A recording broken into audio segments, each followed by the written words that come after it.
In a classroom, a girl was dozing off when she suddenly shot up with a scream. "Damn you, immortal emperor! You bastard!" The surrounding students stared in confusion before bursting into laughter. Is she still dreaming? She must have lost her mind. Suhan was completely bewildered. The guys around him started mocking him. Look at this country bumpkin, daydreaming in broad daylight. He actually wrote a love letter to Pan Lianlian. What a toad trying to eat swan meat. Suhan dazedly looked around. Where is this? 11th grade? This is when I was in 11th grade. It finally dawned on him. It seems I've been reborn, back to my junior year of high school. It's 12 noon on April 3rd. That means there are less than 3 hours until the Earth's spirit chi recovers and the world changes forever. They're all so dead. Just as he stood up to leave, Pan Lianlian blocked his way. Stop right there. She threw a letter on the ground and sneered. Suhan, take a good look at yourself. You have no money, no status, and you dare write me a love letter? Are you even worthy? I might consider it if you offer me a pile of trash to eat. A love letter? Suhan's mind raced. I remember now. In my past life, Pan Lianlian's boyfriend framed me for writing her a love letter. Then he used it to extort my living expenses for 2 whole years of school. This time, you bastards are going to pay. At that thought, Suhan just gave a cold, contemptuous smirk. Pan Lianlian, I suggest you take a look at yourself. You really think a cheap fox spirit like you could ever tempt me? What a joke. The entire class was stunned. Is this really Suhan? Pan Lianlian was speechless. Just then, the back door opened. She turned and saw her boyfriend, Shi Minqing. She immediately threw herself into his arms, whining. Minqing, hurry up and teach Suhan a lesson. He dared to call me a cheap fox spirit. Hearing this, Shi Minqing's anger flared, and he raised his hand to strike. However, he maintained an air of arrogance, believing Suhan wasn't even worth his immediate attention. I'll give you one chance. If you obediently hand over all your living expenses from now on, I might consider letting you off. Suhan heard this and bluntly told him to get lost. Enraged, Shi Minqing immediately grabbed him by the collar, ready to throw a punch. But before he could move, Suhan struck first. A single kick sent him flying, and he landed on the ground, foaming at the mouth. The scene left the entire class speechless. No one could believe Suhan was so strong. He then calmly walked out of the classroom. Compared to his past life, his current strength was pathetically weak. But this time, the heavens had given him a chance to start over. With the world on the brink of a great change and the recovery of spirit chi, this was the perfect opportunity to seize resources and quickly become stronger. All of you who wronged me in my past life, just you wait. I, Suhan, will use all my strength to crush every single one of you. With that thought, he immediately left the school. The entire scene had been witnessed by a girl standing on the floor above. It was Lu Yuni, the class president. She never expected someone in her class to possess such formidable skills. A sense of curiosity and interest in Suhan began to stir within her. Leaving the school gates with a sense of urgency, Suhan bent down, picked up his phone, and quickly dialed a number that he had never forgotten, even across 2 lifetimes. When the call connected, his hand trembled uncontrollably. His voice cracked with emotion. Luoer. On the other end of the line, in the library of Qingbei High School, the girl named Luoer frowned slightly, wondering why a complete stranger was calling her by such an intimate name. Don't ask any questions, Suhan said, his voice deadly serious. I need you to listen carefully. I have something very important to tell you. It might sound unbelievable, but please, trust me. I would never, ever hurt you. In less than 2 hours, the world is going to undergo a series of massive changes. The entire planet will expand by tens, even hundreds of times its original size. Leave the school now. Go to the Qibao Temple on the nearby Funyo Mountain. Wait there until the first phase of the Earth's spirit chi recovery is over. You have to believe me. I will absolutely never harm you. Trust me, because we are fated to be together. With that, he hung up. He knew in his heart that Luoer was the most important person he had to protect. In his past life, she was a rare, self-awakened cultivator. Without her, he might not have survived the initial period of the spirit chi revival. She was the one who led him onto the path of cultivation, opening up a completely different life for him. But their story ended in tragedy. While searching for treasure in a land of great peril, she sacrificed herself to save him, leaving behind an unbearable regret. This time, in this life, Suhan swore he would not let that happen again. He wouldn't allow even the slightest harm to come to her. After hearing his words, Luoer couldn't help but feel curious about the caller's identity. Though his words were baffling, his voice carried a strangely familiar feeling. It made it impossible for her not to trust him. In the end, she decided to follow his instructions. She left the school and headed towards Qibao Temple on Funyo Mountain. Meanwhile, Su-han was already speeding on a motorcycle towards Han Park, considered the strongest spirit chi eruption point in Nandao City. The 9-petal jade lotus, a massive opportunity, had once appeared there. If he could obtain it, he could awaken his own cultivation aptitude. He had sent Luo to Qibao Temple because an incredibly important item would appear there when the spirit energy revived. However, his memory of that item was hazy, as at that time, he was just an ordinary person with no cultivation talent. Even so, he was certain that it was that very item that had triggered a bloody battle between major powers, causing countless cultivators to lose their lives. As he approached Han Park, he was suddenly stopped by a group of people. The leader coldly announced that this place had been booked by young Master Liang. All outsiders were forbidden from entering, and he demanded that Su-han leave immediately. Su-han found it ridiculous. This was a public place, so why was it being monopolized? The man immediately flew into a rage, grabbing him by the collar and shouting, "Why are you asking so many questions? Young Master Liang is the richest man here. You dare question his business? You look so young, you must have a death wish. Get lost now." Faced with such aggression, Su-han calmly replied, "I just wanted to say, the last person who spoke to me like that ended up foaming at the mouth." Immediately after, with lightning speed, he gripped the man's wrist. A distinct crack echoed as the man screamed in pain. Seeing this, the remaining men surrounded him in an instant. However, Su-han stood there, perfectly calm. Although his current body had no spirit chi, his peak body-refining experience and skills from his past life made his physical prowess terrifyingly formidable. He was more than capable of dealing with this group without breaking a sweat. In an extremely short amount of time, everything was handled cleanly and without any trouble. But these guys are pretty lucky. If you had met me after I'd awakened my cultivation aptitude, you'd all be dead by now. After muttering to himself, Su-han quickly searched his memories from his past life and pinpointed the location where the divine medicine, the 9-petal jade lotus, first appeared after the spirit chi revival. It was on the rockery right in front of him.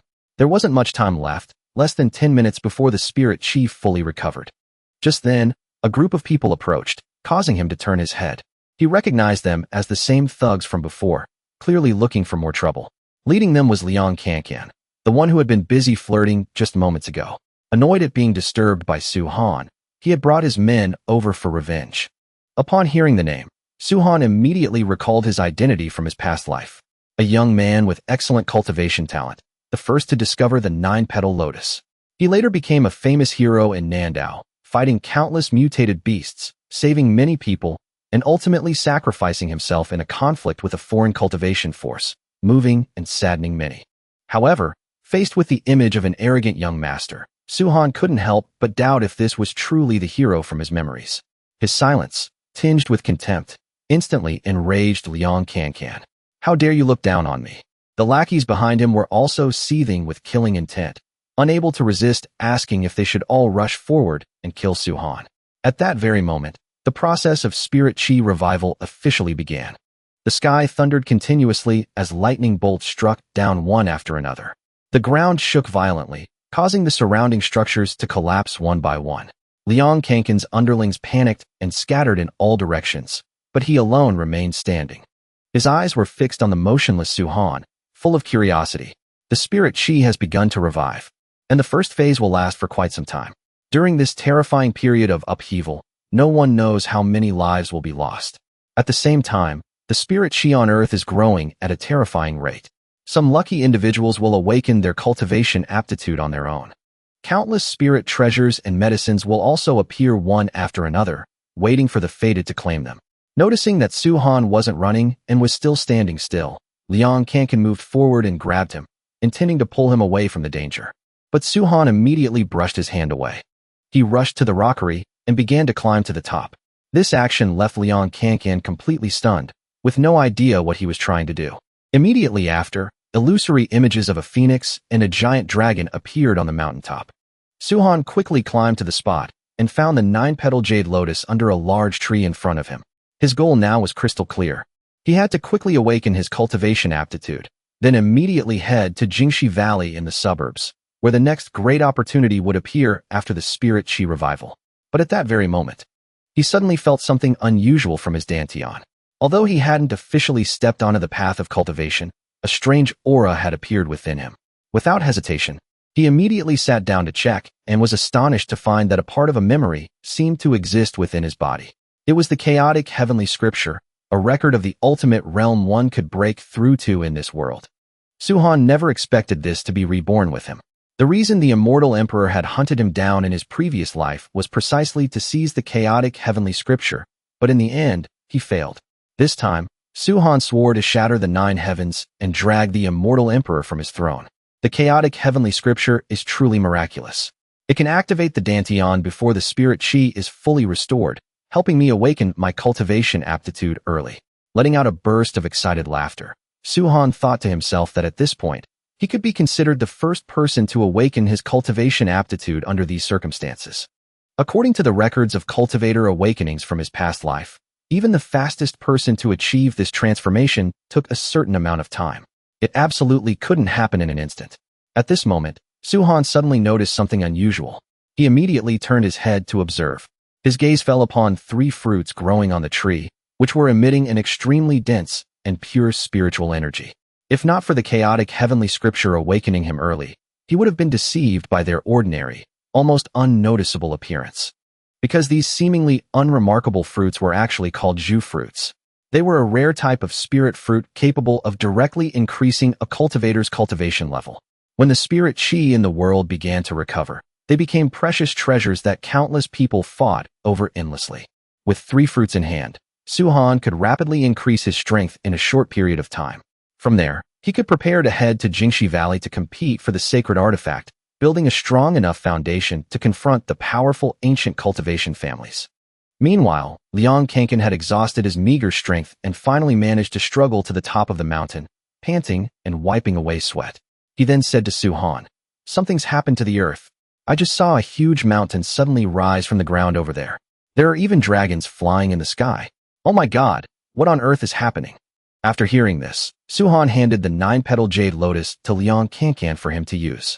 At the same time, he seriously reminded him, "The world is changing drastically right now. You need to awaken quickly, as soon as possible." He himself had not only awakened, but had also obtained the Zhu fruits, so the 9-petal jade lotus was no longer of use to him. Besides, Liang Kankan wasn't a bad person. It was better to return this opportunity to its rightful owner, as a gift to someone who would dare to sacrifice for his country. Immediately after, Suhan channeled his energy and leaped into the air. He reached a height that was hard to believe, leaving Liang Kankan standing there, stunned. He had actually flown. The sight made one feel that the world had truly entered an era of chaos. Landing with a loud thud, Suhan remained unharmed. But he was also surprised to realize that a single jump had consumed almost all the spirit chi in his dantian. Therefore, he needed to quickly find a suitable place to absorb the Zhu fruits as soon as possible. Without delay, he found a rental house, placed the 3 Zhu fruits on the bed, and began the process of absorbing the spirit chi within. Although the chaotic heavenly scripture had helped him awaken to the path of cultivation, it didn't directly raise his cultivation level, so he was still only at the early stage of foundation establishment. He speculated that if he fully absorbed these 3 Zhu fruits, he would very likely break through to the mid-stage of foundation establishment. After a period of absorption, Suhan finally completely assimilated the spirit chi from the Zhu fruits. But what surprised him was that his cultivation didn't just stop at the expected level, but directly surpassed the mid-stage of foundation establishment, advancing straight to the late stage. The next thing he needed to do was to settle matters at school, then head to Jingshi Valley to await the appearance of the legendary treasure. After finishing absorbing the spirit fruits, Suhan returned to school. On the way, he heard people constantly discussing the recovery of spirit chi and the series of strange phenomena that had just occurred.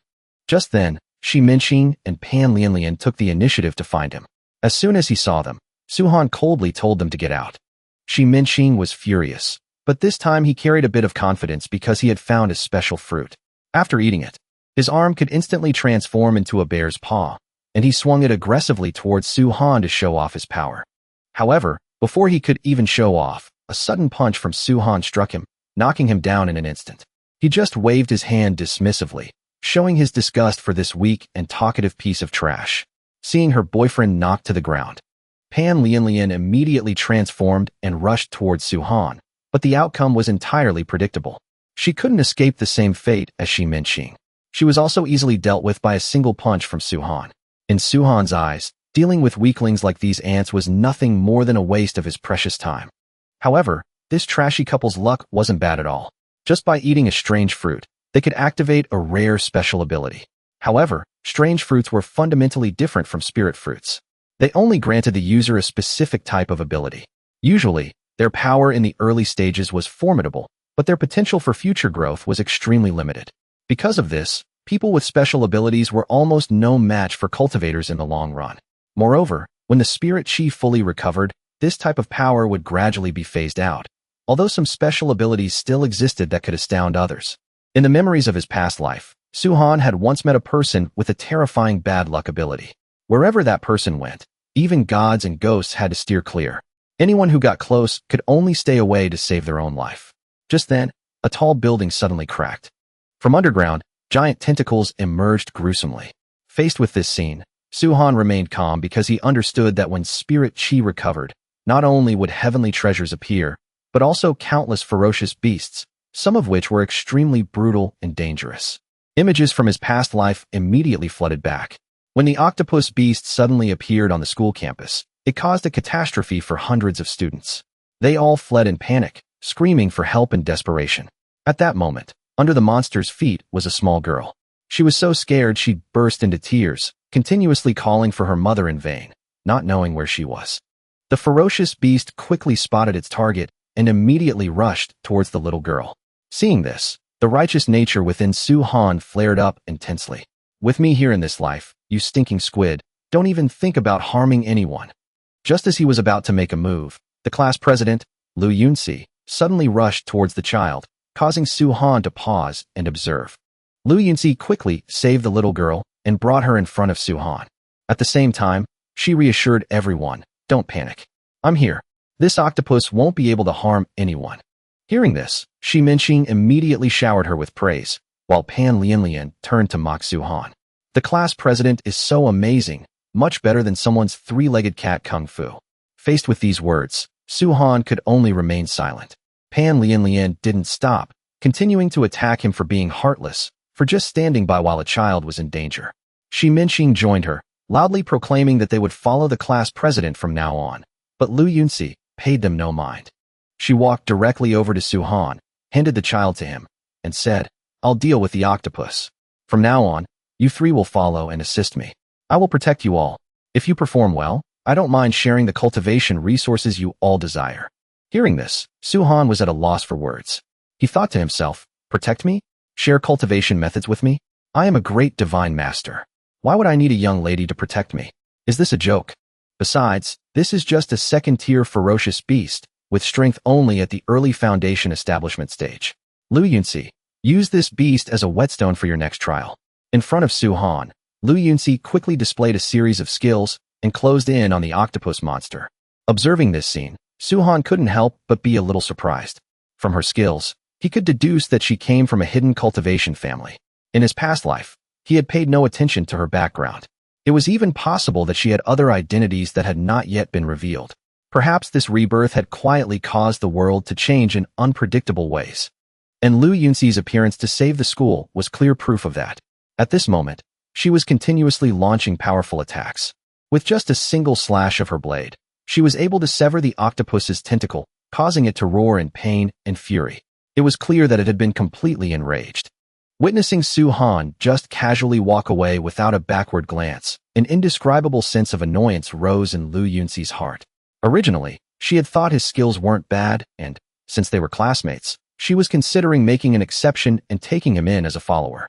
Who would have thought he would act like such a coward, so afraid of death that he retreated before even facing the enemy? She snorted coldly to herself, further confirming her initial thought that this person was, after all, just a mortal, completely unworthy of being valued. He didn't even realize what a great opportunity he had just missed. After settling matters at the school, Su-han headed to Jingshi Valley. But as soon as he arrived, he immediately noticed the unusual atmosphere. The number of people gathered was far beyond his expectations. In his past life's memory, only 2 hidden cultivation families had gotten wind of this. The fact that it was so bustling now made him suspicious. Just then, his eyes suddenly stopped on a familiar face. It was Liang Kankan. After hearing that a heaven-defying treasure was about to appear in Jingshi Valley, he had immediately rushed over to try his luck, hoping to seize the opportunity. As soon as he turned his head, Liang Kankan spotted Su-han. He immediately walked over happily to greet him. "Master, why are you here?" After speaking, he gripped Su-han's hand with an extremely excited expression. Faced with this, Su-han was speechless. He pushed his hand away and asked if he had used the 9-petal jade lotus yet. Liang Kankan immediately replied that he had, and that he could now absorb the spirit chi of heaven and earth. At the same time, he continuously expressed his deep gratitude, saying that Su-han was his great benefactor. He then went on and on about the immense value of the 9-petal jade lotus, a spirit fruit that could awaken one's aptitude. It was so sought after that even at a price of $100 million, it was impossible to buy. Yet Su-han had given it to him without hesitation, which made him admire him greatly. The words flowed out of him like a river. Just as Liang Kankan was about to continue his flattery, Su-han cut him off, telling him to call him Su-han from now on, not master, and asked about the current situation here. Liang Kankan explained, "Someone used an anonymous account to post on a forum that a heaven-defying treasure would appear in Jingshi Valley. That's why it attracted so many people." Hearing this, Su-han immediately realized something was off. If they knew it was a heaven-defying treasure, they should have acted in secret. Why would they announce it publicly with an anonymous account?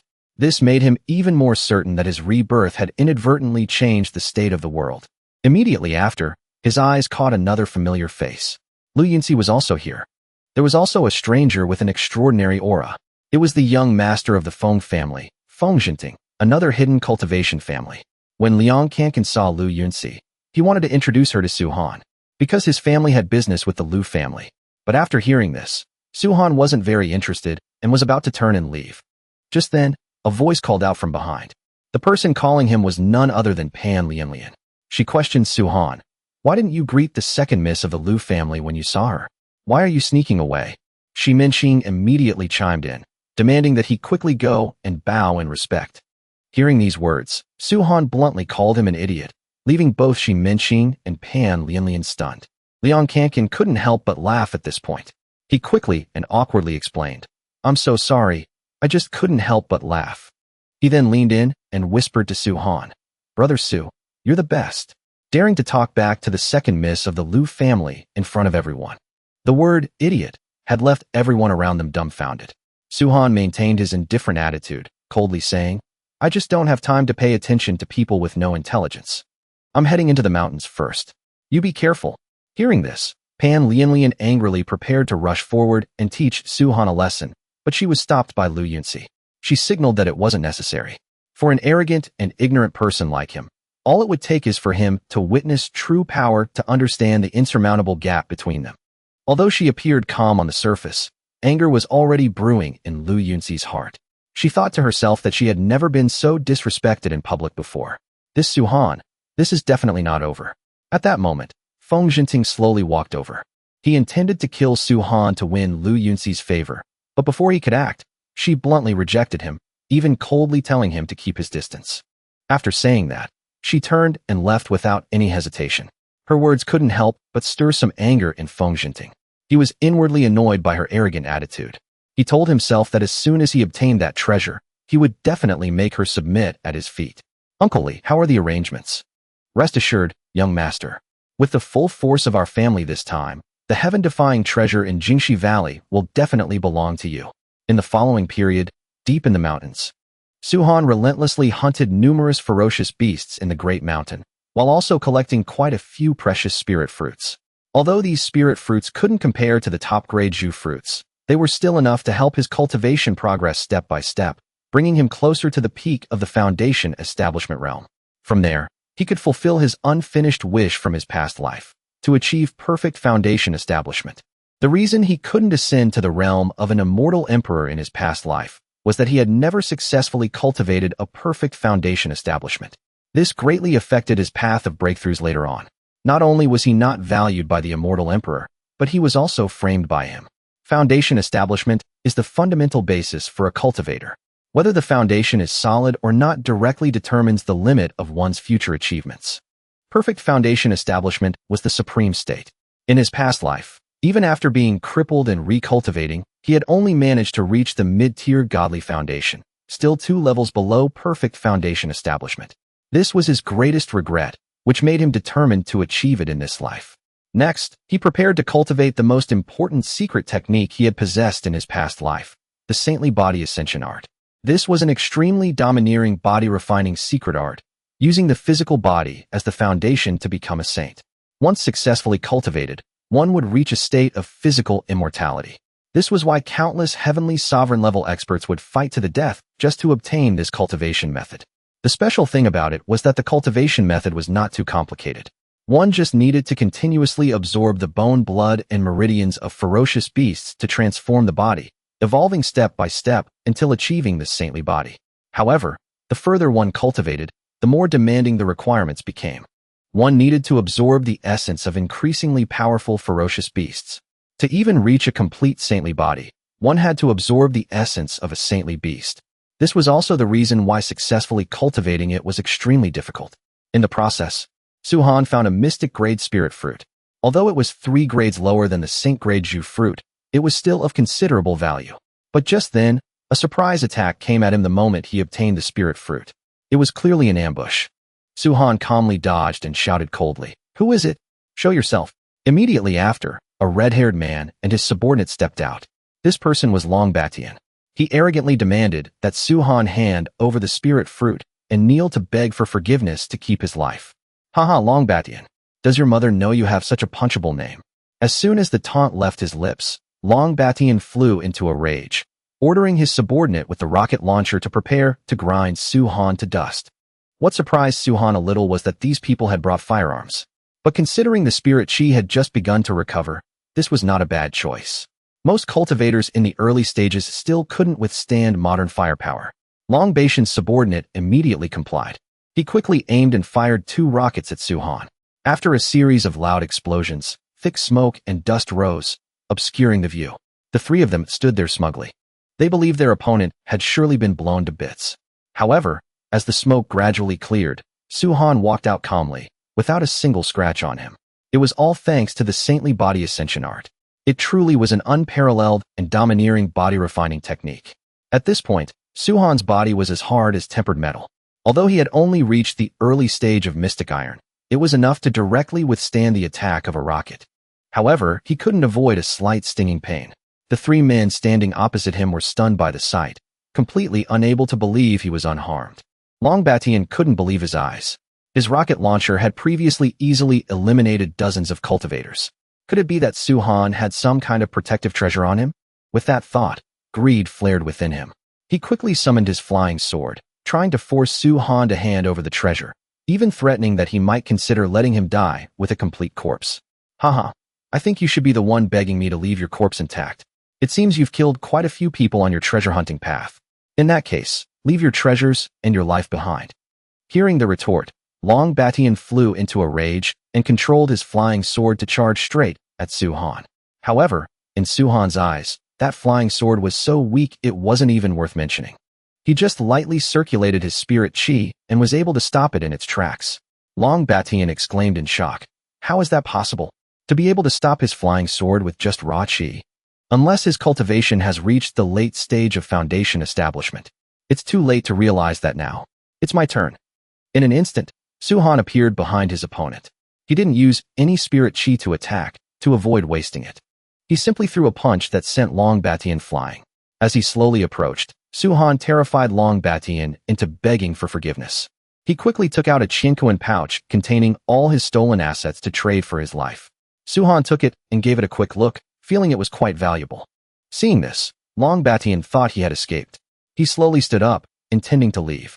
But Suhan had never said he would spare him. He just lightly raised his hand, gathering spirit energy to finish off his opponent. This caused Long Batian to panic and reveal his identity. "You can't kill me. My older brother is Long Outyin." However, Suhan paid him no mind. He immediately unleashed his spirit chi, directly causing him to explode into pieces. Hearing his last words, Suhan couldn't help but laugh. Do all the people from the Long family like to give themselves such flashy names? Long Outyin, really? But for an early-stage foundation establishment cultivator to have a Chinquan pouch on him, the Long family's background must be quite deep. He then emptied all the items from the Chinquan pouch. Inside were all sorts of weapons and spirit fruits. He never expected Long Batian to have plundered so many resources. It was clear he had killed many cultivators. This death could be considered as just deserts. While checking, Suhan suddenly discovered a special item. Inside a bottle was a strange red jade. When he opened it, he realized the essence inside was a 5 elements bead. This was an extremely important spirit stone for achieving a perfect foundation establishment, which made him overjoyed that this trip was completely worth it. It was even possible that Long Batian himself didn't know he was holding such a precious treasure. The value of the 5 elements bead was almost immeasurable, as it was one of the rarest spirit stones, so much so that many cultivators had never even heard of it, let alone understood its true use. Although it couldn't compare to the heaven-defying treasure in Jingshi Valley, for those who pursued the path of extreme cultivation, they would rather give up that treasure to obtain the 5 elements bead, because only one person in 1,000 years could achieve a perfect foundation establishment. While he was lost in joy, his phone suddenly rang. It was a call from Liang Kankan. Get to Taiwan Peak, quick. The heaven-defying treasure is about to appear. You'll be too late if you don't hurry. Just as Su Han was about to hang up, Liang Kankan quickly added, Brother Su. Wait, I have a ranking list of cultivators in Nandao City, the Qingyun ranking. Take a look. If you run into any of the cultivators on this list later, you must avoid them. As soon as the warning ended, Su Han immediately opened it to look. He found that on the ranking list, Lu Yuni was in first place. Right behind her were the names of Long Batian and his brother, Long Outyin. But what was noteworthy was that the strength of both of them was listed as unknown. However, with his current strength, Su Han was completely confident that as long as they were cultivators within the foundation establishment realm, he could easily handle them. It could even be said that anyone below the core formation realm was no match for him. He just hoped those two wouldn't disappoint him. Before breaking through to the core formation realm, the most important thing right now was still to seize that heaven-defying treasure. As the treasure was about to emerge, all eyes were focused on that spot. When Su Han arrived at Taiwan Peak, the place was already crowded with cultivators.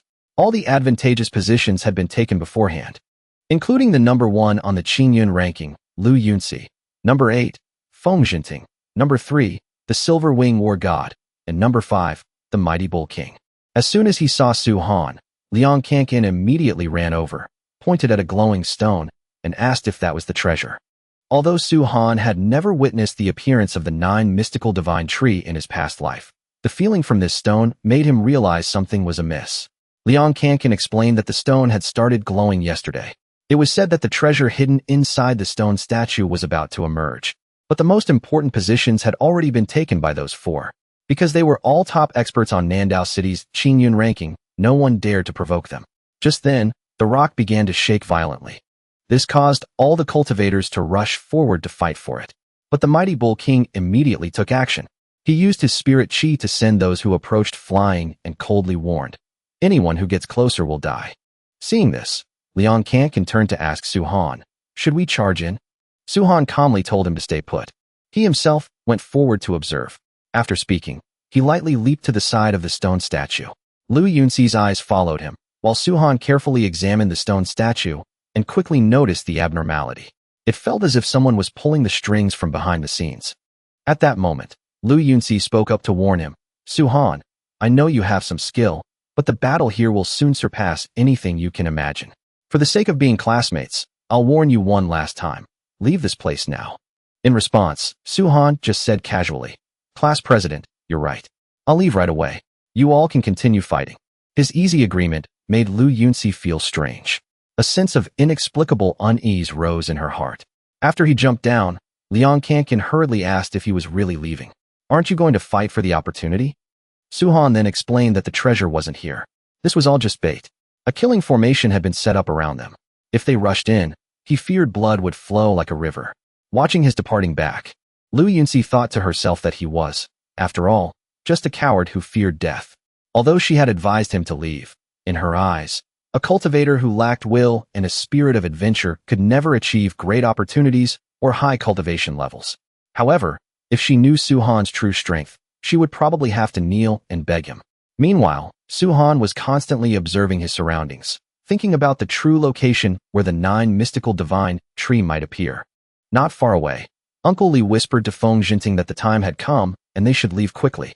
At this very moment, Su Han suddenly felt that he had missed something important. In his memory, he had heard about the 9 mystical divine tree, a heaven-defying treasure that required a special opportunity to appear. An idea flashed in his mind, and he immediately turned his head to look back at the stone statue.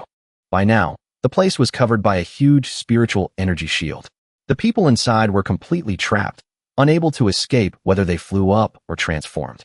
When she saw the barrier surrounding them, Lu Yuni immediately realized it was a magic treasure of immense power. She just didn't know who would be willing to use such a high-level treasure to trap everyone here. Immediately after, the stone statue suddenly crumbled. It revealed what was hidden inside, a nuclear weapon. This perfectly matched Su Han's initial speculation. This plan had clearly been arranged in advance. First, use a fake treasure to lure everyone to gather. Then, activate a powerful magic treasure to create a trap to imprison all the cultivators. Finally, use the prepared nuclear weapon to annihilate them all. The condition for the 9 mystical divine tree to appear was a large amount of cultivators' fresh blood. That's why the news was deliberately leaked to lure in the prey. In one step, they could kill everyone and simultaneously trigger the appearance of the opportunity. This method was truly ruthless to the extreme. The person behind this whole plan was none other than Feng Jinting. He didn't hide it and frankly admitted everything. The people trapped inside the barrier were furious when they heard this, but they were completely helpless. At this time, the nuclear bomb began its countdown. This type of weapon had enough power to destroy even a core formation stage cultivator. Once trapped inside, there was almost no chance of survival. Feng Jinting pretended to offer them a way out, demanding that they all make a blood oath to become his slaves to save their lives. At the same time, he announced he would only give them 5 minutes to think. After that, the bomb would detonate. Among them, he particularly wanted Lu Yuni to submit. If she didn't accept, death was her only path. His method sent a chill down one's spine. Faced with this situation, Lu Yuni didn't believe this barrier could hold her. She immediately rushed up to try and break it, but was knocked back by the rebound force. The Feng family's ancestral treasure indeed had terrifyingly powerful defensive capabilities. Seeing this, Feng Jinting sneered, "I advise you not to waste your energy and to reconsider. As long as you obediently listen to me, you still have a chance to be released." However, Lu Yuni paid him no mind and continued to attack the barrier with all her strength once more. This time, although she managed to create a crack, the barrier quickly repaired itself. The backlash injured her to the point of coughing up blood. This proved that the barrier had self-healing capabilities. It was likely that anyone with a cultivation level below core formation could not break it. The only way to escape was to advance to a higher realm. Seeing that she still refused to give up, Feng Jinting coldly reminded her that time was running out. "Don't blame me for not giving you a chance." Just then, Su Han quietly appeared behind him and asked a question. This startled Feng Jinting, who turned his head to find that there was still someone who wasn't trapped. He immediately showed a look of contempt. He assumed the other party was just a lucky survivor and warned him to leave quickly if he didn't want to die. Su Han calmly replied, "Haha, don't misunderstand. I just want to ask a question." He then continued, "Young Master Feng, or Young Master Feng's family, how did you know that the appearance of the 9 mystical divine tree requires a blood sacrifice?" This question greatly surprised Feng Jinting. This was a secret related to the upper echelons of his family. Even he only knew a part of it. Yet, this person knew. He immediately shouted for him to shut up and that he didn't need to answer. At the same time, he ordered him to be killed. Seeing this reaction, Su Han was even more certain that the Feng family was hiding some secret. But to him, that didn't matter. Anyone who dared to oppose him would only end up with their soul scattered. Feng Jinting immediately called for Uncle Li to act. Upon seeing this old man, Lu Yuni was terrified and immediately shouted for Su Han to leave, reminding him that he was a powerful retainer of the Feng family, famous for a long time with a cultivation at the late stage of foundation establishment. He was absolutely not someone to be trifled with. Hearing this, Su Han calmly replied that he didn't expect the class president to care about him so much and reassured her that he would be fine. But Lu Yuni immediately denied it, saying she only wanted him to get out to send for help. Hearing this, Su Han was at a loss for words. It turned out it was all just a misunderstanding on his part.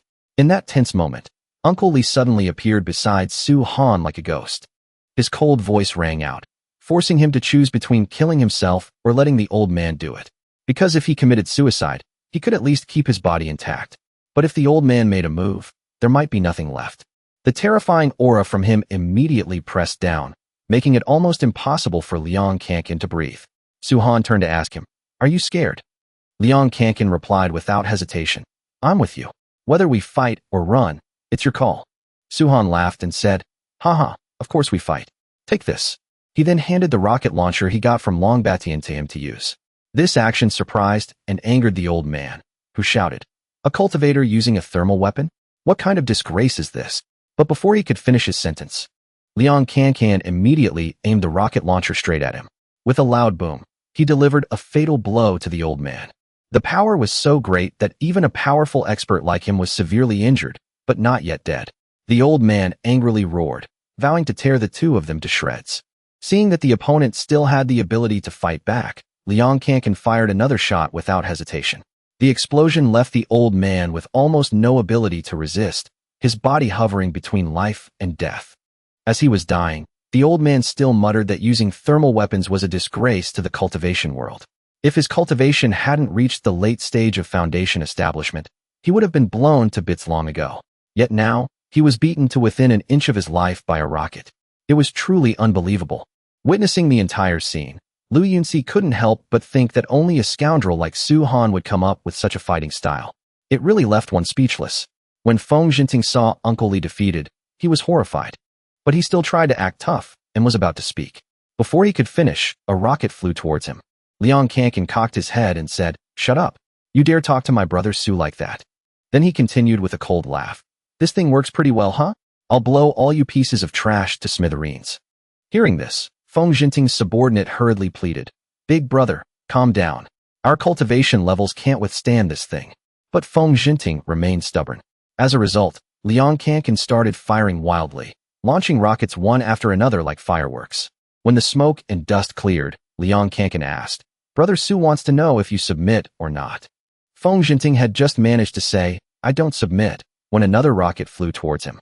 Thinking that still wasn't enough, Liang Cancan was about to fire again when he hurriedly surrendered, repeatedly begging him to stop. At this point, there was very little time left. Inside the barrier, the trapped people began to frantically attack the protective layer. Seeing this, Su Han picked up the rocket launcher, aimed it at Feng Jinting, and coldly demanded that he turn off the bomb within 5 seconds. "If not, you'll bear the consequences." Feng Jinting frantically explained that once the bomb was activated, it couldn't be stopped. This enraged Su Han, who stomped hard on his head. "You idiot," he cursed, then ordered, "Break the magic treasure imprisoning everyone now. If you can't do it in 5 seconds, you're dead." The countdown began, making him tremble. He hurriedly took out a talisman from his Qinquan pouch and threw it towards the barrier. A gap immediately appeared. The cultivators who could fly immediately scrambled to escape. The top two on the Qingyun ranking quickly left the area. Lu Yuni also flew out with Xi Minqing and Pan Lianlian. Only those with lower strength who couldn't leave were left to helplessly await their deaths. The moment the countdown ended, a heaven-shaking explosion erupted. The entire mountaintop was blown away. Those who managed to escape were safe, while the rest were turned to ash. When the smoke and dust cleared, the scene before them was just countless corpses lying scattered everywhere. Witnessing this tragic scene, Liang Cancan was furious, screaming that he wanted to kill Feng Jinting. The Silver Wing War God then spoke coldly. "The path of cultivation has always been the strong preying on the weak. Treasures are not something anyone can fight for. Once you step into this place, you must accept the price of life and death." Hearing these cold words, Liang Cancan immediately flew into a rage, unable to control himself as he questioned the other party. "Why don't you have any compassion?" He also reminded him that they had just saved his life. "If not for us, you would have been blown to bits by the explosion." The Silver Wing War God maintained his arrogant attitude, casually replying that he was not weak like the others. "Even if the nuclear bomb had exploded, it might not have been able to harm me. But I'm also warning you, this treasure belongs to me. Even if you saved me, I will absolutely not show any mercy." At that moment, the crater area created by the explosion began to emit an unusual light. This was followed by a loud explosion. A huge amount of energy erupted from the ground, and a giant creature slowly crawled out. It was a terrifying giant silkworm. On its head was the 9 mystical divine tree, the thing that all cultivators coveted. Upon seeing this scene, Su Han couldn't hide his excitement. In his past life, even the immortal emperor had tried to seize this treasure. But in reality, almost no one understood its true value, not even the immortal emperor. Immediately, the mighty bull king and the Silver Wing War God rushed forward, wanting to seize the 9 mystical divine tree. While Lu Yuni was also preparing to charge, she was held back by Su Han. She immediately demanded that he let go, but Su Han held on tightly, calmly explaining that rushing up now would be useless. The giant silkworm's strength was terrifyingly formidable. All of us here combined wouldn't even be enough for it to consider a threat. As expected, the giant silkworm immediately launched an attack on the mighty Bull King and the Silver Wing War God. With just a simple blow, both were knocked back. As soon as they hit the ground, they clearly felt its terrifying power. The mighty Bull King couldn't help but suspect that this creature might have reached the legendary spirit transformation realm. Hearing this, Lu Yuni was extremely shocked, because that realm only existed in legends. Even in the Lu family, only the first-generation patriarch had reached it. Observing the giant silkworm before him, Schwan advised her to leave. This creature was completely beyond human capabilities to deal with. With it guarding the treasure, no one could easily obtain it. Although it looked like he wanted to monopolize it, in reality, the power of this giant silkworm had far surpassed the spirit transformation stage. It existed as a creature not of this world.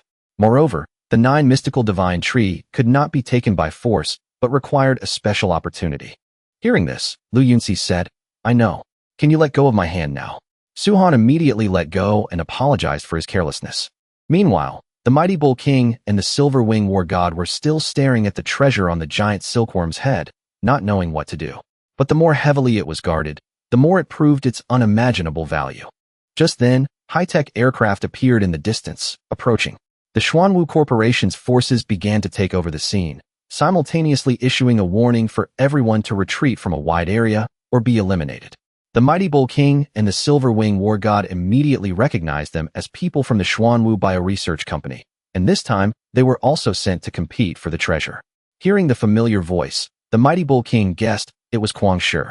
While the Silver Wing War God concluded that the value of the treasure had far exceeded initial expectations, which was why the company had dispatched such a figure. Schwan looked confused. Liang Can explained that Schwan Wu Corporation was a global biotech conglomerate, but in reality, it was a powerful cultivation force. The mighty Bull King and the Silver Wing War God were both special ability users they had recruited.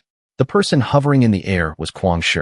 Immediately after, he ordered the fighter jets to lock onto the giant silkworm and open fire.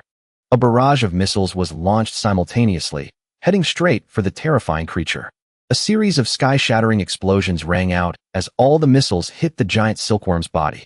Thick smoke and dust spread everywhere, and as the smoke gradually cleared, the giant silkworm seemed to have collapsed to the ground, motionless. However, Schwan only needed a glance to know that it was not dead at all. This was all just its game with these people. When Kwang Shi noticed that Schwan and the other 3 were still standing there and hadn't left, he flew straight over to them. He then ordered the mighty Bull King and the Silver Wing War God to eliminate all the remaining people. Anyone who dared to resist must die. The Silver Wing War God immediately flew into the air, coldly warning everyone to leave quickly.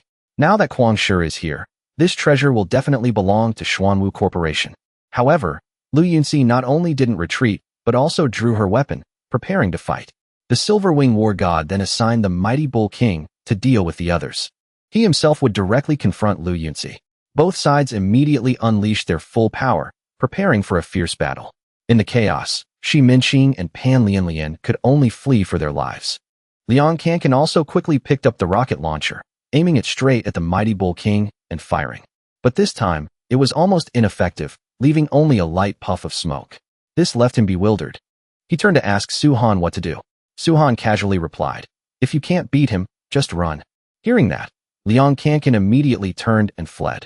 Meanwhile, Schwan cracked his knuckles, preparing to deal with the opponent before him himself. The mighty Bull King saw him still standing there and not running, and he laughed coldly, thinking it was his lucky day to die under his fist, as it wouldn't be painful. But immediately after, the two clashed directly, their fists meeting without a clear winner. Suddenly, the mighty Bull King's arm was broken, and his entire body was sent flying. A scream of pain echoed.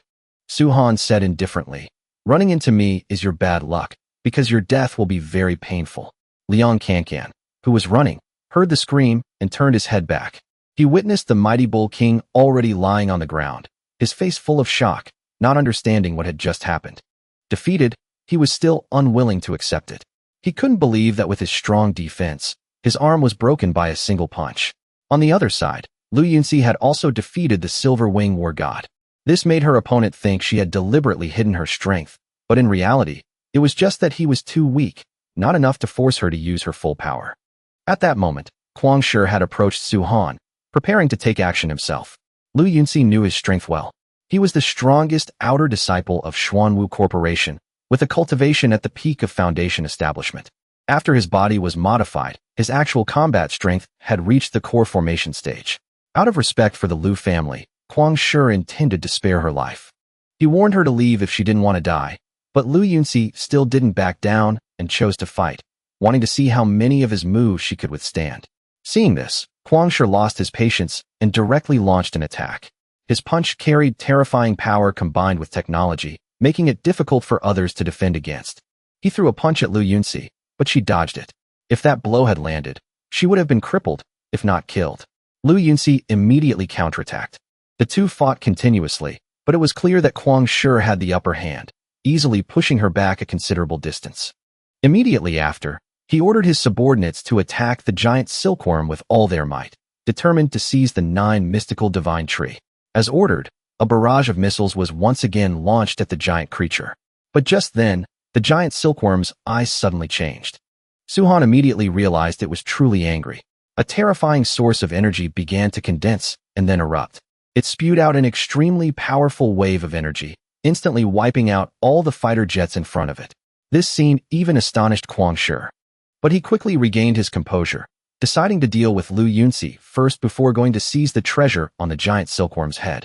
In reality, the only reason Lu Yuni could fight Kwang Shi was because he hadn't used his full strength yet. When he activated his Titan form, that would be his true power, and Lu Yuni was clearly no match for him, if not for the fact that she had to suppress her cultivation to continue breaking through to a higher realm.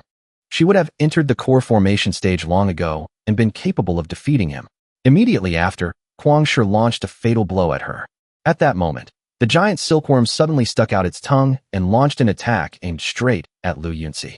The unexpected scene startled Suhan. A thought flashed through his mind. Could the giant silkworm be making a move at this time? But he immediately realized something was wrong. In his past life's memory, the first person to obtain the 9 mystical divine tree was very likely Lu Yuni. Thinking of this, Suhan didn't hesitate and rushed forward at an incredible speed. But just as he helped her block Kwang Shi's attack, he was caught by the giant silkworm's massive tongue and swallowed whole.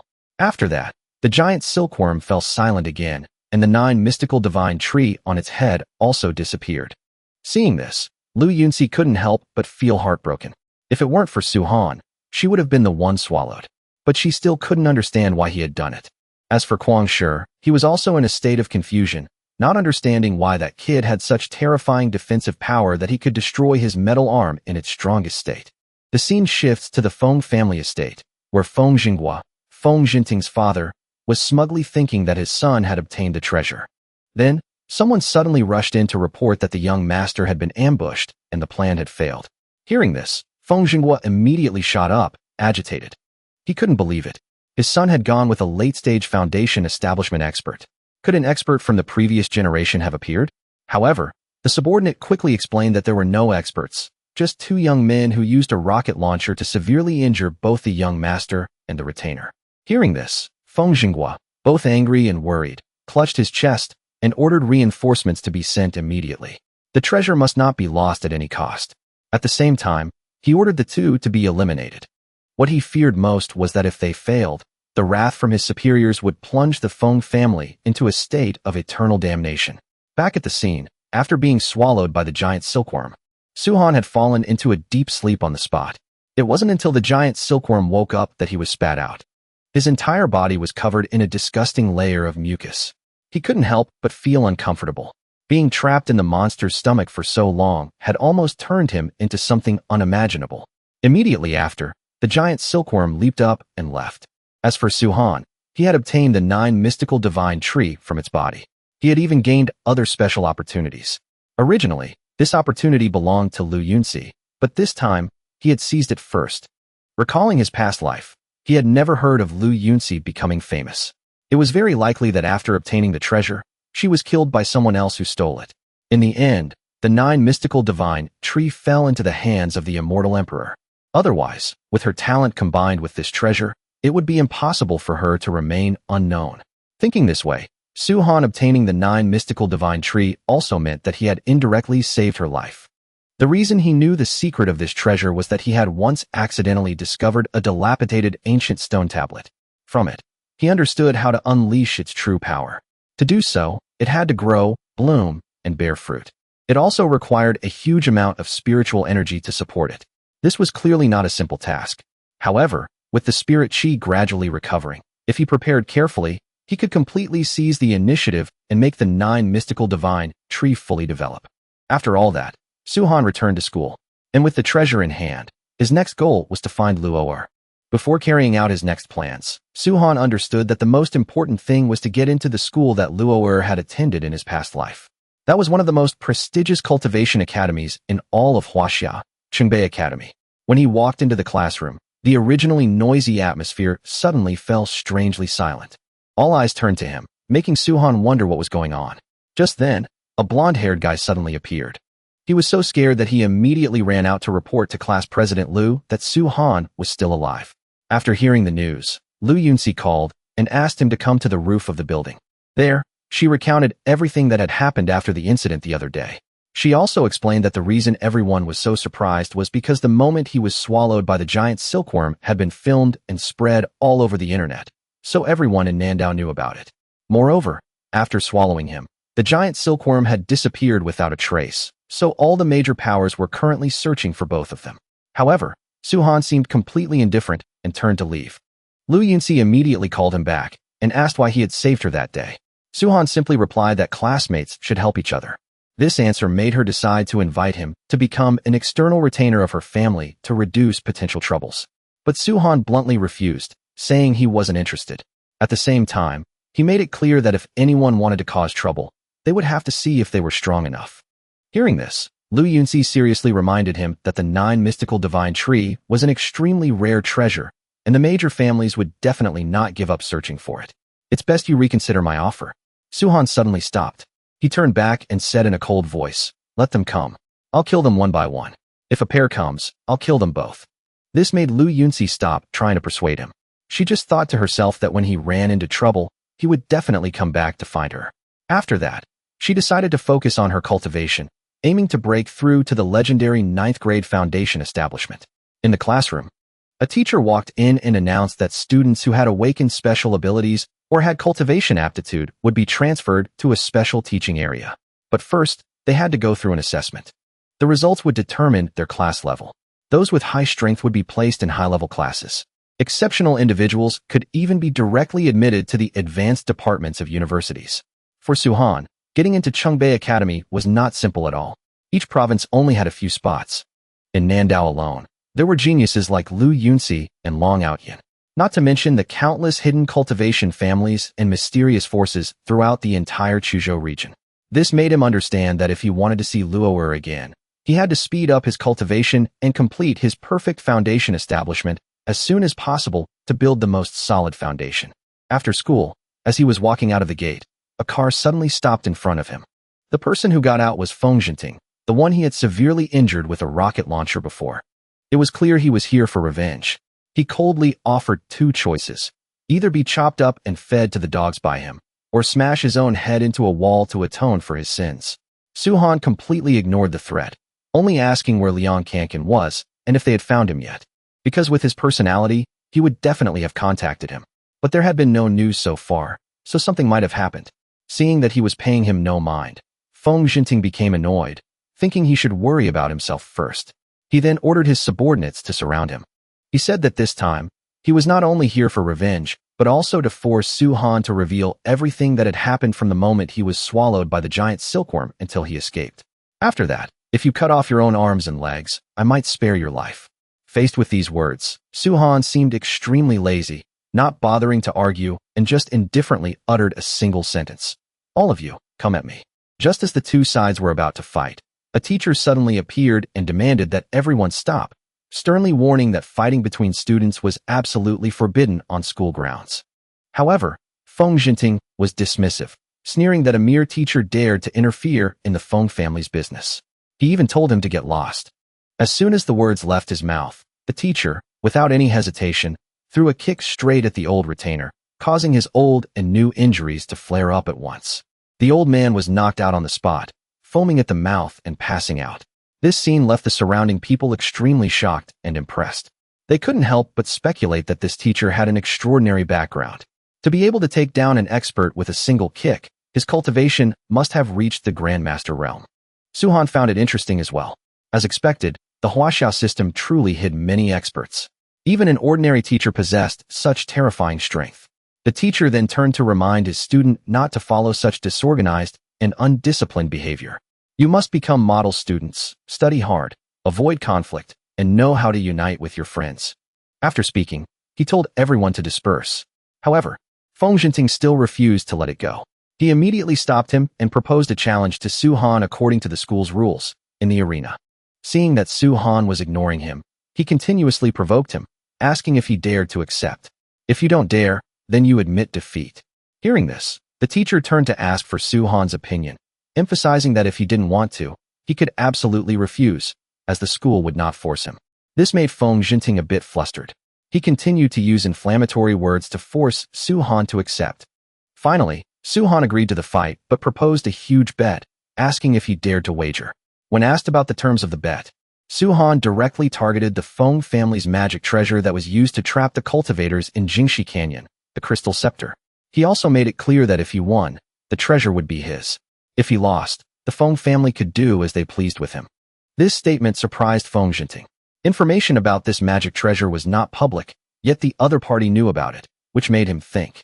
Seeing him hesitate, Su-han taunted, "If you don't dare, then kneel and call me grandpa, and I'll forget about the bet."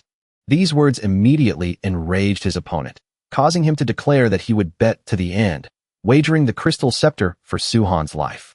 To ensure fairness, Su-han proposed that the teacher act as a witness, which was accepted.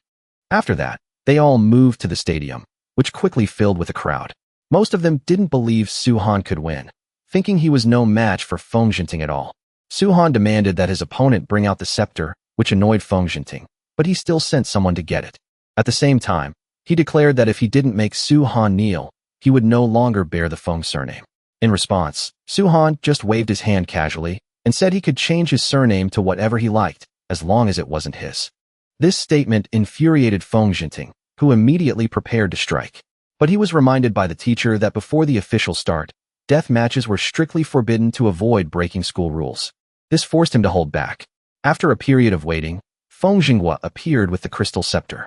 Behind him were many experts, including an elder from the Long family, Huang Shi from Schwan Wu Corporation, and the Lu family's representative, Lu Yuni. It was clear they were here not just to watch the match, but also to probe Su-han for the whereabouts of the 9 mystical divine tree. Among them, someone spoke up with a clear purpose, wanting to interrogate Su-han about the whereabouts of the 9 mystical divine tree. When he saw the scepter being brought, Feng Jinting immediately became impatient and asked if they could start. But Su-han didn't rush to agree and added another condition, demanding that the scepter be held in custody to prevent the other party from backing out. This proposal greatly annoyed Feng Jinting, who firmly opposed it, calling it unreasonable. But contrary to his expectations, Feng Jinghua calmly agreed and directly handed the scepter to the teacher. Immediately after, Feng Jinting removed the bandages from his arm, revealing a source of dark red energy radiating from it. At the same time, he coldly threatened to cripple his opponent's legs and then slowly torture him. With a loud bang, his arm became more deformed than ever, and he immediately charged straight at Su-han with a ferocious aura. When Lu Yuni sensed this aura, she was extremely shocked. Even Huang Shi had to pay attention to that terrifying power. However, faced with the attack carrying blood-red energy, Su-han remained calm. He directly used the 9 mystical divine tree to absorb the entire source of power. As long as it was pure energy, it could be used for nourishment. This left Feng Jinting completely baffled. He was clearly using the power of a Peak Foundation establishment cultivator, but its force was getting weaker and weaker. He frantically increased the power of his attack, while Su-han calmly absorbed it, taking as much as was given. This incident made him start to suspect there was a problem with the pill he had taken. The energy in his body was rapidly depleting, and he could no longer continue fighting. Immediately after, a sharp pain erupted in his head, making it unbearable, and he collapsed to his knees. Feng Jinghua saw this and realized it was the side effect of the heavenly orchid pill, acting up earlier than expected. Seeing his opponent in such pain, Su-han acted decisively. He struck him once, knocking him unconscious, then walked towards the teacher to get the crystal scepter. However, as the teacher was about to hand it over, he was stopped by Feng Jinghua, who demanded that they wait for the Feng family to decide the outcome of the match before proceeding. Seeing that the other party was trying to play tricks, Su-han asked the teacher how to handle it. And the teacher immediately declared that according to the agreed-upon conditions, the scepter now belonged to Su-han. The Feng family was not allowed to go back on their word. Hearing this, Feng Jinghua angrily cursed, demanding the scepter back or he wouldn't be polite. This made everyone think it would be difficult for Su-han to get the treasure. However, the teacher was not intimidated at all. He still directly handed the scepter to Su-han in front of everyone. This action enraged Feng Jinghua. He immediately attacked, but the teacher just coldly raised a finger. A terrifying energy erupted. A loud explosion rang out, and the attack struck him, knocking him down instantly. This scene left all the surrounding students stunned. They couldn't believe a teacher could defeat Feng Jinghua with just one move. His strength was truly terrifying to the extreme. Lying on the ground, Feng Jinghua still couldn't accept the fact that his opponent was just a teacher. He repeatedly questioned his true identity. In fact, all of these developments were within Su-han's calculations. He had long recognized the teacher's identity as Li Kaishan, one of the grandmasters trusted by the highest echelons of Huaxia. In his past life, Li Kaishan was a grandmaster-level figure with an extremely high status in the government. But for some reason, before the spirit qi recovered, he had hidden himself as a teacher in Nandao. And after the spirit qi recovered, this person would surely become a figure of great renown with countless glorious achievements. It was clear that Feng Jinghua was truly blind to have regarded Li Kaishan as just an ordinary teacher. Such an outcome was not unjust at all. At this moment, the teacher gently pushed up his glasses and calmly spoke, "My name is Li Kaishan." Hearing this name, Kuang Shi's expression immediately changed, his eyes filled with shock and excitement. This was the first time he had seen the #1 Grandmaster of Nandao City in person. Therefore, he hurriedly stood up and bowed respectfully. After that, Li Kaishan turned to ask Feng Jinghua if he had anything else to say. But in front of a Grandmaster-level figure like this, how could he dare to speak? He could only swallow his anger and agree to hand over the scepter to Su-han. Holding the scepter in his hand, Su-han was extremely satisfied. He thanked Teacher Li, because if he hadn't recognized his identity early on, obtaining this treasure would certainly not have been so easy. After that, Li Kaishan told everyone to disperse, while also reminding the students of the moral lesson from today's match. You must keep your word. Do what you say you will do. Only then can you protect your family and contribute to the nation. After speaking, he left. Before retreating, Feng Jinghua didn't forget to issue a threat, telling Su-han that if he had the guts, he should never step out of the school for the rest of his life. But Su-han paid him no mind. As he was about to leave, he was blocked by a red-haired man who asked if he recognized him. Su-han observed him for a moment, feeling a sense of familiarity, then realized this person looked very much like Long Batian. This annoyed the other party, who retorted that it wasn't looks like, but exactly like, because Long Batian was his twin brother. Hearing this, Su-han remembered and asked if he was the cultivation genius Long Outyin that Long Batian had mentioned. This made the red-haired man even more arrogant, contemptuously saying that Su-han wasn't even worthy of mentioning his eldest brother's name. To deal with you, we don't need Long Outyin to act. Before you die, tell me why you killed Long Batian. Su-han laughed and replied that Long Batian had ambushed him with a rocket launcher. He deserved to die. After hearing this, the red-haired man coldly warned, "Don't think you're safe just because Li Kaishan is protecting you in school." He then introduced himself as Long Lingtian. At the same time, he declared that he would transfer here tomorrow, and that would also be the day Su-han died. Lu Yuni heard this and asked Su-han if he had really killed Long Batian. Su-han casually nodded, saying that now that he had gotten the Feng family's item, the Long family was next. Lu Yuni seriously reminded him that among the 3 sons of the Long family, Long Batian was only the weakest. Long Outyin and Long Lingtian were both true geniuses, especially Long Lingtian, who had cultivated in their ancestral land before the spirit qi recovered. After that, he had absorbed a large number of spirit fruits, so his current strength was unfathomably deep. Although he didn't participate in the Qingyun ranking, if he did, he would definitely have a spot. After hearing this, Su-han just smiled, thanked her, and said that this made him look forward to facing the Long family even more. At this point, his clothes were tattered. Seeing a tracksuit nearby, he casually changed into it. Kuang Shi also approached. He took the initiative to invite Su-han to be a guest at the Schwan Wu Corporation headquarters, even promising to provide spirit fruits. But Su-han immediately refused, saying that Schwan Wu Corporation was quick to kill, slaughtering people without a trace, so going there would only be dangerous. Not giving up, Kuang Shi continued to invite him to join the organization, asserting that he could guarantee his safety.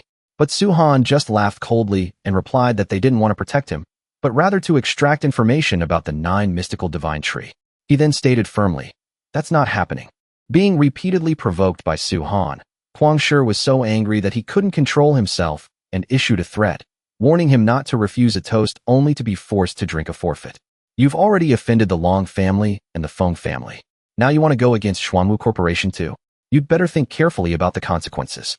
He also emphasized that although no one dared to openly kill in school, for Schwan Wu Corporation, there were countless ways to take someone's life. Hearing this, Su Han also got angry, coldly replying, "Who the hell do you think you are to threaten me?" Kwang Shi's face turned cruel. He warned Su Han that it would be best not to fall into his hands.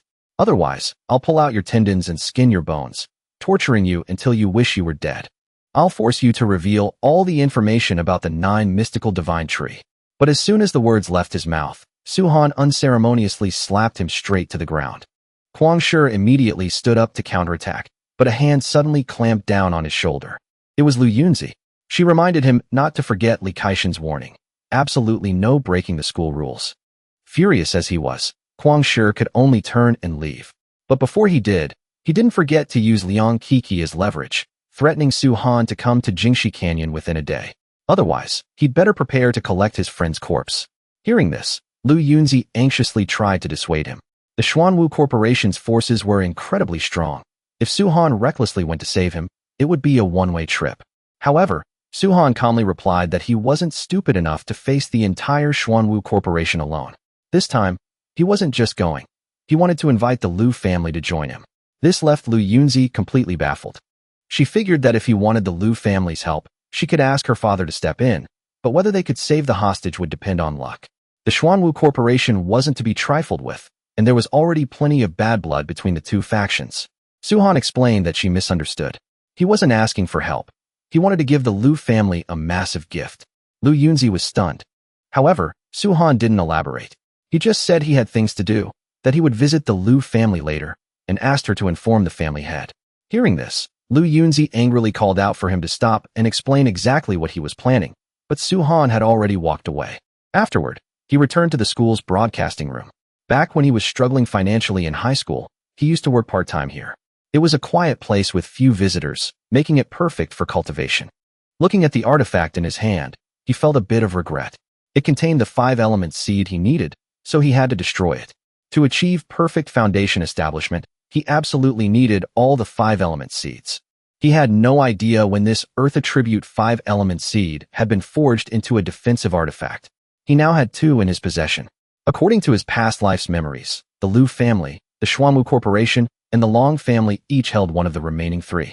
Thinking about his next steps, he began preparing for his visit to the Lu family tonight. Su Han took out his Cosmos bag and dumped all the weapons onto the floor, planning to use these ordinary items to forge an alchemy furnace. He raised his hands, channeling his power to begin the refinement. After all, in his past life, he had reached the realm of an immortal venerable. His alchemy skills were unparalleled, having even created the ultimate technique, the Supreme Alchemy Sutra. Because of this, countless people in his past life called themselves alchemy venerables, but to Su Han, those were all just empty titles. He decided to use his strongest divine artifact refining technique. First, he had to melt down all the weapons in front of him, then move on to the forging and shaping phase using the true martial chi control art. Finally, a complete alchemy furnace was finished. This product could be considered the strongest furnace he could forge with his current cultivation base. Although forcefully using the true martial chi control art had pushed him past his limits, he luckily managed to complete it. From now on, he could start refining pills. After sorting everything out, Su Han was taking a walk down the street when he suddenly received a call. Looking at the screen, he realized it was Lu Yuni reaching out to him. When he answered, he didn't quite know what to say, so he just asked how she had been doing lately.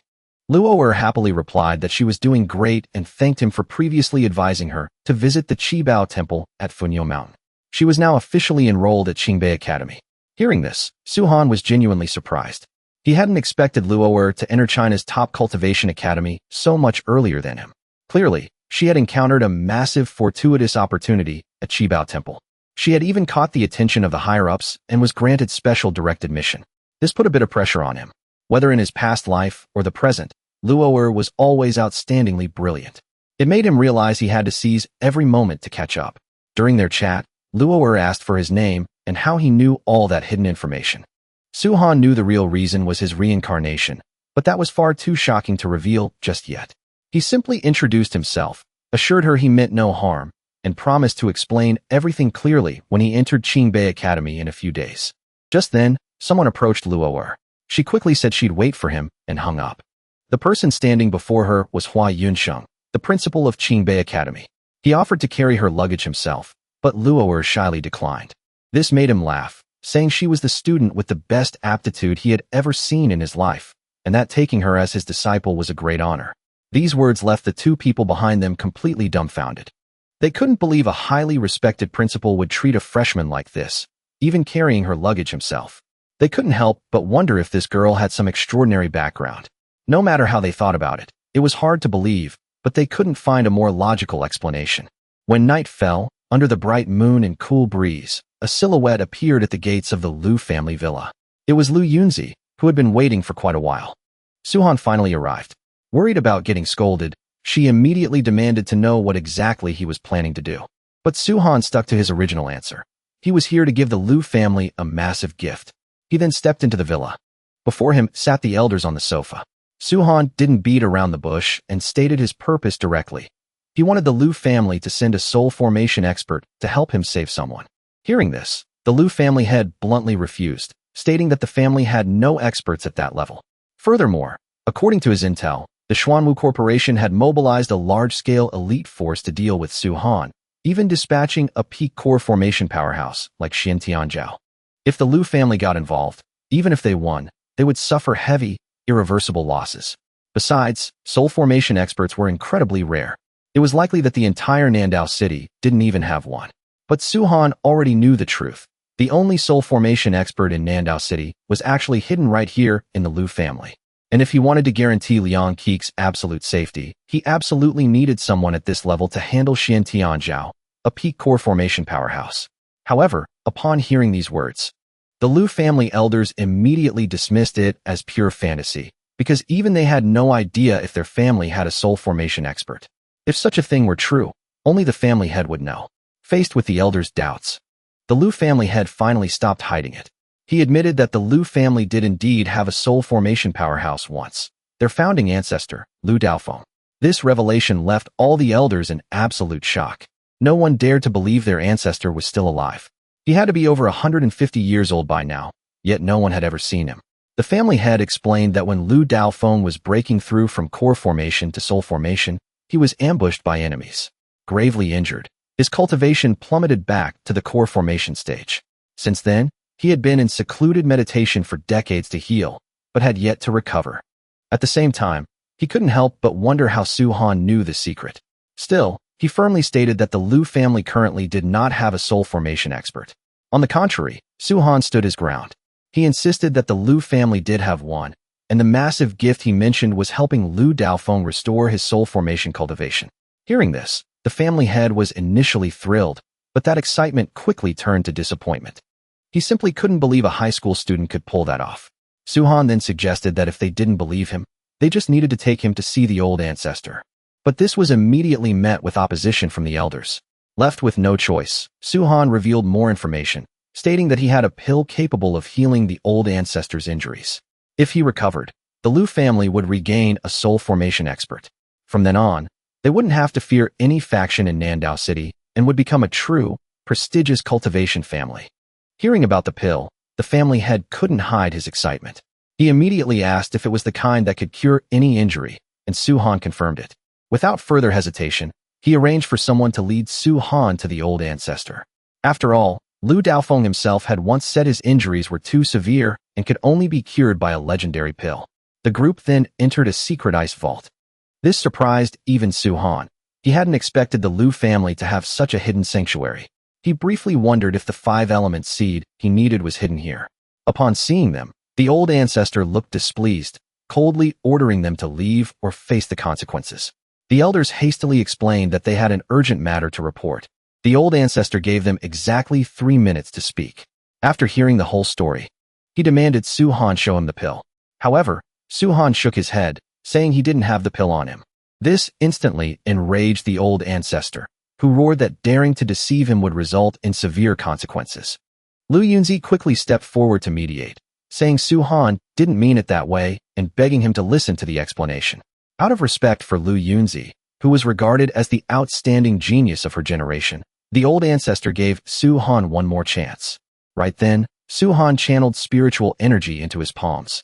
He summoned the pill furnace he had just forged and calmly explained that while he didn't have a ready-made pill on him, he was fully capable of refining one himself.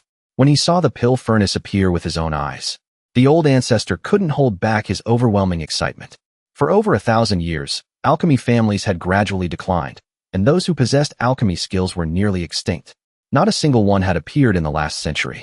Yet today, someone could refine pills with their own hands. It shook him to his core. He looked at Su-han with admiration, marveling that someone so young possessed such techniques. There had to be an incredibly powerful sect backing him. He then asked, "Young master, where did you learn this?" Faced with the question, Su-han didn't explain further. Not wanting to waste time, he simply demanded the Lu family prepare all the necessary ingredients so he could start refining immediately. Standing nearby, Lu Yunzi found this guy more and more incomprehensible. She couldn't help but wonder if he really was the legacy disciple of a major faction like her ancestor suggested. Before this, he was just an ordinary, unremarkable student. Yet now, he was completely unfathomable. Not long after, the Lu family quickly gathered all the ingredients, including many rare and precious medicinal herbs. The pill Su-han was about to refine was entirely different from the usual ones used to boost cultivation. It was a medicinal pill, specifically meant for healing injuries. However, refining a medicinal pill for Lu Daofeng was incredibly difficult. It didn't just require rare ingredients. It demanded exquisite alchemy techniques. The most crucial element was the alchemy fire used. The Chaos Heavenly chapter had reincarnated alongside Su-han, and though he hadn't fully comprehended it yet, he could already utilize some of its divine abilities. Among them was one of the 9 heavenly fires, the Nanmingli fire. This flame was profoundly mystical and could incinerate all things. For an alchemist, it was the absolute perfect choice. When Lu Yunzi saw this flame, even she was terrified by its sheer power. She immediately created a qi barrier to stop the flames from spreading, knowing that a single mistake could lead to disastrous consequences. Her heart was full of curiosity. She had no idea what kind of flame Su-han was using, but it was so powerful that her barrier could barely withstand it. However, the Nanmingli fire was still incomplete. Due to Su-han's limited cultivation, he could only manifest its basic form, just enough for the refinement at hand. If it were in its complete state, the entirety of Nandao City would likely be reduced to ashes. A loud boom echoed as the pill furnace finished its work. Su-han gave a sharp shout and opened the lid. The medicinal pill had been successfully refined. But he didn't stop there. He used the leftover ingredients to refine 3 Peiyuan pills. Pills that could help Foundation establishment cultivators rapidly increase their cultivation. Though he didn't need them himself, they could be used by ordinary people or sold. Thinking of this, Su-han suddenly remembered that if he successfully got into Qingbei Academy later, he should visit his parents and give them these pills. He then handed the newly refined medicinal pill to Lu Daofeng. The old man carefully inspected it for a moment, confirmed it was indeed a medicinal pill, and couldn't help but sigh in awe. He never thought he'd see the day his cultivation could be restored. The moment he swallowed the pill, a surge of medicinal energy instantly spread throughout his body. His aura continuously skyrocketed, steadily recovering his peak strength. He might even become the strongest person in Nandao City. After fully absorbing it, Lu Daofeng's cultivation was restored. Everyone in the Lu family immediately bowed in congratulation. As for him, he sincerely thanked Su-han, admitting that without him, he probably would never have regained his strength in this lifetime. After absorbing the medicinal energy, Lu Daofeng's cultivation had recovered by 80 or 90%. As long as Su-han refined a few more pills to consolidate it, he could completely return to his peak state. Keeping his promise, Lu Daofeng immediately ordered the entire Lu family to mobilize, following Su-han to rescue Liang Kiki and wipe out the Schwan Wu faction. Meanwhile, at Jingshi Canyon, Schwan Wu's men had been lying in ambush for a long time. Huang Shi planned to extract the information about the 9 profound wonders and then slaughter Liang Kiki, Su-han, and everyone connected to them, regardless of age or status. Right then, Su-han appeared alone. Huang Shi immediately interrogated him about the whereabouts of the 9 profound wonders. But Su-han demanded to see Liang Kiki first. He would only talk after confirming his friend was safe and unhurt. Huang Shi signaled his subordinates to bring the boy out. The moment Liang Kiki saw Su-han, He was overwhelmed with emotion. He frantically yelled for Su Han to run, warning him about the heavy ambush, but was instantly kicked to the ground. Su Han calmly reassured him that he'd be fine soon. The moment he finished speaking, Kwang Shi drew a knife and stabbed it straight into Liang Keek's bicep. Yet, the boy gritted his teeth and didn't make a single sound. Unwilling to listen to any more stalling, Kwang Shi coldly forced Su Han to reveal the secret of the 9 profound wonders, threatening to dismember Liang Keek right in front of him if he refused. He originally wanted to resolve this quietly, but the other party was practically begging for death. Su Han immediately shouted for them to attack. A split second later, an explosion echoed from the forest behind them. A streak of blue light shot forward at blinding speed, instantly obliterating the man holding Liang Keek hostage. Lu Daofeng swiftly appeared, rescued the boy, and brought him behind Su Han. Following that, the entire Lu family revealed themselves, completely surrounding the Schwan Wu forces. They warned them to drop their weapons and surrender if they wanted to live. Seeing the tables turn, Kwang Shi panicked, unable to understand how Su Han had managed to mobilize the Lu family. Moreover, the old man who just attacked possessed strength on par with Xian Tianzhao, yet he was following Su Han's orders. After handing Liang Keek over, Lu Daofeng advised the Schwan Wu forces to surrender, stating that death was their only other option. Despite realizing the old man's terrifying strength, which might even surpass Xian Tianzhao's, Kwang Shi still tried to use the Schwan Wu name as a threat, but it was completely useless. Lu Daofeng directly demanded they hand over Xian Tianzhao. He declared that today, he would annihilate the entire Schwan Wu faction. Right at that moment, a silhouette appeared on the cliffside. It was Xian Tianzhao. Having heard the challenge, he revealed himself. The Schwan Wu thugs instantly grew excited, believing that with a grandmaster present, they could definitely turn the tide. But reality wasn't as simple as they thought. Lu Daofeng left the grunts to his family members, while he turned into a blur and shot up the cliff. He launched a direct assault on Xian Tianzhao. On Su Han's side, Liang Keek was moved to tears by the rescue, swearing that he would follow Su Han through hell and high water without hesitation. Su Han just gently patted his shoulder, saying that what he hated most was people hurting those close to him. The heavy memories of his past life were still etched deep in his mind. Back then, because he was too weak, even though he had many important people around him, he was powerless to save any of them, leaving him with a lifetime of regret that could never be washed away. Because of that, in this life, he swore that anyone who dared to hurt his loved ones, no matter who they were, would pay the price by being ground into dust. With eyes as cold as ice, he declared that he would handle Kwang Shi personally. The rest were left to the others, with strict orders not to spare a single one. Immediately, Lu Yuni led the Lu family forces to charge in and clean up the lackeys, igniting a fierce battle between the Lu family and Schwan Wu in an instant.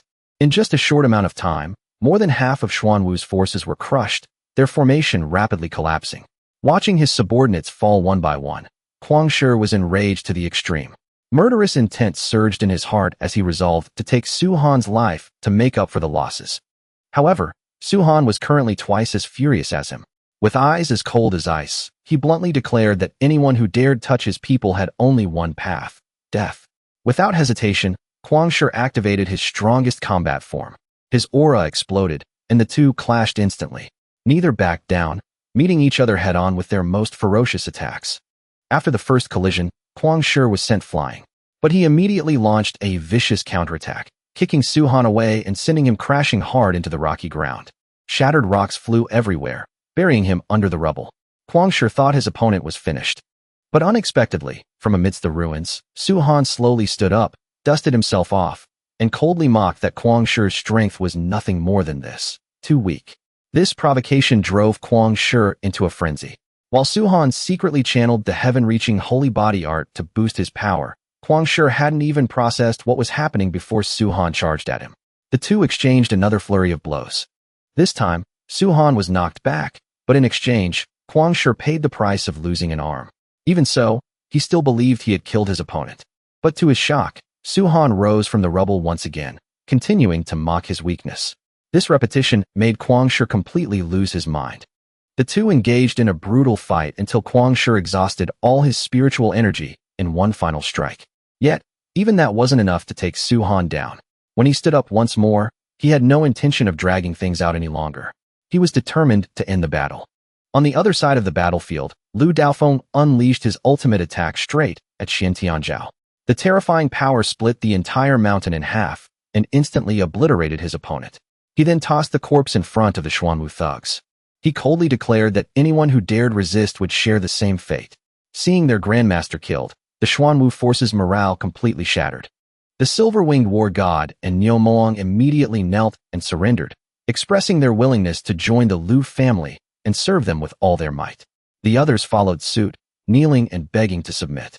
Lu Yuni accepted their surrender, promising that as long as they were truly loyal, the Lu family would never mistreat them. By now, Kwang Shi was the only one left on the battlefield, and his death was all but certain. In his despair, Kwang Shi hastily threw out one last threat. He claimed his daughter was a disciple of the Shushan sword sect, a true cultivation sect with power far beyond their imagination. He warned that if they dared kill him, not only Su Han, but his family and friends would face disaster. At best, someone would lose their life. At worst, their entire family would be wiped out. This threat caused quite a few people in the Lu family to waver. Fear began to creep into their hearts, and some even considered sparing him to avoid future trouble. Even Lu Daofeng couldn't help but step in to advise Su Han. He emphasized that the Shushan sword sect was a faction that had existed for 1,000 years, boasting countless true powerhouses. Those entities were vastly stronger than ordinary grandmasters. Moreover, such cultivation sects were notoriously protective of their own, so he absolutely had to think carefully before acting. Noticing the spreading hesitation, Kwang Shi grew even more smug and continued his loud threats. But before he could finish his sentence, a streak of sword light tore through the air. In the blink of an eye, it severed his left arm. The sword remained embedded in the severed limb as it hit the ground. The one who struck was Su Han, his cold eyes brimming with murderous intent. Kwang Shi originally had a chance to survive, but he foolishly threatened the people around Su Han, pushing himself onto the path of death. To Su Han, the Shushan sword sect was nothing worth mentioning, let alone an ordinary disciple. Even if it were the sect master's son, he wouldn't show mercy today. Despite being at death's door, Kwang Shi kept using his daughter's status as a Shushan disciple to threaten him, repeatedly mentioning the doom he'd bring upon Su Han's loved ones. With a sharp slash, Su Han severed his remaining arm. Only then did Kwang Shi truly feel terror. He frantically fell to his knees, begging for his life. But it was too late. All his pleas were meaningless. Without a shred of hesitation, Su Han drove an arrow straight through his heart, ending Kwang Shi's life. Standing nearby, Liang Kiki watched the entire process in stunned silence. His heart was filled with both terror and admiration. He even entertained the thought of learning Su Han's decisive and ruthless methods. Afterward, Su Han pulled another 5-element seed from Kwang Shi's corpse. He noticed it had been embedded in the armor to boost its energy. This proved that Kwang Shi's daughter was indeed no simple figure. But to him, it still wasn't worth worrying about. No matter who the opponent was, they shouldn't have provoked him so casually. By now, Su Han possessed 3 5-element seeds. He only needed to collect 2 more to attempt the perfect foundation establishment. Right then, Lu Daofeng approached and asked if Su Han had any other requests, saying he would fulfill them if possible. But Su Han gently declined, stating that this was originally just a transaction. Now that everyone had achieved their goals, no one owed anyone anything. He had other matters to attend to, so he excused himself. Lu Daofeng watched Su Han's retreating back and immediately ordered his men to handle Kwang Shi's corpse with the Lu family's highest honors. At the same time, he secretly calculated in his mind. Until Su Han's true identity was confirmed, he had to leave a way out for his family. 3 days later, at school, Su Han and Liang Kiki walked through the school gates. Seeing the bodyguards trailing behind Liang Kiki, Su Han could only stay silent. Meanwhile, Feng Xinguo received news from the villa that the Lu family had annihilated Schwan Wu. This left him absolutely furious. He decided he had to reclaim the Feng family's treasure. But first, they needed to find a way to force Su Han out of the school so the Feng and Long families could make their move. Hearing this, Feng Xinding wanted to handle it himself, but was stopped by his father. His father emphasized that this wasn't his concern. The most important thing right now was to pour all his effort into cultivation and breakthrough. The martial arts exam would be held in 3 months, and the higher-ups of China were preparing for a massive assessment. At that time, martial arts academies nationwide would be recruiting. Even if he couldn't get into Qingbei or Tianjin, he could still enter other top-tier martial arts academies and secure a bright future. A mere Su Han would just be a stepping stone beneath his feet. Hearing these words, Feng Xinding was filled with determination. He immediately went back to train bitterly, dedicating all his strength to prepare for the upcoming martial arts exam. The scene quickly shifted back to Suhan, as he and Liang Kiki walked into their classroom as usual. The classroom was incredibly lively. All the students were gathered around class rep Lu's desk, constantly congratulating her family for completely wiping out the Schwan Wu Corporation. Everyone was fighting to curry favor, hoping to get her protection so no one would dare bully them anymore. Seeing this, Suhan and Liang Kiki acted as if they didn't see a thing and walked right past. Pan Lian immediately looked annoyed at their attitude and demanded Suhan go greet class rep Lu. But he just gave her a passing glance, turned away, and continued to his seat like nothing happened. This made her furious. She decided right then and there to teach the two of them a lesson. Just then, the classroom door was kicked open. Someone stormed in, shouting and asking where Suhan was. Looking closely, it was none other than Long Langtian, who had just transferred to this class solely to seek revenge on Suhan. Without hesitation, he declared he wanted to challenge Suhan. But Suhan completely ignored him, even calling him an idiot, because he simply didn't have the time to deal with people like him.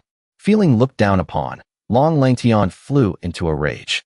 He raised his fists, ready to teach them both a lesson. But Liang Kiki immediately shouted for teacher Li Kaishan, claiming someone was trying to commit murder in the school. Intimidated by the school rules, Long Langtian was forced to stop, but he still roared furiously. "What the hell are you screaming for? Believe it or not, I'll butcher you right now." Liang Kiki shot back. "Humph, I don't believe you. Secretly fighting is strictly forbidden in school. Just try and touch me." Refusing to back down, Long Langtian demanded his name. Liang Kiki immediately said, "My last name is Da, first name is Xia. You can call me Daxia, great hero." Long Langtian sneered, promising to teach him a lesson he'd never forget. Liang Kiki said, "Remembering my name is useless. Do you know who my brother is?" Long Langtian remained disdainful. "I don't care who he is. In my eyes, he can't even take a single move from me. Whoever you bring out today is useless." Liang Kiki continued making things up. "My brother's name is Daba, great uncle. He'll beat you to a pulp." Long Langtian shot back, "Call this Daba over to fight me right now. Watch me cripple him." Hearing this, Liang Kiki burst out laughing. "Your Daba is right here, and I'm your Yi granddaddy." Ha ha. The whole class erupted in laughter at him, daring to tease Long Langtian. Furious, Long Langtian smashed a desk in half right on the spot. Watching this, Suhan was speechless. He turned to Liang Kiki and asked since when he had become so shameless. Why hadn't he noticed this before? Where did he even learn that? Liang Kiki laughed and said, "Isn't this just from watching and listening to you, Brother Su? I'm using you as my role model for strength." The relentless mockery made Long Langtian incredibly uncomfortable, but since he couldn't fight in school, he could only keep throwing provocations. Yet Suhan still didn't bother replying. Right at that moment, Li Kaishan walked into the classroom. Seeing him, Long Langtian had no choice but to return to his seat, secretly plotting to find another chance for revenge. As soon as he walked in, Li Kaishan noticed the broken door and asked who did it. Without coordinating, Suhan and Liang Kiki both pointed straight at Long Langtian. This made him even angrier. Li Kaishan immediately demanded Long Langtian's parents pay for the school's damages tomorrow and ordered him to stand at the back of the class for the entire period. Refusing to accept this, Long Langtian pointed at him and said, "I can pay the money, but on what grounds are you making me stand?" Instantly, a fist slammed down, shattering the desk in front of him in half. Terrified, he fell to the floor. Li Kaishan calmly said, "Because I am a teacher at this school. Now add the cost of another desk to your tab." "Got it." Long Langtian could only grit his teeth and reply, "Got it." Only now did he understand why his family always warned him never to mess with this man. After settling the class down, Li Kaishan announced that he was here to deliver an extremely important piece of news to everyone. Suhan only needed to hear a few words to guess what Li Kaishan was about to announce. It was clearly related to the upcoming martial arts exam. In truth, the martial arts exam had existed even before the spiritual energy revival. But back then, its scale was extremely limited, and ordinary people had almost no right to participate. It was reserved for a few special individuals. However, ever since the spiritual energy of heaven and earth recovered, the status of the martial arts exam was instantly elevated to a national strategic level. It became the most crucial path for cultivating powerhouses, producing countless outstanding talents who became the pillars of the future. Because of this, the Chinese government invested heavily, establishing numerous martial arts academies across the country. Based on resources and teaching staff, they were divided into 2 grand titles and 7 first-tier martial arts academies. All of them were key national institutions. Additionally, various provinces and cities built standard martial arts schools suited to their own conditions.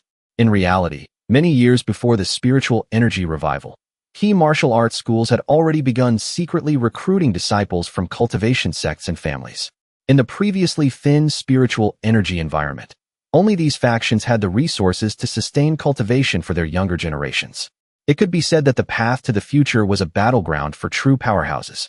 Li Kaishan continued to emphasize that in the coming period, he hoped all students would seize the opportunity, train hard to improve their strength, and achieve good results in the martial arts exam. He then opened the floor for questions. Shimenqing quickly asked if awakened individuals could participate. Li Kaishan confirmed that they absolutely could.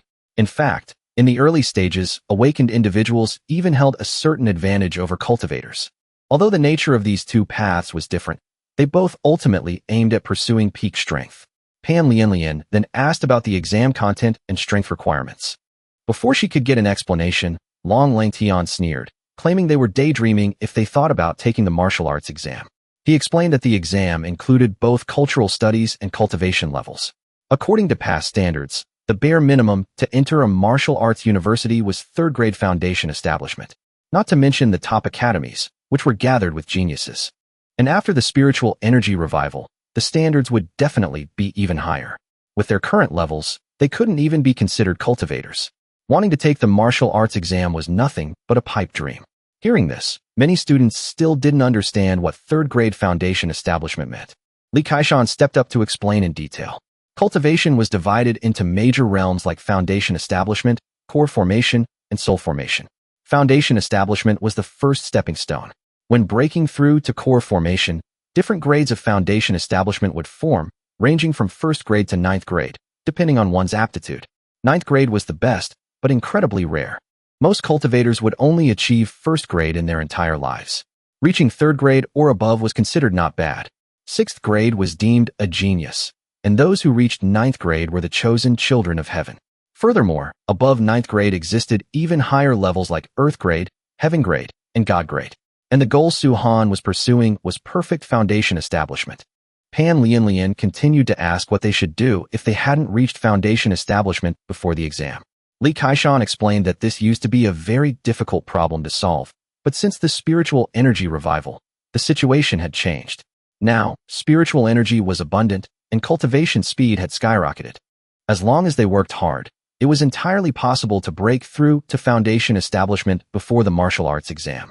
Realizing that the gap in cultivation between individuals could be massive, people could opt for a faster route, using spirit fruits to boost their realm. These spiritual items could significantly increase cultivation in a short time. However, the price for a single spirit fruit was astronomically high, reaching up to 1 million. This left most ordinary people only able to watch from afar, not daring to even dream of it. For a wealthy young master like Liang Kiki, money was nothing. But for other students, lacking both resources and awakened talent, things were much harder. After class, Liang Kiki leaned in and whispered to Su Han that he had a gift for him. He immediately took him to a massive villa located behind the school campus. It turned out that his father, grateful to Su Han for saving his son earlier, had specially prepared this spacious villa as a thank you gift. This perfectly met Su Han's needs, as he required a quiet and safe place to focus on his cultivation. Over the course of 3 long months in the villa, Su Han cultivated tirelessly. Meanwhile, Liang Kiki continuously consumed spirit fruits, eating them nonstop during that time. Thanks to this, his cultivation reached the late foundation establishment stage, almost catching up to Su Han.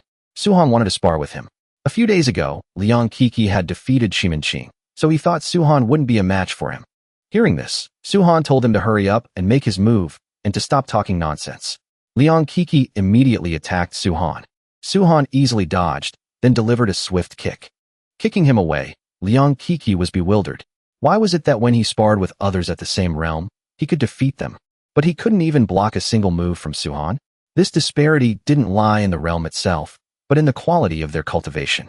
Although Liang Kiki had reached a high realm, his foundation lacked condensation. In reality, breaking through major realms like foundation establishment, core formation, or soul formation wasn't too difficult if you only considered resources. Anyone with a bit of talent could advance. But the most important thing was the quality of cultivation. The clearest example was the difference between 1st grade and 9th grade foundation establishment. The gap in combat power was so vast they couldn't even be compared. The higher the grade, the more solid the foundation, directly impacting the entire cultivation path ahead. If one only chased speed and neglected consolidating their foundation, the future would be incredibly arduous. Unless they encountered a heaven-defying opportunity, it would be very hard to go far. Though Liang Kiki didn't fully understand, he got the gist of it. He resolved to go back and condense his cultivation, striving to reach third-grade foundation establishment before the martial arts exam. Right then, Su-han took out a Peiyuan pill and gave it to him to use during cultivation. This pill didn't just increase cultivation, it also refined the foundation. It brought immense benefits to the foundation establishment stage. Liang Kiki accepted the Peiyuan pill, his eyes full of admiration. This kind of pill was usually reserved for the geniuses of major sects. He never thought he'd have the chance to touch one. However, Su-han wasn't giving it away for free. He asked him for a favor, as it wasn't convenient for him to leave the area right now. Su-han wanted Liang Kiki to deliver 2 pills to an old couple surnamed Jiang in Jujiazai, Yunbei County. He was to tell them it was a gift from Su-han, tell them not to worry, and that he would visit them after his exams. Hearing this, Liang Kiki promised to complete the mission. When the scene shifted to the school gates, the atmosphere had changed completely. Many cultivators had gathered today, including quite a few experts listed on the Azure Cloud ranking of Nandao City. This made the entire area more chaotic than ever. As time passed, the early stage of the spiritual energy revival was nearing its end. This made Su-han realize that the government's massive recruitment of cultivators was actually preparation for the turbulent middle stage ahead. When that time truly arrived, the cultivation world would enter an unprecedentedly brutal era, where countless cultivators would fall in life and death battles. But at the same time, it would be an era that produced countless heroes and powerhouses standing at the pinnacle. Amidst this, Lu Yuni actively sought out Su-han, conveying the Lu family head's intentions. He highly valued Su-han and hoped he would join the family. In return, the Lu family would provide full resource support, even backing him in the upcoming martial arts exam. Su-han stared at Lu Yuni for a moment, then said, "Class Rep Lu, you've brought up me joining the Lu family more than once or twice. You don't have a crush on me, do you?" Using the old family head as an excuse. "However, I have grand ambitions. I don't want to think about romance right now." Hearing this, Lu Yuni's face turned bright red. "Stop joking around. Who has a crush on you? Come or don't come, it's up to you. I knew talking to you wouldn't lead to anything good." Just then, a group of female cultivators approached. All of them carried an extraordinary aura. They were disciples of the Qingqing sect. Liang Kiki immediately pulled out his phone, opened the latest Azure Cloud ranking, and showed it to Su-han. This update showed a clear shift in the landscape. Su-han took the phone and looked at it. The changes were indeed massive. The entry of cultivation sects dominated most of the list. Yet, Long Outyin and Lu Yuni still firmly held the top 2 spots, and their cultivation levels were still displayed as unknown.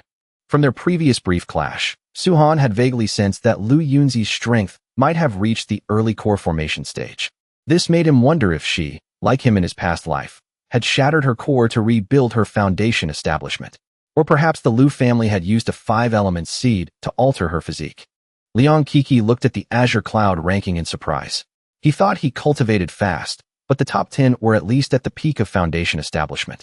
Su-han wanted to know exactly what Lu Yuni's cultivation level was, so he walked over and asked why her cultivation was displayed as unknown.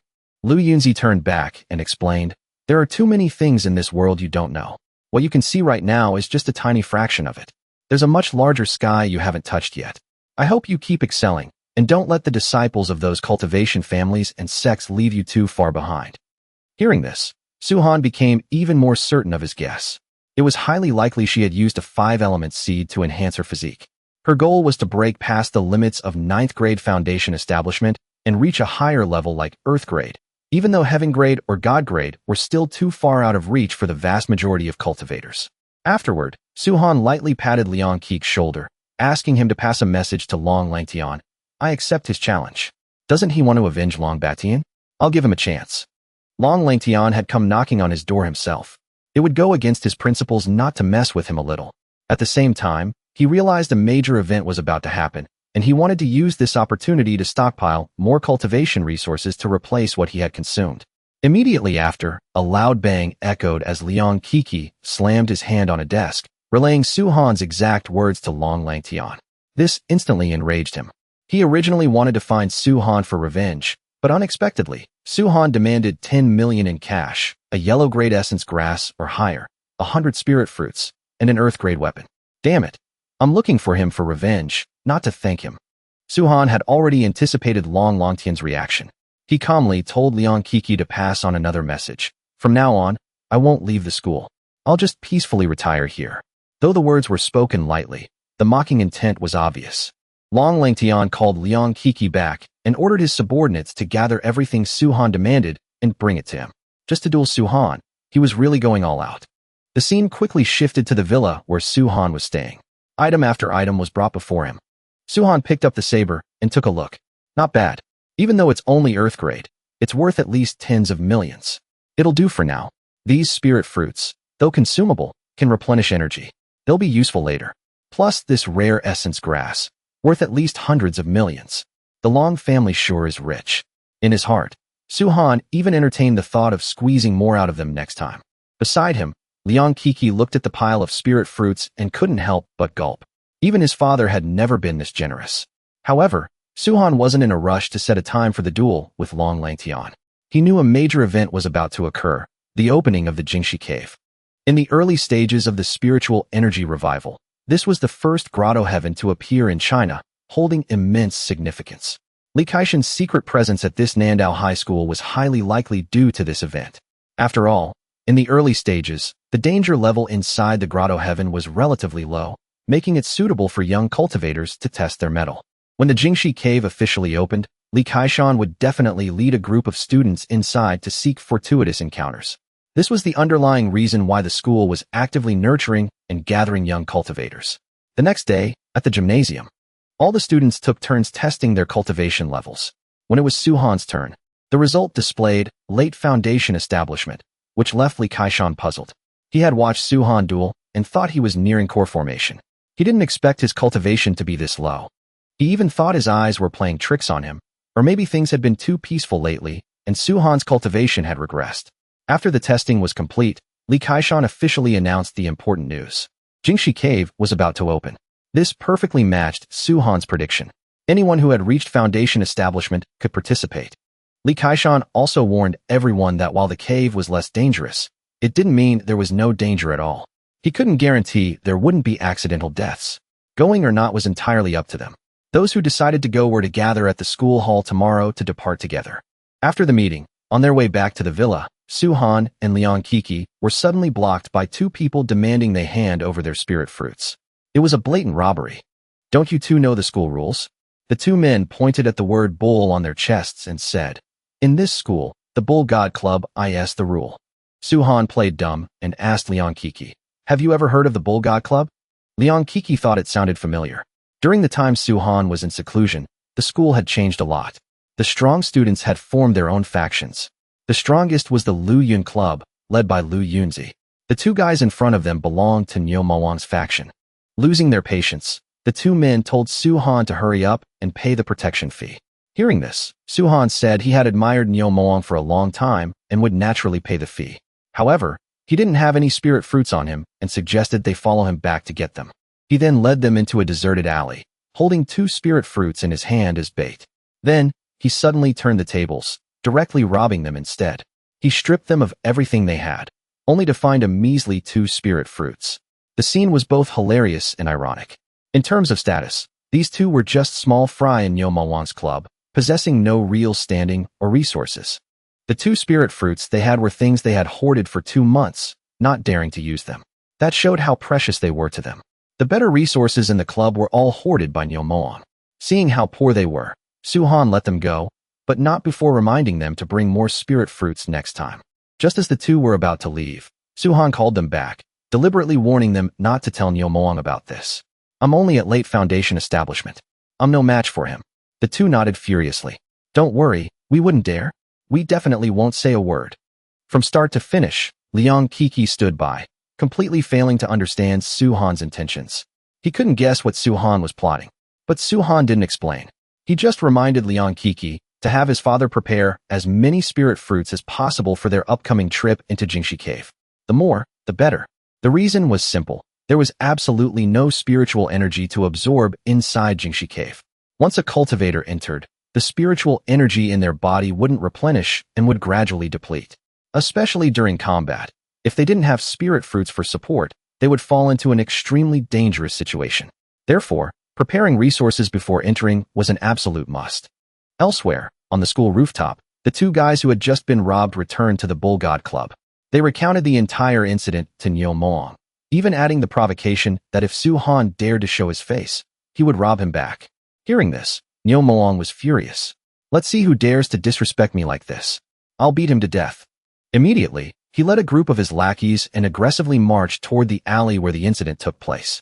His aura was fierce, as if he wanted to crush everything in his path.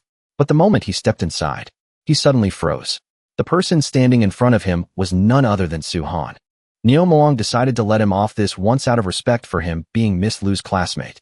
Hearing this, Su Han was very displeased and explained that he and Lu Yuni weren't close at all. Why do you guys always think I rely on her? Don't you know that clingy girl is the one sticking to me? I don't even like her. These words instantly enraged Nyo Moong, making him change his mind. He no longer wanted to let it slide. As for Su Han, he had no intention of backing down either, because his target was the resources in his opponent's hands. Nyo Moong immediately attacked, launching a strike with overwhelming force to prove his strength. But Su Han easily dodged it with a light jump. Su Han watched Nyo Moong's moves with amusement. Among awakened individuals, his talent was considered quite high, but unfortunately, his speed was far too slow. After a brief exchange, Nyo Moong was completely suppressed. In just 3 minutes, he was beaten to the ground and forced to hand over all his spirit fruits to Su Han.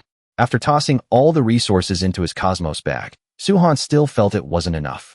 The path of cultivation ahead was long, and he needed to accumulate at least enough resources to reach the soul formation stage.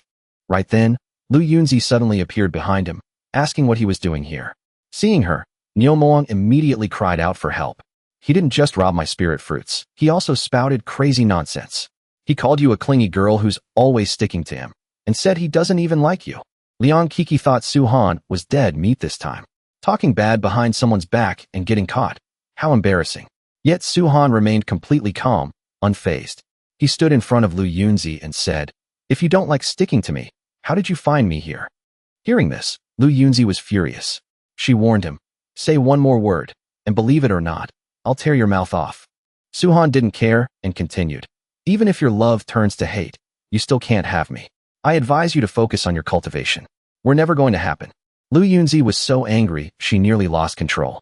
With eyes as cold as ice, she drew her sword and slashed straight at Su Han. The sword aura carried immense power, tearing through the air. If the attack landed, both of them would likely be cleaved in half on the spot.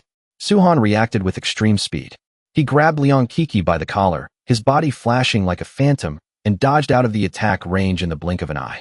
Even after dodging such a dangerous strike, he didn't forget to turn his head and tease, "Being this fierce, you'll never find a boyfriend."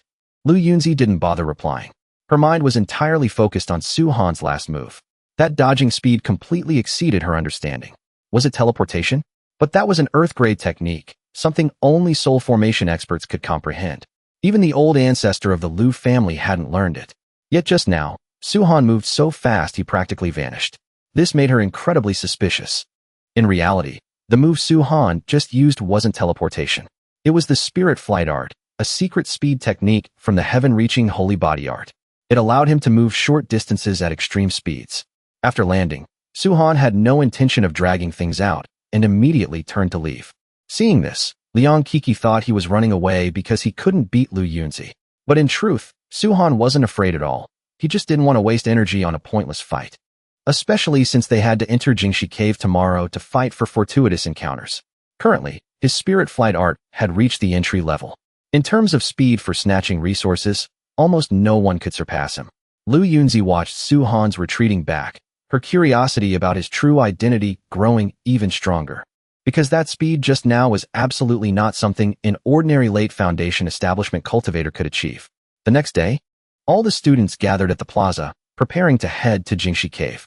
Li Kaishan received news that 5 neighboring cities were also sending their students to explore.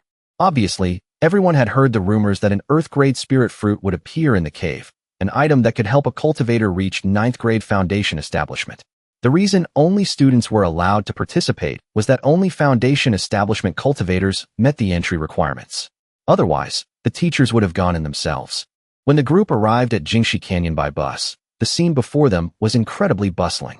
A massive crowd of students from various schools had gathered here. Li Kaishan quickly noticed that quite a few people had disguised themselves as students to blend in. But with so many people present, it was impossible to fully control the situation. He could only remind everyone to leave immediately after finding their fortuitous encounters. At the signal, the students flew into the cave one after another. Among them, the only opponent Lu Yuni truly took seriously was Long Outyin. The rest weren't worth her attention. Suhan's group also began to enter the cave. Liang Kiki carried over 100 spirit fruits in his backpack, all prepared by his father. Suhan glanced at it and warned him that this amount might not be enough, but they would have to go in and assess the situation first. Remember this well.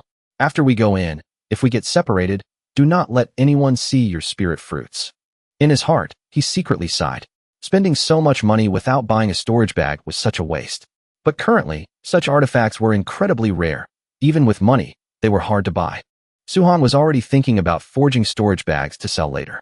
It would definitely be a highly profitable business. Once everyone had entered the cave, not long after, all the spiritual energy inside was suddenly drained. The cave entrance slowly closed, as if sealed. The teachers outside were panicked, not understanding what was happening.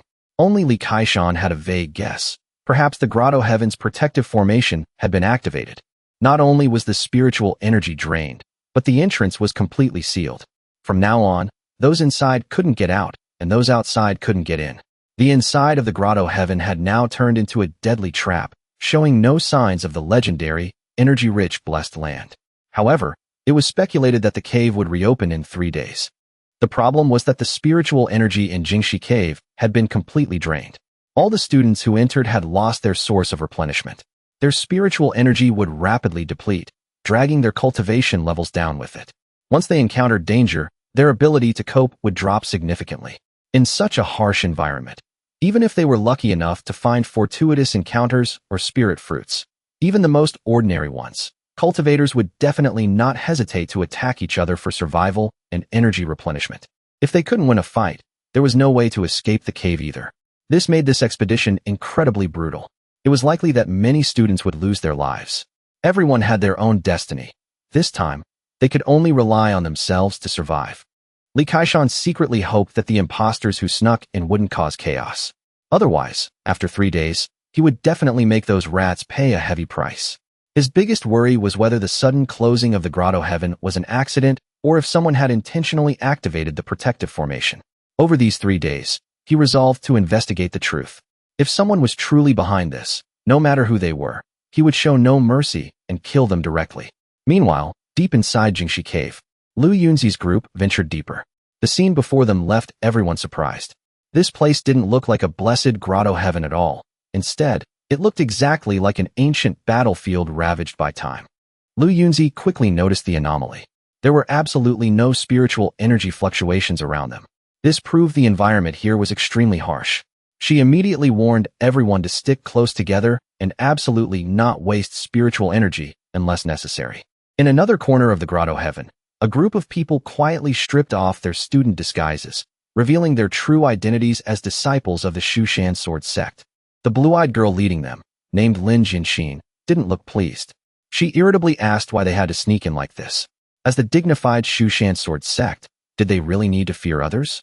The silver-haired young man beside her, Lin Qiwan, replied that the 5 of them were the elites of this generation's Shushan sword sect. They had never feared anyone, and since Shushan was the top sword sect in China, there was even less reason to fear other factions. However, before coming down the mountain this time, their master had repeatedly warned them to avoid Li Kaishan. His identity was incredibly mysterious, and there was no need or reason to clash with him. Their most important mission was still to find the treasure. Among them, the beautiful red-haired girl had a different motive. As Kuang Shi's daughter, she entered the Grotto Heaven solely to find Su Han and get revenge. Lin Qiwan didn't seem to care much about him. Whether they were finding treasure or killing someone, it made no difference. But he still reminded everyone that this place severely lacked spiritual energy, and they absolutely could not let their spiritual energy run dry. Fortunately, they had brought plenty of spirit fruits and needed to replenish themselves in time. On Su Han's side, he and Liang Kiki were also searching for fortuitous encounters.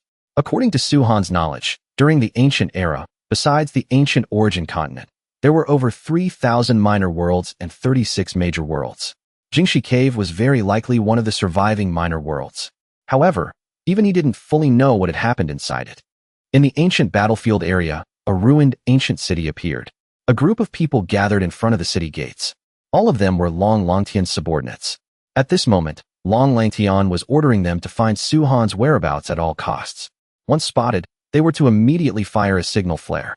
Just thinking about being scammed out of a pile of resources by Su Han made him grind his teeth in anger.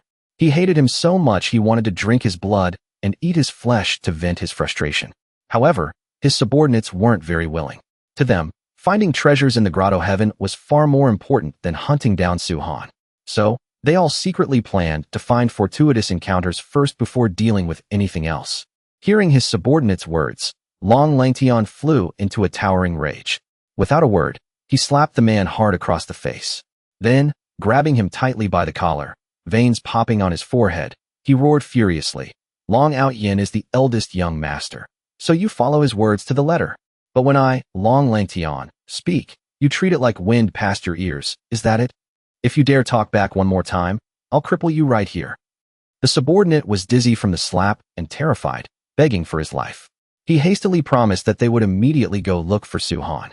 Even if they had to dig 3 feet into the ground, they would definitely find him. A few minutes prior to this, Su Han and Liang Kiki had entered a strange town deep within the Grotto Heaven. As soon as Su Han stepped in, he felt something was off. The air carried an indescribable pressure.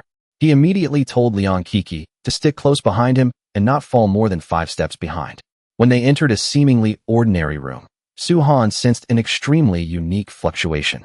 It felt like another layer of space was hidden inside. Without hesitation, he pushed the door open to investigate. Immediately, both of them were pulled into a completely different space.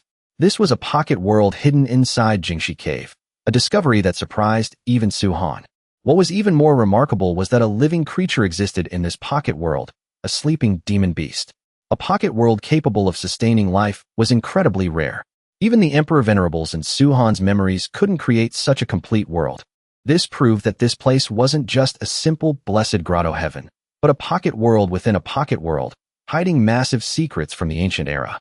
Su Han guessed that the person who created Jingshi Cave back then was definitely an existence far beyond imagination, possibly connected to ancient secrets that even Emperor Venerables had pursued. Though his knowledge of the ancient era was limited, he knew that leaving this place would likely require passing some sort of trial. It could be the Tsongshan trial mentioned on the stone stele, or simply defeating the cat demon in front of them. Liang Kiki, however, didn't think that far ahead. He excitedly rushed forward, claiming to be a master cat petter, wanting to bond with the demon beast. But the moment it smelled meat, the cat demon woke up instantly. Its eyes flashed with a vicious light. Clearly, it had been a very long time since it last tasted flesh. Liang Kiki still didn't sense the danger. He approached it, even pulling out a toy to coax it, asking where they were and how to leave. The only response was a ferocious roar. In the blink of an eye, the cat demon transformed into a massive beast. Its huge body crushed its resting spot as it lunged right in front of Liang Kiki. It opened its massive, blood-reeking maw, ready to swallow him whole. Liang Kiki was scared stiff, unable to move a muscle. At the critical moment, Su Han instantly appeared and stood in front of him. He blocked the attack head-on, but the cat demon roared again. The sound wave carried immense mental power, blasting both of them far away. Su Han immediately realized this wasn't a normal attack, it was a mental attack. Furthermore, this demon beast's strength was at least at the soul formation stage, making the situation incredibly dangerous. The cat demon lunged again, clearly intending to swallow Su Han first to satisfy its hunger. Just when Su Han thought he couldn't escape death this time, the demon beast suddenly froze. An iron chain attached to its hind leg yanked hard, pulling it back to its original position in an instant. At the same time, its body shrank back into a small cat. This scene left Liang Kiki sweating cold bullets in terror. Luckily, the attack just now wasn't aimed at his mind, or he would have gone insane, if not died. Su Han immediately jumped up to take a closer look. He realized that although this demon beast had terrifying strength, it was clearly sealed and imprisoned by someone. The chain locked to its hind leg was meant to suppress its cultivation. But even suppressed, it still possessed soul formation level strength. This made him wonder, if the seal were broken, just how powerful would this demon beast be? So who was the one who locked it here? And what was the meaning of the Tsangshan trial mentioned on the stone stele? Perhaps this place used to be a public trial ground. But if that were true, how to pass this trial and leave this pocket world remained an unanswered question. While Suhan was deep in thought about how to escape, he suddenly heard rustling sounds behind him. He turned around and froze. Liang Kiki was happily standing next to the cat demon. Not only was he not afraid, but he was also taking out spirit fruits to feed it, treating it like a pet getting snacks. Suhan couldn't help but sigh, cursing this idiot in his head. This is a man-eating beast, not a house cat, and you dare feed it like that? Liang Kiki didn't feel any danger at all. He confidently replied that all animals were the same. As long as you treated them well and fed them, they wouldn't be aggressive anymore. Hearing this, Suhan didn't know what to say. This cat demon wasn't a normal creature. It was a demon beast with strength far exceeding the soul formation stage. The soul formation stage was a massive turning point in cultivation. Upon reaching this realm, one's mental power would undergo a qualitative change, and their combat power would skyrocket to a completely different level. Yet Liang Kiki was still carelessly using his usual cat-petting tricks. What was unexpected was that the cat demon actually approached him. It seemed attracted by the spirit fruits, but in reality, in the cat demon's eyes, this was all just a joke. It simply thought that after finishing the spirit fruits, it would conveniently eat these two humans as well. Liang Kiki thought his method was working, completely unaware that he was being treated as emergency rations. Watching this, Suhan could only shake his head, thinking to himself that this guy really didn't know the meaning of death. He didn't intervene, letting Liang Kiki temporarily distract the demon beast while he looked for a way out. Hearing Suhan's thoughts, the cat demon cursed inwardly. Asterisk, you're the stupid cat. Your whole family are stupid cats. Once this king finishes these spirit fruits, I'll eat you first, you annoying brat. Asterisk. Suddenly, Suhan felt a chill down his spine, as if a dangerous gaze was locked onto him. He turned his head and saw the cat demon glaring at him with murderous intent. He couldn't help but wonder if this demon beast could actually read his mind. The sense of danger grew stronger, but Suhan calmly approached the iron pillar binding the cat demon to inspect it. The moment he got close, he realized the pillar was radiating incredibly dense spiritual energy. He reached out to touch it. Instantly, a massive surge of spiritual energy rushed into his body like a torrential flood. Suhan quickly realized this wasn't normal spiritual energy. It was compressed spiritual energy, at least 10 times denser than normal, almost forming a physical current as it frantically poured into him. If he didn't find a way to handle it immediately, his body would definitely explode. Liang Kiki panicked and asked if Suhan was okay. Meanwhile, the cat demon gloated, thinking this idiot was courting death by touching the restriction. Even if he didn't explode from the spiritual energy, he'd be trapped here just like it. At this moment, Suhan realized he couldn't move at all. Furthermore, hidden within that terrifying compressed spiritual energy was a trace of mental power, locking his body down like invisible chains. Such a sophisticated structure could probably only be set up by an emperor of venerable level existence. Liang Kiki was in full panic mode now. He hastily dumped all the spirit fruits from his backpack in front of the cat demon. He begged it to save Suhan. Hearing this, the cat demon scoffed, thinking that this restriction was created by that old geezer Tsangshan. Although his character was trash, his strength was absolutely terrifying. If it could break the restriction, it would have escaped long ago. Suhan clearly felt his body reaching its limit under the massive influx of spiritual energy. In this critical moment, an idea flashed in his mind. He immediately took out the 9 profound wonder tree. This divine object required an immense amount of spiritual energy to grow and could absorb any pure energy in the world. Without hesitation, Suhan used the 9 profound wonder tree to frantically absorb the spiritual energy flooding his body. In just a moment, the pressure on him decreased significantly, and the dangerous situation was gradually brought under control. After absorbing all of that terrifying compressed spiritual energy, the 9 profound wonder tree in Suhan's hands suddenly trembled and grew half a leaf. This sight left Suhan both amazed and curious. He thought to himself, just how much spiritual energy was accumulated here to trap an existence like the cat demon? He knew better than anyone that making the 9 profound wonder tree grow even a single leaf through normal cultivation methods was nearly impossible. The amount of spiritual energy it required far exceeded what any cultivator could endure. At this time, the cat demon also noticed the 9 profound wonder tree in Suhan's hand. Its eyes flashed with shock. It thought to itself, I didn't expect this brat to possess the seed of the most delicious fruit in the world, something I thought went extinct long ago. However, looking closely, It felt a bit of regret seeing that the tree hadn't borne fruit yet and had only sprouted a young leaf. In its memories, this item originally belonged to that hateful old geezer. Yet now, it was in Suhan's hands. This made it wonder if this brat had some connection to that old man. At the same time, it quickly realized that Suhan was using the 9 profound wonder tree to absorb the spiritual energy from the restriction, holding it captive. This meant the chains binding it were about to break. Freedom was right in front of its eyes. Not long after, all the spiritual energy in the iron pillar was drained dry. But the result was only the 9 profound wonder tree growing one small leaf. This gave Suhan a headache. To make the tree bloom and bear fruit, it would likely require an astronomical amount of energy, far beyond his imagination.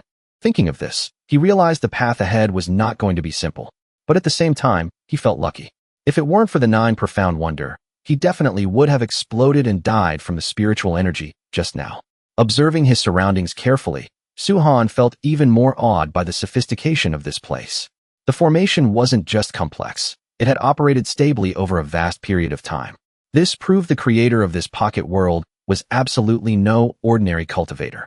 It was highly likely a mighty figure on par with an Emperor Venerable, or perhaps even a mysterious ancient powerhouse surpassing an Emperor Venerable. Right then, a streak of purple lightning tore through the sky and struck the beast arena, causing the entire area to shake violently and split in half.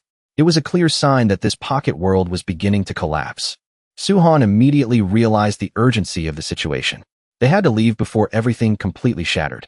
At the same time, the chains on the cat demon were completely broken.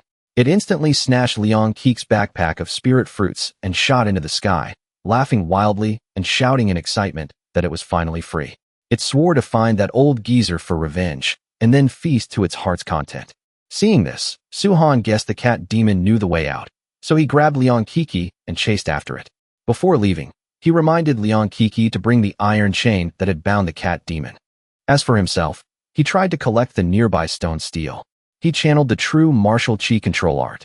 The stone steel immediately shrank and turned into a token, just as he had guessed, though its specific use was still unknown. On the other side, Liang Kiki held the iron chain with a look of disdain, thinking it was just an ordinary item. Suhan immediately smacked him on the head and scolded him. A chain that can bind a soul formation demon beast and withstand spiritual energy compressed 10 times over without breaking. How could it be ordinary? I'm afraid even normal artifacts can't compare to it. Hearing this, Liang Kiki finally realized its value. He even started plotting to use the chain to tie up the cat demon later as revenge for stealing his spirit fruits. Right then, the cat demon tore through space, creating a rift leading outside. Seeing this, Suhan became even more certain that it knew many secrets about this place. Without hesitation, the two dashed after it. Finally, they managed to escape the pocket world at the very last second before it completely collapsed. After narrowly escaping the pocket world, Suhan and Liang Kiki landed right in the middle of a chaotic and intense battle. The two sides were locked in a fierce struggle, the tension at its absolute peak. With a single glance, Suhan recognized the silver-winged war god. He couldn't help but wonder why he was here, and judging by his condition, he was heavily injured. Conversely, the silver-winged war god was just as shocked. He had no idea where Suhan had suddenly dropped from into the middle of the battlefield. However, he didn't have time to think. He immediately asked Suhan for help, explaining that the students from Jiulu City High School had robbed their team of all their spirit fruits and injured many of them. The moment Liang Kiki heard the words spirit fruits, he was furious. He grabbed the silver-winged war god by the shoulders and rapidly asked if he had seen a weird cat that looked like a lion wearing a backpack. The silver-winged war god shook his head in denial. Before he could say more, the opposing side lost their patience. The leader pointed his weapon straight at them, coldly demanding they hand over all their spirit fruits, or else they wouldn't show any mercy. Hearing this, the silver-winged war god gritted his teeth and shot back with a firm attitude. He declared that even if he died, he wouldn't hand over the spirit fruits. Anyone who dared touch the people of the Lu Yuni club would pay in blood. Seeing their stubbornness, the bald leader sneered and ordered his subordinates to surround them completely. He gave them one last chance. If they still refused to hand over the spirit fruits, he would kill them all without exception. At this moment, Liang Kiki clearly felt the spiritual energy in his body was almost depleted, and their spirit fruits had just been stolen by the cat demon. The situation was incredibly disadvantageous. Right then, Suhan calmly assessed the situation and made a proposal. He wanted to make a deal with the silver-winged war god. He would step in and take out the entire opposing side. In exchange, all the loot would belong to him, and the silver-winged war god side would have to give him half of their remaining spirit fruits. The silver-winged war god agreed without hesitation, though he still harbored some doubts about Su-han's strength. Su-han just smirked and said, "How do you know who wins or loses if we haven't even fought?" He then casually asked why he had separated from Lu Yuni. The silver-winged war god explained that Lu Yuni had gone to fight for the nine-colored Lingji, a legendary spiritual herb that could help one break through to 9th grade foundation establishment. Because of that, their team had to split up to expand the search area for other spiritual herbs. While the two sides were still talking, the bald leader on the opposite side lost his patience. He roared, ordering his subordinates to prepare for a massacre, declaring that all the spirit fruits, weapons, and treasures belonging to Su-han and the others would become their loot. The subordinates immediately grew excited. Even two of them pointed straight at Liang Kiki, fighting over who got to finish him off. Liang Kiki was terrified, while Su-han stood by, watching the show with a smile, even teasing, "Looks like someone's got their eye on you." Provoked, Liang Kiki instantly flared up. He grabbed his iron chain and charged forward, intending to teach the bald guy a lesson. But as soon as he lunged, the opponent swung his hammer with terrifying force, smashing it straight into him. A heavy thud echoed as Liang Kiki was sent flying backward, landing right in front of Su-han. Clutching his chest and panting, he hurriedly warned that the bald guy's strength was incredibly terrifying. It even surpassed Kwang Shi's.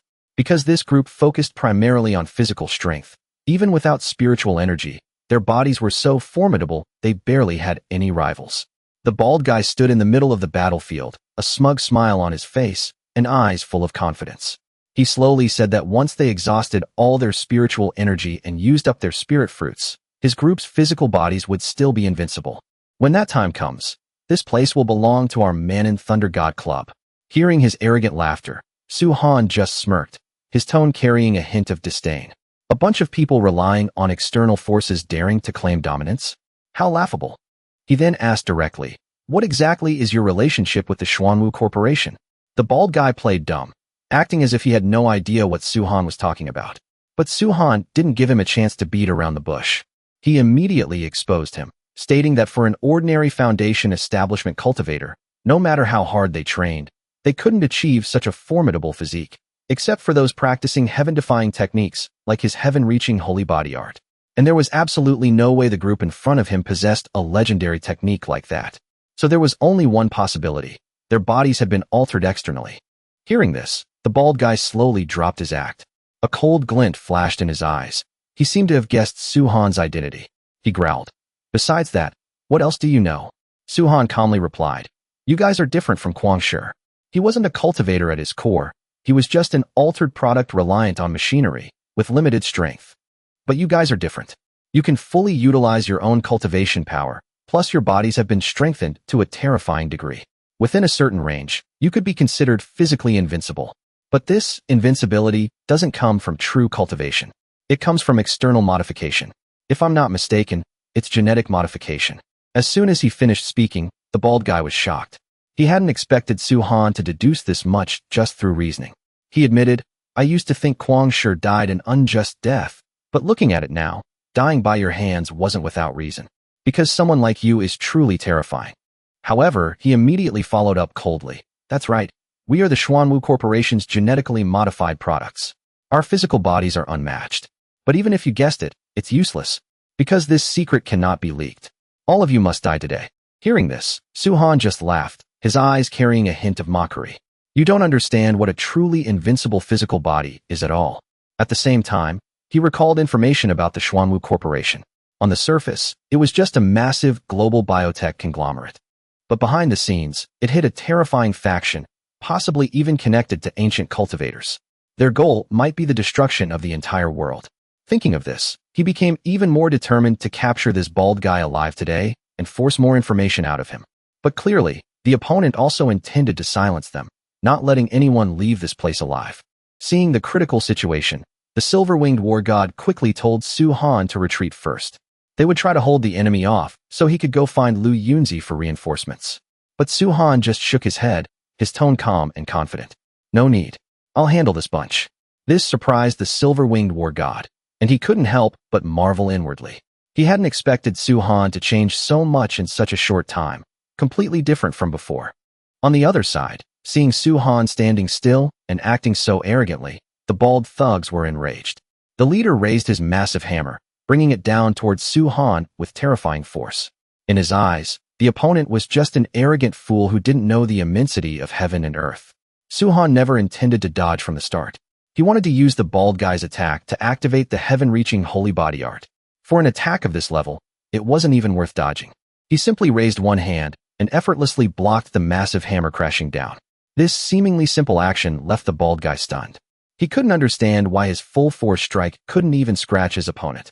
He thought Su-Han was using a spiritual energy shield, so he grew furious and swung his hammer down again. But this time, Su-Han wasn't going to just stand there and take it. Otherwise, the opponent would really think he was a fool. He was just testing the waters earlier.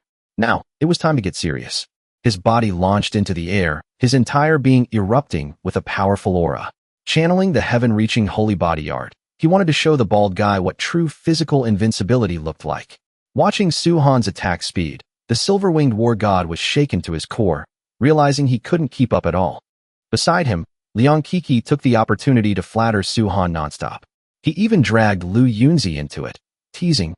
She was so amazed by Su-Han's strength that she secretly fell for him.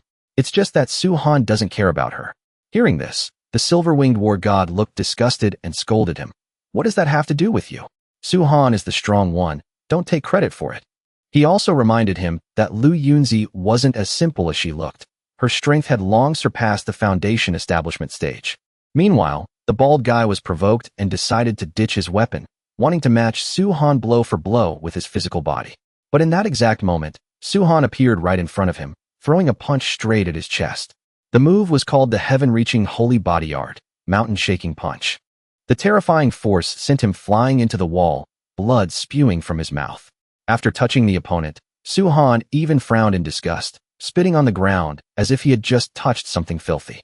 The bald guy was dizzy from the punch, but he was even more terrified to realize that Su-Han's physical body was actually vastly stronger than his. It was something he completely couldn't comprehend. A thought flashed through his mind. Perhaps Su-Han had also been modified by Schwan Wu.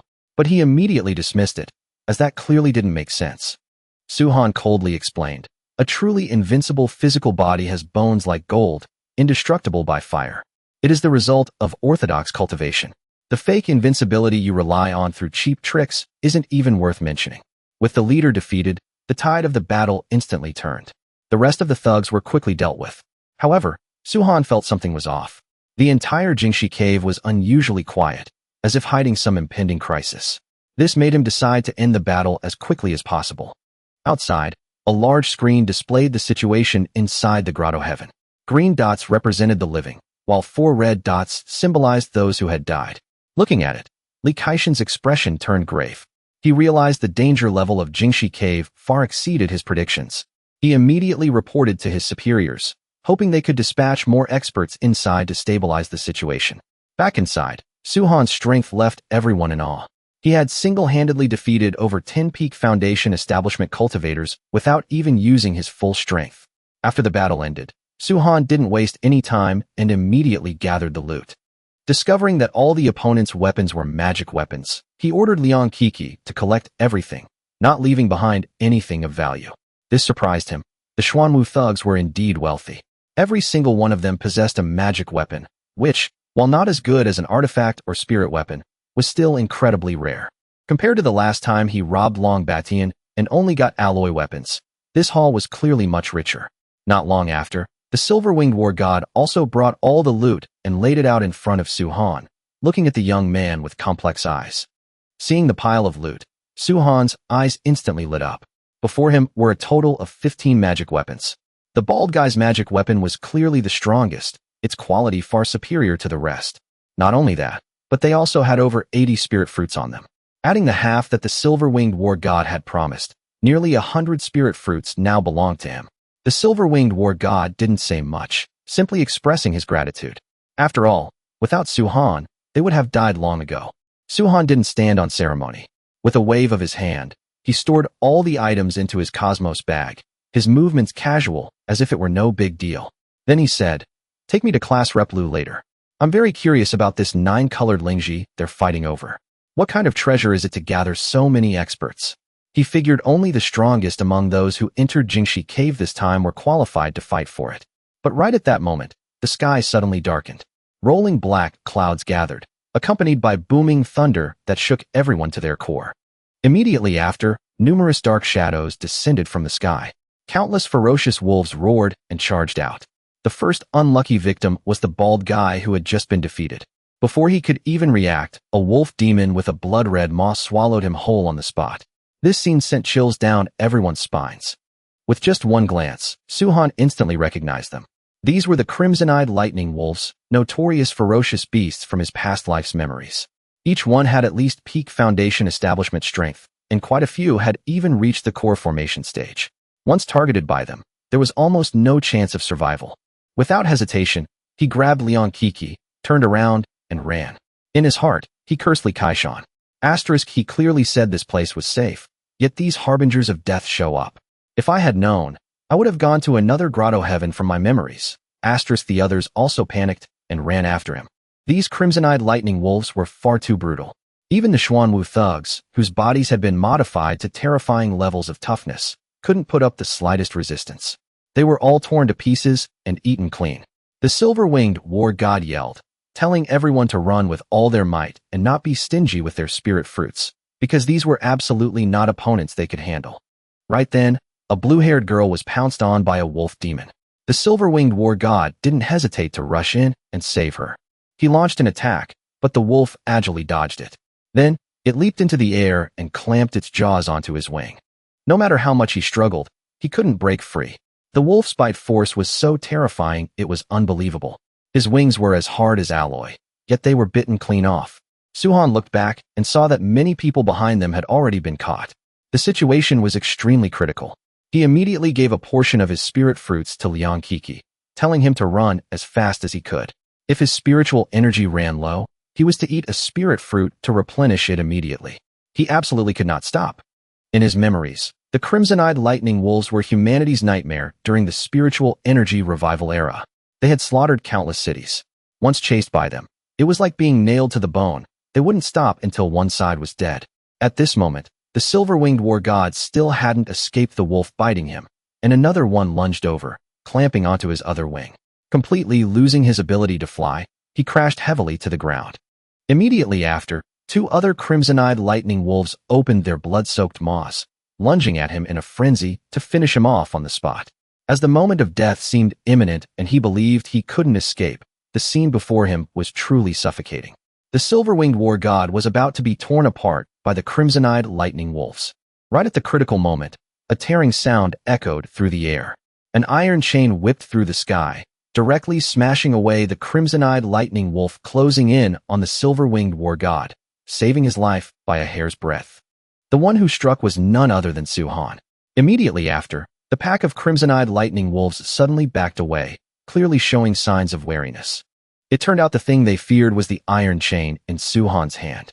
The silver-winged war god looked visibly shocked, completely not expecting Suhan to return and save him. Seeing him still dazed, Suhan immediately urged him to retreat quickly. "I can't buy you much time." Suhan's gaze swept over the crimson-eyed lightning wolves, who were wary of the chain in his hand. This sparked his curiosity. Just what kind of background does that cat have?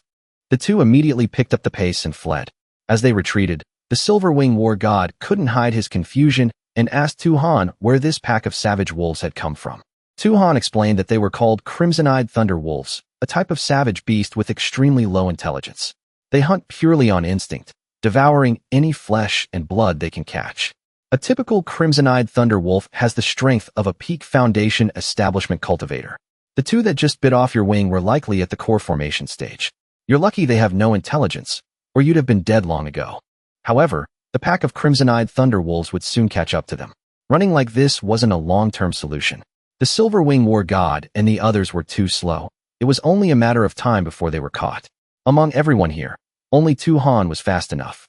They had to come up with a plan. Soon, Tuhan had an idea. He suggested running toward Lu Yuni. "Didn't you say they were fighting over the 9-colored spirit Ganoderma? We'll lead this pack of crimson-eyed thunder wolves over there. That place is full of experts. We might be able to save your people from the Lu Yun Club." The Silver Wing War God hesitated, worried that leading the wolves to Miss Lu would put her in danger. Tu-Han immediately flew into a rage. Silver Wing War God, I've noticed you've gotten a lot more sentimental since you started following Lu Yuni. That delicate flower Lu Yuni is always hiding her true strength. Don't think I don't know. Even if we get there and others get hurt, Lu Yuni will be fine. Why are you so nervous? You've fallen for that girl, haven't you? The Silver Wing War God's face turned beet red. In the end, he agreed to Tu-Han's plan, immediately leading everyone toward Lu Yuni's location. In the area of the nine-colored spirit Ganoderma, a large crowd had already gathered, all itching to snatch the rare spiritual herb. The Bull Demon King, standing next to Lu Yuni, quickly spotted some suspicious individuals, especially the young people in the front carrying swords. They gave him a very dangerous feeling. He asked Lu Yuni if they should make a move and snatch it first, as the nine-colored spirit Ganoderma was about to mature. Lu Yuni remained calm, believing it wasn't the right time. Acting now would only make them the target of a group attack. At a glance, she recognized them as members of the Shu Mountain Sword sect, but their true purpose for this trip was still unclear. On the Shu Mountain Sword sect side, Lin Jiantong had lost her patience. She wanted to strike immediately and wipe out everyone present. Kill anyone who disobeys. That way, the nine-colored spirit Ganoderma will be ours. Gang Yi agreed with the plan.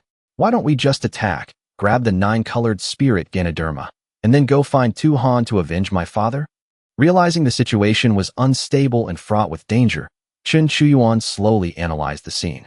I know one of you just wants the treasure, and the other just wants revenge, but we can't underestimate the leader of South Island High over there. He doesn't look simple. And there's that guy who hasn't even shown up yet, the one everyone's wary of. What's his name, Long Outyin? We need to be on guard against him too. In contrast to his caution, Gong Er thought Chen Chuyuan was overestimating their opponents. She was extremely confident in the sword techniques of the Shu Mountain Sword sect. There's no need to be afraid of a bunch of mortals. Elsewhere, the scene grew tense as a man was forcefully slammed to the ground. The attacker was none other than Long Lingtian. Because he still hadn't found Tu-Han, he was venting his fury on one of his subordinates. The subordinate could only plead helplessly, hoping he would calm down. Many people are fighting over the spirit fruit right now. Maybe Tu-Han has already been killed. Hearing this, Long Lingtian said, if he really died, that would be letting him off too easy. He then asked his subordinate if there was any news of his older brother, Long Outyin. He wanted his brother's help to seize the nine-colored spirit Ganoderma.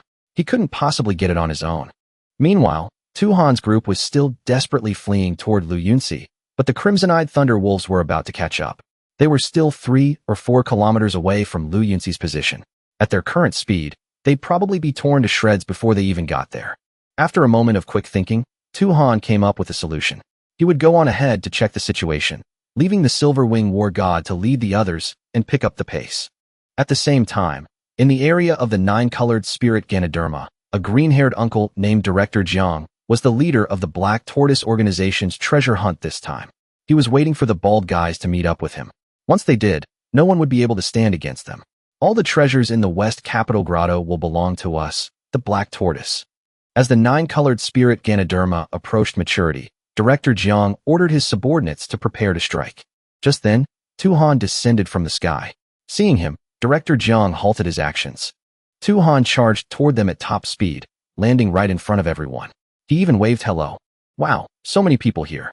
This should be enough to save the Silver Wing War God and the others. Lu Yuni was a bit puzzled to see Tu-Han. How did he get here? Long Lingtian was instantly filled with rage. He was about to personally cut Tu-Han down, but someone else beat him to it. Gong Er drew the sword from her back and charged madly at Tu-Han, wanting to avenge her father. Tu-Han wasn't flustered at all. He held up a hand, telling her to stop. Gong Er thought Tu-Han was about to beg for mercy, but he just wanted to say, I've got a lot of enemies. Why don't you all come at me at once? It's too much trouble to fight you one by one. Over with Director Zhang's group, someone suddenly recognized Tu-Han. Isn't that Tu-Han, the guy who cooperated with the Lu family to destroy our branch in South Island City? Director Jiang didn't even spare Tu-Han a second glance. Once I get the nine-colored spirit Ganoderma, I can kill this ignorant brat with a flick of my wrist. Just as the situation grew more tense, another handsome young man landed in the arena. It was Feng Jinting. He wanted to be the first to eliminate Tu-Han and reclaim the Feng family's heirloom. After hearing those words, Tu-Han broke into a sarcastic smile, his voice dripping with undisguised contempt. You're just a coward. No wonder I didn't see you earlier. Turns out you were hiding here. What? You see, I have so many enemies and want to take advantage of the situation. Feng Jinting didn't deny it. He frankly admitted his intentions. Let's see how you get out of here alive today. Tu Han paid him no mind, casually waving a hand at the Black Tortoise group. He continued to mock them. You cowards hiding in your shells. All those hulking guys you secretly trained have already been taken down by me. Hearing this, Director Zhang's face contorted with anger, but a question arose in his mind. How did Tu Han know they were from the Black Tortoise organization? The subordinates beside him couldn't hold back any longer. Just as they were about to rush forward and kill Tu Han, Director Zhang stopped them with a hand. He decided he had to get the 9-colored spirit Ganoderma first, then deal with Tu Han. He lowered his center of gravity, and with a burst of power, shot like an arrow straight for the 9-colored spirit Ganoderma. Seeing that he had attracted enough attention and hatred, Tu Han didn't hesitate either, immediately dashing toward the herb. Director Zhang saw this and immediately ordered his subordinates to stop Tu Han. Gong Air, thinking Tu Han was trying to escape, also gave chase. The Bull Demon King wanted to go fight for the 9-colored spirit Ganoderma as well, but Lu Yuni stopped him. With her sharp intuition, Lu Yuni guessed that Tu Han was using the herb to divert everyone's attention and find a chance to escape. At the same time, out of consideration for their old-school friendship, she also wanted to secretly wait for a suitable opportunity to save his life. When the 9-colored spirit Ganoderma fully matured, the atmosphere exploded. Everyone charged toward it at once. The various factions shouted threats. Get out of my way if you don't want to die. But they were too slow. In an instant, Tu Han appeared right next to the 9-colored spirit Ganoderma. He was so fast because he had spent 3 months successfully cultivating the spirit aperture in the all-heaven saintly body art. Without hesitation, Tu Han plucked the 9-colored spirit Ganoderma and turned to provoke the entire crowd. He said to everyone, "You bunch of scum. Whoever wants revenge on me, whoever wants to snatch this 9-colored spirit Ganoderma from me, come and get it. It's not that I look down on you, but you're all just a bunch of trash. If you've got the guts, come and fight me." These words enraged everyone to the extreme. No one could keep their cool. They all immediately chased after Tu Han. At this point, Lu Yuni could only stand and watch, speechless. A moment ago, only one group wanted to kill him. In less than a minute, everyone was now after his head. She had originally planned to find a chance to save Tu Han, but now he had directly provoked every single cultivator present, leaving her completely helpless. Elsewhere, the Silver Wing War God and the others were about to be caught by the Crimson-Eyed Thunder Wolves. In this critical situation, he decided to stay behind and hold them off, facing the wolves to buy time for the others to escape. Save as many as you can. Hearing his decision, everyone couldn't hold back their tears, but they still chose to stay and fight alongside him. Liang Kankan stood at the crossroads of life and death, his heart filled with hesitation. Staying meant waiting for death. If he ran, people would call him a coward who feared death. In the end, he had no choice but to stay, distributing spirit fruits to everyone to replenish their spiritual energy, hoping they could hold out long enough for Tu Han to return and save them. Just as they were all preparing to fight, the first one to be attacked was Liang Kankan himself. He was so scared he froze, unable to move. Luckily, Tu Han appeared just in time. This moved him deeply. Without delay, Tu Han immediately ordered everyone to get out of the way and keep running for their lives. Let the idiots behind me deal with the Crimson-Eyed Thunder Wolves. When they saw Tu Han return with reinforcements, everyone was overjoyed. Hope was rekindled in their hearts. After calmly observing the situation, they discovered a scene that was both hilarious and tragic. The people behind Tu Han were all screaming for his head. For a moment, they were all speechless, but that was no longer important. After all, Tu Han had just saved their lives. While the others were held up by the Crimson-Eyed Thunder Wolves, retreating quickly was the right choice. Just then, a Crimson-Eyed Thunder Wolf suddenly lunged at Tu Han. Tu Han punched it once. The cultivators who had been chasing Tu Han were now drawn into the battle, forced to confront the Crimson-Eyed Thunder Wolves head-on. At this point, Director Zhang realized the wolves were at least at the peak of Foundation establishment. He called for everyone to support each other in the fight. After witnessing the whole situation, Gang Yi finally understood the truth. Tu Han had deliberately lured them here to deal with these Crimson-Eyed Thunder Wolves. His hatred for Tu Han grew even deeper. Tu Han shook the iron chain in his hand, and the Crimson-Eyed Thunder Wolves backed away. This was likely because the iron chain carried the aura of the big cat, which frightened the wolves. The savage aura on this chain. That creature must still be in the cave. If he got the chance, Tu Han wanted to put this chain back on it. After temporarily escaping the danger, Tuhan didn't forget to continue taunting his opponents. I love seeing you hate me, but being unable to do anything about it. Outside the Jingshi Grotto heaven, the intense situation was being broadcast live on a massive screen. Unfortunately, reinforcements from the two top martial arts academies, Qingbei and Tianjin, had yet to arrive. They would have to wait a while longer. Observing the current situation, Li Kaishan felt a strong sense of foreboding. He believed the middle stage of the spiritual energy revival was about to begin. According to ancient records, when the spiritual energy entered its middle stage, humanity would face an unprecedented disaster. The true purpose of Li Kaishan's expedition into the Jingshi Grotto heaven this time was to find crucial information. This information related to the truth behind the ancient cultivator's spiritual energy revival and was incredibly important for the future of all humanity. However, the most difficult problem was how to find this information. Even Li Kaishan didn't have the answer. That was why he let the students enter for a trial, hoping someone would stumble upon a clue through a fortuitous encounter. It was just that he had underestimated the danger level inside, as well as the complex relationships and motives of the various factions. But if they could survive and walk out, they would definitely become the leading generation of cultivators in the future. Suddenly, an earth-shattering explosion echoed. The ground shook violently as a massive crimson-eyed lightning wolf burst from the earth.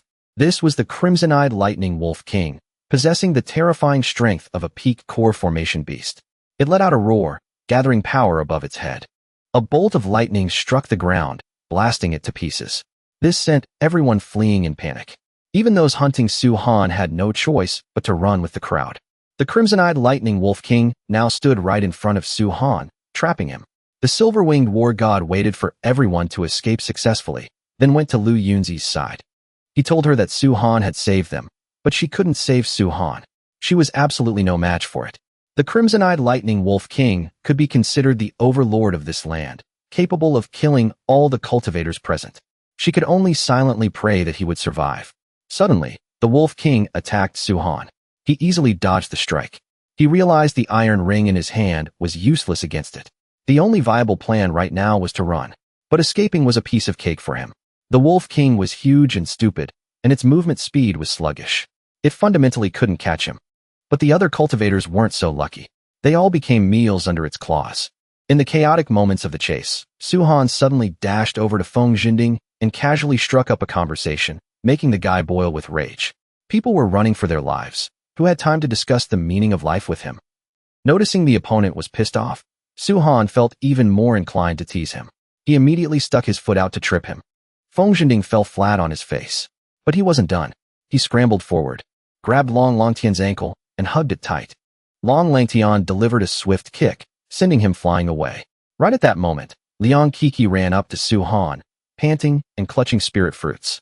Worried that Su Han's spiritual energy was running low, he hastily offered the spirit fruits to replenish it. Suddenly, a bolt of lightning struck down from the sky right where they were standing. Su Han reacted with extreme speed, pulling Liang Qixi aside to dodge it. But the people behind them were blasted into ashes. After narrowly escaping, Su Han immediately told Liang Qixi to flee toward the center of the grotto heaven. Run with Lu Yunzi and the others. He also handed him the iron ring for self-defense. As long as you don't run into the lightning wolf king, this can save your life in critical moments. As for himself, he decided to go robbing and conveniently force those guys to reveal their true strength and the schemes behind them. His first target was Boss Xiang. Seeing Su Han, Boss Xiang looked surprised. I haven't even gone looking for you, and you come seeking death yourself. Don't think I won't dare kill you in this situation. Hand over the 9-colored Lingji right now. Su Han didn't care at all. He coldly asked, what's your relationship with that old bald donkey Xiang Yuanying? Boss Xiang was furious. How dare you insult my family? I see you're tired of living. He was about to attack when his subordinate jumped out to deal with Su Han. Su Han kicked the guy away. He flew right into the pack of crimson-eyed lightning wolves. Seeing this, a lightning wolf opened its massive jaws and snapped him up. Boss Xiang was shocked. He didn't expect a single kick from Su Han to take out a peak foundation establishment cultivator. He suspected Su Han's strength couldn't possibly be just late foundation establishment. What exactly is your true strength? Su Han was too lazy to talk nonsense with him. Hurry up and hand over the pills, spirit fruits, and weapons in your bags. In his heart, Su Han was also surprised to discover that Boss Xiang was actually a descendant of Xiang Yuanying. And Xiang Yuanying was a high-ranking member of the Schwan Wu Corporation. During the middle stage of the spiritual energy revival, he used ancient giant beasts for experiments, directly leading to the destruction of many cities. Countless people died and lost their loved ones. He eventually betrayed humanity and joined the ancient cultivators faction. Boss Yang's subordinates couldn't take it anymore. They wanted to unseal their cultivation and kill him, but Boss Yang stopped them. He didn't want to reveal his true strength too early. This brat isn't worthy of being our opponent. Once we escape the crimson-eyed lightning wolf king, I'll crush him myself. Boss Yang handed Su-han 1,000 spirit stones. But Su-han still wanted the sword in his hand. Boss Yang was thoroughly enraged, threatening to fight to the bitter end. But Su-han wasn't afraid at all. He attacked them directly. Boom! A punch smashed into the ground. Boss Yang quickly retreated, threw the sword to Su-han, and angrily ran away. The loot from this fight wasn't bad. Time for the next target. After snatching the sword, Su-han headed straight for Long Langtian, openly demanding he hand over his heavenly treasures. This made Long Langtian so angry he was practically smoking. He pulled out his giant broadsword. He leaped into the air and slashed down hard at Su-han. Su-han dodged the strike. He jumped into the air and stomped hard on Long Langtian's chest. This stomp almost sent him to the afterlife. After a series of fierce clashes, Su-han finally kicked the precious saber out of his opponent's hand and casually walked away. Seeing this, Long Langtian's subordinates rushed over to help him up, asking anxiously, "Young Master Long, are you okay?" Long Langtian immediately stood up and ordered them to attack together. "Hack him to death for me." Hearing the order, the subordinates charged forward. But ironically, Long Langtian himself secretly slipped away. Watching him run away, Su-han found it incredibly boring. He originally thought the guy would fight like a man. Before running, Long Langtian even threw back a threat. "I'll have my big brother Long Outyin turn you into minced meat." Seeing this, Long Outyan's subordinates also hiked up their pants and ran. The only one left at the scene was Feng Zhending. Terrified, he immediately turned to beg for mercy, pleading with Su-han to spare his life, saying he was willing to work like a horse or an ox for him. He even took out his last family heirloom, offering it up with both hands to show his sincerity. Su-han just gave a cold sneer. He could tell Feng Zhending was just acting. Sure enough, the moment Su-han reached out to take the treasure, Feng Zhending immediately unleashed a poison attack he had prepared beforehand. Su-han reacted with extreme speed, hastily backing away. At the same time, he recognized this as a poison specifically used against cultivators, called bone-eating powder. Feng Zhending didn't expect Su-han to know this poison. He had specially prepared it for Su-han, given to him by a group of mysterious people. As soon as they saw Su-han poisoned, the mysterious people finally revealed themselves. Their goal was very clear. They wanted the peerless 9 profound wonder art that Su-han possessed. As long as he handed it over, they might consider giving him the antidote. Feng Zhending chimed in, saying Su-han also had to return the Feng family's treasure to him. Su-han completely ignored them. He casually took out a spirit fruit and ate it, while asking in return, "Are you mysterious guys ancient cultivators?" The 3 mysterious men were stunned. How could he know that? Hearing this, Su-han became even more certain. "So you ghosts are the ones who drained all the spiritual energy in Jingshi Grotto Heaven." In his heart, he was also shocked. He didn't expect the ancient cultivators faction to appear this early. Moreover, they knew the 9 profound wonder art was on him. It seemed the person backing them was no ordinary figure. It was very likely the enemy he had faced in his past life. Su-han asked what their purpose was for coming here. The 3 laughed together. "Originally, as long as you handed over the 9 profound wonder art, we could spare your life. But since you've guessed our identity, you must die." Su-han calmly finished eating the spirit fruit, rapidly replenishing his spiritual energy. Then, he immediately charged forward to fight them. He thrust his spear into the shoulder of one of the mysterious men, forcing him to hastily retreat. He didn't expect Su-han's speed to be this fast. He immediately warned his comrades. "This guy cultivates a speed secret art. He's incredibly fast. If we stay at the Foundation establishment stage, it'll be very hard to kill him. Now that the crimson-eyed lightning wolves have appeared, there are too many variables. We must finish this quickly. If this mission fails and we return, the demon lord won't let us off. Let's unleash our true strength together and kill him." Hearing this, the 3 immediately began absorbing energy from spirit fruits to boost their power, determined to annihilate Su-han. The 3 mysterious men temporarily broke through to the core formation stage, entering the manifestation phase. But against Su-han, this strength still wasn't enough. Su-han was a bit curious. Who was this demon lord they were talking about? In his past life, Evernight City had 12 demon lords. the most terrifyingly powerful existences. The three mysterious men thought the difference in cultivation realms would be enough to kill Su-han, but they were wrong. Now they were shouting in front of Su-han, demanding he hand over the 9 profound wonder art to avoid a painful death and die with his body intact. Faced with this tense situation, yet still holding the initiative, Su-han appeared completely indifferent. He looked at them with cold eyes. I don't care about that at all. The only reason I haven't killed you yet is to find out which demon lord sent you here, and what your purpose is.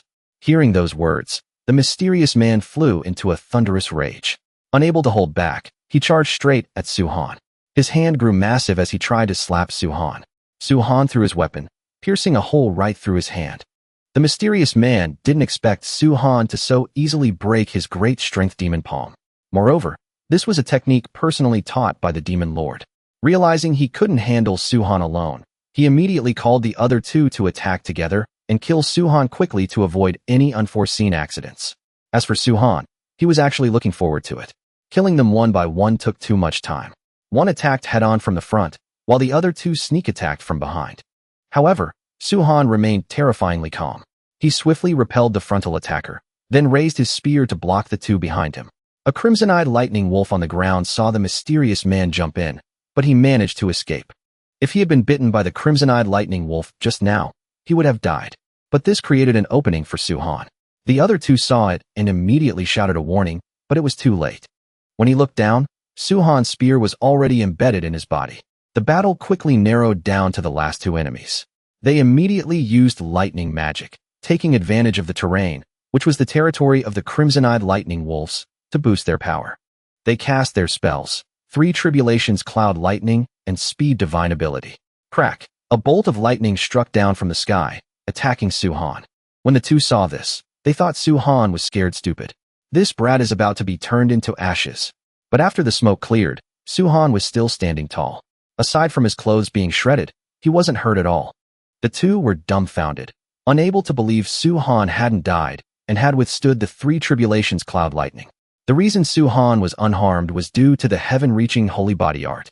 What he cultivated was an innate holy body, naturally resistant to magic. Not only did this 3 Tribulations Cloud Lightning fail to hurt him, but it also helped temper his physical body.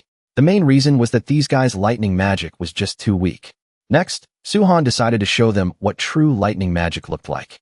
He gathered lightning in his hands, and a lightning dragon materialized in the sky. The two watched in disbelief.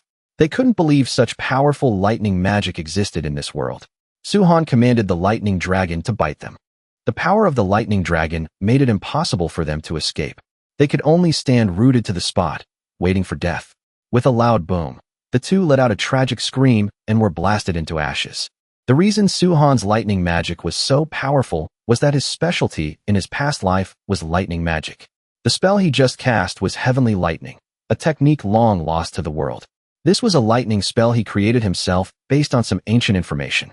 That was why in his past life, he was known as the Lightning Dharma Heavenly Venerable. Unfortunately, his current cultivation was too low. He could only use the mysterious chaos heavenly chapter in his body to forcefully create a basic form of heavenly lightning. If he were at his peak, he could summon true 9 Tribulations heavenly lightning, capable of shaking the heavens, shattering the earth, and destroying the world. No one would be able to survive it. On the other side, Feng Xinding witnessed this entire scene and was terrified to the extreme. He was so panicked he didn't even notice a crimson-eyed lightning wolf quietly approaching him. Suddenly, as if he had gone mad, he laughed wildly and screamed, "Su-han, I want you to die a restless death." The crimson-eyed lightning wolf opened its massive jaws, bit him into pieces, and swallowed him into its stomach.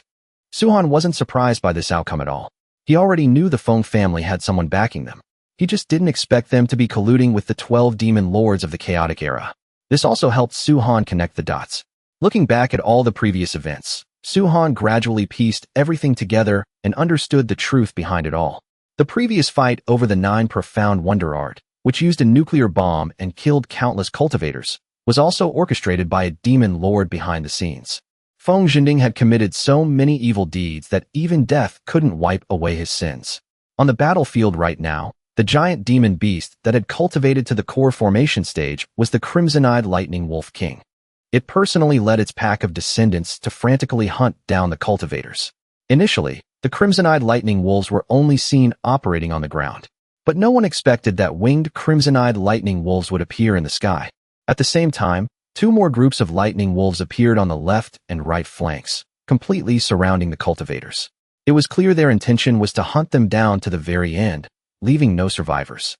But this completely contradicted the intelligence of a core formation demon beast, especially since crimson-eyed lightning wolves were a species with extremely low intelligence, fundamentally incapable of setting up such sophisticated tactics on their own. Clearly, someone was manipulating them from behind. Outside the grotto heaven, an airship was rapidly approaching. These were the reinforcements from the two top martial arts academies. Among them was the person Su-Han missed day and night, Qin Luo'er. There was also her senior brother, Long Wu. He was the guy who constantly pursued Luo'er, but was rejected time and time again. This made him, a young master of a prestigious cultivation family, incredibly angry. He even harbored thoughts of using dirty tricks to claim her. Back inside the grotto heaven, the crimson-eyed lightning wolves were frantically attacking the students with low cultivation, making the situation incredibly critical. Not wanting the injured to be killed, Lu Yuni continuously fought off the beast pack's attacks alone. If not for her, the students with low cultivation would have been wiped out long ago. But the situation grew increasingly difficult as flying lightning wolves appeared. Their numbers kept growing, and their strength was far superior to normal lightning wolves. In this situation, Lu Yuni only had one last option: unseal her cultivation. Just as she was about to act, the red-haired man behind her immediately stopped her, advising her absolutely not to do it. If you unseal your cultivation now, the Lu family's years of planning will be ruined. Your Earth-grade foundation establishment, which has surpassed the ancients, will also be ruined. After saying that, he took off his mask. He was Lu Yuni's second uncle. He had disguised himself and entered the Jingshi grotto heaven under orders, specifically because they worried something unexpected might happen to Lu Yuni, affecting her Earth-grade foundation establishment. He absolutely could not let her unseal her cultivation. In another location, Su-Han sensed the presence of a 5-element seed from afar. This perfectly matched his guess. The Lu family had indeed been using a 5-element seed to improve Lu Yuni's foundation establishment aptitude. As long as he got this seed from Lu Yuni, and then found the 5th seed from the Long family, Su-Han's perfect foundation establishment would be complete. Lu Yuni wanted to unseal her cultivation to save her classmates, but her second uncle vehemently advised against it. He urged her to avenge the students who died today in the future. Right at that moment, the people from the Shushan sword sect appeared. They stated that the 5 of them could protect everyone. Moreover, there was some history between Shushan and the Lu family head. At this time, Lin Xiuan stepped forward to offer help, but his true motive was to claim Lu Yuni for himself. However, Lu Yuni flatly rejected him. She even showed contempt for their strength, believing they were fundamentally incapable of protecting the people behind her. Hearing this, Lin Jingshi, who was standing behind, also got angry. You dare look down on our Shushan sword sect? Don't you know that in the eyes of our Shushan sword sect, your cultivation families are nothing but small fry? Our senior brother Lin Xiuan taking a liking to you is your blessing. How dare you reject us? Ignorance is no excuse. With our Shushan sword sect here, you should consider yourself incredibly lucky. In this tense and dangerous atmosphere, the words of the Shushan sword sect dripped with obvious arrogance. You guys can hide behind our Shushan like turtles in their shells. Although we can't wipe out the lightning wolves, protecting a few ants is more than easy for us. Hearing these words, Lu Yuni's face showed clear disdain. With your strength, you can't even beat me. Seeing the situation turning sour, the second uncle interrupted her and quickly cupped his hands, accepting the Shushan sword sect's help. He didn't want Lu Yuni to unseal her cultivation, so he had to rely on outside help. Immediately after, the people from the Shushan sword sect began to step in and block the crimson-eyed lightning wolves. But faced with the overwhelming numbers of the beast pack, they couldn't hold them off at all. If this situation dragged on, they would be wiped out sooner or later. Despite this, Lin Xiuan still retained a bit of responsibility and decided to try and hold them off a little longer. He had made a promise to the Lu family, and just leaving like this would look really bad. But Lin Jingshi disagreed. She kept urging him to retreat, saying, "You need to leave quickly. She's just one Lu Yuni. She's not worth it. With your status as the top outer disciple of the Shushan sword sect, you can have any girl you want. Stop hesitating." Right at that moment, a flying lightning wolf suddenly lunged at them. Lin Jingshi couldn't react in time and dropped her sword. She hastily backed away, but it was useless. She couldn't escape at all. In a moment of desperation, She saw a student behind her and immediately threw him toward the flying lightning wolf. The student screamed in terror, "Miss Lu, save me." Hearing this, the silver-winged war god flew over at top speed and saved him. Lu Yuni also arrived, leaped onto the lightning wolf's head, and chopped it off.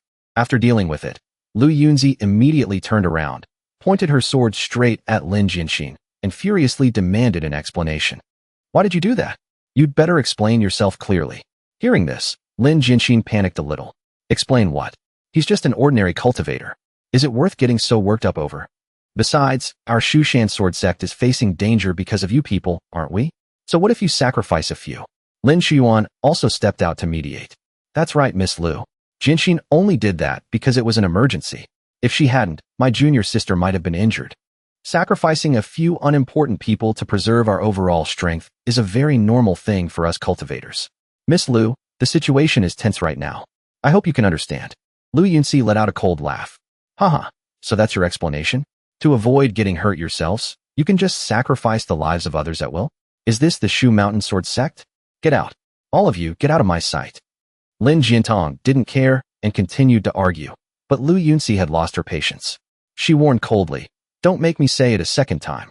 Otherwise, even under the attack of the crimson-eyed thunder wolves, I will cut you all down, no matter the cost." The members of the Shu Mountain Sword sect were furious and were about to say more.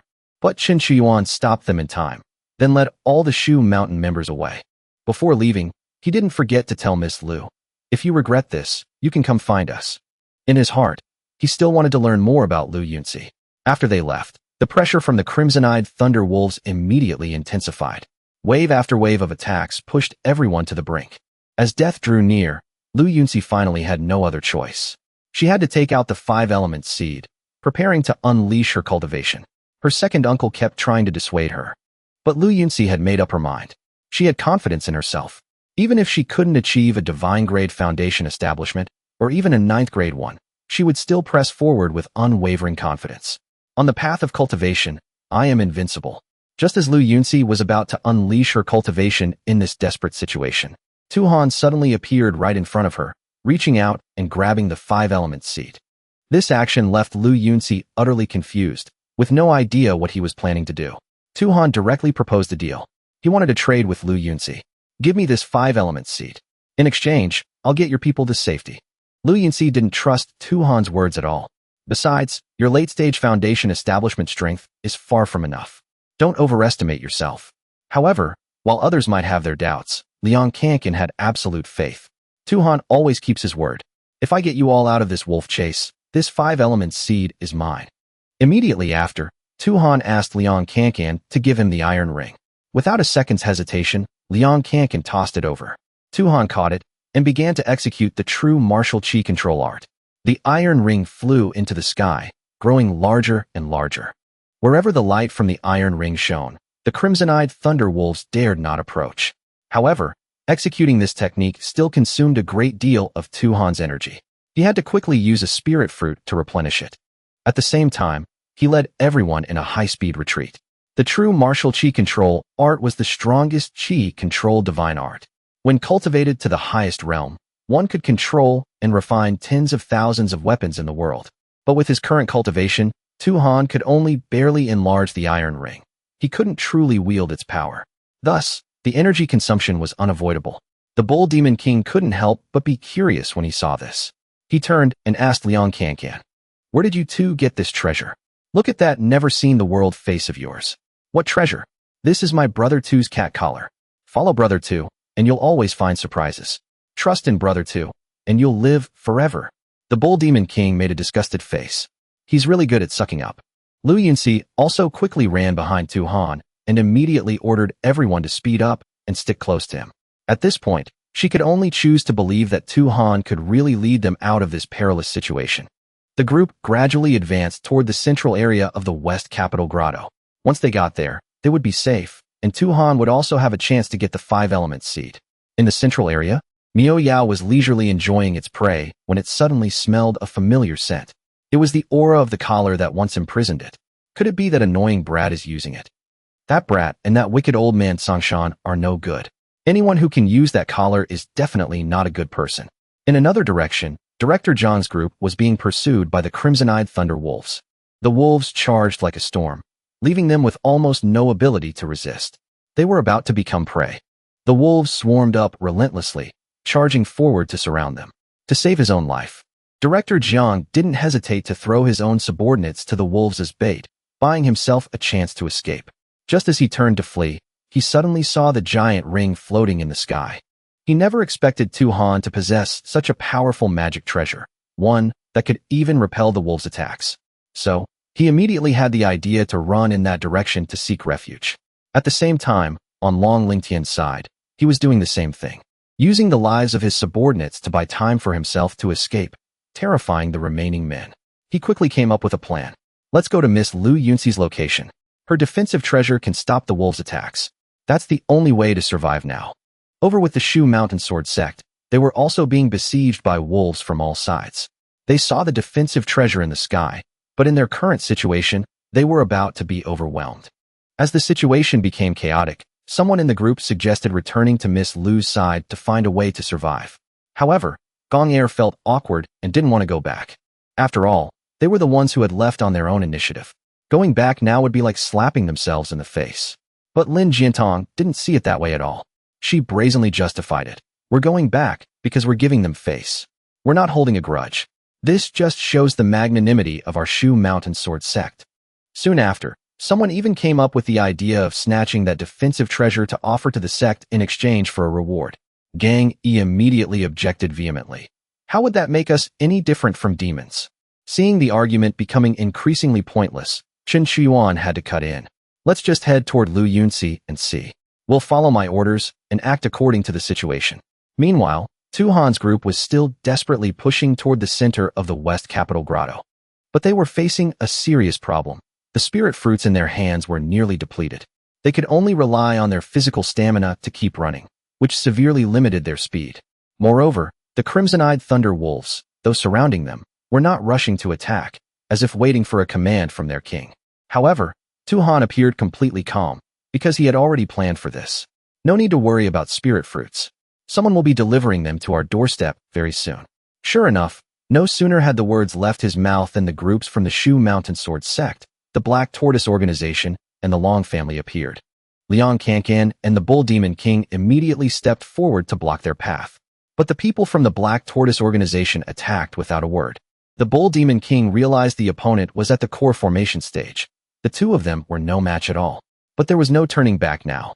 In that perilous moment, Tu Han appeared beside the opponent, holding a sharp spear, and with a swish, he thrust it forward, piercing through the man's chest.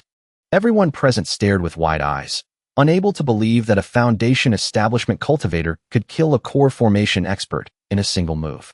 After felling his opponent, Tu Han landed lightly and coldly declared, "Anyone who wants to force their way in, anyone who wants to steal my things, just try it." But they were not afraid at all, and even wanted to fight Tu Han to the death.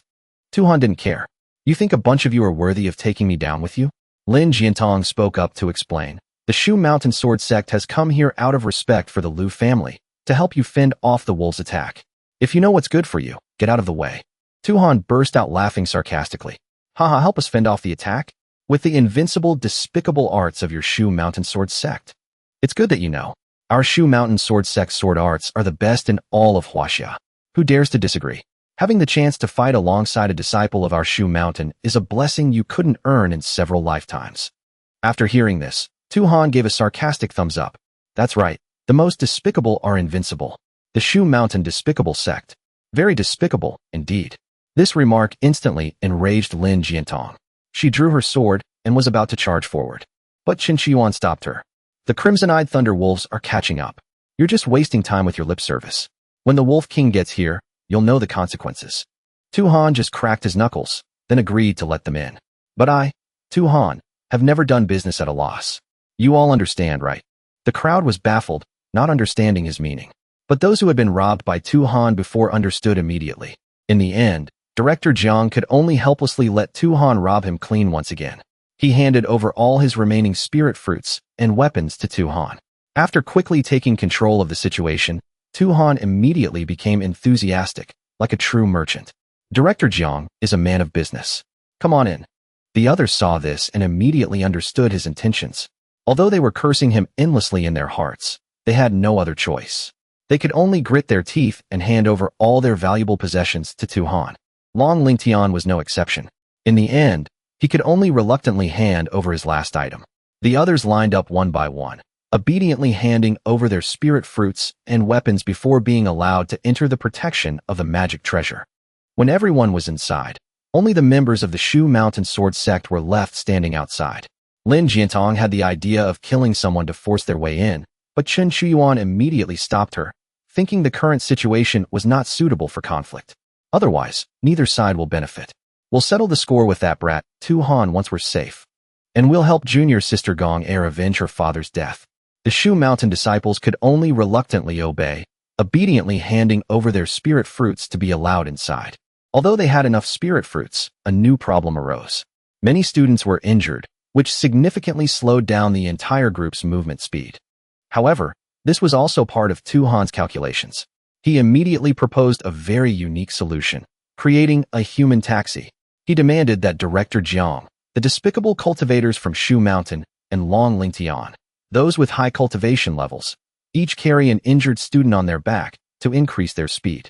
For those accustomed to being on top, this request was obviously extremely annoying and unacceptable. But Tu Han calmly threatened, "If you don't do it, get out immediately, and none of the assets you've handed over will be returned." Long Lingtian was so angry he nearly exploded, but his subordinate quickly stepped forward to advise him. "Young Master Long, endure this for now, and the storm will pass. The eldest young master is still waiting for us. We can't burn 3 years of firewood in 1 hour." Seeing them hesitate, Tu Han said coldly, "I'll count to 3. If you're not carrying someone, you all get out." In the end, Long Lingtian had to randomly pick someone and carry them on his back. Chen Chuyuan did the same. Carrying an injured student, he thought, "Master always taught us that on the path of cultivation, we must endure humiliation. The day will come when we can take our revenge. The stronger our rage is now, the more intense the suffering our enemies will endure later. The time will come to settle all scores with him." Director Jiang could only reluctantly comply, carrying an injured student on his back.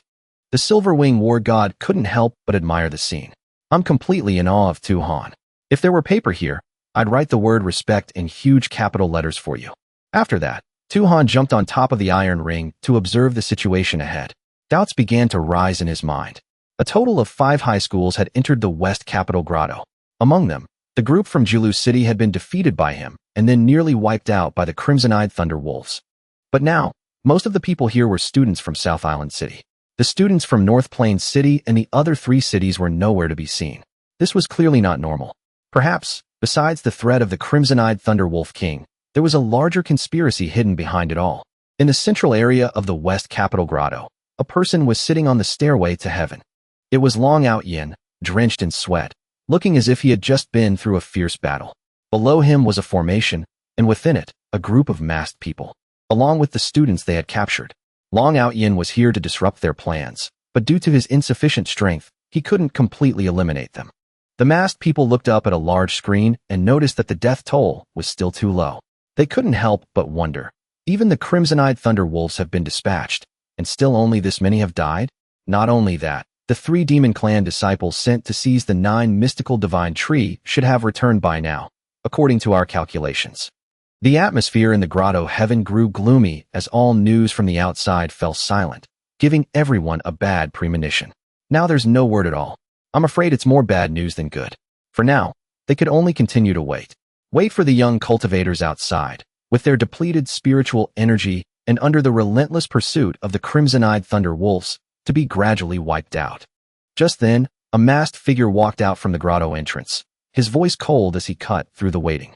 "No need to wait anymore. The reason the students out there haven't suffered mass casualties is because they were saved by a cultivator named Tu Han. I don't know where he got a secret defensive treasure, but the Crimson-Eyed Thunder Wolves seem to be a bit afraid of it, which is why there hasn't been a massacre."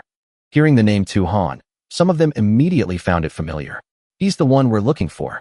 The 3 Demon Clan disciples sent to find the 9 mystical divine tree were looking for him.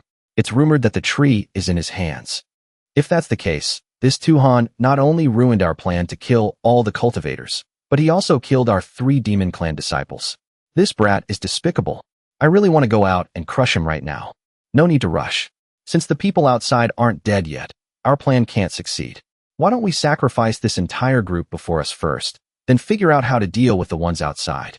Another person immediately confirmed the situation. So, are you sure that apart from those protected by Tu Han, all the remaining cultivators in the Grotto Heaven are here? Rest assured, they're all here. After I entered the Grotto Heaven, I ate the demon spirit fruit given by the demon lord, and my cultivation has reached the mid-core formation stage. Dealing with these foundation establishment chicks is effortless. Capturing them was as easy as pie. Soon after, someone suddenly remembered something. Right, it seems we forgot someone. What about that brat Long Outyin on the stairway to heaven? If we sacrifice these people, he'll definitely interfere with the ceremony. Another person added, this Long Outyin's strength is indeed not bad. With only peak foundation establishment cultivation, he dared to harass and obstruct us multiple times. But this kid is also very cunning. Every time we try to surround and kill him, he runs and hides on the stairway to heaven. It's really infuriating. Speaking of the stairway to heaven, they couldn't help but feel a sense of awe. That stairway to heaven is truly mysterious. With every step up, the pressure multiplies. That's right. And the stairway adjusts the initial pressure based on each person's strength. We've just broken through to the core formation stage. Although our cultivation is higher, the pressure we have to endure is also greater. I tried it just now and couldn't bear it after the 5th step. I can't believe that Long Outyin managed to reach the 8th step. If this were Eternal Night City, he'd be a character with talent comparable to a saintly demon disciple. However, the leader remained calm. You don't need to worry about this person. I've been observing him. This Long Outyin probably wants to climb to the 10th step, the highest one, to get the treasure on top and save these cultivators. Unfortunately, I saw him get injured and cough up blood while trying to break through to the 9th step. He probably can't even take care of himself right now. Hearing this, they immediately made a decision. If that's the case, quickly send the Demon Lord's signal to the Crimson-Eyed Thunder Wolf King. Order the Wolf King to attack the cultivators outside at all costs. They must all be killed. Immediately after, the masked people began to prepare the sacrificial ritual. The leader thought it through carefully. The people outside might have discovered the anomaly in the Grotto Heaven and would sooner or later send people in. To ensure there were no mistakes, they decided to sacrifice this entire group immediately. On the stairway to heaven, Long Outyin was almost completely helpless. He had intended to try to reach the highest step, grab the treasure on the 10th step, and then come down to save people. But reality far exceeded his expectations. Long Outyin was powerless on the stairway to heaven. He had wanted to get the treasure on the 10th step to save them, but he never expected that he couldn't even withstand the pressure of the 9th step, let alone the 10th. Not only that, the immense pressure had also severely injured him, leaving him completely unable to intervene. This time, he couldn't go down to stop them anymore.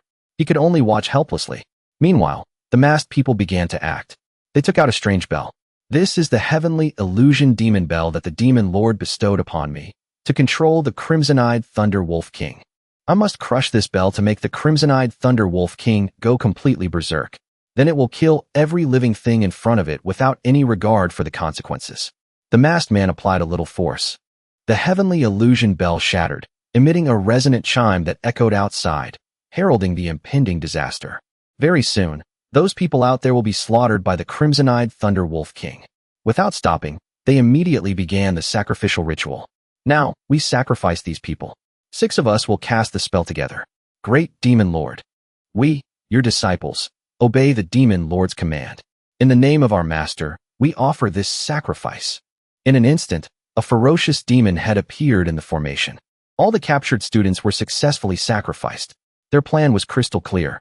Next, as long as the Crimson-Eyed Thunder Wolf King killed everyone outside, they would have completed the mission given by the Demon Lord. From above, Long Outyin witnessed the entire scene, his heart filled with rage. Long Outyin stood on the stairway to heaven, watching this scene with utter indignation, wishing he could slaughter them all. How dare they sacrifice so many people alive, killing them all? He couldn't understand how these people could be so cruel. On the other side, Tu Han was leading everyone at full speed toward the center of the Grotto Heaven. Qin Shiyuan took the opportunity to approach Lu Yuni, continuing to try to win her over, pretending to explain that it was all a misunderstanding earlier. We saw the wolves attacking you and couldn't bear it, so we came back. We even helped your injured students move faster. Hearing this, Lu Yuni immediately retorted, this was all because Tu Han forced you to, wasn't it? Without Tu Han's coercion, would you people from the Shu Mountain Sword Sect care about whether we lived or died? Qin Shihuan still tried to justify himself. Miss Lu, what are you talking about? I've said before that our Shu Mountain and the old master of the Lu family have a history. No matter what, I would help you. Besides, Yunsi, don't be deceived by Tu Han. That guy has a despicable character. Hearing this, Lu Yunsi immediately became angry. Don't call me Yunsi. We're not that close. But Qin Shihuan refused to stop, continuing to ramble on, even deliberately slandering Tu Han in front of her, bringing up past events, and calling Tu Han a petty person. This made Lu Yunsi unable to bear it any longer. She suddenly stopped, turned around, and said coldly, "That's enough. Even if Tu Han is greedy, he's an open villain. You're just a hypocrite pretending to be a gentleman. You're not even qualified to talk about him." After speaking, she immediately sped up and left, putting distance between herself and Qin Shihuan. Tu Han, standing on the iron ring, was a bit surprised to hear these words. He never thought that delicate flower Lu Yunsi would actually praise him. Qin Shihuan, on the other hand, was furious. "Damn it! How dare you look down on me, Qin Shihuan? Just you wait. I'll make you both praise me from your graves." Just then, the situation suddenly changed. The crimson-eyed thunder wolves began to go berserk, relentlessly crashing into the barrier. They didn't stop even when injured or killed, as if they had lost all reason. Noticing the abnormality, Tu Han immediately jumped down to check the situation. He was almost certain that someone was manipulating the crimson-eyed thunder wolves from behind. But who could possibly make them completely lose their minds and turn into killing machines like this? Thinking of this, Tu Han couldn't help but feel that the situation had become extremely serious. This is real trouble. As the situation became critical, Lu Yunsi quickly moved to Tu Han's side, her eyes filled with clear anxiety. She understood that Tu Han's defensive treasure would sooner or later be broken by the crimson-eyed thunder wolves, so she wanted to ask if there was any other way to save everyone. Tu Han looked at the situation and answered frankly, "This is very difficult. How about I retract the defensive treasure, and everyone runs for their lives? Otherwise, when the crimson-eyed thunder wolf king gets here, not a single person will survive." Lu Yunsi immediately objected, her voice firm. "How can you do that? I absolutely disagree. You can't just abandon everyone. Don't forget, you've already taken my 5-element seat. You promised to get everyone to safety. Since you've taken my things, don't you dare try to run away alone." Hearing these words, Tu Han was a bit surprised. So Lu Yunsi knew it was the 5-element seed. "Of course I knew. Although I don't know what you need it for, I understand how precious this seed is. Since you've taken it, you'd better keep your promise." After speaking, Lu Yunsi turned and left, but her heart was in turmoil. She knew very well that Tu Han had already done a lot for everyone, but facing the life-and-death situation of so many people, she couldn't just watch her classmates die. She had to drag Tu Han into this, even though she knew it might implicate him. But she had no other choice. In her heart, she silently said to Tu Han, "I'm sorry. I just want to say, you're underestimating Tu Han too much." Outside the West Capital Grotto, on the large screen displaying the battle situation, more than half of the green light points suddenly turned red. That meant half of the people had perished.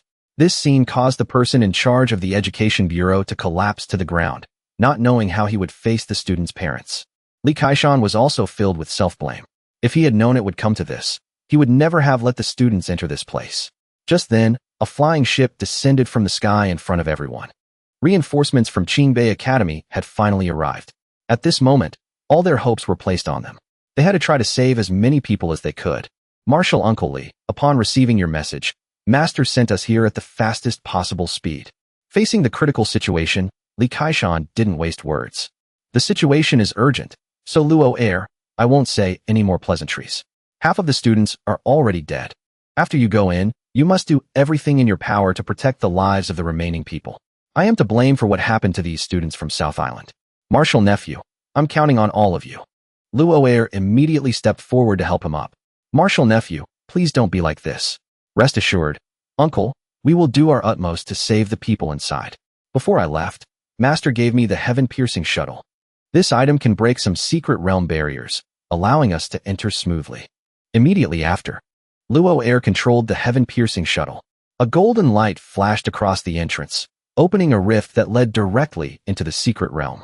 She immediately led her people into the grotto heaven. Before leaving, Li Kaishan didn't forget to give one last reminder. "Be careful after you go in. The dangers inside are probably far more terrifying than we can imagine." Long Wu heard this and laughed loudly. "Marshal Uncle Li, you're underestimating us. It's just a small grotto heaven.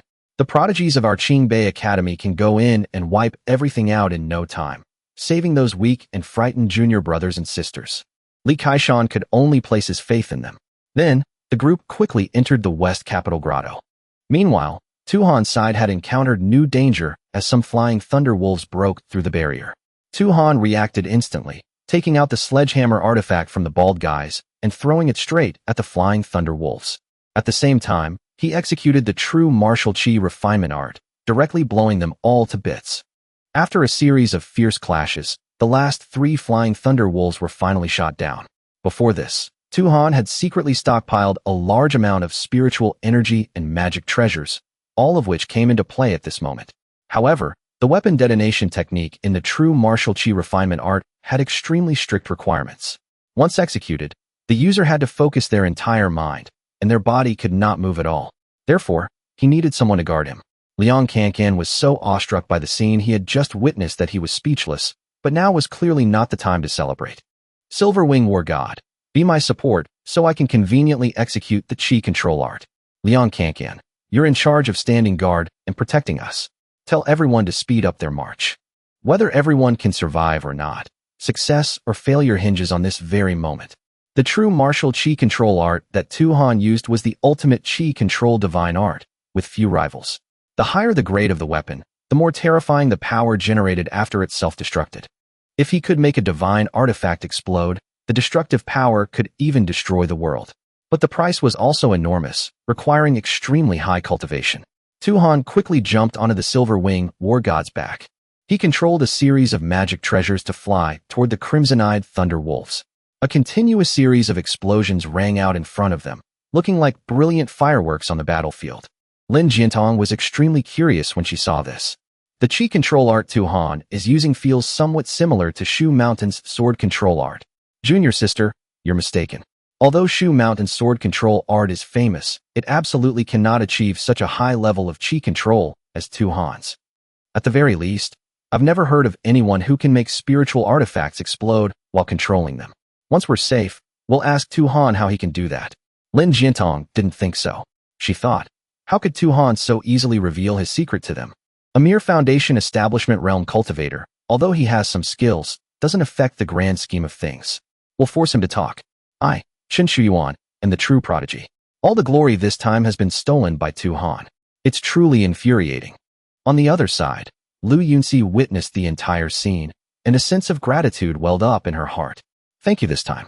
So far, you are the first man to make me, Lu Yuni, see him in a different light. After moving for a while, the group finally approached the central area of the West Capital Grotto. They all thought that reaching this place meant they were safe, but the reality was the complete opposite. However, as long as Tuhan was by their side, that place was the safe place. Just as the group set foot in the central area, the crimson-eyed Thunder Wolf King suddenly burst forth, charging straight ahead at high speed. With a single leap, it appeared right next to the beast ring. The students inside were terrified to their core. Tuhan didn't hesitate for a second, immediately rushing forward with the Silver Wing War God. Preparing to face the crimson-eyed Thunder Wolf King head-on, he controlled all his magic tools and treasures. He focused all his power and attacked it. A loud explosion rang out, with the power equivalent to several small nuclear bombs.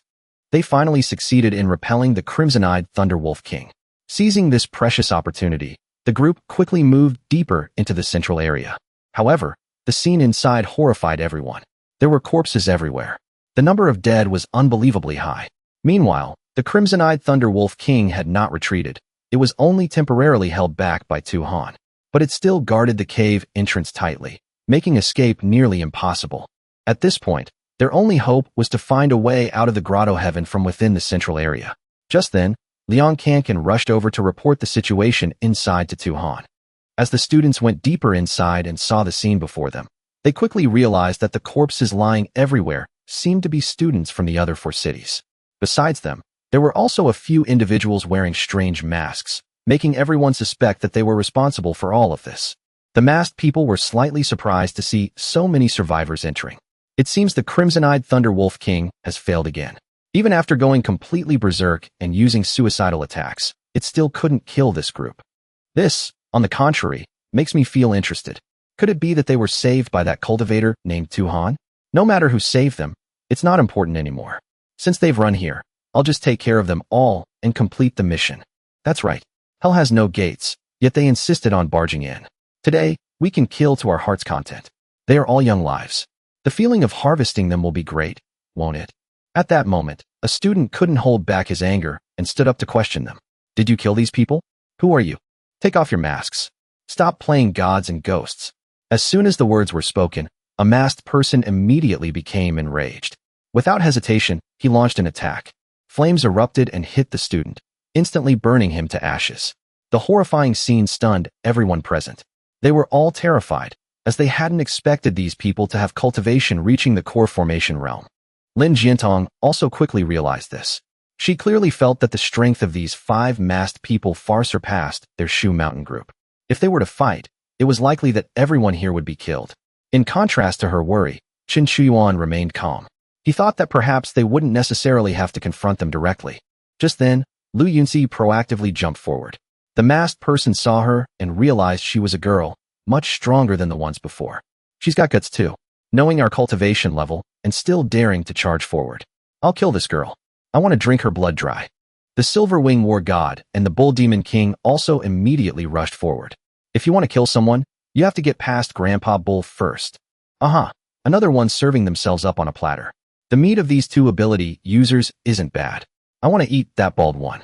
In that case, I'll take care of the one with wings. Another person spoke up. Don't be in such a hurry. Although these 3 are almost the strongest among this group, killing them won't take too much effort. Right now, I suddenly want to play a game with this group. All of you, listen up. We 5 are demon disciples under the Demon Lord.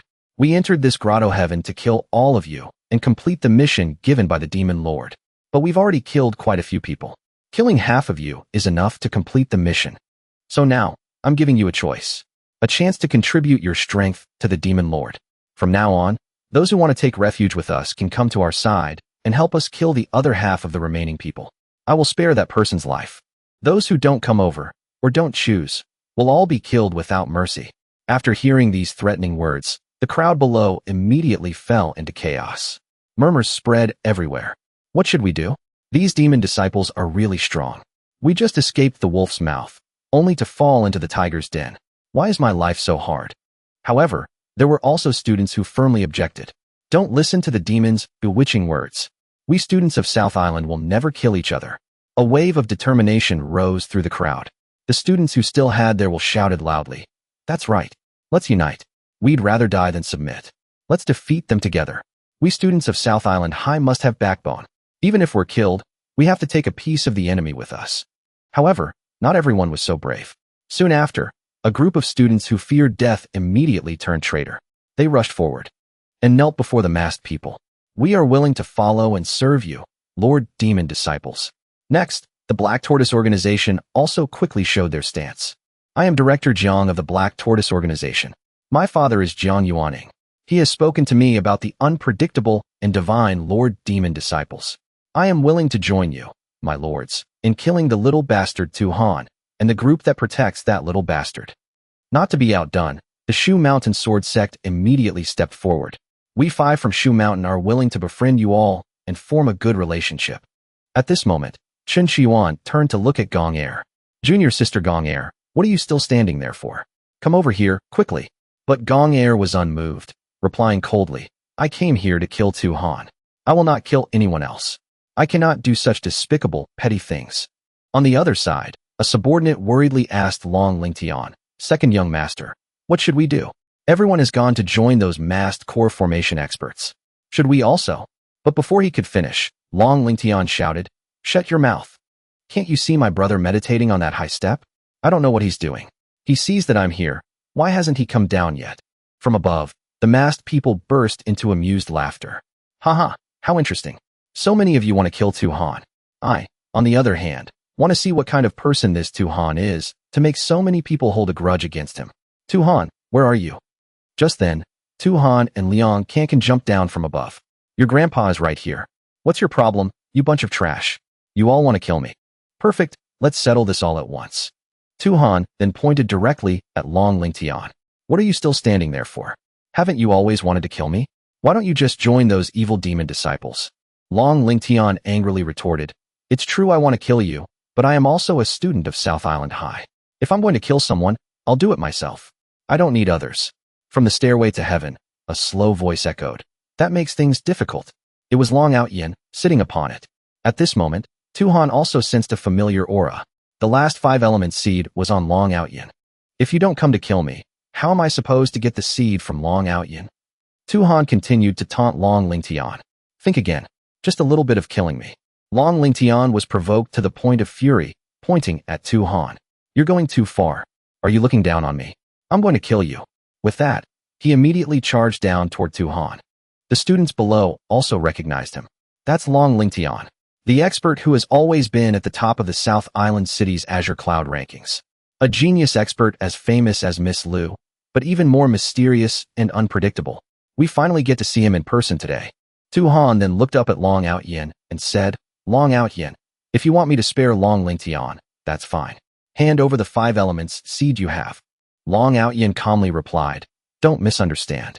First, my name is not Long Outyin. My real name is Long Xianxing. The stupid name Long Outyin was given to me by everyone else. As the situation reached a turning point, Long Xianxing continued to state his conditions. Second, I can give you the 5 elements seed, but I want you to do one thing for me. Later, if you have the chance, try to climb this stairway to heaven. I can only reach the 9th step.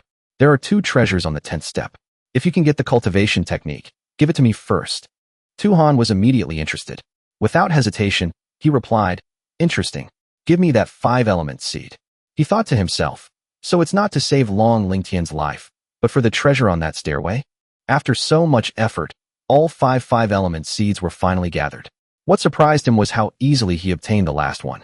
Long Xianxing continued, when I was climbing the stairway to heaven, I overheard these demon disciples discussing news related to you. You were able to turn the tide with your own strength and save so many people. That's something Lu Yuni and I couldn't do. So, I think only you can climb to the 10th step of the stairway to heaven. Moreover, since you were willing to protect everyone, I bet you don't really want to kill Long Lingtian. Although Long Lingtian is reckless, he does have his principles. Besides, kill him if you want.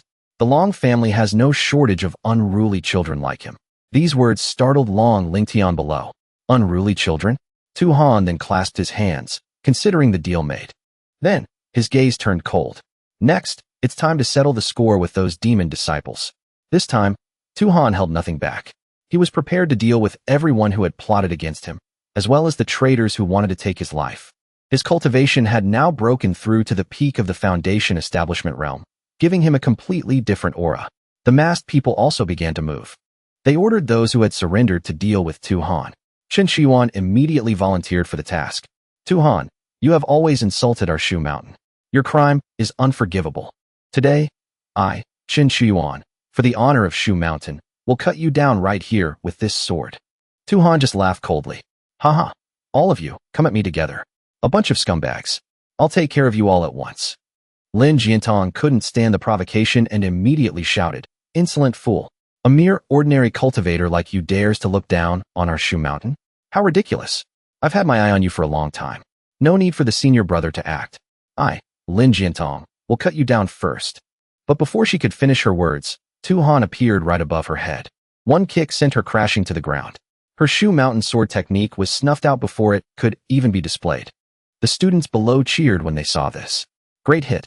That kind of girl should have been taught a lesson long ago. Chen Shiyuan was provoked to the extreme. He hadn't expected Tu-Han to be so much stronger than he imagined. He immediately ordered the others to charge forward together. No matter what, we must kill him today. The 3 of them immediately rushed forward at extreme speed, but Tu-Han's figure just became a blur. With a whoosh, he appeared behind one of them. One punch knocked out all the food he had eaten since yesterday. This scene horrified Chen Shiyuan. He couldn't understand how a peak foundation establishment cultivator could have such terrifying speed. I am a prodigy of the Shu Mountain outer sect, yet I can't compare to an ordinary cultivator. What? With a whoosh, Tu-Han appeared in front of another person. He was so scared he couldn't even react. One punch sent him flying out of the battlefield. In a flash, they were all defeated, leaving only Chen Shiyuan, who was trembling uncontrollably but still stubbornly roared, Shu Mountain disciples are invincible. Tu-Han, you can't be stronger than a Shu Mountain prodigy. I must kill you. The battle quickly erupted as Chen Shiyuan, filled with boundless rage, swung his sword, and charged straight at Tu Han. But in an instant, Tu Han appeared right in front of him and threw a light punch. A gentle punch settled him. I wasn't even using my full strength yet. Truly pathetically weak. Chen Qiuan fell, but was not yet dead. He struggled to get up, his eyes filled with unwillingness.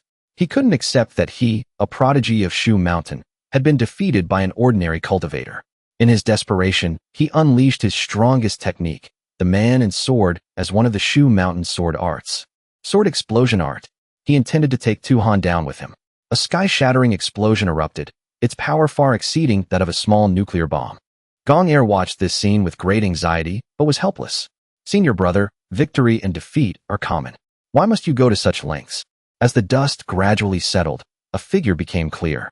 That man and sword as one technique hadn't even managed to tear Tu Han's clothes, only getting him a little dusty.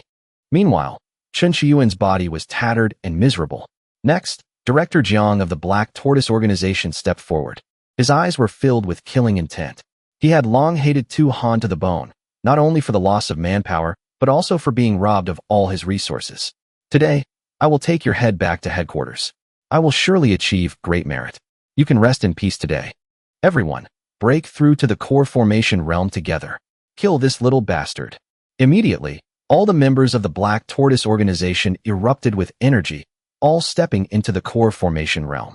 Tu Han, I admit you have some skill, but today, with more than a dozen of us breaking through to the core formation realm, what do you have to fight us with, all by yourself? Just then, Lu Yuni and the Silver Wing were God. The Bull Demon King and Liang Kankan stepped forward to stand beside Tu Han. Dare to oppose our brother too? Go to hell.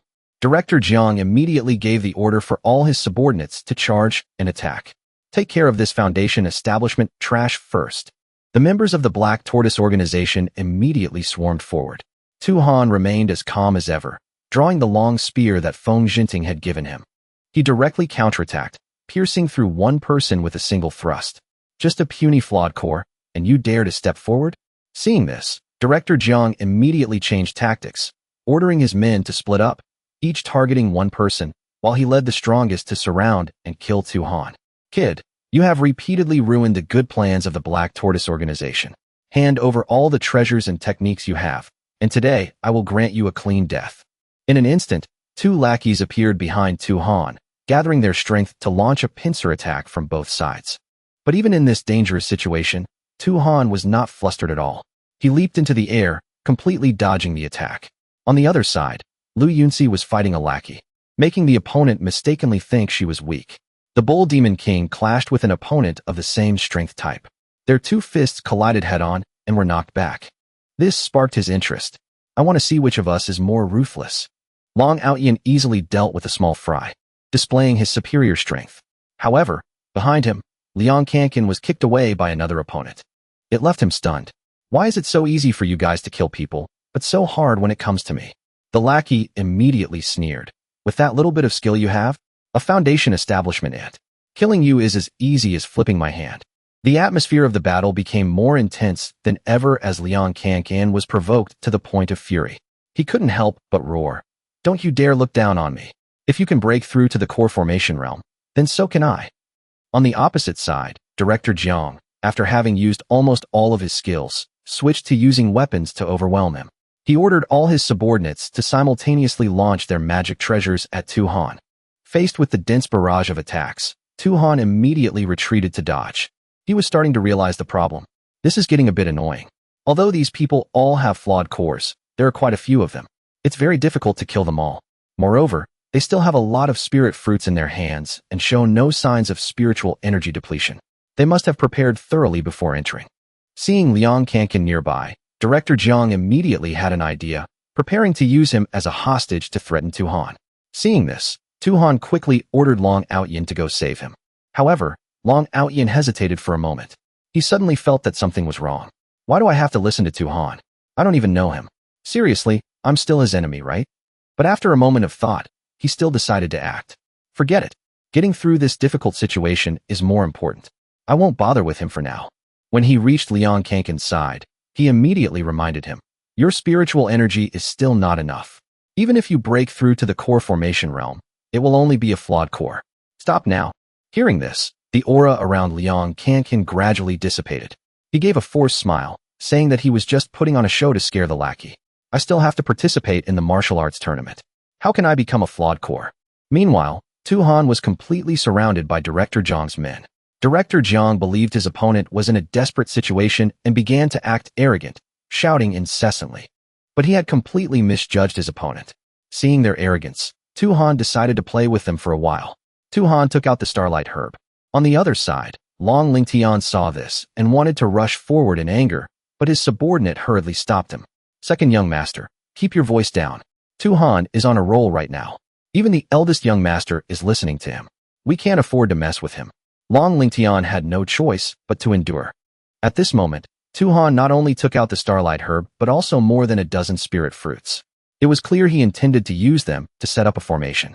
This action stunned Director Jiang. He never expected Tu Han to also be a formation master. But your cultivation is so low, his formation can't be too sturdy. You want to use a formation to deal with us core formation realm experts? Don't you find that ridiculous? Tu Han just laughed coldly. Haha, I don't know about ridiculous, but it'll be enough to make you cry without tears. Starlight Grand Array, trap them for me. In an instant, a circle of purple light enveloped all the enemies. The people inside immediately panicked. Director Jiang, this is bad. This formation is a bit strange. We can't see clearly in any direction. Moreover, the subordinate felt his movements were restricted, as if his body was sinking into mud. Tu Han waved his hand, condensing a spirit sword. With a PHFFT, it pierced through one person. Director Jiang's expression changed drastically. He hurriedly ordered, everyone, give me all your strength to boost my cultivation. Use all your power to break his formation. This brat Tu Han's cultivation isn't high. His formation can't be too sturdy. Charge for me. But before he could finish his words, PHFFD. Another person was struck in a vital spot and fell. The formation Tu Han used had the Starlight Herb as its core. Although the layout was simple, it was of the immortal venerable level. Its power far exceeded imagination, and it also consumed more than a dozen spirit fruits. Facing their desperation, Tu Han said coldly, "You bunch of flawed cores want to break out? What a joke." The fatal flaw of the Starlight Grand Array was its limited range, making it difficult to trap opponents under normal conditions. But it's precisely because you all surrounded me from all sides to kill me that I had the opportunity to set up the Starlight Grand Array. Now, you are all fish on the chopping block. Hearing this, Director Jiang immediately broke out in a cold sweat, hurriedly shouting for his subordinates to gather around him to avoid being picked off one by one.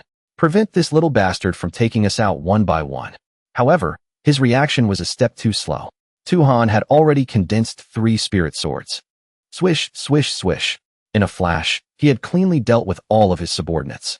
After that, Tu Han retracted the formation. The purple shield gradually faded, and the green spirit swords dissipated along with it. With the Starlight Grand Array he had just set up, Tu Han had wiped out all of Director Jiang's forces. This scene piqued the interest of the masked people. To be able to kill so many core formation realm experts. Although it was just killing a bunch of flawed cores, it still counts as some skill. I'll add a little spice for them, to make the game more interesting. One of them took out a pill and gave it to Director Jiang. This is a demon pill.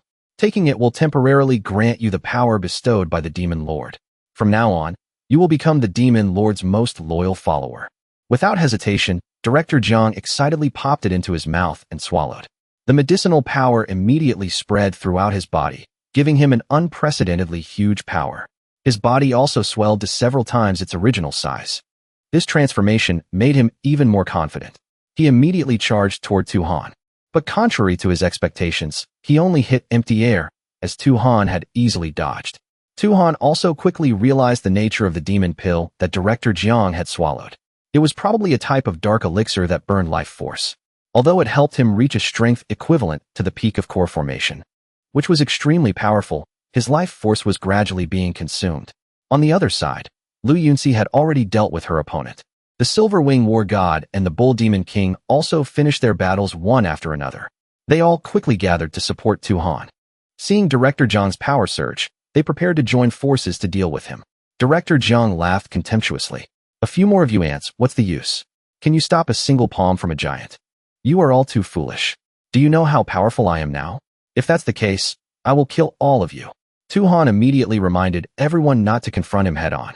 He's enhanced by the demon pill. His physique and attack power have reached a terrifying level. Killing him will be very exhausting. But his weakness is his speed. We just need to dodge and drag out the time. Thanks to this tactic, everyone repeatedly escaped danger by a hair's breadth. None of Director Zhang's attacks could touch them. After a while, Director Zhang began to tire, panting heavily. He roared, "You hateful ants. If you have the guts, then stop running." "Fine, I won't run. Come and get me." Unexpectedly, Tu Han proactively stood still. This made Director Zhang think he was seeking death. He immediately rushed forward with all his might. But at that moment, Director Zhang's body began to show strange changes. His face cracked open, and then his entire body shattered into pieces. In desperation, he turned to the masked man for help. But the only response was cold indifference. "Useless trash. You burned your life force and still couldn't kill a single person. Instead, you were just run around in circles by them. What's the point of us saving a useless piece of trash like you? It's not worth it." In his final moments, Director Zhang screamed frantically, "I don't want to die." But there was no chance of salvation. In a flash, his body completely dissipated. The plot to use a bunch of trash to destroy each other had clearly failed completely. The mastermind behind it had no choice but to act personally. His tone was full of excitement. "This is so exciting." Hearing this, Liang Kankan immediately made a face and provoked him, retorting without any restraint, "Exciting my ass. You dare come over here, and I'll beat you to death." This immediately enraged the opponent. The masked man charged forward to attack without hesitation. Seeing the critical situation, Long Outyin turned to ask Lu Yuni, "Are you sure you're not running? You want to keep fighting? We're no match for him. Their cultivation is at the true mid-core formation stage. We have absolutely no chance of winning." But the only response was a single cold word: "Kill." She immediately charged forward. The Silver Wing War God and the Bull Demon King also joined the fray without hesitation. Long Outyin could only remain silent, muttering, "What a bunch of lunatics." They charged up before I could even finish speaking. "I don't even know you guys. If I die in this battle, it'll be a huge loss." But in the end, he was forced to follow. Enraged, the masked man focused all his power on attacking Liang Kankan. A single move brought him down, blood pouring from his mouth. On the other side, Lu Yuni was also knocked back by a palm strike when facing another masked man. It showed they were completely outmatched by the opponent. Except for Tu Han. The Bull Demon King was also quickly defeated, and the opponent even made a cruel remark: "I want to cut off a piece of your meat and taste it." The Silver Wing War God encountered an extremely strong enemy and had one of his wings cut off. The opponent even taunted, "Let's see how you fly now." Even Long Outyin couldn't hold on. One of his legs was broken, the pain causing his face to contort. Meanwhile, Tu Han displayed superior strength, his spear striking his opponent's arm. At first glance, it seemed that opponent was the weakest, but in reality, it was because Tu Han was too strong. The masked man spoke up, trying to persuade Tu Han to surrender. "Surrender obediently. Otherwise, your friends will die a horrible death." But Tu Han just glanced over. He took out the token from the small secret realm of the Grotto Heaven abode and said calmly, "Since you all are so determined to have me, Tu Han, then I, Tu Han, will give you a big surprise." Immediately after, he raised the token and called out, "Old man Songshan, get out here." A golden light immediately flared up and then faded, revealing an old man floating in midair. It was Old Man Songshan. He chuckled and said, "Kid, you actually managed to guess that this old man was here just based on the token you got earlier. Not simple at all." But Tu Han didn't beat around the bush. "Cut the crap. I need to save people." The old man casually refused. "Kid, you're looking for the wrong person. This old man is just a shadow, without any power. How can I help you save people?" But Tu Han was insistent. "I don't need you to fight. I know you can control the mechanisms of this Grotto Heaven. Right now, I need you to summon all the top-tier treasures of the Grotto Heaven abode to help them break through the Foundation Establishment realm." Hearing this, Old Man Songshan burst out laughing. "Haha, kid, you've got a big mouth." But he was immediately threatened. "Is that so? True martial chi control art, refine. Old Man Songshan, you dare not to comply. Do you believe I'll refine you right now, turning even the last wisp of your soul to smoke and ashes?" Under this pressure, to preserve his remaining bit of soul, he was forced to concede, while also silently appraising Tu Han with high regard. Immediately after, he controlled the token, summoning countless spirit fruits and herbs that came pouring in. With a quick glance, Tu Han immediately recognized that the things before him were not top-grade spirit fruits at all. His voice was firm. "I want the highest grade." This surprised even Old Man Songshan. He squinted and asked, "Which family's disciple are you, exactly?" As expected, Nothing gets past your eyes. Wait a moment, they're coming right now? I find you all quite pleasing to the eye, so I'll grant you a great fortune. In another corner, Miao Yao was leisurely enjoying a top-grade spirit fruit. But just as it was about to take a bite, the spirit fruit suddenly flew away, leaving it stunned. It couldn't help but wonder, why are my spirit fruits flying away on their own? Soon after, all the spirit fruits in the garden flew up in droves, enraging it even more. It quickly guessed it was Tsongshan's doing. He must be using a formation to steal my spirit fruits. These are the most delicious spirit fruits in this entire grotto heaven. Even if it's old man Tsongshan, I won't let you off. On the contrary, I want to see what you're stealing all these spirit fruits for. Meanwhile, outside the central area, Luo Air was in a fierce battle with the crimson-eyed Thunderwolf King. Her senior brothers were astonished. Junior sister Qin is truly formidable. Even a peak core formation crimson-eyed Thunderwolf King is no match for you. Long Wu wanted to join forces with her to quickly finish off the opponent, but was refused. She urged, "Senior brothers and sisters, we need to hurry. There are many crimson-eyed Thunderwolves here. It will take a lot of time to kill them all. I just sensed a formation being activated inside the grotto heaven. It's very likely that something has happened. We're running out of time to save people." Back with old man Tsongshan, all the top-grade spirit fruits had been summoned. He began to bestow opportunities one by one. He gave the golden needle blood-stinging treasure fruit to Liang Cancan. The spirit fruit immediately entered his body, its medicinal power spreading throughout him.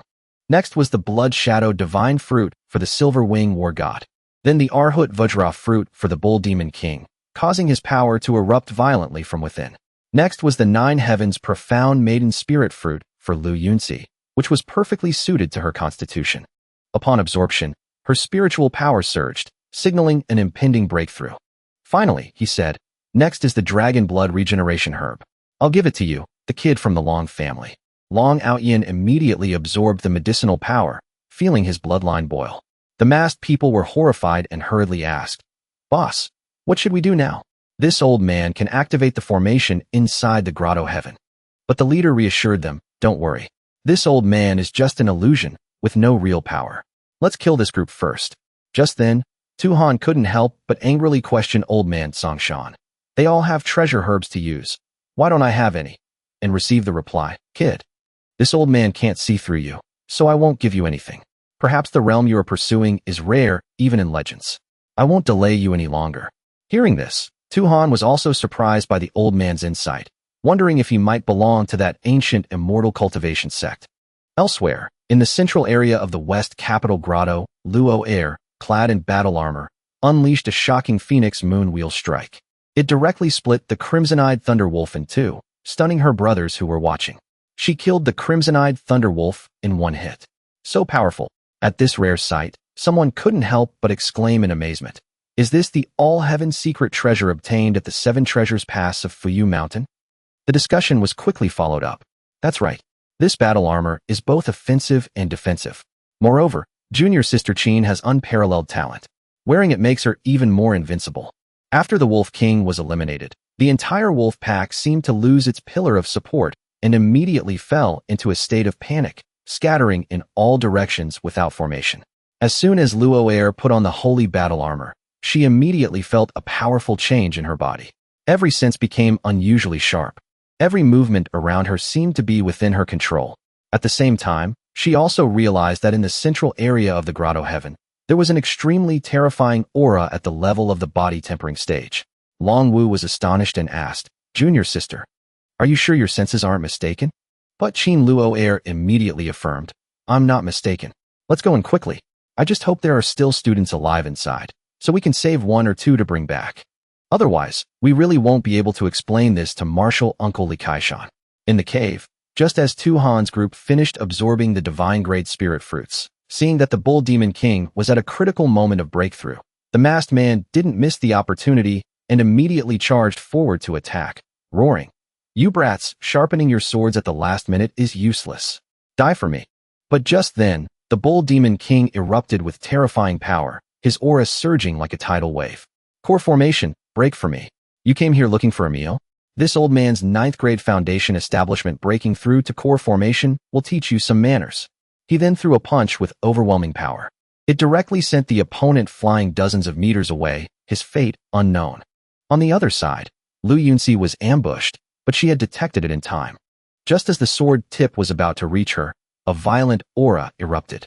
A bolt of lightning struck down, piercing through the opponent's chest, leaving a gruesome hole. He fell, dying and full of unwillingness. At the same time, Lu Yuni also successfully broke through to the 9th grade, stepping into the legendary Earth Grade Foundation establishment realm. She could clearly feel the surging spiritual power in her body, making others exclaim, "It seems one can kill in an instant." Is this the legendary benefit of the Earth Grade Foundation establishment? Liang also took the opportunity to break through to the 8th grade Foundation establishment, his heart filled with excitement. The Silver Wing War God reached the 9th grade Foundation establishment, core formation stage. He couldn't hide his emotions. This feeling is amazing. As for Long Outyin, he awakened the Dragon God bloodline, stepping into the Earth Grade Foundation establishment. A phantom of a giant golden dragon appeared, coiling around him. Following his pointing finger, the dragon immediately shot out to attack. The old masked man only had time to scream, "This is the power of a bloodline," before being killed on the spot. Long Outyin immediately burst into a triumphant laugh. "Damn, I've become so strong. I feel like these demon disciples are too weak now, haha." Meanwhile, the remaining masked people fell into a state of extreme panic, exclaiming in terror, "These damn kids have become too strong." They were forced to make a decision. "This is not good. We have to use the demon pills. If we don't complete the mission, the demon lord won't spare us when we get back." They then swallowed the demon pills in unison. Immediately, a whirlwind formed, engulfing their entire bodies. Seeing this, Liang turned to ask Tu-Han, "Brother Tu, what are these guys doing?" Su-Han calmly explained that it was a type of blood fusion technique, allowing them to merge. After devouring the demonic cores, their power had likely reached a terrifying level. However, fresh from his breakthrough, Liang was overly confident. He told Su-Han not to be afraid, boasting, "My aptitude is now at the 8th grade of Foundation establishment, and my cultivation is at the early core formation stage. Among our peers, I'm basically a genius. Killing these dogs will be a piece of cake." "Brother Su, you haven't even reached the core formation stage yet. This time, let me protect you." Faced with the escalating tension, Su-Han could only let out a helpless sigh. He gently patted Liang shoulder and said, "You still don't know a thing about what a true genius is." His tone was a mix of admonishment and resignation. He then added, "Just make sure you run far away in a little bit." But in complete contrast, Liang maintained his overconfident expression, flashing a smug smile. "Run away? No way. Just watch me tear them to shreds." "Huh." Just then, Long Outyin approached, his expression grave, and asked Su-Han, "Is something wrong?" Lu Yuni, standing beside them, also sensed something unusual. She said in a low voice, "I feel like the aura of these demonic disciples is rising way too fast. It feels even more terrifying than the crimson-eyed Thunder Wolf King out there." Soon after, a massive silhouette began to emerge from the dense fog before them. It was a grotesque, four-headed monster, its entire body covered in thorny tentacles. The sight alone was enough to make one's skin crawl. The monster's voice boomed with arrogance. "The Demon Lord's secret art is truly powerful. Without it, we could never have reached our current cultivation level in this lifetime. This feeling of invincibility, it's amazing. I'm starting to like it, haha." Just one look was enough to make Liang face turn pale. He spat out a curse. "Holy shit. What the hell is that disgusting thing?" Hearing this, the monster flew into a rage. Its ferocious eyes locked onto him, and it lashed out with a thorny tentacle. Liang was instantly gripped by terror, stammering, "Damn it, it's so fast. My brain froze. I can't move. What's happening?" His body was completely suppressed, unable to react. At the critical moment, Su-Han shot forward, shoving Liang out of the attack's range. He used his spear to block the blow, but the monster's power was overwhelming, shattering the spear in his hands into two pieces. Without hesitation, Su-Han tossed aside the broken weapon and quickly retreated to create distance, dodging the next attack. Still in shock, Liang hurriedly asked, "Brother Su, are you okay? What just happened? Why did it feel like my body and soul were frozen solid? I couldn't move an inch." Su-Han calmly explained, "It's because after they fused, they broke through to the body tempering stage. All of you fall back. The body tempering stage is not a level you can handle." He continued to stare at the monster and added, "Once they release their spiritual power, no one here can resist. You'll be nothing but lambs to the slaughter." Hearing this, the monster let out a contemptuous laugh. "Haha, this little brat knows quite a bit, doesn't he? In that case, We should kill him first. We can play with the rest later. The Tao is 1 foot high, but the devil is 10 feet higher. You brats, faced with a power gap as wide as the heavens, any struggle is useless. As danger loomed, old man Songshan's voice rang out, deep and resonant. Little friend, our meeting can be considered fate. Today, the disparity in your strength is too great. A single strike from a body-tempering cultivator could kill half of you. I can open a formation and teleport some of you out, but I can't save everyone. What do you think? However, Suhan firmly refused. In this cave, I don't need old man Songshan to teleport anyone. In front of me, no one gets to kill as they please. Forget these few demonic disciples. Not even the 12 demon lords could. Old man Songshan, use a formation to seal me and this monster in here. Hearing this, old man Songshan was shocked and immediately warned Suhan. You can't fight a spirit-tempering stage monster. But Suhan coldly replied, you don't need to worry about that. Just do as I said. Not wanting to argue further, old man Songshan decided to help. A green barrier instantly formed, trapping Suhan and the monster inside. Outside, Liang Kankan, worried to the point of despair, continuously pounded on the barrier. Meanwhile, the Silver Wing War God stood there, blaming himself. I've clearly broken through to the core formation stage, yet I still need Suhan, who's only at the peak of foundation establishment, to protect me. In a moment of self-reproach and helplessness, someone couldn't help but exclaim, I'm so useless, useless, their voice filled with regret. Standing beside them, Lu Yunxi's respect for Suhan grew even deeper. The way she looked at him had completely changed, her deep admiration unconcealed as she said, Suhan, you're a man who can hold up the heavens. I, Lu Yunxi, am no match for you. Inside the barrier, the monster was contemptuous, its tone mocking. Brat, even if you want to die, you don't have to be in such a hurry. You think you can save them? This formation, while profound, can only trap us for half an hour at most. All of you will be dead before I get out. Faced with the threat, Suhan remained unfazed. He took out the 5-element seed and calmly said, half an hour is more than enough.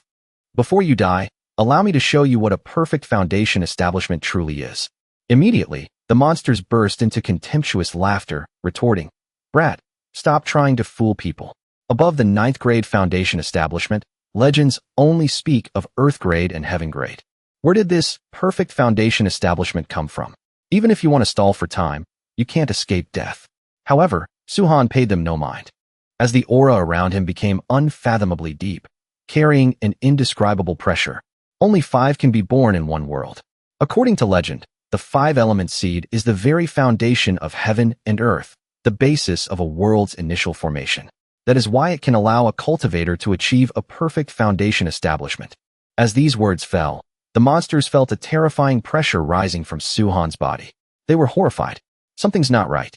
A mere foundation establishment cultivator breaking through to core formation. Why is it making a spirit-tempering being like me feel such immense pressure? It's like the weight of heaven and earth is crushing us. This is too abnormal. At this moment, Suhan had officially entered the state of perfect foundation establishment and began the fusion process. The first step was to fuse the 5-element seed, an extremely difficult process requiring sophisticated chi control. But with the true martial chi control technique, he was in complete command of it all. He quickly merged the 5 elements into one. Then, the second step began. After the 5-element seed was fully fused, it entered his body. The process of reforming the foundation of his foundation establishment began. This was the core of the perfect foundation establishment, changing one's constitution from the very roots. Suhan circulated the heaven-piercing saintly body art, cultivating alongside the transformation. Among them was also an unnamed ancient martial body technique, which, when cultivated to its limit, could allow one to catch a spear with their bare hands. The effect of the 5-element seed was immediately apparent, causing his saintly body realm to leap from the 3rd stage of initial success to the 5th stage in an instant, an achievement that took him at least 5 years of hard cultivation in his previous life. This was enough to show just how powerful the 5-element seed truly was. Right before the monster's eyes, Suhan completed his breakthrough to perfect foundation establishment. But this only made them laugh mockingly. Brat, are you just putting on a show for us? It's too late. I'll tear you to shreds for me. However, contrary to their expectations, Suhan not only easily blocked the attack, but also immediately counterattacked. This threw the monster into a state of extreme confusion. It roared in disbelief. How is this possible? No matter how strong this kid is, he hasn't fully broken through to the core formation stage. How can he resist our body-tempering physique? This kid has beaten us time and again. Next, we must land a killing blow. Use spiritual power. No matter how strong a body is, it can't withstand a spiritual attack. Even if he's the reincarnation of a great Luo golden immortal, he will undoubtedly die. At this moment, the transformation of Su-han's physical body was complete. His strength had doubled. He was preparing to enter the final stage, truly advancing to core formation from a perfect foundation establishment. Facing the impending heavenly tribulation, Su-han showed no fear, but rather excitement, his heart full of anticipation. Let the lightning tribulation come, and let it be even stronger. Witnessing countless lightning tribulations descending continuously inside the barrier, Long Haoyan, watching from the outside, was wide-eyed with astonishment. Full of questions, he muttered, "What the hell is happening in there?" Su-han is clearly breaking through to the core formation stage, so why is there a lightning tribulation? Isn't that something that only appears during the tribulation transcendent stage in the legends? Lu Yuni, standing beside him, had no specific explanation, but her expression was much calmer. In her mind, Su-han had always done things that defied common sense, so she simply accepted it without any more surprise. Inside the barrier, the lightning tribulation descended like a waterfall, one bolt after another striking Su-han directly. The perfect foundation establishment is a heaven-defying realm, which is why the lightning tribulation, which should only appear at the tribulation transcendent stage, had been drawn out early. If it were an ordinary cultivator, even if they passed the 5-element seed fusion step to transform their body, they would absolutely not be able to withstand the lightning tribulation and would surely be annihilated. But Su-han was different. He cultivated the heaven-piercing saintly body art, the most powerful body technique. He had now reached the 5th stage of minor success, more than enough to withstand this tribulation. There were a total of 9 lightning bolts, each stronger than the last, not only tempering his body, but also refining his spiritual power. Under the immense pressure, his spirit would reach a state of ultimate transformation and sublimation. This kind of spiritual power, which should only appear at the spirit tempering stage, was now forming early after breaking through to core formation from a perfect foundation establishment. This terrified the monsters. They exclaimed in disbelief. Is this kid actually undergoing a lightning tribulation? At first, I thought it was some kind of lightning-based magic art, but I never expected it to be a real lightning tribulation. This is way beyond our expectations. The demonic prodigies were also stunned, exclaiming in surprise. At first I thought it was some kind of lightning talisman. I didn't expect it to be a real thunderstorm. This is so unexpected. Blackwater City, has anyone ever undergone a heavenly tribulation during the foundation establishment stage? This kid cannot be allowed to live. Meanwhile, Su-han had endured up to the 5th lightning bolt. His spiritual power grew noticeably. The monster refused to sit still and immediately launched a spiritual attack at him. But it was easily blocked. This was completely incomprehensible to them. They cried out in horror. Impossible. A spiritual shield? Let alone being in the foundation establishment stage. Even at the core formation stage, one shouldn't have spiritual power. How can he deploy a spiritual defense that only spirit-tempering cultivators should have? The 4 of us have merged. Let's attack with our combined spiritual power. The power of the lightning tribulation is getting stronger. The pressure on us is also increasing. We're about to lose control. We must kill him this time.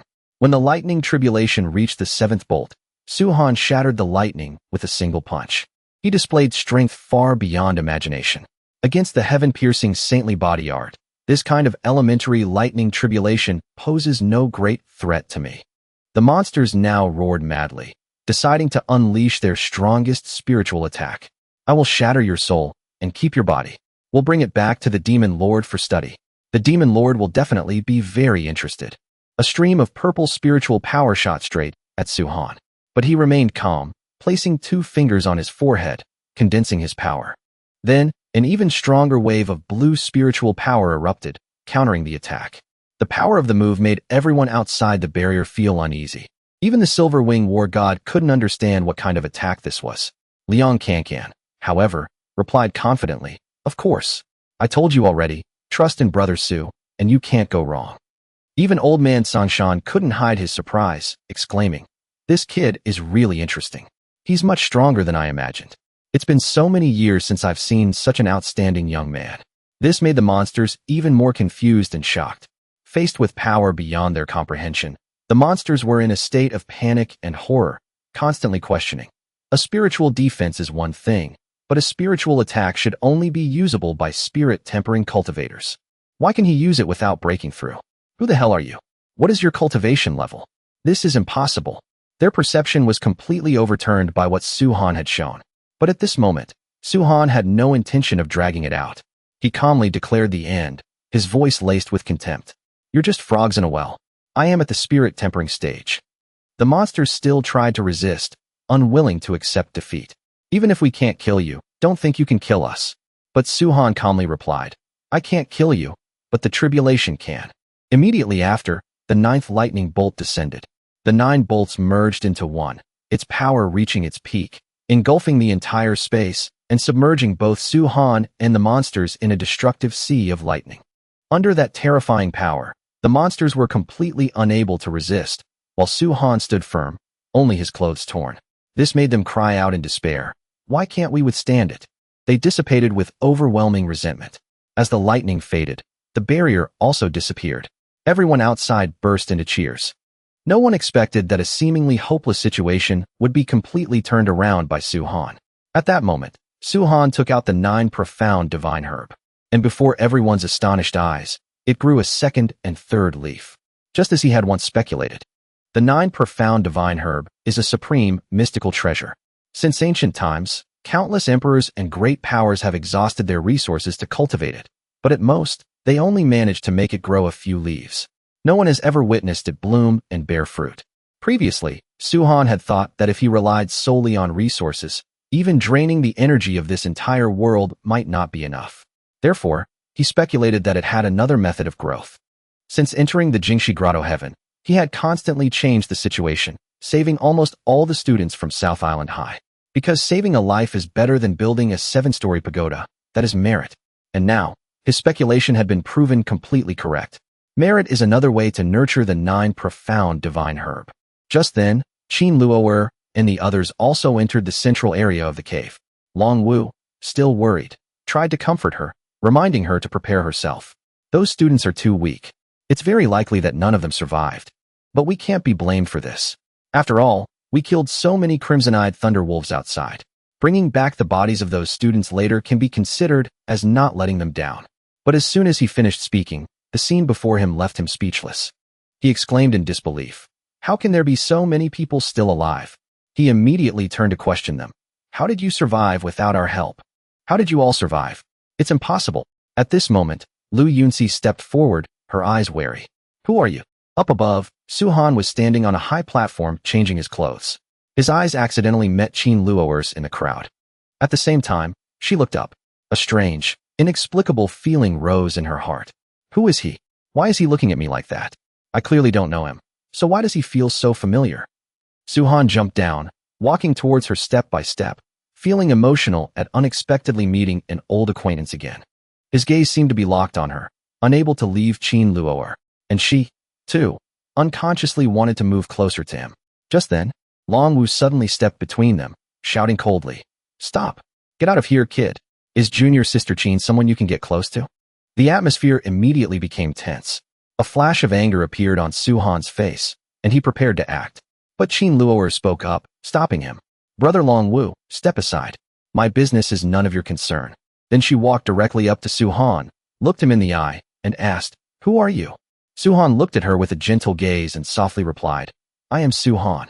Su-han's gaze rested on the girl before him as he calmly said, You are Qin Luo'er. I know your name. But in his heart, he had no intention of revealing the true relationship between them. Because right now, countless terrifying forces like the Schwan Wu Corporation, the 12 Demon Lords, and the Shu Mountain sect were secretly watching, like beasts stalking their prey, ready to strike at any moment. If he revealed his identity, it would only put Qin Luo'er in danger.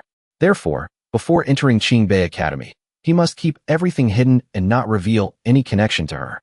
On the side, Long Wu heard this and scoffed, thinking Su-han was just using a clumsy trick to get acquainted. He immediately mocked him while telling junior sister Qin, I've seen plenty of trash like this. No real strength, just likes to be opportunistic. Don't pay him any mind. Let me deal with him for you. However, Qin Luo'er completely ignored his words, her eyes still on Su-han, and directly asked for his phone number. She had a strong feeling in her heart. Suhan's voice was extremely similar to the person who once called her. If the phone number matched, she could confirm that he was the one who contacted her before the spiritual energy revival. This action shocked everyone around, especially Long Wu. He almost couldn't believe it and exclaimed, "What? Junior Sister Chin wants the phone number of a strange man. Oh my god, what happened to Junior Sister Chin? She's a chosen one of heaven. She doesn't let strangers get close." His heart was filled with annoyance and jealousy. He even thought, Junior Sister Chin cannot be tainted. I'll kill you. Just as he was about to act, Long Haoyan stopped him in time. As a member of the Long family, Long Haoyan stepped up to persuade him, trying to stop Long Wu from causing trouble. But Long Wu recognized him at a glance and immediately sneered, "So you're here too? A bastard son of the Long family like you dares to meddle in the affairs of my main branch? Have you grown a dog's guts?" Long Haoyan remained calm and explained, "I'm just trying to reason with you. Everyone here was saved by Suhan. He is our savior. Besides, I'm mainly afraid you'll get beaten to death by Suhan. As a member of the Long family, I can't just watch you die." These words immediately enraged Long Wu, causing him to lose control and charge forward to attack. Long Haoyan didn't back down, immediately executing a move. The eye on his forehead glowed. Immediately after, a golden dragon roared and flew out. Seeing this, Long Wu couldn't help but exclaim in surprise, "Flood Dragon Bloodline.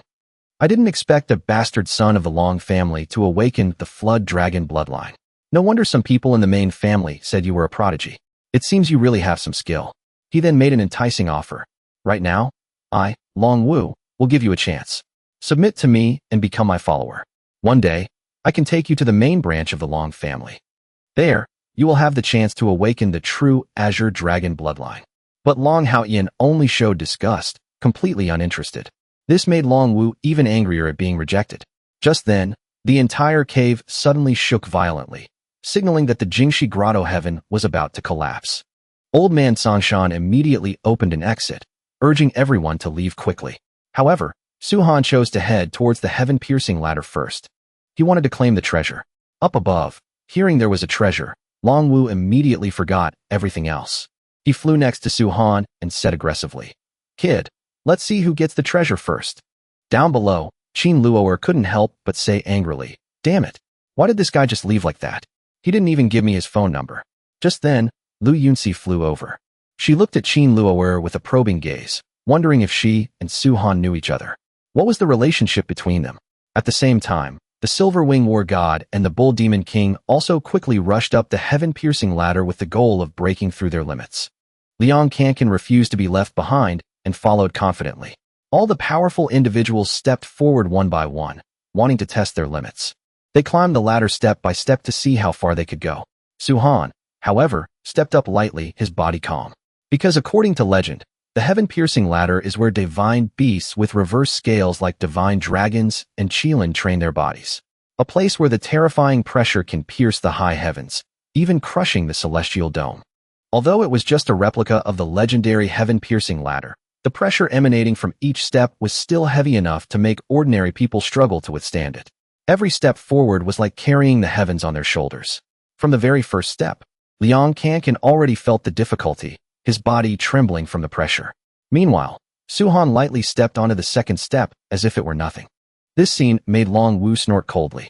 He immediately jumped 2 steps, turned his head, and sneered. "Suhan, trying to compete with me? You're still a long way off, huh?" Hearing this, Suhan just calmly replied, "If it were the hidden dragon of the Long family, Long Tianyi, who said that to me, he might have some qualification. But you are completely unworthy." This statement made Long Wu freeze, asking in surprise, "How do you know Long Tianyi?" Because that name was a legend in the Long family. The hidden dragon of the Long family, Long Tianyi, was a rare prodigy of heaven, seen once in 1,000 years.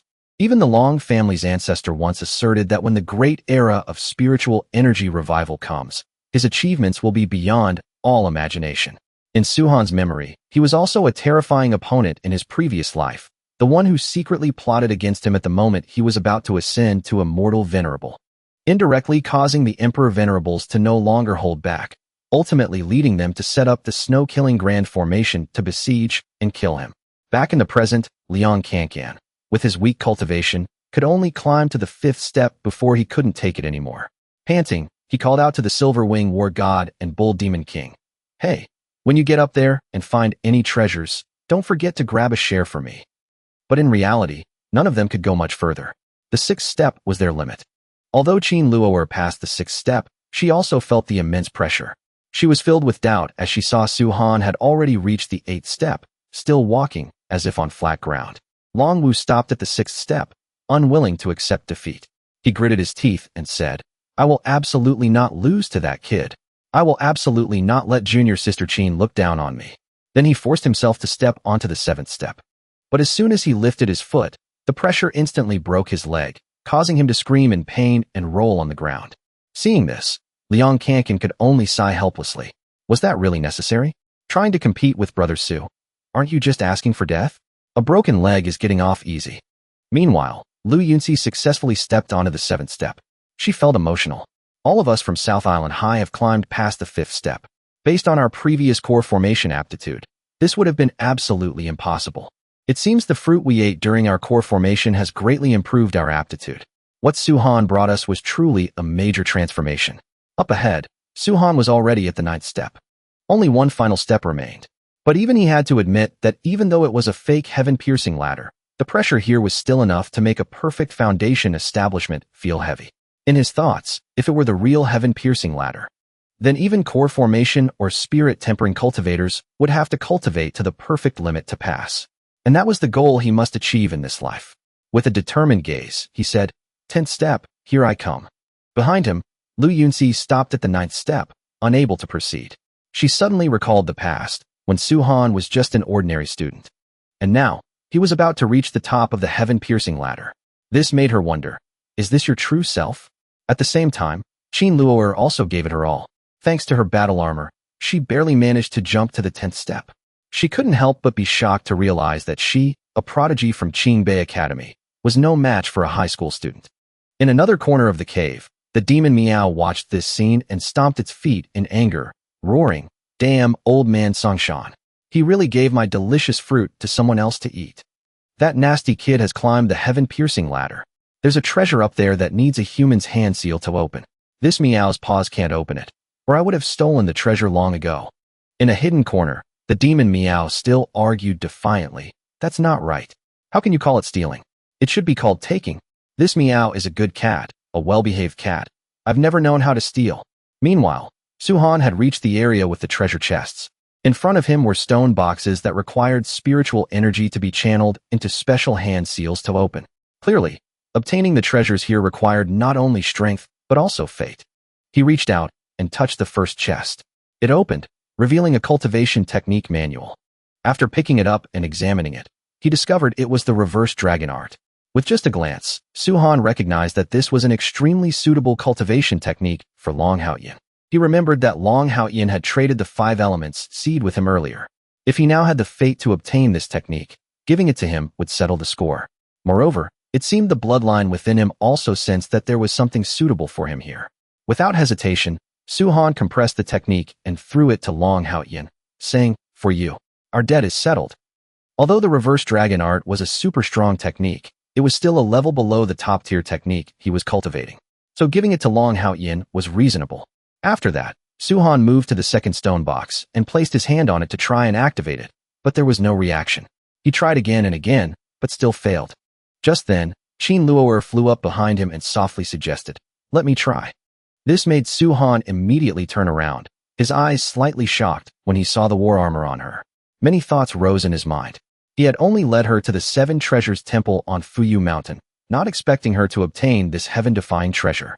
In his previous life, the war armor fell into the hands of a force hostile to humanity, causing countless bloody battles.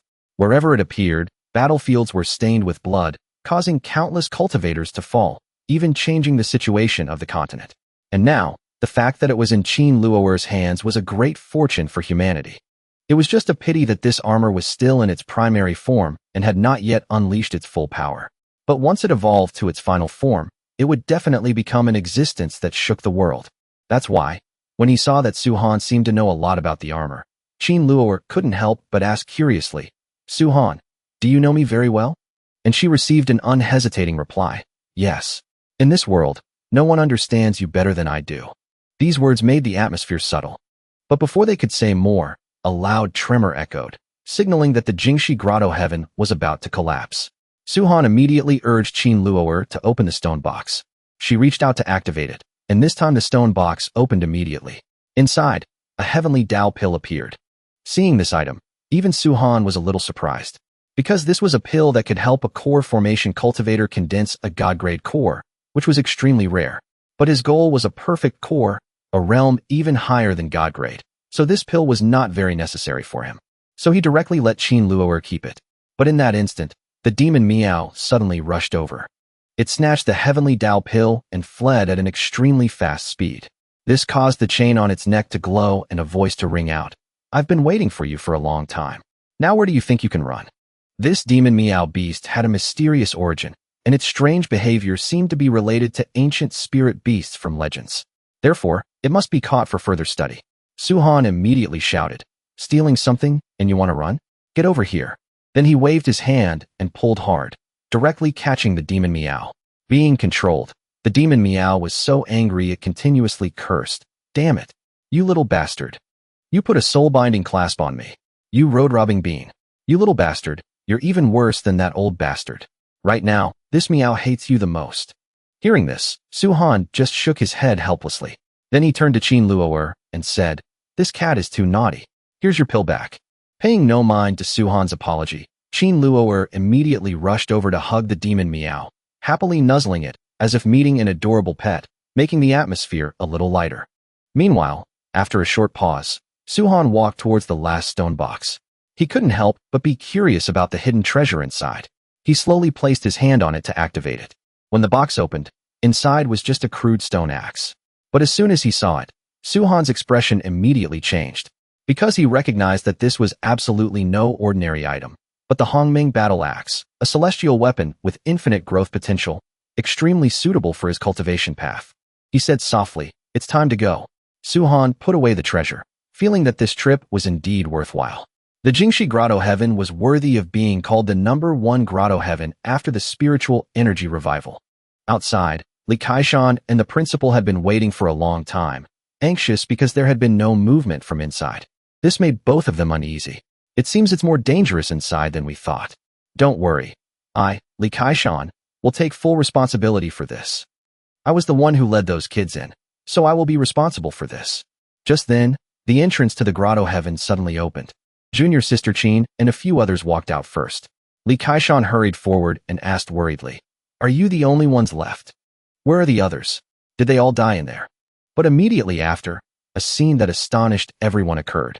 Groups of students from South Island High continuously ran out, leaving both of them stunned. They exclaimed in joyful surprise, am I seeing things? Am I dreaming?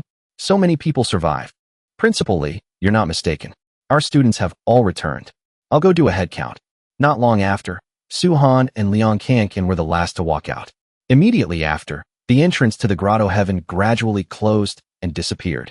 Suhan still felt a little regretful for not having had the time to delve deeper into the secrets of the Jingshi Grotto Heaven, especially the identity of Old Man Songshan, an ancient immortal cultivator who might know the mysteries of a lost era.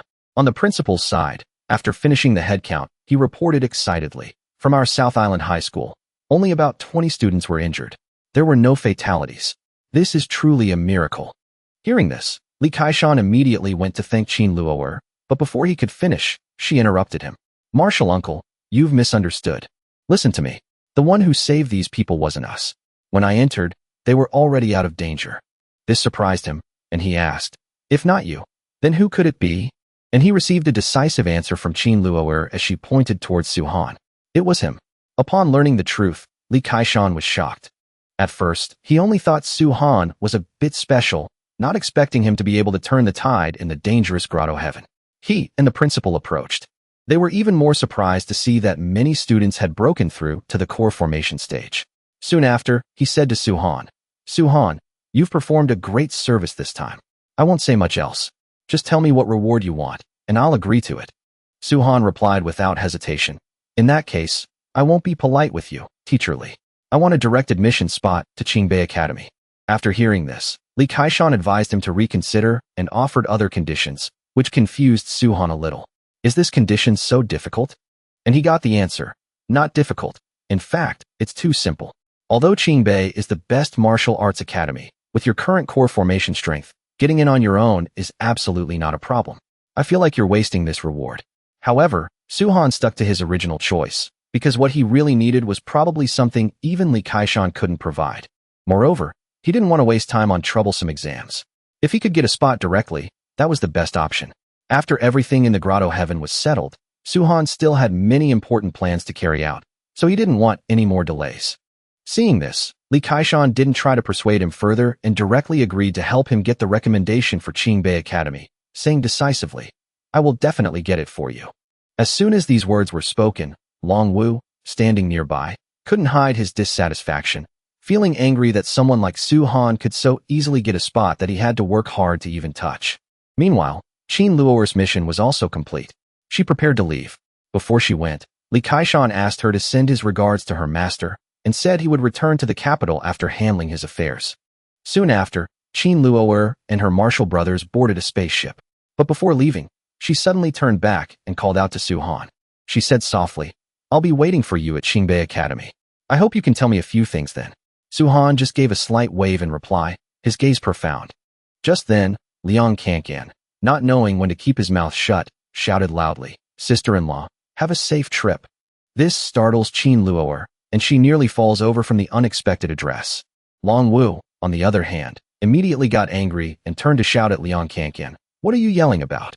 You brats better not come to Qingbei Academy, or I'll teach you a lesson." Then he left in a huff. Liang Kankan turned to Su-han with a smug look. "Brother Su, how was my performance?" He received an appreciative thumbs up from Su-han. In the back, Lu Yuni watched quietly, a strange feeling rising in her heart as she saw Su-han treating Qin Luo'er specially. She couldn't help but wonder what their relationship was, seeming both familiar and distant. Thinking of this, her face blushed involuntarily, and she chided herself for overthinking. After that, everyone returned to South Island City. On the way, Liang Kankan reported on the progress of the task Su-han gave him earlier. "Brother Su, you asked me to give 2 foundation strengthening pills to an old couple surnamed Jiang in Zhejiang Village, Yunbei Province. The person who delivered the medicine has returned. The pills were successfully delivered to the old couple. Brother Su, who are they? Why do they live in such a remote place? No phone, no transportation, only accessible by water. It was tough for the delivery person. Moreover, they said they don't know you. Why did you give them the pills?" Hearing this, Su-han just calmly replied, "I'm concluding a good karma." In his thoughts, when spiritual energy revives, the world will inevitably change drastically. Countless cultivators will rise, each with their own destiny. And the Jiang couple were 2 special existences among them. They were true hermits who spent their lives reading and teaching, cultivating a righteous aura, and finally retreating to the deep mountains. When the spiritual energy revival reached its middle stage, the 2 of them would simultaneously attain the Tao, ascending in broad daylight, their cultivation soaring overnight, earning the admiration of countless people. That's why Su-han wanted to form a good karma with them, because their special power would be of great use in the future. Moreover, their daughter was the legendary demon seed, the target the 12 demon lords were always searching for, the one who would cause countless storms in the future. In his previous life, to protect their daughter, the couple lost their lives, and the child was also taken away, a truly tragic end. As the 2 were on their way back, Liang Kankan suddenly noticed someone following them. Su-han also noticed immediately and signaled to keep walking as if nothing happened. A moment later, the follower revealed herself. It was Gong Yi. Su-han calmly said, "Miss, we've already broken through to the core formation stage. You can't beat us. Is it fun following us like this?" But Gong Yi didn't back down, her gaze firm. "Su-han, I must avenge my father. Since I can't beat you for now, I will follow you until I can." Hearing this, Liang Kankan immediately got angry and retorted loudly, "What are you trying to do to my brother Su? A girl like you, and you're not even his wife. Following brother Su like this will easily cause misunderstandings. If the misunderstanding goes on for too long, it won't be easy to explain." Hearing the teasing words, Gong Yi immediately got angry, her small face flushing with rage. Her cold eyes turned to Liang Kankan as she warned, "Don't say any more nonsense, or I'll cut out your tongue." The atmosphere instantly became tense. Seeing this, Su-han quickly stepped in to mediate, his voice calm. "Forget it. If she wants to follow, let her." Actually, he already had a plan in mind.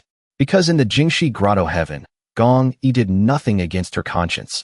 Unlike the people from Shu Mountain who were manipulated by the demonic disciples, and acted cruelly. Therefore, he didn't need to hunt her down. As the two were about to leave, Gong Yi suddenly spoke up, stopping them. Her eyes were serious. You killed Lin Chuyuan and several disciples of the Shu Mountain sect. Shu Mountain will not let you go. You must prepare yourself. I don't want you to die at the hands of others. After saying this, she turned and left without hesitation. Watching her retreating back, Liang Kankan couldn't help but turn to tease Su Han. Brother Su, look, this girl is just being stubborn even in death. I think she wants to be your wife. She's already starting to worry about your safety. This just left Su Han speechless, thinking to himself, this little brother of mine is truly a rare talent. In another development, at the Lu family villa, Lu Yuni had recounted everything that happened in the Jingshi grotto heaven to the ancestor. After hearing the story, Lu Chaofeng was even more convinced that Su Han likely came from an ancient and powerful immortal cultivation family. Combined with his performance in the grotto heaven, he was 80 to 90% sure. It was just a pity that he still hadn't found any clues about the force behind him, so he was still hesitant. A family member spoke up, hearing the old patriarch's meaning. Do you have some plans for Su Han? Lu Chaofeng smiled slightly. Haha, I do have this idea. Su Han and Yunsi are classmates, and they went through hardship together. I intend to matchmake them. What do you all think? This suggestion was immediately approved. I think this is feasible. Currently, in our Lu family, besides Yunsi, no one has superior aptitude. But Yunsi is a girl, after all. If we marry Yunsi to Su Han, our Lu family will not only gain a handsome young man, but we will also gain the support of the mysterious family behind him. The Lu family will also be able to ride the great wave of the spiritual energy revival and soar to new heights. However, Yunsi's father was still worried. He said in a deep voice, that sounds good, but Su Han made a lot of enemies in the Jingshi grotto heaven. The Shu Mountain sect, the Schwan Wu corporation, and the Feng family are now his mortal enemies. Lu Chaofeng nodded in agreement. That's why I haven't made a final decision yet. Yunsi, this is your marriage, after all. Why don't you decide for yourself? Under everyone's gaze, Lu Yunsi couldn't help but blush, flustered and not knowing what to say. An elder in the family urged her to make a choice quickly. Finally, she whispered, I will follow the old patriarch's wishes. I have something to do. I'll go back to cultivate first. Then she hurried away. Watching her go, her father sighed softly. It's hard to keep a grown daughter. It seems Yunsi already has feelings for Su Han. Lu Chaofeng continued with a profound gaze. Su Han is facing 3 powerful enemies. With the current situation, it's not really a concern for our Lu family. The Feng family isn't scary enough. The Schwan Wu corporation already has a grudge with the Lu family, so there's nothing to be afraid of. Only the Shu Mountain sect is difficult to deal with. However, a few years ago, I had some dealings with Shu Mountain, so I will personally go and talk to them to resolve the enmity between them and Su Han, no matter the cost. In the end, he instructed the two of them. You two go and discuss this with Su Han personally. Make it clear that the Lu family values him, and Yunsi also likes him. The Lu family is willing to block these enemies for him and marry Yunsi to him as his wife.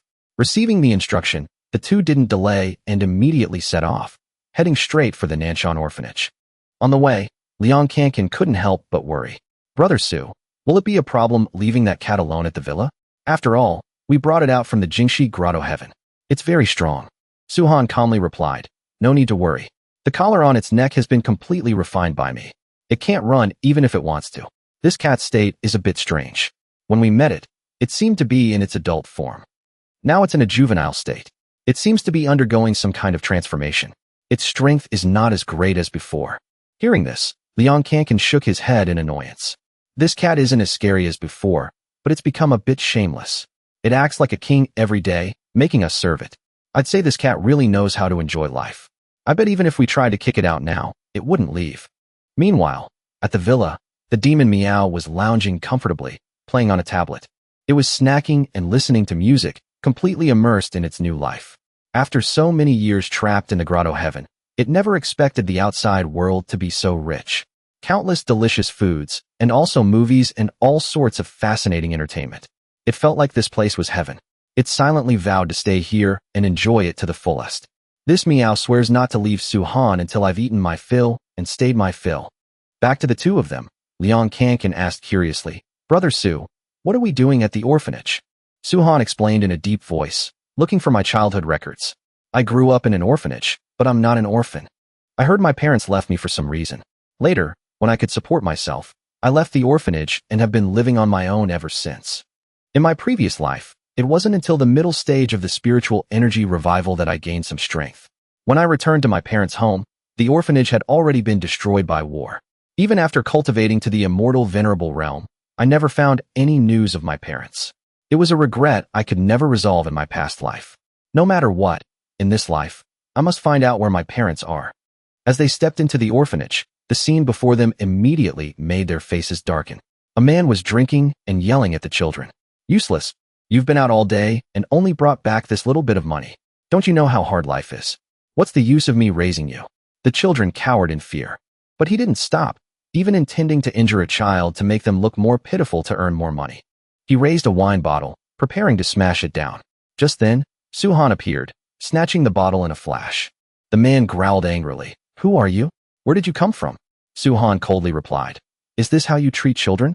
Beating and scolding them at will, treating them as tools to make money. The man immediately shouted back. I'm the director of this orphanage. It's already good enough that I feed and clothe these brats. What right do you have to meddle? The state gave me.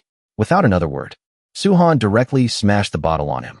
Enraged, the man transformed into Zhu Beiji. It turned out he was a metahuman. He wanted to use his power to threaten Suhan, but Suhan simply raised his hand. Spiritual power erupted. A single slap sent him tumbling, leaving him horrified. He couldn't understand it. He was a metahuman, so why was he knocked down by a mortal like this? Suhan warned in a cold voice, kneel down and apologize immediately. If you don't, I'll make you kneel and apologize. Or I'll teach you a lesson. Before he could react, Liang Kankan rushed forward, shouting angrily, You idiot! A second-level foundation establishment cultivator dares to be so arrogant. Truly ignorant. This great master is at the core formation stage. I'll beat you to death. In just a moment, the guy was beaten black and blue, his face swollen, all his previous arrogance gone. Suhan stepped forward, his voice low. I'm asking you, where's the old director? At the mention of that person, memories of a kind director, who always cared for the children like family, suddenly surfaced, making the atmosphere heavy. The man trembled and replied, The old director had a heart attack and passed away 3 years ago. After hearing the explanation, Suhan immediately felt a strange sense of unease. Because the old director had always been healthy and never had any serious illnesses, let alone a heart condition. So why would he suddenly die in such a strange way? Without hesitation, Suhan grabbed the guy by the collar and coldly forced him to lead the way to the orphanage's records room. Upon entering, Suhan began to search. Liang Kankan quickly discovered something suspicious. All the old files were gone. Only documents from the last few years remained. They were clearly destroyed intentionally. The guy trembled and explained that the files were burned long ago. Suhan's eyes turned sharp as he growled. Who burned them? What? Frightened to the point of panic, the man immediately knelt down, hastily clarifying. I don't know either. They were already burned when I came here to be the director. I only know that there was a big fire here. Many files were burned, and then the old director had a heart attack and died. Hearing this, Suhan became even more suspicious. He immediately demanded to be taken to the old director's former room. The man pointed to a room and said, This was the old director's room. After he passed away, I moved in. I didn't find anything special. Not believing his words, Suhan immediately activated the Supreme Immortal Eye, a secret art that, while having no offensive power, can see through all illusions, directly revealing the hidden truth. This scene made the guy tremble in fear, thinking frantically, Who did I mess with today? He actually knows such a profound magic art. I've been here for so many years and never discovered there was another door in this room. Under the gaze of the Immortal Eye, a secret door gradually appeared. Suhan immediately opened it and stepped inside. Inside the small room, there was only a simple table and a carefully preserved letter. To be able to set up such a hidden barrier was enough to prove that the old director was definitely not an ordinary person, but a cultivator. And as a cultivator, he couldn't have died simply from a heart attack. It was very likely he was murdered. Even his death might have been to protect this letter. With questions in his mind, Suhan opened the letter. As expected, the contents were directly related to him. The clue pointed to the Jiang family in the capital. This greatly surprised him, because in his previous life, the Jiang family in the capital was a great family on par with the Long family. So why would he be connected to them? It seemed there were many hidden secrets yet to be revealed. Thinking of this, Suhan decided that after entering Qingbei Academy in the capital, he must personally visit the Jiang family to find out the truth. After handling everything, the two of them stepped outside. Liang Kankan asked, Brother Su, what about this guy and these orphans? Without hesitation, Su-han threw a punch, shattering the guy's dantian, directly crippling his entire cultivation. As for the orphans, he planned to use the money left by Long Haoyin to take care of them. But Liang Kankan immediately stopped him. Brother Su, how can I let you pay? I'll call my dad and have him handle it. I guarantee he'll take good care of the kids. And we'll throw this bastard in jail. Elsewhere, in front of South Island High School, Lu Yunxi's father and second uncle were anxiously looking for Su-han. The second uncle had had people search all the places he usually frequented, but still no results.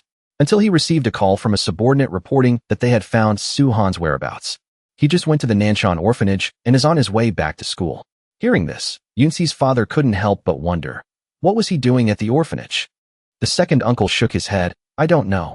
He received the order, we'll wait here for Su-han. Not long after, as Su-han returned, Patriarch Lu immediately stepped forward to greet him. You're finally back? We've been waiting for you for half a day. Su-han calmly asked. Patriarch Lu, what do you need from me? At the same time, on the school campus, Lu Yunxi was walking slowly, thinking about recent events. The Silver Wing War God noticed her unusual behavior and asked about it. She recalled the scene just now when she saw her father and second uncle at the school gate, wondering if they were talking to Su-han.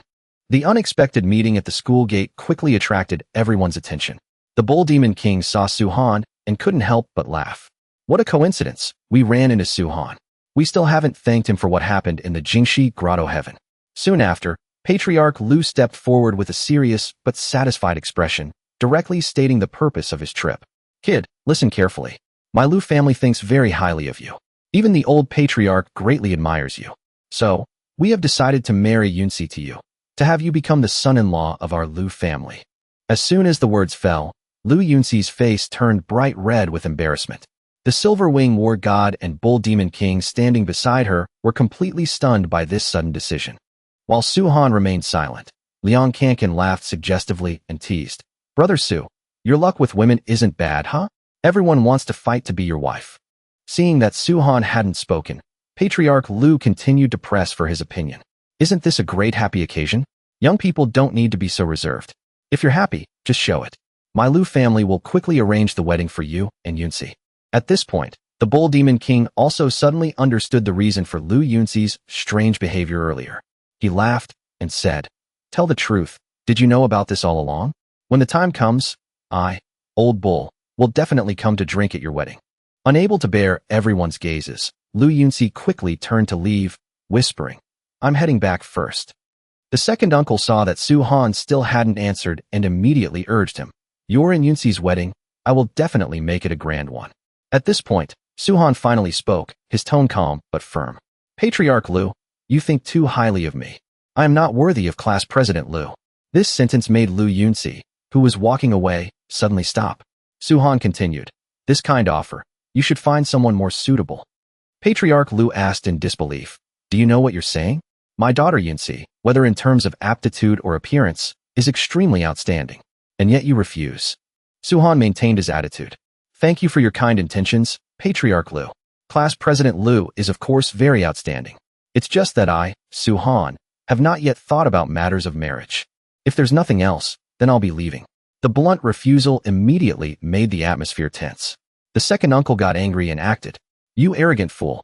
How dare you insult our Lu family? Stop right there. But he was immediately blocked by Liang Kankan. What are you doing? Brother Su doesn't want to get married. Why are you trying to force him? The second uncle refused to stop, continuing to press. Are you going to marry Yunxi or not? Su-han replied coldly. Why must you be so persistent? Class President Lu has infinite grace. She can find any kind of ideal husband she wants in the future. Even if she can't, don't waste your time on me. And don't make a move on me. Otherwise, your Lu family will regret it. These words completely enraged the other party. The second uncle roared, Damn you! You dare to refuse the Lu family again. How is this any different from publicly slapping the Lu family in the face? Today, I won't let you off, you bastard. Just as the situation was about to spiral out of control, Lu Yunxi rushed over to stop them. Her father saw her and asked, Why are you here? She said chokingly, Father, second uncle, stop it. Don't force him. Tears silently fell. She walked up to Su-han and said heartbrokenly, Su-han, I hate you. Then she turned and left without looking back. Liang Kankan watched her go and couldn't help but sigh. Class President Lu seems really heartbroken. Su-han didn't feel good either, But he knew clearly that he owed Qin Luoer too much in his previous life. She even died to save him. So in this life, he absolutely could not let her down. The bold demon king, however, didn't understand his thoughts. A heavenly prodigy like Miss Lu, and he doesn't even want her. The Silver Wing War God just shook his head. Perhaps Su-han has his own difficulties. This kind of thing can't be forced. I'll go check on Miss Lu first. After that, Patriarch Lu took his second brother back. When the old patriarch learned of the matter, he was furious. How could this happen? Did Su-han really say that? The two remained silent. This made him even angrier. My Lu family has a spirit-tempering realm expert like me. Within a radius of several hundred miles, besides the Bai family, not to mention the Xia family, many other immortal cultivation families have secretly submitted to our Lu family. Today, a brat like Su-han who doesn't know the immensity of heaven and earth dares to treat my Lu family like this. Even if he is a disciple of some great family, this cannot be overlooked. Just then, a person rushed in to report, "Old Patriarch, we have found out Su-han's identity." According to my subordinate's investigation, Su-han is not from an immortal cultivation family, but an orphan from the Nanshan orphanage. The old patriarch immediately asked, "Him? Is this information accurate?" The person confirmed, "I am absolutely certain. He has been going to the Nanshan orphanage for the past few days. We followed that clue and were able to find out Su-han's true identity." After hearing this, the old patriarch laughed coldly. So he's an orphan. This bastard is good at pretending. He had us thinking he was a disciple of a major immortal cultivation family all this time. Since he has no background, then there's no need to be concerned. It's a good thing he didn't agree to this marriage. In the tense atmosphere after the conversation, someone spoke up coldly. "If we don't quickly make it a done deal, we'll regret it later. How can a mere cultivator like that be worthy of the Lu family's prodigy?" He even actively asked for the old patriarch's order. "Since it's like this, I will capture this kid and make him kneel in repentance at our Lu family's gate for 3 days and 3 nights.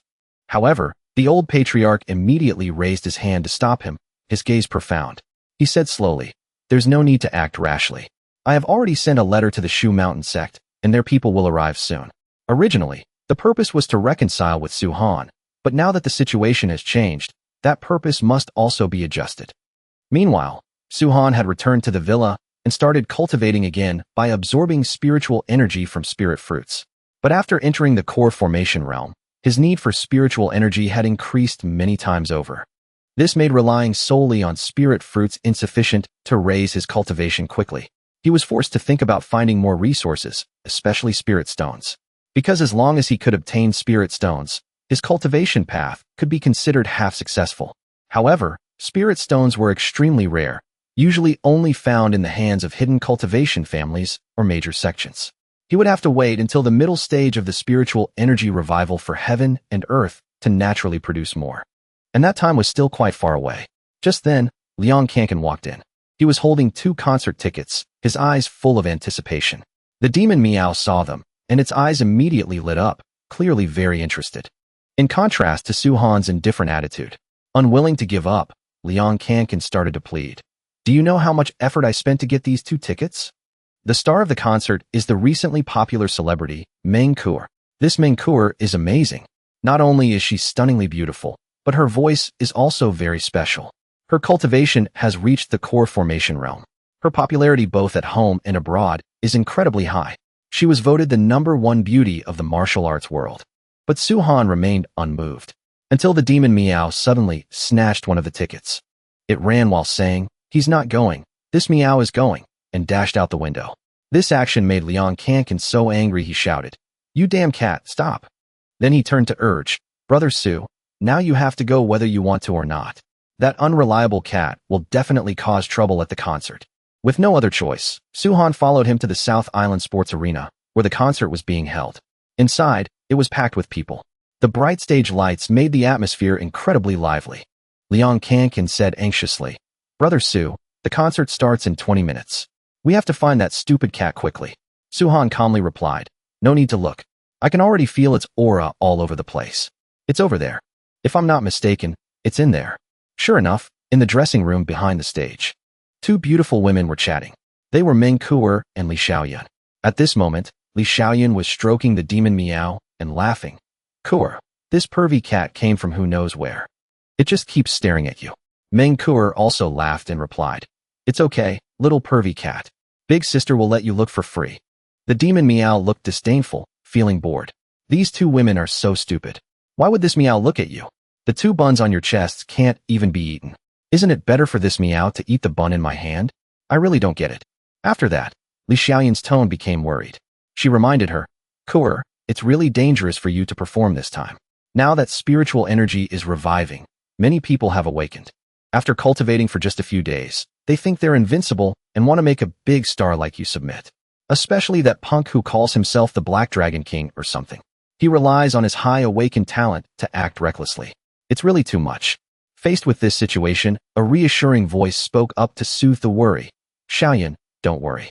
This is the mainland, after all, not the Black Dragon King's territory. He wouldn't dare do anything. Besides, have you forgotten? My strength isn't weak either. I'm at the early core formation stage. The atmosphere had just settled down when Su-Han arrived at the door. The moment he was about to open it, he clearly felt a hidden killing intent. He immediately turned to instruct Liang Kankan. Someone is hiding in ambush. You stand guard outside. I'll go in and get that stupid cat. Hearing this, Liang Kankan didn't hesitate to pull out his familiar pig-butchering knife and stood guard firmly in front of the door. When the door opened, the scene before him made Su-Han pause for a moment. Meng Kuer was not fully dressed. As soon as she saw him, she immediately got angry, hastily covering her chest and questioning, how did you get in here? Without letting Su-Han explain, Li Xiaoyan immediately rushed forward to attack, clearly determined to teach this pervert, Su-Han, a lesson. In a flash, Su-Han raised his hand to signal a stop. Li Xiaoyan actually stopped her attack. Don't misunderstand. This cat is mine. I came to find this cat. Even so, Li Xiaoyan's eyes were still full of suspicion. How can you prove it? Su-Han helplessly called out. You damn cat, get over here. But the demon Meow acted indifferent, even turning its back. This Meow hasn't watched the concert yet. I'm not going back with you. The situation left Su-Han completely speechless. Everything was clearly unexplainable now. You really are a pervert. I'll beat you to death. In a flash, Su-Han appeared behind her, his hands locking her arms. Don't cause trouble for no reason. I really have no intention of offending you too. Nonsense. Let me go? This lady will definitely not let you off. Just then, Meng Kuer had finished changing and walked out. Xiaoyan, don't be so angry. Big brother, please let Xiaoyan go first. I want to ask you, how did you get in here? Where are the bodyguards outside? After hearing this, Su-Han let go of Li Xiaoyan and calmly replied, your bodyguards outside were either lured away or assassinated. There was no one to stop me from coming in. Also, I want to remind you, there are at least 5 assassins hiding in the shadows around here. This girl's sharpness was evident. She grasped the entire situation with just a glance. Li Xiaoyan immediately ran to the next room to check and found that all their bodyguards were dead. Kuer, it's very dangerous here.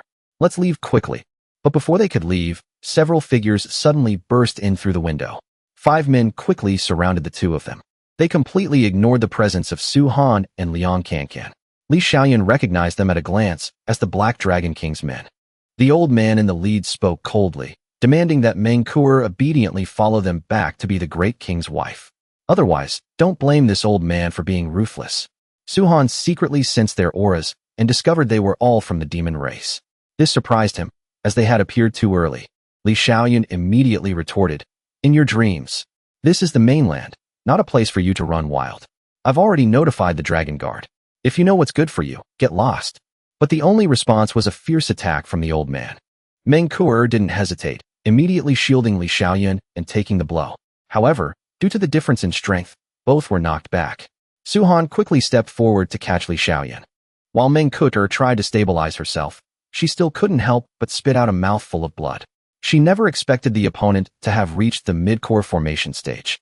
The old man approached step by step, his tone threatening. It is your honor that the Black Dragon King has taken a liking to you. You humans are being given face, but you act arrogant. If you still don't obey, I can only bring your corpse back to report. I'm sure the Black Dragon King would also love the corpse of a great beauty. In this critical situation, Li Xiaoyan immediately turned to plead for help. Please, save Kuer. In this perilous situation, Meng Kuer struggled to get up, her voice weak but firm. Xiaoyan, life and death are fated. Don't involve others. I'm the one you want. Let Xiaoyan and the others go. As soon as she finished speaking, the old man laughed contemptuously. Haha, if you hadn't reminded me, I wouldn't have even noticed these 2 pieces of trash here. Today, this old man is in a good mood. If you all kowtow to me a few times, you can leave. Faced with this threat, Su Han didn't seem to care at all, calmly turning to leave. Seeing this, Li Xiaoyan immediately shouted to stop him. Wait, are you even a man? It's one thing not to help save someone, but you're actually going to kowtow to these beasts. Su Han could only reply helplessly, you're overthinking it. I came to find my cat. Now that I've found it, it's time to go home. After saying this, he walked straight up to the old man and coldly told him to get out of the way. These words immediately enraged the other party. Brat, are you deaf at such a young age? I told you to kneel before you can leave. What do you mean, get out of the way? Su Han maintained his indifferent attitude. It means exactly what it says. If you don't understand, I'll say it again. Get lost. This blatant challenge sent the old man into a rage. Damn it. A lowly human dares to be so disrespectful to me. You little bastard, today I will tear you into 100 pieces. But before he could finish, Su Han struck. A single palm sent him flying. The old man staggered to his feet, roaring angrily that he was sneak attacked and immediately ordered his subordinates to kill the kid. In an instant, 4 figures rushed towards Su Han. Liang Kankan didn't hesitate to pull out his pig butchering knife. A single slash. At the same time, Su Han had already appeared behind one of them like a flash. A single blow sent the demon to his death. All of them were dealt with cleanly in just a few short seconds. This scene enrages the old man to the extreme. How dare you? You dare to kill the Black Dragon King's men. You foolish human, I want your life. Immediately after, he roared and transformed into a giant squid demon. Balabala. Tentacles whipped around violently. Swish, swish. One by one, they reached out and wrapped around Li Xiaoyan. Meng Kuer saw this and rushed to help, but she ended up getting caught as well.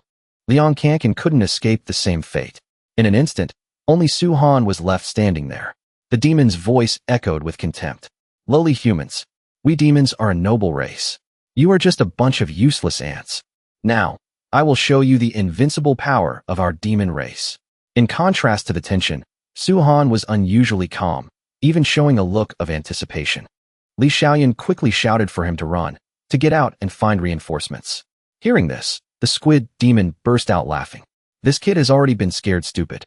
He can't escape. Immediately after, Su Han was also caught by a tentacle. Li Xiaoyan watched this scene and exclaimed helplessly, why didn't you run? Now we're done for. We're all caught. Kuer, even with your core formation cultivation, you can't escape this demon's tentacles. Meng Kuer replied grimly. Demons of the same realm are much stronger than us. Plus, this demon beast itself is at the mid-core formation stage. We have no power to resist. Even if we wanted to take it down with us, there's no way now. Hearing this, Li Xiaoyan fell into despair. So if the Dragon Guard doesn't arrive in time, I'm afraid we. But just then, she suddenly smelled a strange scent. Meng Kuer also noticed it.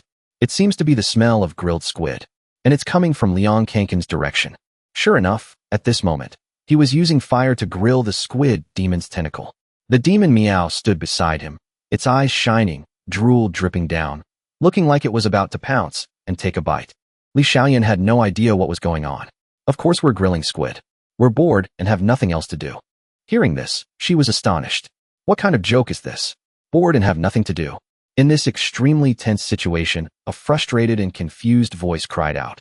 Do you even understand the situation we're in? We're all caught. And your friend is about to die? Shouldn't you be thinking of a way to save him? In complete contrast to her worry, Liang Kankan was extremely calm. You don't need to worry at all. Brother Su will be fine. This old geezer dared to attack my brother Su, so he's dead for sure. Hearing these words, Li Xiaoyan was speechless, her heart filled with despair. It's over, it's over. Today we met 2 lunatics. One just stands there and lets the demon attack him. The other is casually grilling squid. Kuer, why are we so unlucky? But contrary to her thoughts, Meng Kuer looked at Su Han and his friend with great interest. She found them very different. To be able to treat life and death so lightly, to remain so calm in the face of danger. People like that have always been rare. Li Xiaoyan still couldn't accept it and immediately retorted. You call this interesting? I think they're insane. Just then, the aroma of grilled squid spread, making Meng Kuer momentarily forget the dangerous situation. She asked for a piece. I also want to taste what a core formation realm demon tastes like. Hearing this, the demon Meow immediately fluffed up and jumped in front of the food, angrily meowing. No. This Meow saw this meat first. This scene completely enraged the squid demon. He roared in fury. Well, grilling my flesh right in front of me. You despicable humans, you're looking down on me too much. You are already my prey, and now you dare to grill and eat my flesh. This is too humiliating. If that's the case, I'll eat your friend first. Let you witness this bloody scene. With that, it opened its mouth wide, intending to swallow Su-Han whole. But in that instant, boom, Su-Han broke free from its tentacle. He calmly said, I was originally going to use your brute force to cultivate the heaven-piercing saintly body art, but I didn't expect you to be so weak. What a waste. This scene completely stunned the squid demon. Impossible. My tentacles form the 10,000 gene lock. Once caught, even a spirit-tempering realm cultivator can't escape so easily. How did you escape my tentacles so effortlessly? Su-Han just scoffed coldly. Compared to the core members of the demon race with their excellent aptitude, you're still far too weak. In my previous life, I faced true demon powerhouses. Each one had a sky-shattering aura, possessing infinite power and a transcendent physique. They could shake an entire region with just their bodies alone. Provoked, the squid demon went berserk. It immediately tightened its grip on Manhwa. But Su-Han acted in an instant. He severed the tentacle wrapped around her. At the same time, he appeared in time to catch her. In that moment, Manhwa was completely captivated by the young man before her. Seeing this, Li Xiaoyan quickly shouted a warning. Be careful. Can you two be a little more careful? Is this the time for intimacy? Immediately, another tentacle lashed out, making Manhwa finally feel the danger. But in Su-Han's arms, she felt safe. With just a gentle movement, he severed the approaching tentacle. The squid demon roared. Kid, let's see if you can cut faster than I can kill. Dozens of tentacles attacked at once. But Su-Han, with his terrifying speed, severed all of them in the blink of an eye. He then proceeded to rescue Li Xiaoyan and Liang Cancan. All the tentacles were completely destroyed. Before dying, the squid demon still wanted to know his identity. But it received no answer. In the end, it could only die with unwillingness. After everything, Su-Han gently set Manhwa down from his arms. After escaping danger, Manhwa looked at the handsome young man before her and softly expressed her gratitude. However, Su-Han didn't seem to care about that at all. He quietly walked over to the squid demon's corpse and calmly took out its inner core. What was once the precious treasure of a core formation realm demonic beast.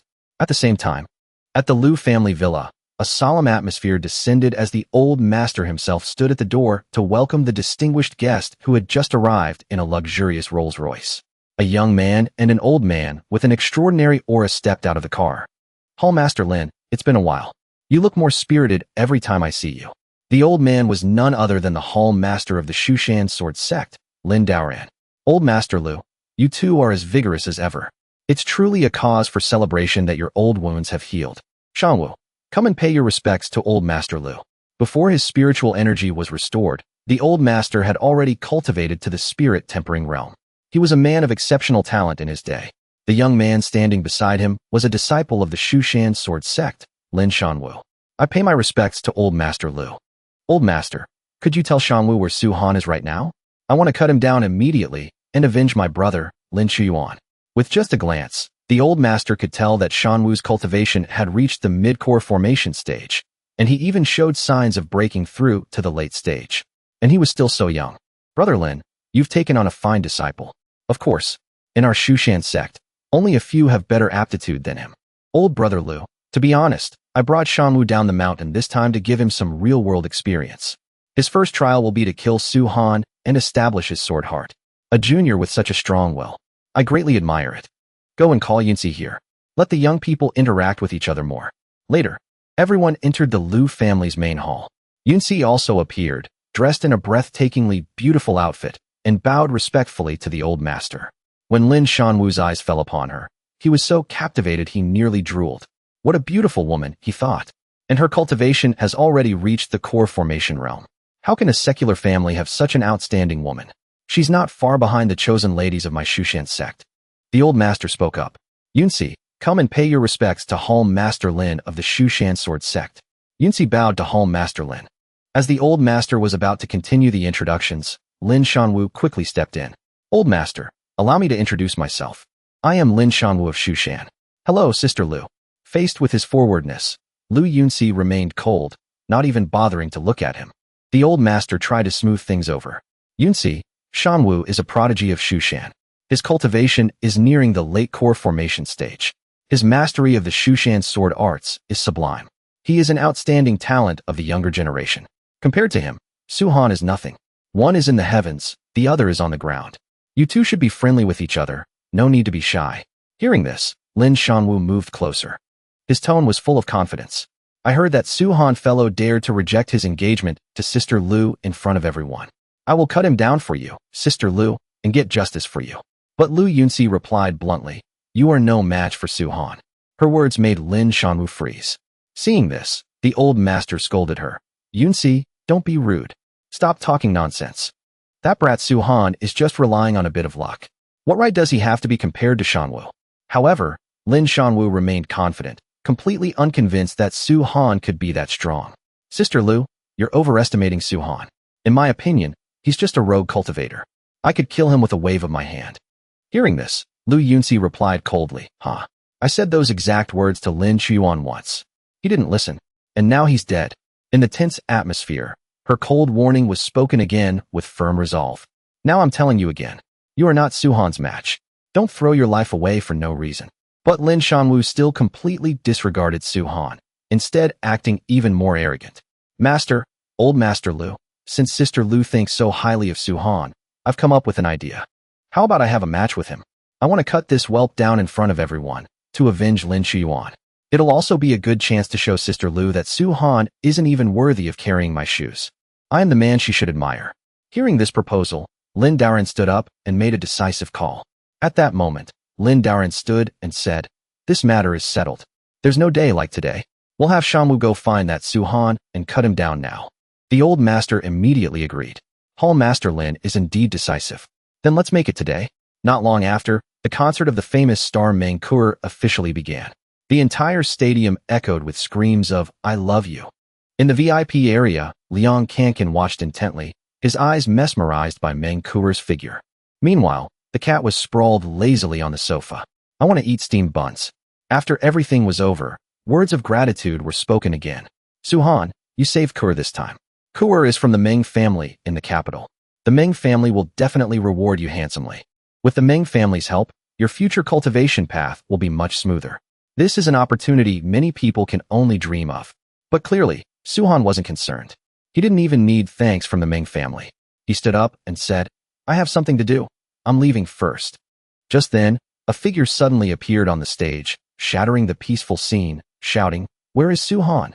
I am Schwan Wu of the Shushan Sword Sect. I challenge you to a fair duel. I will take your life. Immediately after, Lu Chaofeng and Lin Daoren led their men in, quickly taking control of the situation. The second master announced, today, this place has been requisitioned by my Lu family. All irrelevant personnel, leave this place at once. If you have no business here, don't stick around. There's going to be a fight soon. Be careful not to get hurt or lose your life. The crowd immediately panicked and retreated towards the exits.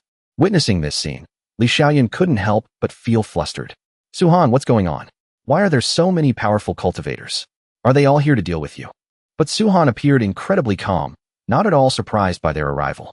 The Lu family has finally made their move, he thought.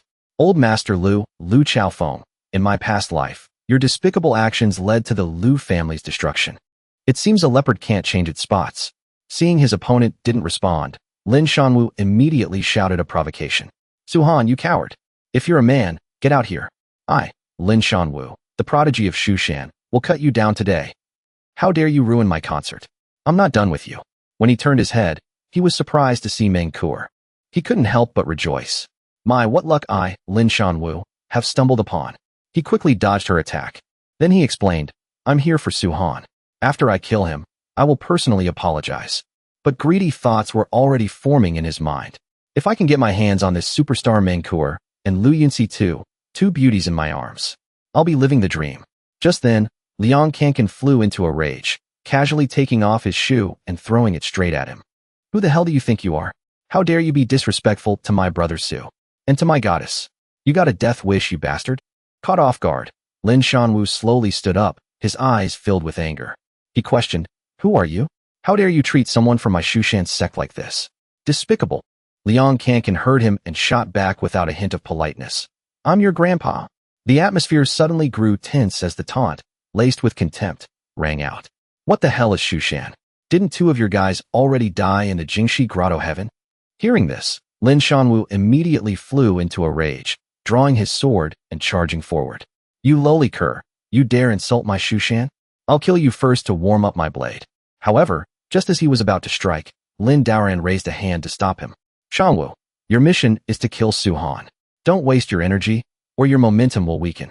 As for this thoughtless junior, will you kneel and repent yourself, or shall I break both your legs? Faced with the threat, Liang Kankan remained unfazed, because in his heart, he always had Su Han to back him up. You old bastard, you think I'm scared? Anyone can talk tough. Lin Daoran let out a cold laugh. Haha, interesting. It seems my Shushan sect has been quiet for too long, causing juniors like you, who only started cultivating after the spiritual energy revival, to lose all fear of us. You have no idea of the glorious reputation my Shushan once held. As he finished speaking, he immediately sent his flying sword shooting towards Liang Kankan. The boy reacted quickly, raising his saber to block, but his weapon was sliced in two by the flying sword. Seeing this, Lin Daoran grew even more smug. You little brat, my Shushan is a 1,000-year-old sword sect. All our weapons are divine armaments. How could a common piece of junk like yours possibly block it? Today, I will make an exception and use this Azure Purity Treasure Sword to take your insignificant life as a warning to the world to fear Shushan. But just then, an axe suddenly flew through the air, splitting his great sword in two right in midair. Liang Kankan immediately picked up a piece of the broken sword, laughing mockingly. Haha, what a big talker. Divine armament?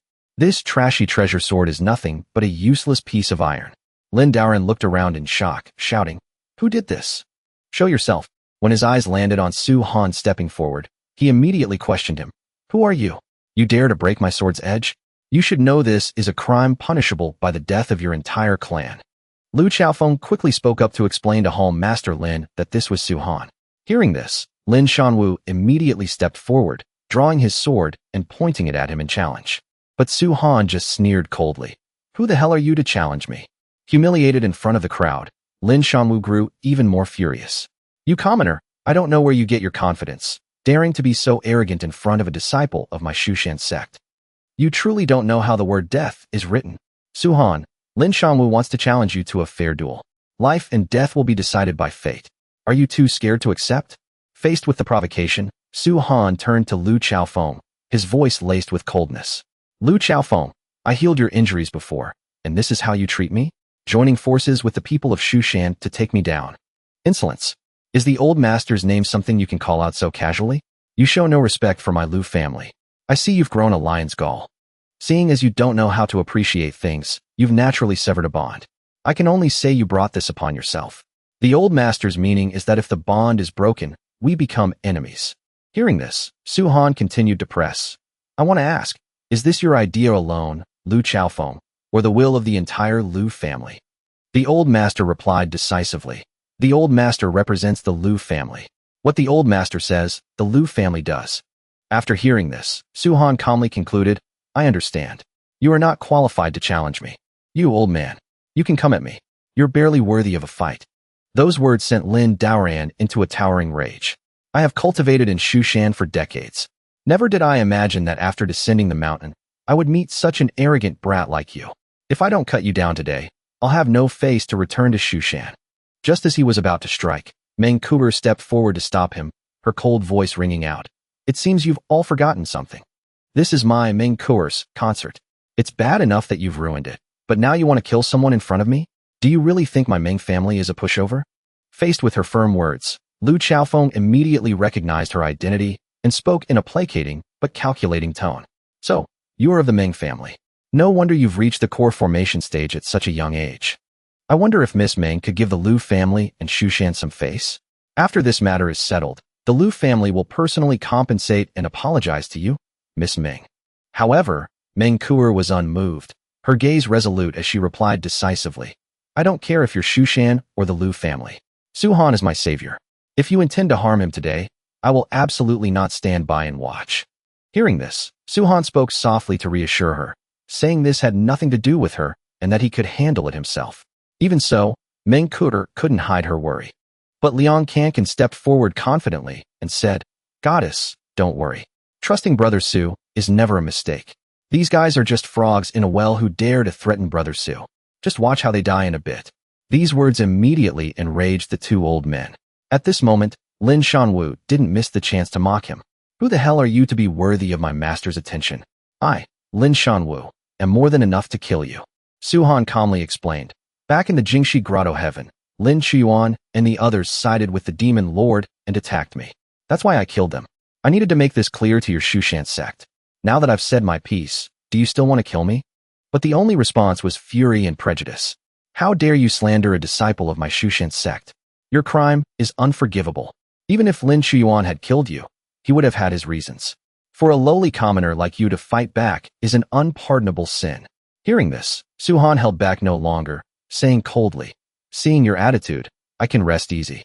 Make your move, you unjust and unrighteous sinners. Today, I will eliminate all of you.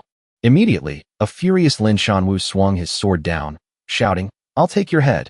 Facing the attack, Su-han raised his hand and summoned the Hongming battle axe. He charged forward with a powerful counterattack. The axe came straight for him, and Lin Schwan Wu hurriedly used his divine sword to block. But in just a moment, he could no longer resist. The sword was split in two, and the axe blade continued its momentum, cleaving down into his body.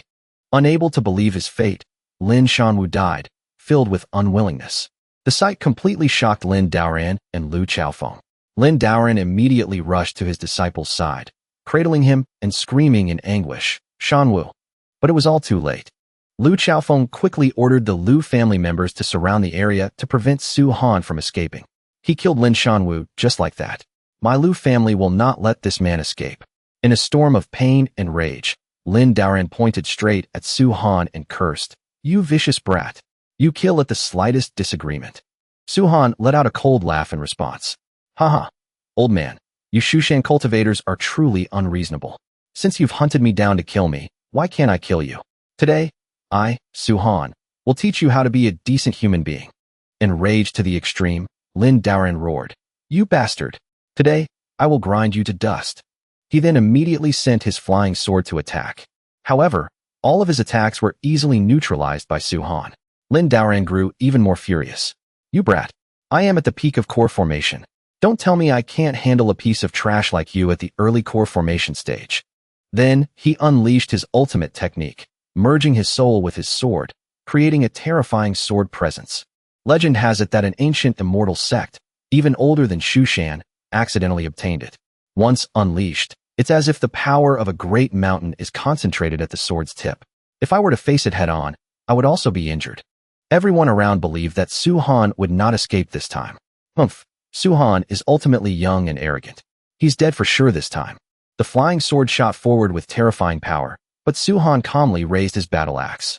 He met it head-on, determined to show his opponent his true strength. The axe swung down, clashing directly with the sword technique. Seeing this, Lin Daoran laughed coldly. You brat, you truly don't know your own limits. The impact of the great sword art. As the situation hung by a thread, a cold and mocking assessment rang out. Weighs 10,000 caddies. By now, I'm afraid all your internal organs have been shattered, right? This made Li Xiaoyan worry. Su-han isn't really going to die, is he? On the contrary, Liang Kankan maintained his confident demeanor, calmly replying, Even if you died 100 times, my brother Su wouldn't die. Trust Brother Su. You can't go wrong. How many more times do you want me to say it? Meng Kuer, not having witnessed Su-han's true strength, couldn't help but feel uneasy. The person you're facing is at the peak of core formation. Immediately after, the deafening clash of weapons rang out. In an instant, Su-han had directly shattered his opponent's sword. This scene left Lin Daoran in complete disbelief. How is this possible? Countless broken sword fragments fell to the ground. With his life-bound sword destroyed, he himself was gravely injured. Meanwhile, Su-han stood there, completely unharmed. The power of that sword is truly extraordinary. Ordinary cultivation techniques wouldn't be able to withstand it at all, but the all-heaven saintly body technique is different. This kind of power is what's suitable for its cultivation. Then, Su-han spoke calmly. Old man, it's my turn to make a move. Faced with this situation, Lin Daoran gritted his teeth and said, Humph, you brat, you actually shattered my life-bound sword. I admit I underestimated you, but the gap in our cultivation realms cannot be overcome. You're courting death. Su-han replied indifferently. You're not the first person to say that to me, but now they're all dead. It's your turn. Immediately after, he swung his battle axe to attack. Lin Daoran reacted instantly, unleashing his ultimate move, Shushan's righteous aura. Countless streams of sword qi gathered, spiritual energy surging towards him. Menkuer recognized it at a glance. This is Shushan's signature sword technique. It wouldn't be an exaggeration to call it Shushan's strongest. It's truly powerful. Just the sword qi overflowing around us is forcing us to defend with all our might. Li Xiaoyan couldn't help but waver, asking Liang Kankan, "Do you still have faith in your brother, Su? This is a really tough spot. It'll be a miracle if he doesn't die." But Liang Kankan's faith remained unshaken. Meanwhile, Lu Qiaofeng saw the scene and assumed Su Han was already dead. Once the righteous sword aura is unleashed, there's no more suspense in this battle. So strong. I've heard of Shushan's righteous sword aura before, that it's their strongest sword technique. But I never thought it would be this powerful. Once unleashed, it truly changes the heavens and the earth. If used well, I'm afraid Hall Master Lin could even surpass a spirit-tempering cultivator. But just then, Su Han took out the inner core of the giant squid demon. He channeled a technique, enveloping the inner core, and suddenly turned the tables. Lin Daoran charged forward, saying coldly, "Brat, I never thought I'd have to unleash the righteous sword aura against an early core formation cultivator like you. This is truly a disgrace for me." Su Han gave a faint smile and replied, "Haha, old man, I'm about to make you feel even more disgraced." Immediately after, he threw the inner core at his opponent. Lin Daoran paid it no mind, but when the energy of the righteous sword aura collided with the giant squid's inner core, a heaven-shaking explosion rang out. The inner core detonated violently, sending him flying before he had a chance to dodge. When the dust settled, Lin Daoran staggered to his feet, his entire body trembling. His face was filled with horror. "Even an ordinary bomb couldn't hurt me. What was that thing you just used?" Seeing his opponent was on the brink of death, Su Han said calmly, "That was a bomb made from the inner core of a mid-core formation beast. You can rest in peace now." Before taking his last breath, Lin Daoran still tried to call for Lu Qiaofeng to avenge him. Then, he breathed his last. Witnessing it all, Lu Qiaofeng couldn't help but fly into a rage, because everything that happened today had gone completely beyond his expectations. Lin Daoran and his disciple were, after all, invited by the Lu family. Yet they died on Lu family territory. Although it wasn't by their hands, we have no way of explaining this to the Shushan sect. After understanding the old master's intentions, the Lu family head immediately deployed his forces, ordering all disciples to seal off the surrounding area, turning it into a tight encirclement. Amidst the grave atmosphere, a majestic voice asked, "How are things progressing?" The person below quickly replied, "Old master, all Lu family disciples with decent cultivation have been dispatched outside. This entire building is surrounded. Rest assured, old master, no one can get in or out now." Hearing this, the old master was extremely pleased. Then, his cold gaze shifted to Su Han. He pointed and shouted, "Su Han, you have a vicious heart. You killed Hall Master Lin and his disciple. My Lu family must seek justice for Shushan. Surrender without a fight." Faced with the accusation, Su Han calmly replied, "Lu Qiaofeng, you yourself said it before, a fair fight. Life and death are not to be questioned. What now? Because they died, your words no longer count." Lu Qiaofeng immediately retorted, "Su Han, you relied on a demon beast's inner core, using despicable means to murder Hall Master Lin. My Lu family does not consider this fair. In a life and death battle, everything depends on one's own abilities. Lu Qiaofeng, to suck up to the Shushan sect, you're willing to throw away even your old face. For the Lu family to have a patriarch like you is truly a misfortune for your people." These taunts enraged Lu Qiaofeng. He immediately attacked. Su Han raised his Hongming battle axe to block the blow, but he was still forced back. The true strength of the spirit-tempering realm was not to be underestimated. Su Han noted coldly, "You're nothing like those pseudo-spirit-tempering cultivators from the Jingshi grotto heaven." Hearing this, Lu Qiaofeng grew even more smug. "Brat, no matter how skilled you are, I am a genuine spirit-tempering cultivator. With my full strength, even if you could use despicable means to kill Hall Master Lin against me, you are a whole major realm beneath me. Any trick you have is just a petty gimmick in my eyes. If I want to kill you, it's as easy as crushing an ant."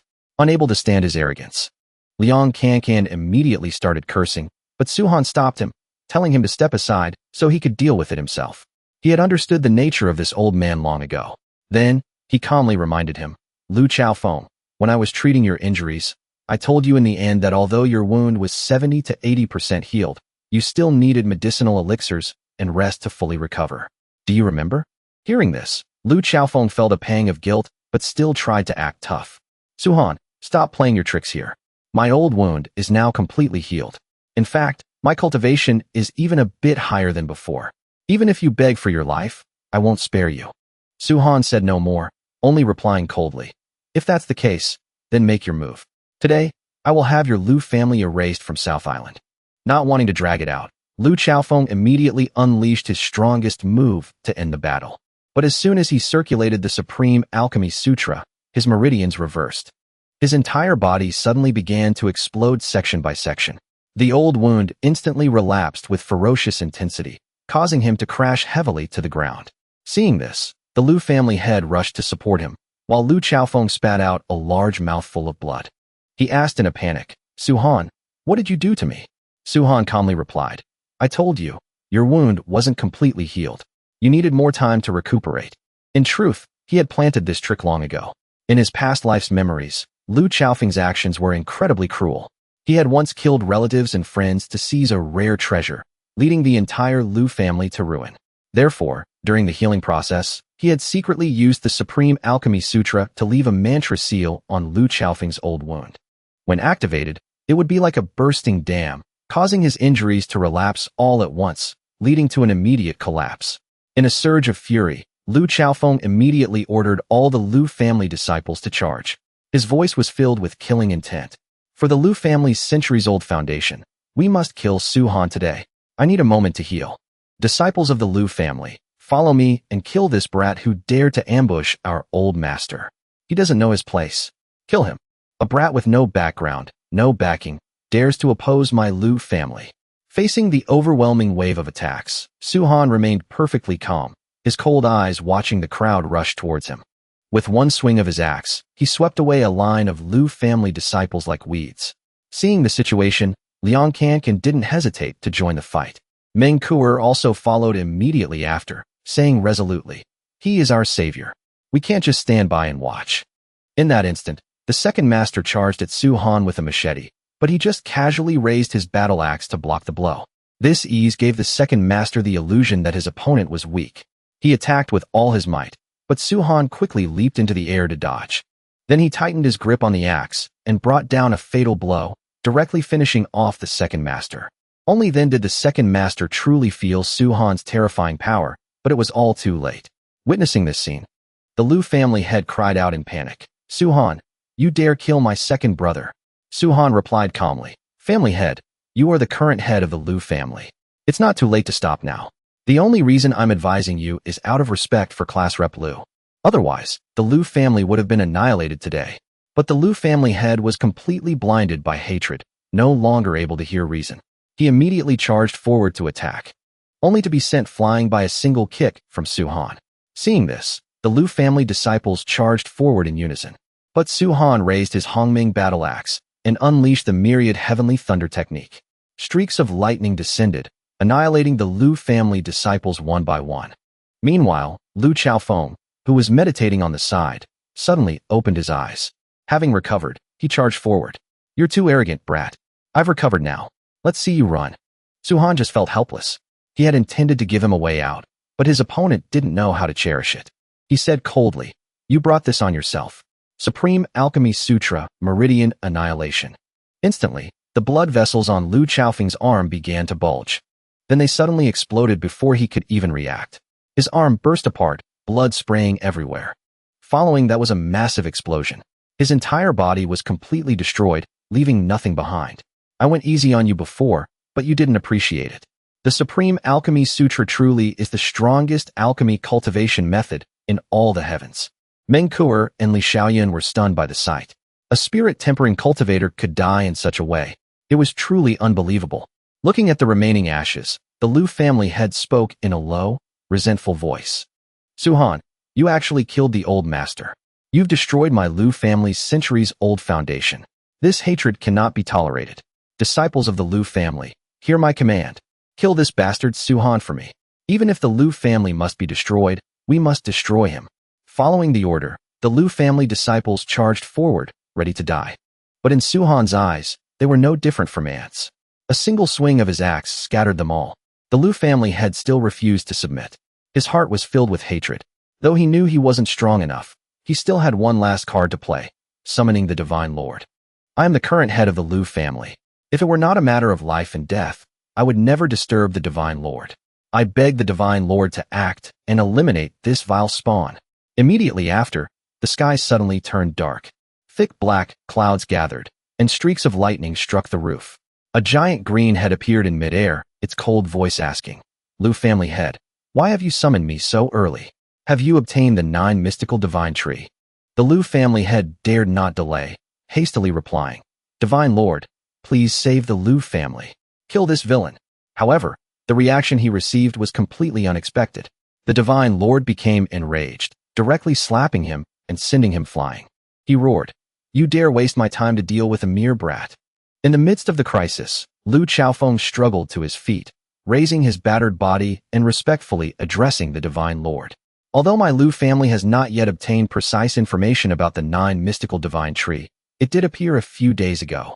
And it is related to that brat. Divine Lord, you only need to kill him and interrogate his soul.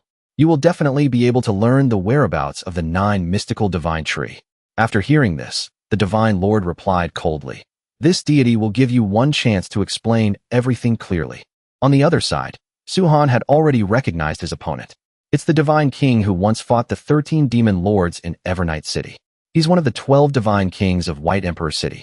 I didn't expect these powers to start appearing already, and they're secretly backing the Lu family to find information about the 9 mystical divine tree. Su-han immediately deduced the truth.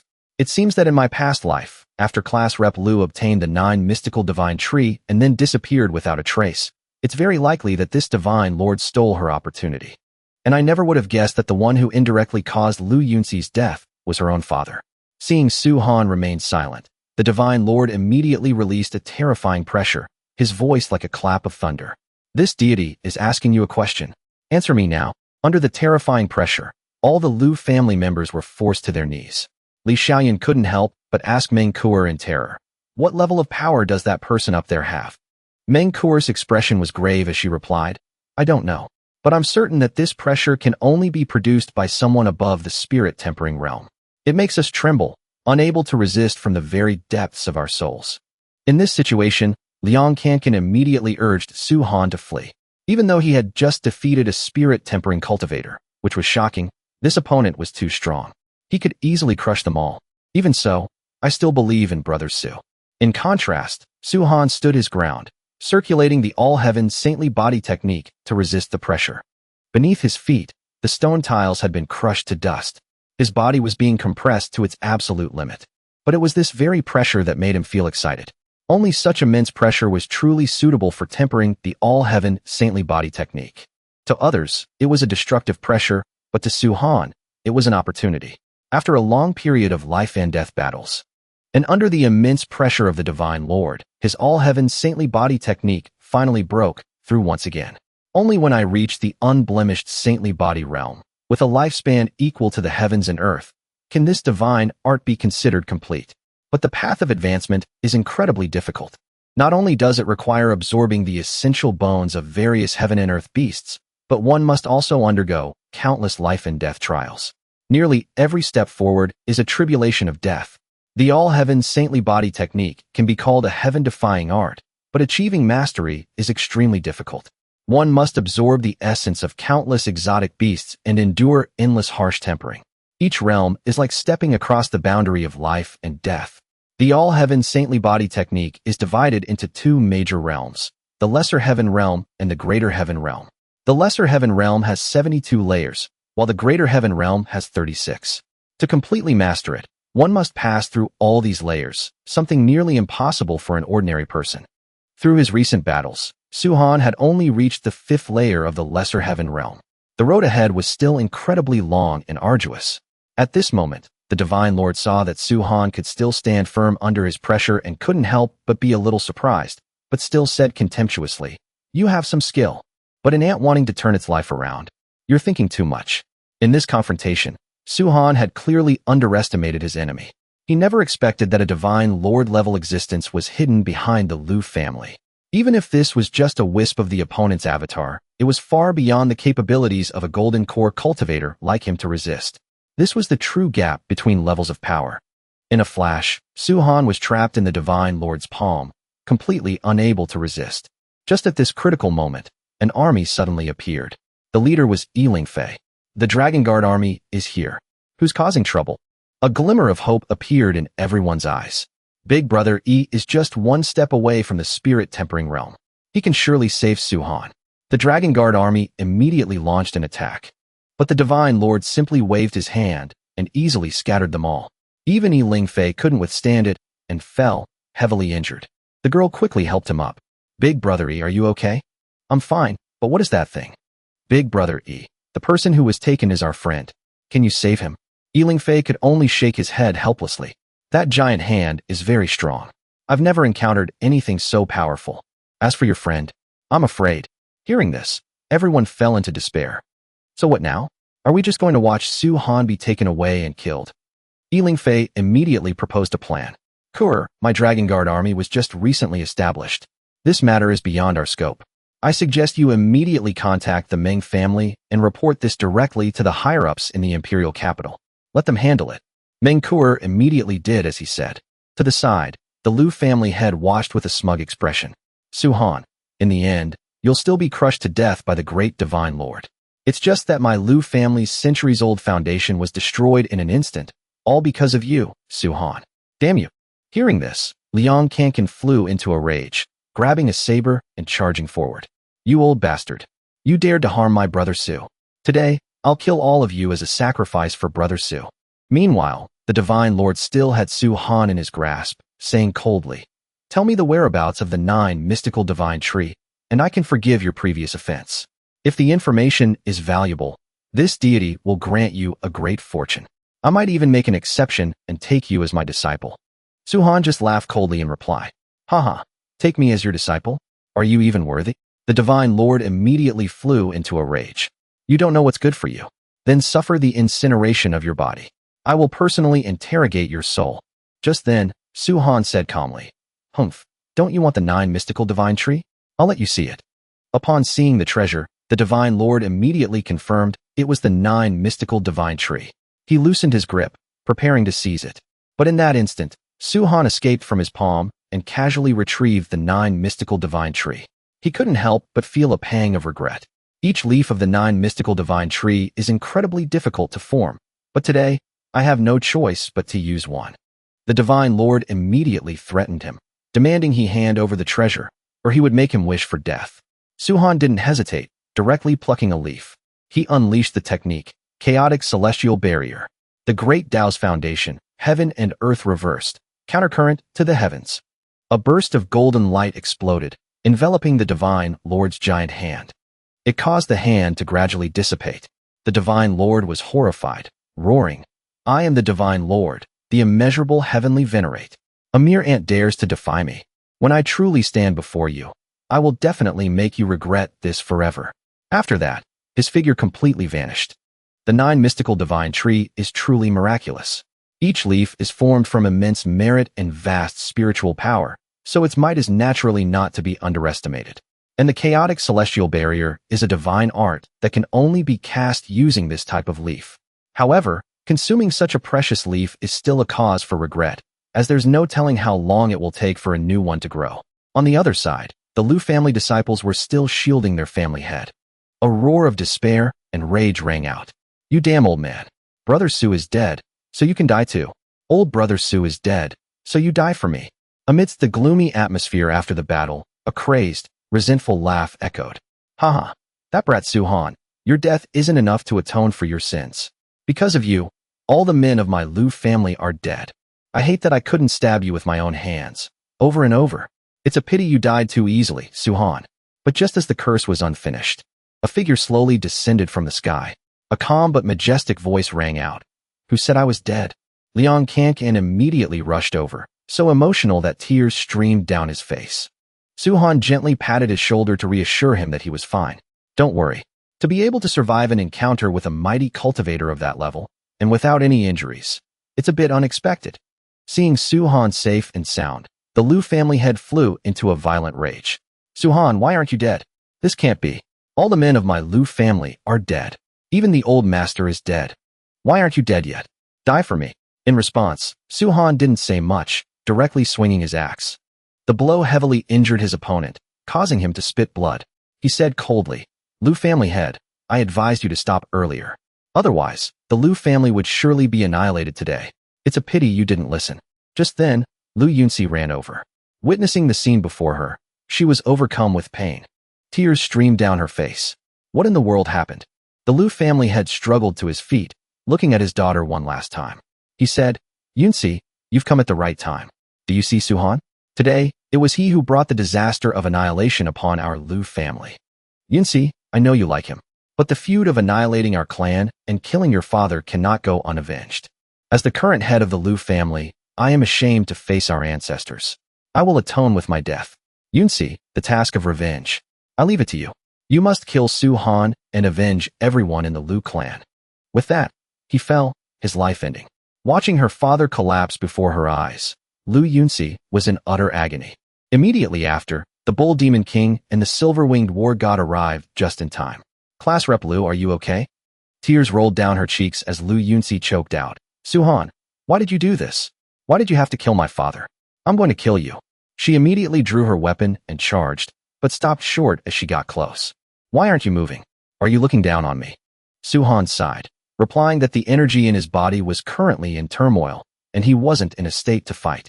The Silver-Winged War God quickly tried to intervene, afraid that Suhan would strike Lu Yuni. But in reality, Suhan had no intention of killing her. He said calmly, Class Rep Lu, you are no match for me. As for what happened today, I can say that your Lu family brought it upon themselves.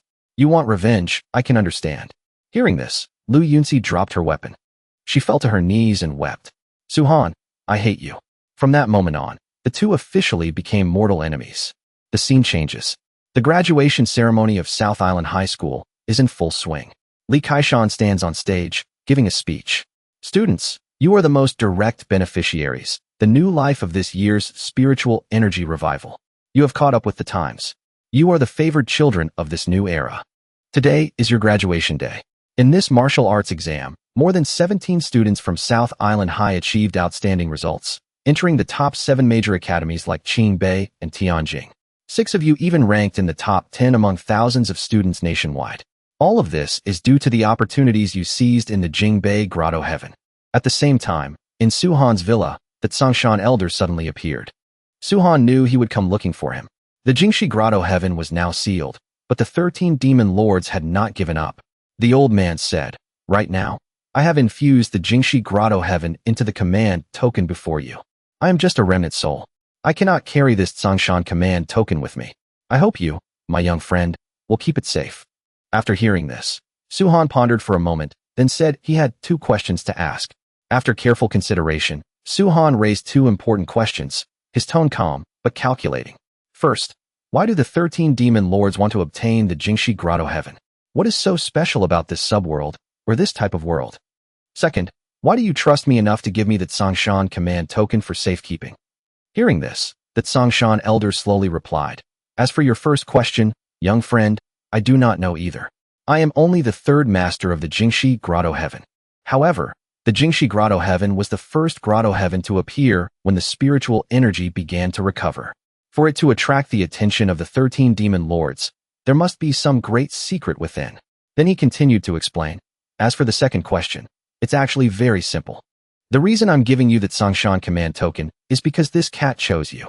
You must know, this cat may look foolish, but its origins are extraordinary. In all my years, I have never seen it get so close to anyone. It's less my choice and more this cat's choice. Hearing these words, Suhan immediately understood the truth. So that's how it is. This cat's origins are indeed extraordinary. In my past life, even the demon sovereign at his peak was sent flying by a single swipe of its paw. How could it be ordinary? After thinking it over, he agreed to accept the Tsongshan command token, but also made his own request. He wanted control over the Jingshi Grotto Heaven. Faced with this proposal, the Tsongshan elder seemed helpless. The Jingshi Grotto Heaven. After the last incident, most of its regions are locked down. Living things cannot enter or exit. Even if I give you control, it would be useless. However, Suhan remained firm. Hearing this, Suhan said, You don't need to worry about that. I can turn it into a super large storage space. You know, the larger the storage space, the harder the artifact is to craft. Even a venerate can only craft a 10 square meter spatial artifact. In the end, the Tsangshan Elder agreed. The Tsangshan Elder gave him control, using a grotto heaven as a storage artifact. Only you would think of that. The control is yours. I must be on my way. If I do not return this time, just entrust the Jingshi grotto heaven to this foolish cat. With that, his figure gradually faded away. Sometime later, on a high-speed train heading towards Qingbei University, Su-han sat opposite Gong Yi, who had been watching him without blinking. Unable to stand it any longer, Su-han spoke up. You've been following me for so many days. Haven't you had enough of looking? Gong Yi replied coldly. The face of a loser must be etched into my mind. I used to think you were some kind of saint. After all, you risked your life several times to save people in the Jingshi grotto heaven. But now it seems you're ruthless and cruel. You knew Lu Yuni liked you so much, yet you didn't hesitate to kill her entire family. Su-han explained calmly. I had my reasons for doing it. Some people were destined to die. In my past life, it was fated. Some people didn't need to die, like Lu Yuni. In truth, I was making a choice. With Lu Yuni's family dead, she doesn't have to die. In reality, I saved her. But Gong Yi just laughed coldly. Gong Yi sneered, turning murder into salvation. What a hypocrite. Not wanting to argue further, Su-han changed the subject. I'm going to Qingbei University. Are you following me there too? That's a martial arts academy. You can't just waltz in. Gong Yi immediately retorted. You think you're the only one who got into Qingbei? Don't you know? Students like you who got in on their own merit are just a small fraction. The majority are sent by the major immortal cultivation sects and families. For example, my Shushan sect, or the Long family. This was the rule set before the spiritual energy revival. Hearing this, Su-han asked, so you're saying you're attending using a spot allocated to the Shushan sect? Gong Yi affirmed, of course.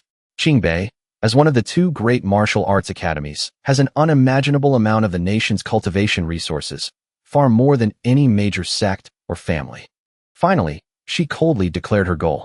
Once we're at the school, I will spend 3 months training hard to surpass you in cultivation. Then, I will kill you.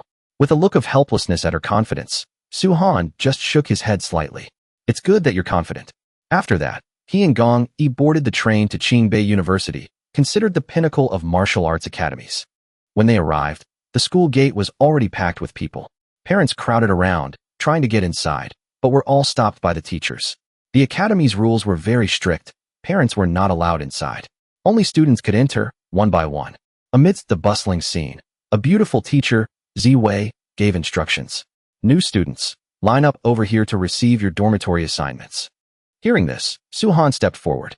Just then, a fat man standing nearby, munching on snacks, looked at him curiously. Then he friendly offered his bag of food. Hello, are you a new student too? Want some? Su-han immediately refused. Then the other person continued. My name is Chioya. What's your name? The name sounded a bit strange, but Su-han still replied. My name is Su-han. Chioya smiled brightly. Nice to meet you. Let's go get in line. While standing in line, Chioya was surprised to see Su-han walk straight to the front. He asked in surprise, Su-han, the line is back here. What are you doing going to the front? Su-han just replied calmly. It's fine. I don't need to line up. With that, he cut into the line, pushed aside the person about to be tested, and placed his hand on the testing orb.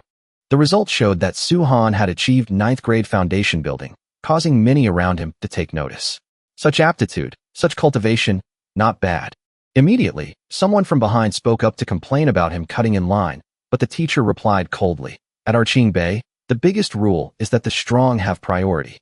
The young man was not convinced, saying he was also at 8th grade foundation building and had even reached the early core formation stage. Why was he being looked down upon? The teacher pointed out bluntly. With just that little bit of aptitude and cultivation, you still dare to be unconvinced? To be honest with you, if this were an ordinary martial arts academy, you'd be considered a genius among geniuses. But here at Qingbei, it's not even worth mentioning. You don't even reach the intermediate level. Then she continued to explain that the device could only measure up to 9th grade foundation building, but this student had very likely reached the Earth grade foundation building. This shocked the new students. Earth grade foundation building. This year's new students are something else. He was shocked by the teacher's words. Does Earth grade foundation building really exist? Isn't that a legendary aptitude? Only then did everyone understand that Qingbei and Tianjing were truly where the top geniuses gathered. Their reputation was well-deserved. After that, the teacher handed a card to Suhan. Your room is in Area A.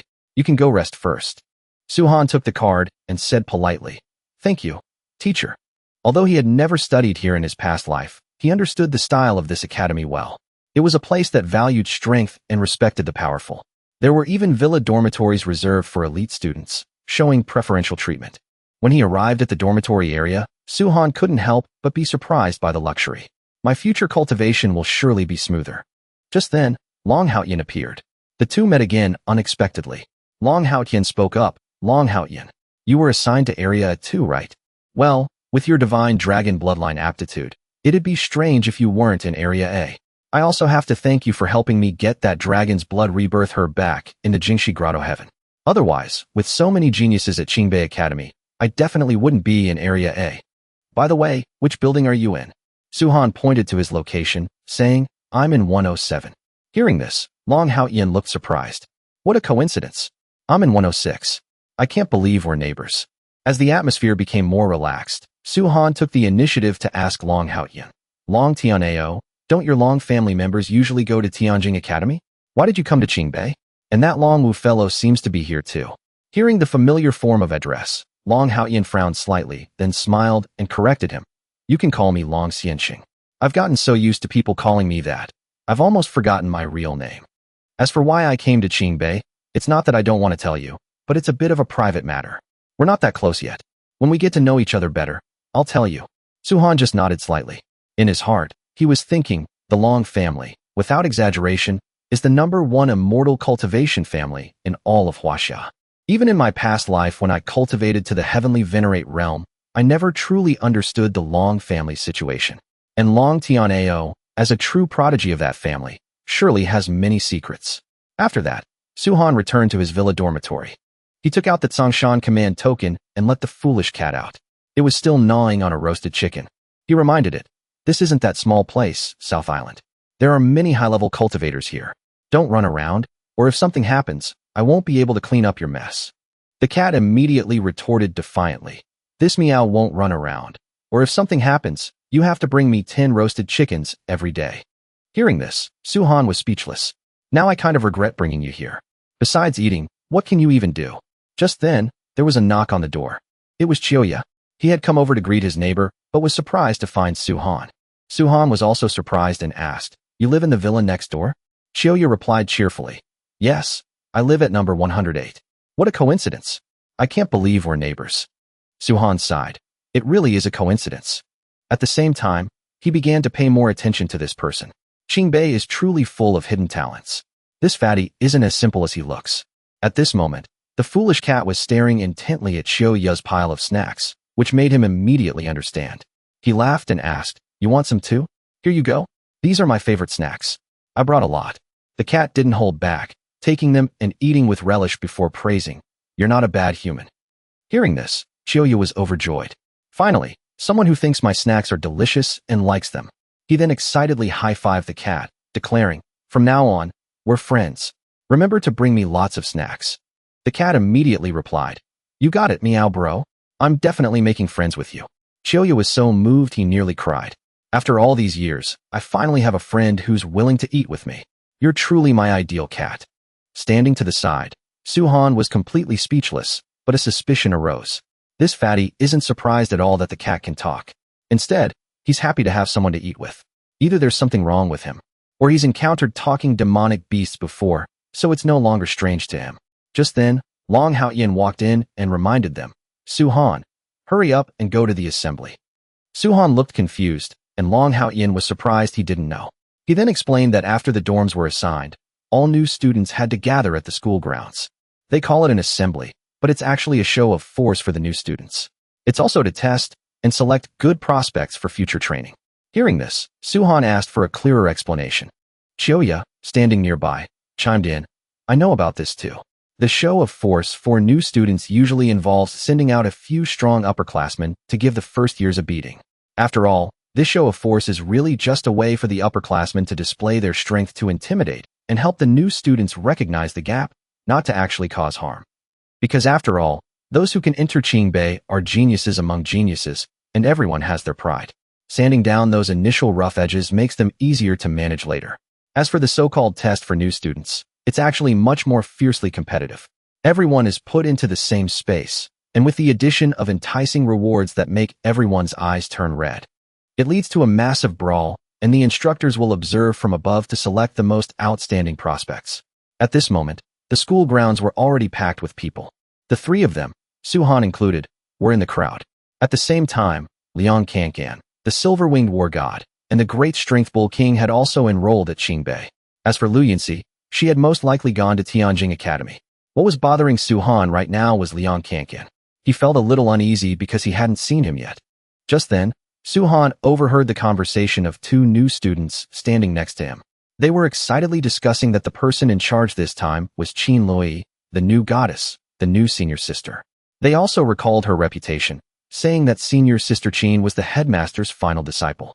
Not only was she beautiful, but her strength was also terrifying, far surpassing her peers. And everyone hoped to make a good impression on her. Chioya, standing next to them, also heard and turned to ask, "Have you heard of Senior Qin?" Then he answered himself, "I heard about Qin Lui before I even came to Qingbei. My grandma even said the headmaster took on an extremely outstanding disciple. With an aptitude like that, if she went to the battlefield, she could lead an entire team of cultivators." Hearing these words, Suhan couldn't help but feel emotional. Luower is still as outstanding as ever, he thought. She's become even more exceptional after the opportunity at the 7 treasures of Fuyu Mountain. Just as Suhan was lost in thought, a group of people gathered secretly outside the grounds. One person spoke up, "Qingya, how are things going?" That person was Long Wu, the one who had appeared in the Jingshi grotto heaven. A tall young man replied, "Senior Long Wu, of course it's done. Qingya's strength is equal to 5 of those new students combined. Later, during the fight for the rewards, just target Suhan. Then, cripple him for me." Qingya replied without hesitation, "Piece of cake." Back at the school grounds, all the new students were looking up at the sky. A constant murmur rippled through the crowd. Look, look, it's Senior Sister Qin. So that's Senior Sister Qin. She really lives up to her reputation. No wonder Headmaster Hua personally came out of seclusion to ask her to be his final disciple. The crowd's eyes were practically glued to that beautiful figure. Some even had looks of pure infatuation. I'm in love. I'm in love. Quiet down. Senior Sister Qin is about to speak." When he saw Qin Lui, Suhan couldn't contain his emotions. A powerful wave of feeling washed over him. "Luower, to be able to see you again in this life. I'm truly so happy. Even though we are strangers now, you are mine. I will absolutely not let anyone take you away." Immediately after, Lui began to speak. "Hello everyone. On behalf of Headmaster Hua, I welcome you to Qingbei Academy." Just one sentence was enough to make the male students below completely infatuated. Many began to have wild fantasies. "I wonder if Senior Sister Qin will be the one to put us in our place later. If it's Senior Sister Qin, I'm willing to lie at her feet. Let me say a few words to Senior Sister Qin." Faced with the excited chatter of the male students, Long Wu's expression immediately darkened. Anger flared up uncontrollably. He shouted, "You brats, stop squawking like a marketplace. Qingbei Academy respects the strong. Only after you pass this trial will you be qualified to speak with Junior Sister Qin." His words immediately provoked a strong reaction from the new students. One by one, they refused to back down and retorted, "Who are you? What does our admiration for Senior Sister Qin have to do with you? You think you're so great just because you're an upperclassman? Get lost. We're all geniuses, we won't be intimidated by you." Seeing this, Long Wu turned to Qin Lui. His voice was deep. "Junior Sister, I want to teach these brats who don't know their place a lesson." Qin Lui just replied gently, "As long as you don't go too far. After all, they haven't truly been tested on the battlefield yet." Having received her approval, Long Wu immediately made his move. His aura erupted. With a wave of his hand, a line of glowing golden characters, "Sacrifice for Justice," appeared in the air. He said coldly, "Humph. What an arrogant bunch. Today, I'll teach you some manners." Then he turned to the new students, saying, "These are the 4 characters left by Headmaster Hua before he left." When he raised his hand, the character for sacrifice immediately grew to a massive size, stunning all the students below. Without stopping, he pressed his hand down. "Have a taste of Headmaster Hua's divine will." Immediately, the character for sacrifice pressed down like a giant mountain. It caused the majority of the new students to be unable to resist, forcing them all to the ground. Those with slightly higher cultivation could only tremble, struggling to stand.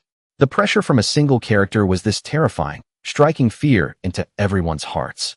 Looking at the scene, Long Wu was extremely pleased, laughing loudly. Haha, the fun is just getting started. As soon as he finished speaking, he threw down another character. Instantly, someone couldn't take it and was sent flying into the air. Among the new students, someone cried out in panic. I give up. I give up. Just a single character is this powerful. Just how strong is Headmaster Hua? He truly is the pillar of Huaxia. Below, Long Haoyan observed and commented. It seems if all 4 characters of sacrifice for justice are brought down, there won't be many left standing. He rubbed his chin and added, looks like this welcoming from the upperclassmen isn't just for show. Chioya, standing beside him, nodded in agreement. That's right. My potato chips have all been crushed. In the air, Long Wu looked down at the struggling new students and became even more smug. He sneered. Haha, can you still be arrogant now? Can you still be proud now? Outside, you may be dragons and tigers, but once you're in Qingbei, you're nothing but ants. In front of us upperclassmen, you new students can only kneel obediently. Later, you'd better lick my boots clean, or I'll make you kneel until morning. With that, he brought down another character. The pressure increased significantly. Countless people could no longer bear it, and were pressed flat against the ground. Humiliated to this extent, the new students were all filled with rage. They wished they could beat Long Wu to death right then and there, but the gap in strength was too great, leaving them no choice but to endure. In their desperation, someone spoke up. Whoever helps me deal with that bastard Long Wu, I'll give them a spirit stone. Just then, from behind, the Bull Demon King called out to Su Han, trembling. Su Han turned his head to see the Bull Demon King and the silver-winged war god had arrived. He said, Su Han, we finally found you. Seeing the two of them, Su Han immediately asked, is it just you two? Didn't Liang-Kankan come with you? As the situation grew tense, the Bull Demon King realized he hadn't seen Liang-Kankan either. He had even thought he was with Su Han all along. Meanwhile, Long Wu seemed unsatisfied with his display of power. His gaze swept over those who were still standing. He laughed coldly. There are still some standing? I'm a little surprised. But don't get your hopes up. It's not over yet. Immediately after, he unleashed the final character. At the same time, he roared, a bunch of trash. All of you, kneel for me. As the pressure descended, the new students below immediately cried out in agony, as if they had fallen into despair. The Bull Demon King's face changed when he saw this, feeling that the situation was not good. As for Chioya, he was so heartbroken he was crying over his crushed snacks, lamenting, the headmaster's pressure is just too terrifying. Long Haoyan turned to ask Su Han if he needed to prepare, but Su Han just replied calmly, no need. Then he shot straight towards the descending character for justice. This sight made Chioya exclaim in shock from below. He flew up? So arrogant. On another side, Qinya was still standing, but was clearly struggling, veins popping out all over his body. When he saw Su Han fly up, he made a cold assessment. The headmaster's final character. No one can resist it. The new students lying on the ground looked at this scene in utter terror. He can still fly under that kind of pressure? He's a monster. Only then did Qinya realize that person was the target Long Wu had assigned him. He couldn't help but feel contempt, thinking he was courting death. The headmaster's justice character was the strongest. A direct confrontation would, at the very least, sever one's meridians. In the air, Long Wu saw Su Han rushing towards him and called for Qin Loi to watch the show, saying that the brat from the Jingshi Grotto heaven was seeking his own death. Luai looked up, a flicker of surprise in her eyes. So he kept his word. He really came to Qingbei Academy. Long Wu grew even more smug, mocking, what a stupid chicken. Instead of dodging the final character, he's charging headfirst into it. Isn't that just asking to die? But Qin Loi disagreed. She said, not necessarily. What if he gets through it? Long Wu was completely unconvinced, even saying that if he managed it, he would dive headfirst into the ground. Facing that terrifying pressure, Su Han looked disdainful. Compared to the all-heaven ladder in the Jingshi Grotto heaven, this is still far inferior, he thought. So he activated the all-heaven saintly body technique and shattered the justice character with a single punch. This scene caused the students below to erupt in cheers.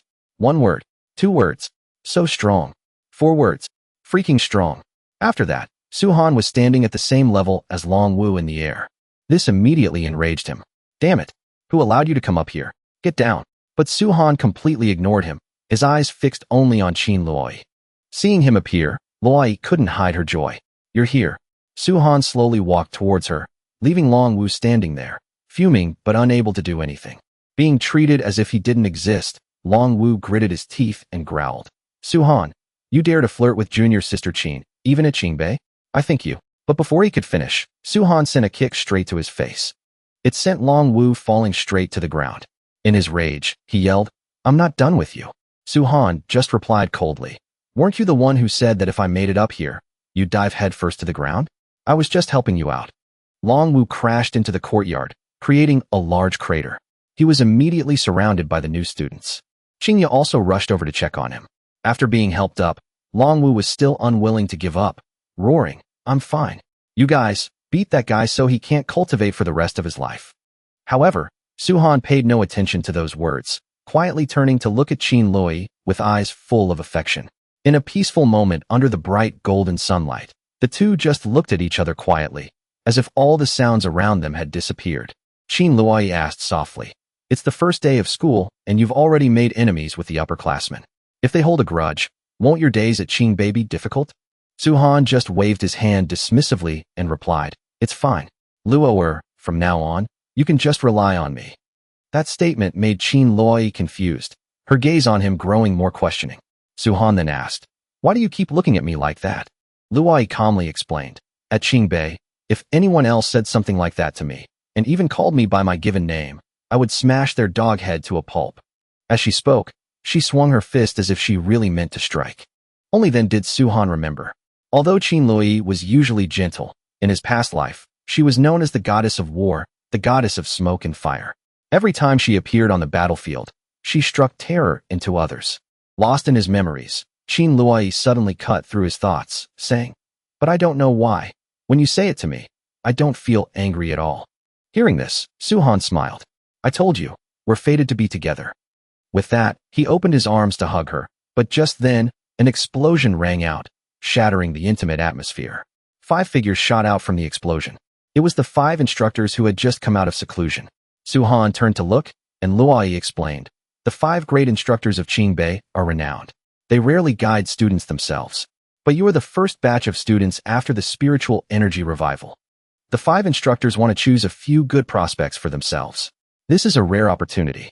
Moreover, the aptitude of this year's new students is not bad. With the spiritual energy revival, there are many geniuses and treasures. Even if you have fate on your side, most are snatched up by government agencies. So I hope you can fight for it. Soon, the 5 instructors appeared before everyone. Luo immediately clasped her hands in a salute. One of them spoke up. Luo, I heard that because of the spiritual energy revival, the aptitude of this batch of students is quite good. I couldn't resist coming to see for myself. This person was Huang Fu Tiexin, one of the 5 renowned instructors of Qingbei. Luo replied politely, They are all quite good. There are even some particularly outstanding ones. Hearing this, Huang Fu Tiexin looked pleased. That's good. Then let's start the prize-grabbing round. Realizing his part was over, Su-han waved goodbye to Qin Lui and jumped down. Immediately after, a voice announced, Dear students, this year, Qingbei has prepared many generous prizes for everyone. Here I have 2 cards. The first is a card for the energy chamber. It grants 12 hours of free cultivation in the energy chamber. Hearing this, the new students immediately started buzzing. The energy chamber at Qingbei was famous. It was built from high-grade spirit stones, and the spiritual energy inside was so dense it was almost liquid. Just 1 hour of cultivation inside was equivalent to several days outside. This particularly caught Su-han's attention, as he needed spirit stones to quickly raise his cultivation level. Next, the instructor continued. The second card is the Flower Realm card. Don't judge a book by its cover. In fact, this is a pass that allows entry into a place called the Flower Realm Mystic Realm. Inside the Flower Realm, there are many wondrous spirit fruits, and the dangers are relatively few. If you obtain this card, you can enter the Flower Realm to seek your fortune in the future. Hearing this, Su-han's heart stirred. The Flower Realm. What a coincidence that there's a pass to the Flower Realm here.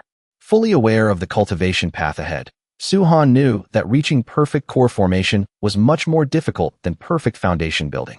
To do so, he needed an extremely rare spirit fruit called the Heavenly Tao fruit, which only ripened once every 500 years and, moreover, only grew in the Flower Realm. Based on his past life's memories, he guessed that a Heavenly Tao fruit would be ripening during this spiritual energy revival. Therefore, he had to make a trip to the Flower Realm Mystic Realm. I must get this Flower Realm card. Otherwise, I'll have to wait another 500 years. When the next prize was announced, all eyes were on the Azure Purity Qishao sword. a famous divine weapon that had once slain a peak spirit-tempering demonic beast. Its power was unparalleled. Almost all the first-year students recognized this sword. Just by possessing it, one's combat power would increase by at least 30%. Immediately after, the scramble officially began. A green giant rushed out first, intending to grab the sword. But before he could touch it, he was attacked by another cultivator with a sword. The opponent was agile, clearly having the advantage against the giant's large frame. The giant blocked with his hand and said coldly, "The Qi Shao sword originally came from my Shushan sect, so it should belong to a Shushan student." With that, he swatted the sword away, showing his disdain. But just as he was about to take the sword, Qingyu appeared, directly blocking him. A single throw sent his opponent flying. He crashed heavily to the ground. The new students immediately recognized him. Qingyu, the big shot from Area A. His strength is top tier, and he's well connected. Everyone secretly made a mental note not to offend him. Even so, Qingyu didn't dare to take all the rewards for himself, but he was determined to get the Qi Shao sword. Even though I, Qingyu, have some strength, I wouldn't dare to monopolize all 3 prizes. Don't worry, everyone. After I deal with this, I will naturally leave the other 2. Then he shouted, "Suhan, get out here." Suhan didn't respond. Qingyu immediately signaled his subordinates to bring someone forward. And the person dragged out was Liang Kankan, bruised all over, with a shoe stuffed in his mouth. He yelled for Liang Kankan to call Suhan out. But Liang Kankan was not subdued. Brother Su is a hero. How could he lose to a mutt like you? If you've got the guts, let me go. I'll kill you. These words enraged Qingyu, who immediately slapped him hard. Just then, Suhan stepped out from the crowd. Qingyu immediately stopped, flew into the air, and directly engaged Suhan. The two clashed head-on, their strength equal, with no clear winner. In the chaos, the silver-winged war god quickly rescued Liang Kankan and brought him to Suhan's side. Liang Kankan had been captured on the very first day of school, which surprised many people. Only then did the new students realize that Suhan was the person who had been standing next to senior sister Qin. High above, Huangfu Tiexin observed and praised them. He believed that the two had extremely strong physiques. If they trained under him, their futures would be limitless. Long Yuetian, the dashing instructor with a fan in his hand, also praised the silver-winged war god, saying his speed and timing were excellent. He could become a commander on the battlefield in the future. Ziwei also spoke up, remarking that they had discovered quite a few good prospects this time. Meanwhile, Qingyu slowly advanced towards Suhan, saying coldly, "You're the first person to dare face me head-on." But Suhan paid him no mind, just turning to ask, "Is Liang Kankan okay?" The other replied angrily, "Of course, Brother Su. I can't swallow this insult." Hearing this, Suhan just said, "If you're okay, then let's go." With that, he flew up, and Liang Kankan immediately followed. Seeing this, Qingyu ordered all his subordinates to advance, determined to cripple Suhan on the spot. While the battle below grew more intense, the instructors above began to discuss. Ziwei spoke first. "Instructor Long, if I'm not mistaken, that student Qingyu who fears no one. He's your descendant, isn't he?" Instructor Long didn't deny it, replying frankly, "Yes. To be specific, he's the son of a sworn brother of mine. This kid has had a natural talent since he was young. When the spiritual energy revived, he swallowed a sacred fruit for body tempering. Since then, he has walked the path of body cultivation, growing stronger and stronger. It can be said that among the students in this cohort, if we're talking purely about physical strength, no one is Qingyu's match." Hearing this, someone immediately grew worried. In that case, the student Suhan who charged forward is in danger. Another hesitated, but their strength seems to be equal. Could it be that Qingyu? The answer came quickly. That's right, because Qingyu hasn't used his full strength yet. Qingyu practices the golden body tempering. Once he uses it, that brat Suhan won't be able to take a single hit. Teacher Z sighed with regret. What a pity. I was the one who arranged Suhan's accommodation. This kid's foundation and aptitude are not bad. At this moment, Huangfu turned to ask, "Instructor Li, what do you think?" Without a moment's hesitation, Li Kaishan stated firmly, "Suhan will win." This left the others completely astonished. "Instructor Li, did you misspeak?" Li Kaishan just smiled calmly. "Just wait and see. You don't understand Suhan. You have no idea how good he is at creating miracles." Below, Qingyu and Suhan clashed repeatedly. Each exchange of fists sent both of them staggering back several meters. The more Qingyu fought, the more excited he became. "It's been a long time since I met someone who would fight me with their bare body." Suhan was no less excited. "It's been a while since I've met an opponent with comparable strength." This is the only way to easily stimulate the all-heaven saintly body technique. On another side, Liang Cancan, having just escaped, turned to vent his anger on the subordinates. You dare tie me up. But just then, someone quietly approached from behind, holding a knife, ready for a sneak attack. Liang Cancan noticed, but couldn't dodge in time. The only thought in his mind was, I'm done for this time. Luckily, the Bull Demon King appeared in time to block the attack, starting a fight without calling us. Immediately after, the silver-winged war god, Long Haoyan, and Xiaoya all charged in. Liang Cancan was thrilled. You guys came at the perfect time. Xiaoya was flustered. I've never been in a fight before. What should I do? Liang Cancan clapped him on the shoulder encouragingly. Just charge in, what else? Beat them until they cry. At the center of the battlefield, Su-Han and Qinya continued their fight. Both were knocked back again, panting heavily. Behind them, Long Wu's face was ugly. He snapped, don't forget what you're supposed to do. He was filled with dissatisfaction. Damn it. Why isn't this Qinya fellow using his full strength? At this rate, when will we be able to get rid of this brat? Hearing this, Qinya gritted his teeth. I was hoping for a good fight today, but it seems that's not going to happen. Someone wants to get rid of you. What did Long Wu offer you that you'd go after me like this? You don't need to know that. The Qishao sword is mine. In the midst of the chaotic battle, Su-Han quickly snatched the 2 cards from the ground and said, don't get me wrong, I don't like this sword. I just need these 2 cards. This action immediately enraged the remaining students. It's one thing for Qinya to take the Qishao sword, but on what grounds does this Su-Han guy get to take the lucky prizes? And he took 2 of them. That's right. He dared to get close to my goddess earlier. He's truly unforgivable. Qinya looked at Su-Han and said coldly, Su-Han, it seems you've pissed off a lot of people. Even if I don't make a move, there's no way you're walking out of this courtyard. Right at that moment, Long Yu secretly riled up the crowd, spreading the outrage. Everyone, the value of those 2 tokens Su-Han took is massive. Faced with this dramatic scene, his blatant attempt to hog everything infuriated the crowd. How could anyone just swallow that? Not only that, but that punk even dared to openly chat with Qin Lui right in front of everyone. That move was basically a slap in the face to all of us. What are you all standing around for? Let's rush him and take Su-Han down together. Realizing the situation was getting tense and dangerous, Su-Han didn't want Liang Cancan and the others to bear the brunt of the freshman's wrath, so he immediately told them to leave. But Liang Cancan and the rest stood their ground, refusing to back down and choosing to fight alongside him to the bitter end. Not wanting to waste any more time, Su-Han made his move, deploying the 5-element starlight array. The freshman completely ignored the seemingly simple array, charging straight at him without a second thought. While Su-Han was focusing on setting up the formation, a surging wave of energy gathered toward Liang Cancan, forming a devastatingly powerful punch. Su-Han's 5-element starlight array in the Jingshi Grotto Heaven had a completely different layout compared to the one based on starflower grass and vine spirit grass. While that layout was only meant to consume spiritual herbs and plants to trap the enemy, the 5-element starlight array was born purely to obliterate enemies. More importantly, this was a living array.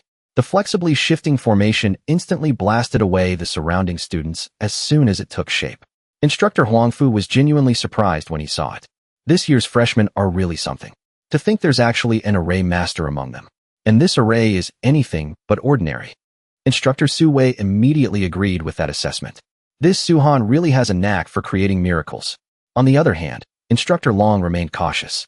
You instructors might be speaking a bit too soon. A freshman quickly realized that the array's power wasn't something one person could withstand alone. Everyone, help me break this array together. They all immediately channeled their energy into his body.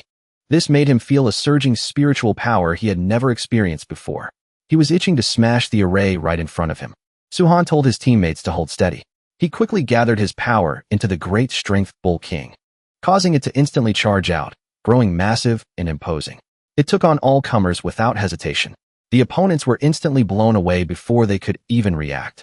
Although the 5-element starlight array looked simple, it was actually an incredibly fitting Emperor tier formation. Its flexible nature made it especially perfect for a small group of beginners. Plus, with the power concentrated at a single point, its effectiveness was significantly boosted. At this moment, Su-Han had complete control over the array, dominating the entire battlefield. In just a short amount of time, half the people in the courtyard had been defeated by Su-Han. The remaining freshmen started to feel fear and backed off one by one, losing all desire to fight for the reward. At this point, Liang Cancan started running his mouth again. Bring it on. Qinya, weren't you trying to kidnap me earlier? Meanwhile, Long Yu looked disdainful, thinking these freshmen were just too weak and completely incapable of taking down Su-han. Watching from above, Instructor Huangfu grew more and more intrigued. In his eyes, if Su-han could expand his combat range, this array would become an incredibly sharp weapon. Instructor Su, what do you think? Instructor Long stubbornly maintained that Qinya was the strongest. Right at that moment, Qinya officially launched an attack on Su-han's array. A devastating strike slammed into the formation, but it still couldn't break it. He was even knocked back by the recoil. Liang Cancan was thrilled, wanting to charge forward and use the grand array to crush their opponent directly. However, Su-han quickly reminded him that the array wasn't omnipotent. The price for those powerful attacks is massive. Right now, you guys barely have any spiritual energy left in your bodies. It was true. Even though this array packed a massive punch, it also drained spiritual energy at a terrifying rate. Just as the battle reached its most intense phase, Qinya suddenly launched a furious assault on the grand array. His entire body instantly erupted in a blinding golden light that made it hard to look directly at him. Seeing this, the freshman fell into a state of panic, completely clueless about what kind of move this was. Is that golden light going to turn Qinya into a Buddha or something? Among them, someone quickly recognized this as the golden body, an extremely high realm of body refinement that Qinya had achieved, showcasing incredibly fierce physical strength. Once someone possessed a physique this powerful, their cultivation level almost didn't matter anymore. Brimming with confidence and arrogance, Qinya spoke coldly. If you can still block this punch of mine, I'll willingly admit defeat. Long Outyin immediately sensed the terrifying power hidden within that punch. Faced with this critical situation, Su-han didn't hesitate to disperse the array. The five of them immediately fell back, standing behind him. Seeing this, Long Yu spoke up. Qinya has finally used his ultimate killer move. Let's see how you handle this, Su-han. Su-han decisively abandoned the grand array. He directly utilized the All Heaven's holy body art combined with fist intent to counter Qinya's attack. The collision between the two shattered the ground. The shockwave spread out, sending a few nearby students flying. Thick dust covered the entire area. Through the hazy smoke, only the faint silhouettes of the two fiercely clashing figures could be seen. As the smoke gradually cleared, a massive crater appeared before everyone's eyes, leaving them all in shock. The freshmen were terrified. Are these really two students fighting? Qinya's strength was somewhat expected, but this guy Su-han left people utterly astounded. How could he be this strong? Liang Cancan cheered happily. Huh? Way to go, Brother Su. What a punch. Qinya, Brother Su just blocked your punch. Hurry up and get on your knees to admit defeat. After that clash of fists, Su-han directly broke through 2 levels in a row, reaching the 7th level of the All Heaven's holy body art in the Lesser Heaven realm. Obviously, he couldn't let such a perfect opportunity slip by. Without hesitation, Su-han charged straight at Qinya. Pushed into a corner, an enraged Qinya unleashed his strongest ultimate skill, the Berserk Golden Body. Watching from above, Instructor Su spoke up. If I'm not mistaken, the punch Su-han just threw contained fist intent. Someone immediately confirmed it. That's right, it's fist intent. Normally, only cultivators who had reached the soul forging stage could barely manage to use fist intent.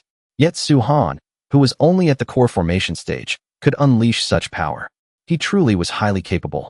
Witnessing this, Instructor Long couldn't help but change his mind, admitting he had underestimated Su-han. To force Qinya to use his Berserk Golden Body, I might have misjudged him. But it should end here. Hearing everyone's discussion, Li Kaishan smiled and said, what happens next might really surprise you all. Qinya continued to erupt with full power using his Berserk Golden Body, but Su-han didn't back down. Instead, he took the initiative to charge forward.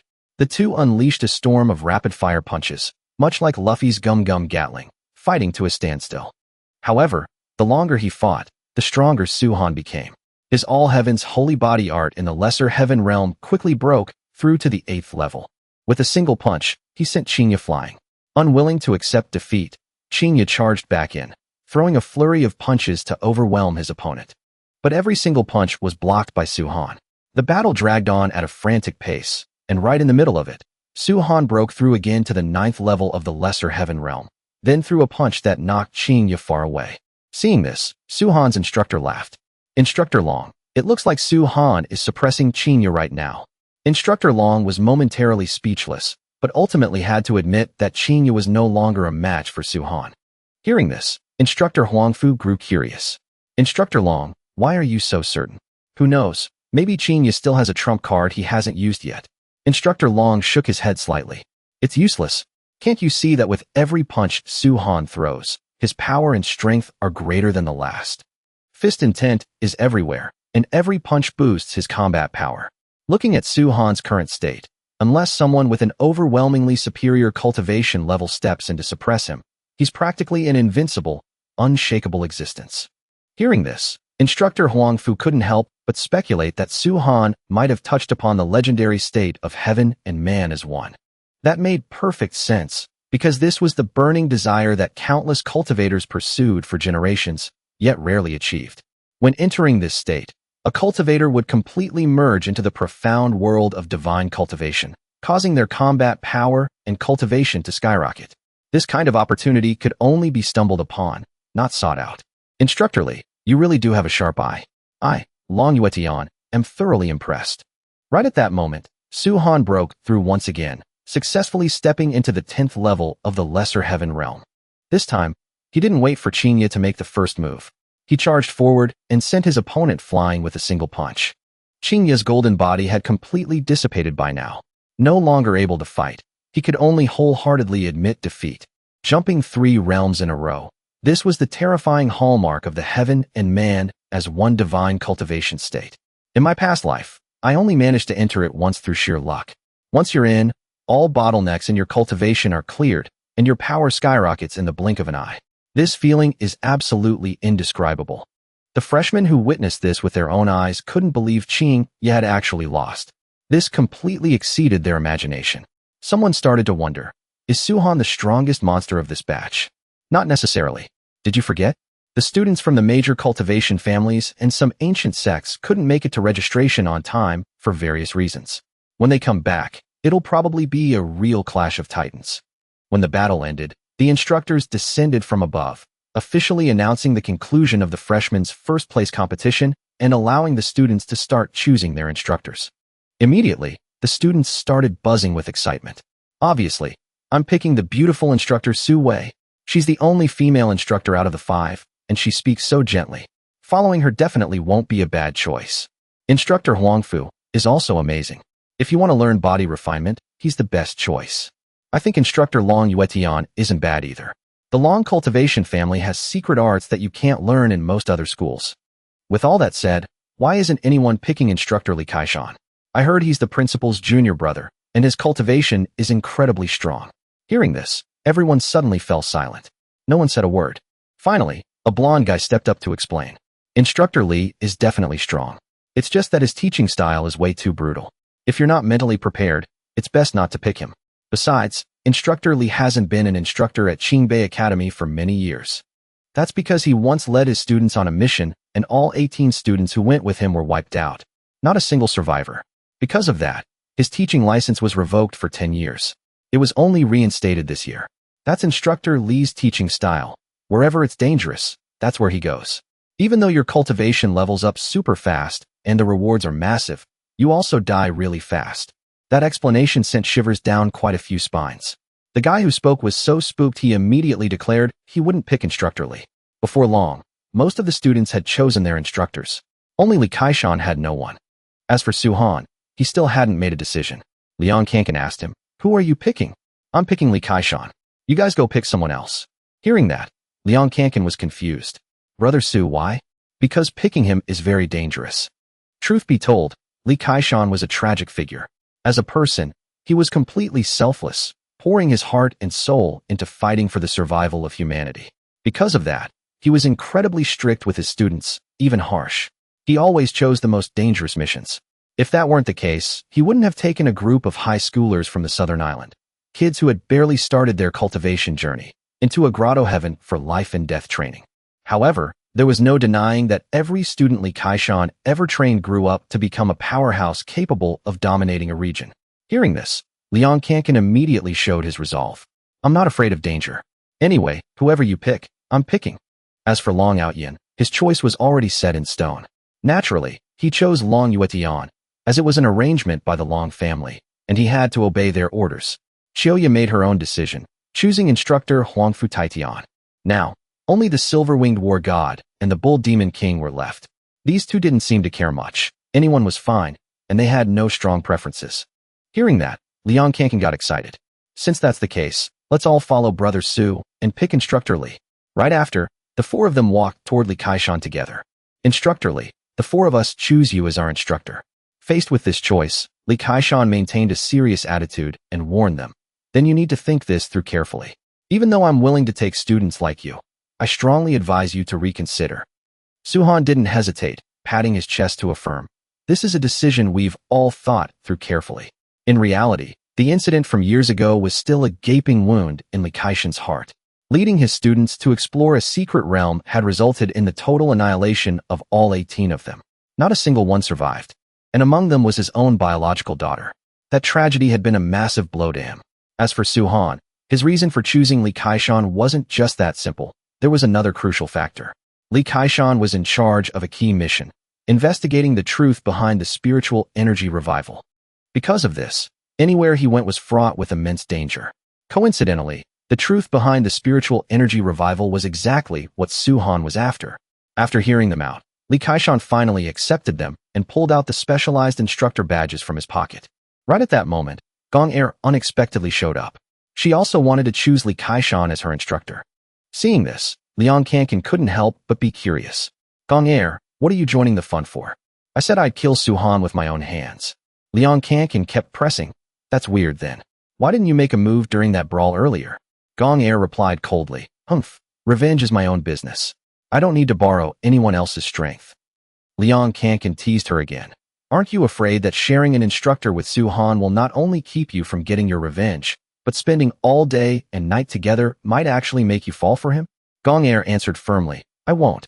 Hearing this, Li Kaishan agreed to take Gong Er in as well. He said in a deep voice, originally, I wasn't planning on taking any students this time. Yet I ended up with 5 fearless kids like you. I only hope you remember this one sentence. Staying alive is the most important thing. The next day, Su-han went to the energy room alone. He walked straight to the front desk and stated his purpose. He wanted to enter the energy room to cultivate. The blonde staff member looked annoyed and waved him off. Stop messing around. You're a new student who just enrolled. Where would you get contribution points? Hurry up and leave. Come back when you've earned enough. Su-han didn't say much and directly pulled out his energy card. The pink-haired staff member saw it and immediately recognized him. Are you that Su-han who single-handedly defeated more than half the freshmen? Su-han replied calmly, that's me. Can I go in and cultivate now? The staff member explained. The energy room has 5 levels of energy activation. Which level do you want? His pink-haired buddy chimed in. Why even ask? Aren't all freshmen level 1? But Su-han's answer left both of them stunned. I want level 5 energy. The 2 upperclassmen held their breath, completely shocked by Su-han's words. Faced with Su-han's bold request, the upperclassman frowned and warned him with heavy skepticism. Junior, I'm afraid you don't know what level 5 energy means. That's the maximum output of the energy room, supplying all the other levels. The violent energy is as thick as water. Even regular instructors can't handle it. Normally, the 5 instructors only activate level 4 at most when they come here. Are you sure you want level 5? Without any hesitation, Su-han replied decisively, I'm sure. I want level 5. Hearing this, the pink-haired guy lost his temper. Great, I've been wasting my breath. Are you crazy? You'll die in there. Su-han remained unfazed. It's fine. If I die, it's on me. Just activate level 5 for me. Seeing how stubborn he was, the 2 upperclassmen didn't argue further and agreed to open the requested energy level. Deep down, they figured they'd let Su-han taste the consequences. Once he couldn't take it anymore, he'd naturally come crawling out. Before starting, they gave one last warning. Su-han, even though I bet you won't last a minute, if you feel something's wrong in there, quickly give me a hand signal. I'll cut the power immediately. Su-han replied briefly, no problem. Thanks. The heavy doors slowly opened, and Su-han stepped inside without hesitation. As soon as he walked in, he heard the warning again. Don't forget, Junior. If you can't handle it, give me the hand signal. Otherwise you'll die. However, the sight before him took him by surprise. This place truly lived up to its reputation as a top-tier academy. As expected of Qingbei, one of Hua Nation's premier martial arts academies. They really spared no expense. The 4 walls were embedded with high-grade spirit stones. Outside, every single one of these stones was incredibly rare, yet here, they lined an entire room. Thinking about his plans, Su-han knew clearly that before entering the Hua realm, Even if he couldn't reach the soul forging stage, he had to at least hit the late core formation stage to be safe. Because the danger level of the Hua realm was completely incomparable to the Jingshi grotto heaven. He even suspected that Li Kaishan's 18 students had been wiped out in that very place. Wasting no time, Su Han sat down, entered a meditative state, and began absorbing the violent spiritual energy in the room. Outside, the two upperclassmen had nothing better to do, so they started making bets on how long Su Han could last. The pink-haired guy placed his bet. 1 pack of spicy sticks. He won't last a minute. Time quickly ticked by, but after a minute, Su Han still hadn't come out, which started to surprise them. They reassured themselves that maybe he was a body refinement cultivator, which was why he could hold out a bit longer. But even so, he couldn't possibly last past 5 minutes. Yet in the blink of an eye, 5 minutes passed, and Su Han still hadn't emerged. This made the pink-haired guy a bit anxious. Is this kid choosing death over admitting defeat? The other guy remained confident. Relax. No matter how stubborn Su Han is, he absolutely won't last an hour. I remember the record for a freshman using level 5 energy at Qingbei is exactly 1 hour. Time continued to pass. Later, the blue-haired guy had to wake up the pink-haired guy because he had fallen asleep. While the pink-haired guy thought Su Han had left ages ago and was getting ready to clock out, he was shocked to learn the truth. He still hasn't left? It's been 2.5 hours. He's still cultivating inside. The pink-haired guy was instantly dumbfounded. Is this kid a monster? Time kept slipping away. It had even been over 10 hours, and Su Han still hadn't stepped out. Despite this, his cultivation was still stuck at the early core formation stage, unable to break through to the mid-stage. The energy consumption far exceeded his initial estimates. Glancing at the remaining time on his cultivation card, just under 2 hours, Su Han knew that at this rate, breaking through was nearly impossible. After some thought, he was forced to make a decision. Looks like I have no choice but to use that move. But immediately, he hesitated. Though, isn't using that move a bit too wicked? Finally, he reassured himself. Whatever. Qingbei is rich and flashy. If it's wicked, so be it. As the situation in the energy room began to spiral out of control, Su Han quickly formed hand seals. He locked onto the spirit stones surrounding him and unleashed the whale swallow great art. Instantly, the sensors outside blared with frantic warning alarms. The two guards panicked. The energy inside the room suddenly erupted violently, hundreds of times stronger than before. Hurry, cut off the spiritual energy supply. But no matter how frantically the pink-haired guy worked the controls, he couldn't stop it. The energy from the spirit stones kept pouring out endlessly. We're doomed. With energy that intense, Su Han is probably reduced to minced meat and shattered bones in there. In a panic, the blue-haired guy quickly pulled up the surveillance feed from inside. But the sight left them both dead silent.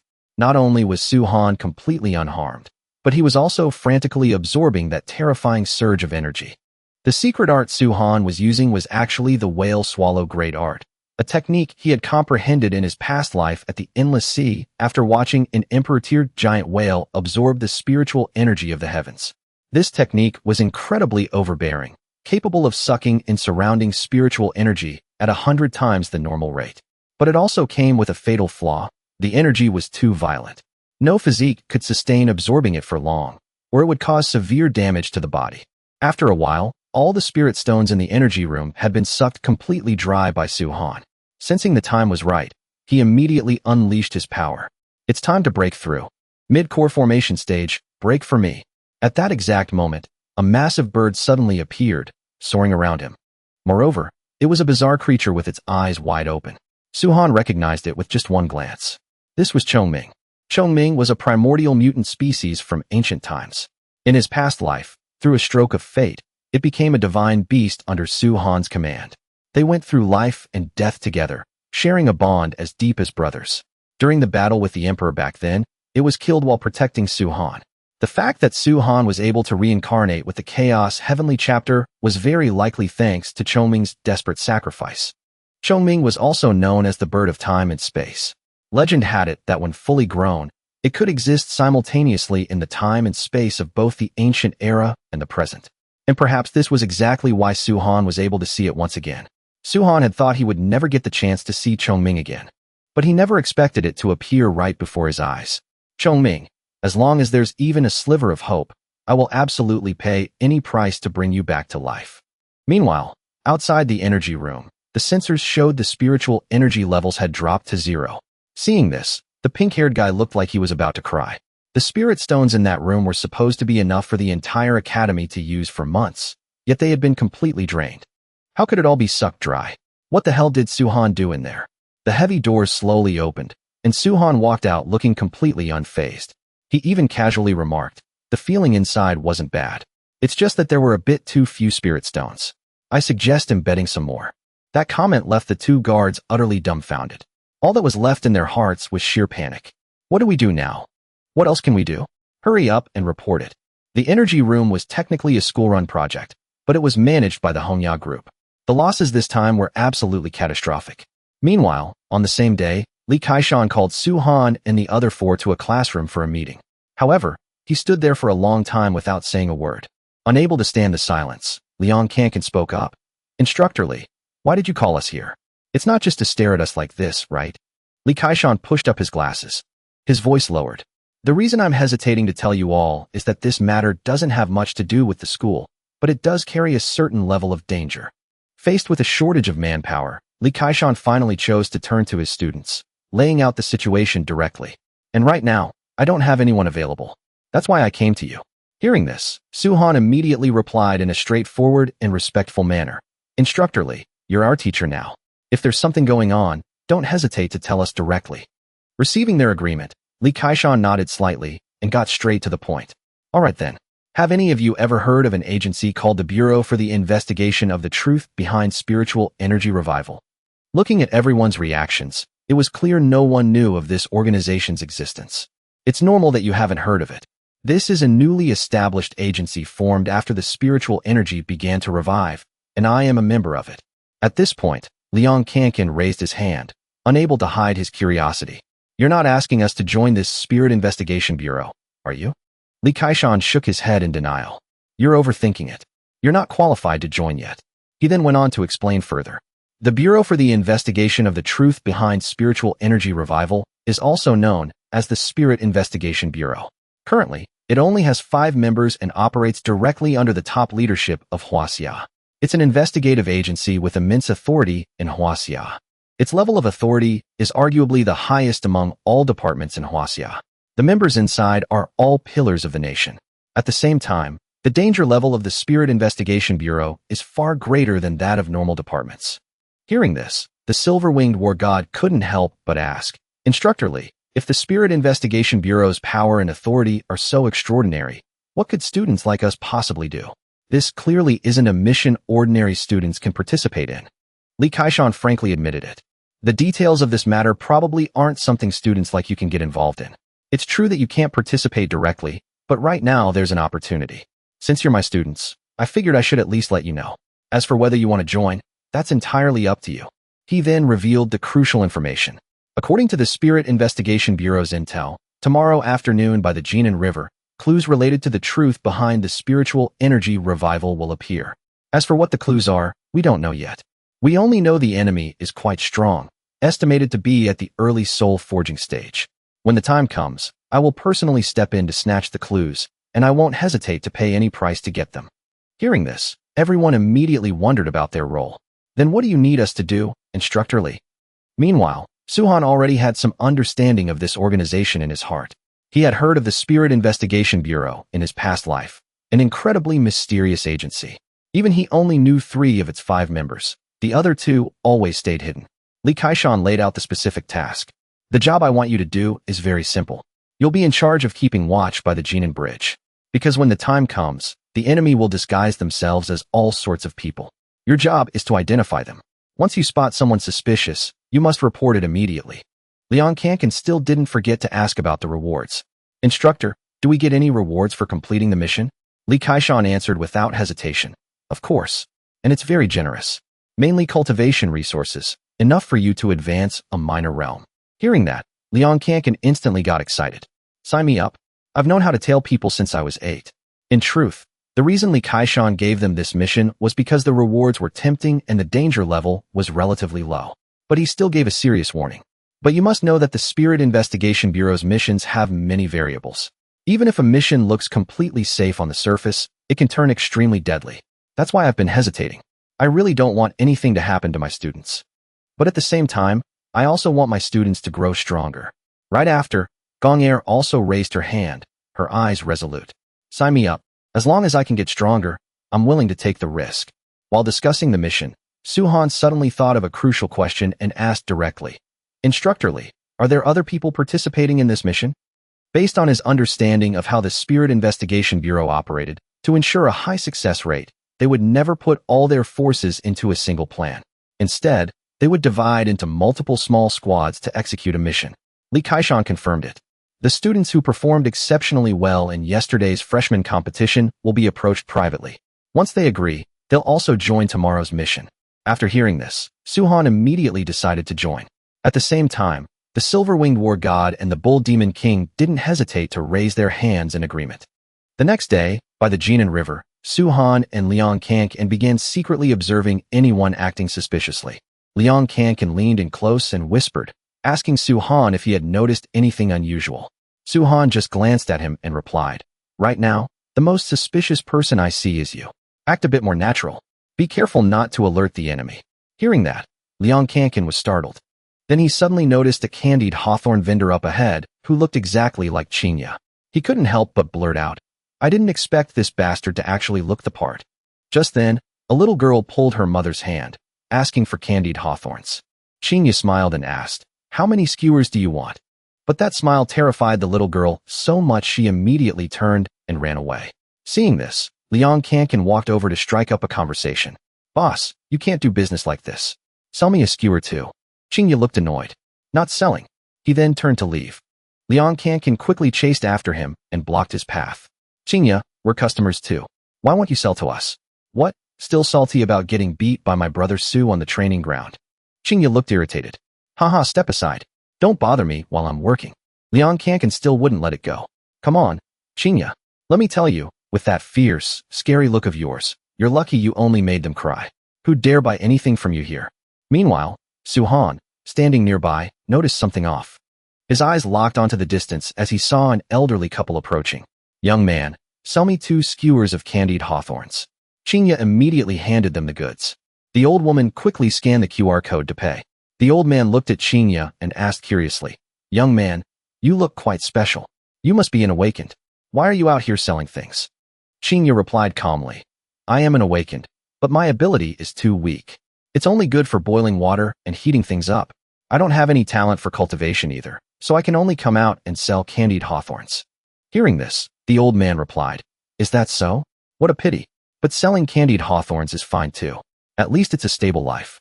At this point, the old man called out to the old woman, Let's go, dear. Even if you like chatting with people, don't forget we have business to attend to. The two quickly left.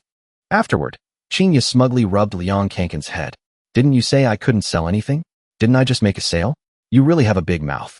Liang Kankan immediately shot back. Humph, that's just because those 2 old folks were kind-hearted. They took pity on your ugly face, and you actually took it seriously. However, Su-han felt even more that something was wrong. He spoke up to warn them.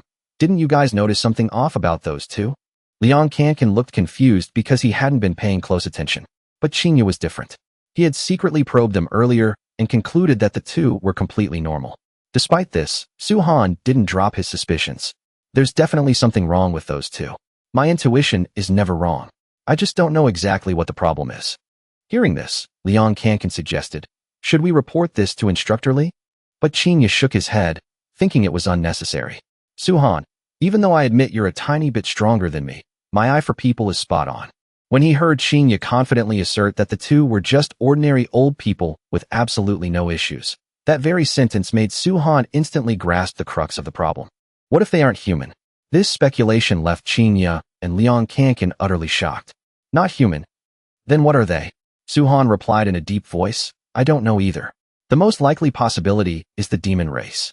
He then immediately made a decision. Liang Kankan, report this to Instructor Lee. Let's follow them and see. But just as the 2 were about to leave, they were suddenly stopped by a gentle voice. Turning around, they saw a beautiful girl appear. It was the superstar Manhwa, along with her best friend, Li Xiaoyan. Their appearance took Su-han by surprise, and at the same time, suspicions arose in his mind. Someone like Manhwa shouldn't be showing up in such a crowded place. Su-han directly asked her purpose. Manhwa, what are you doing here?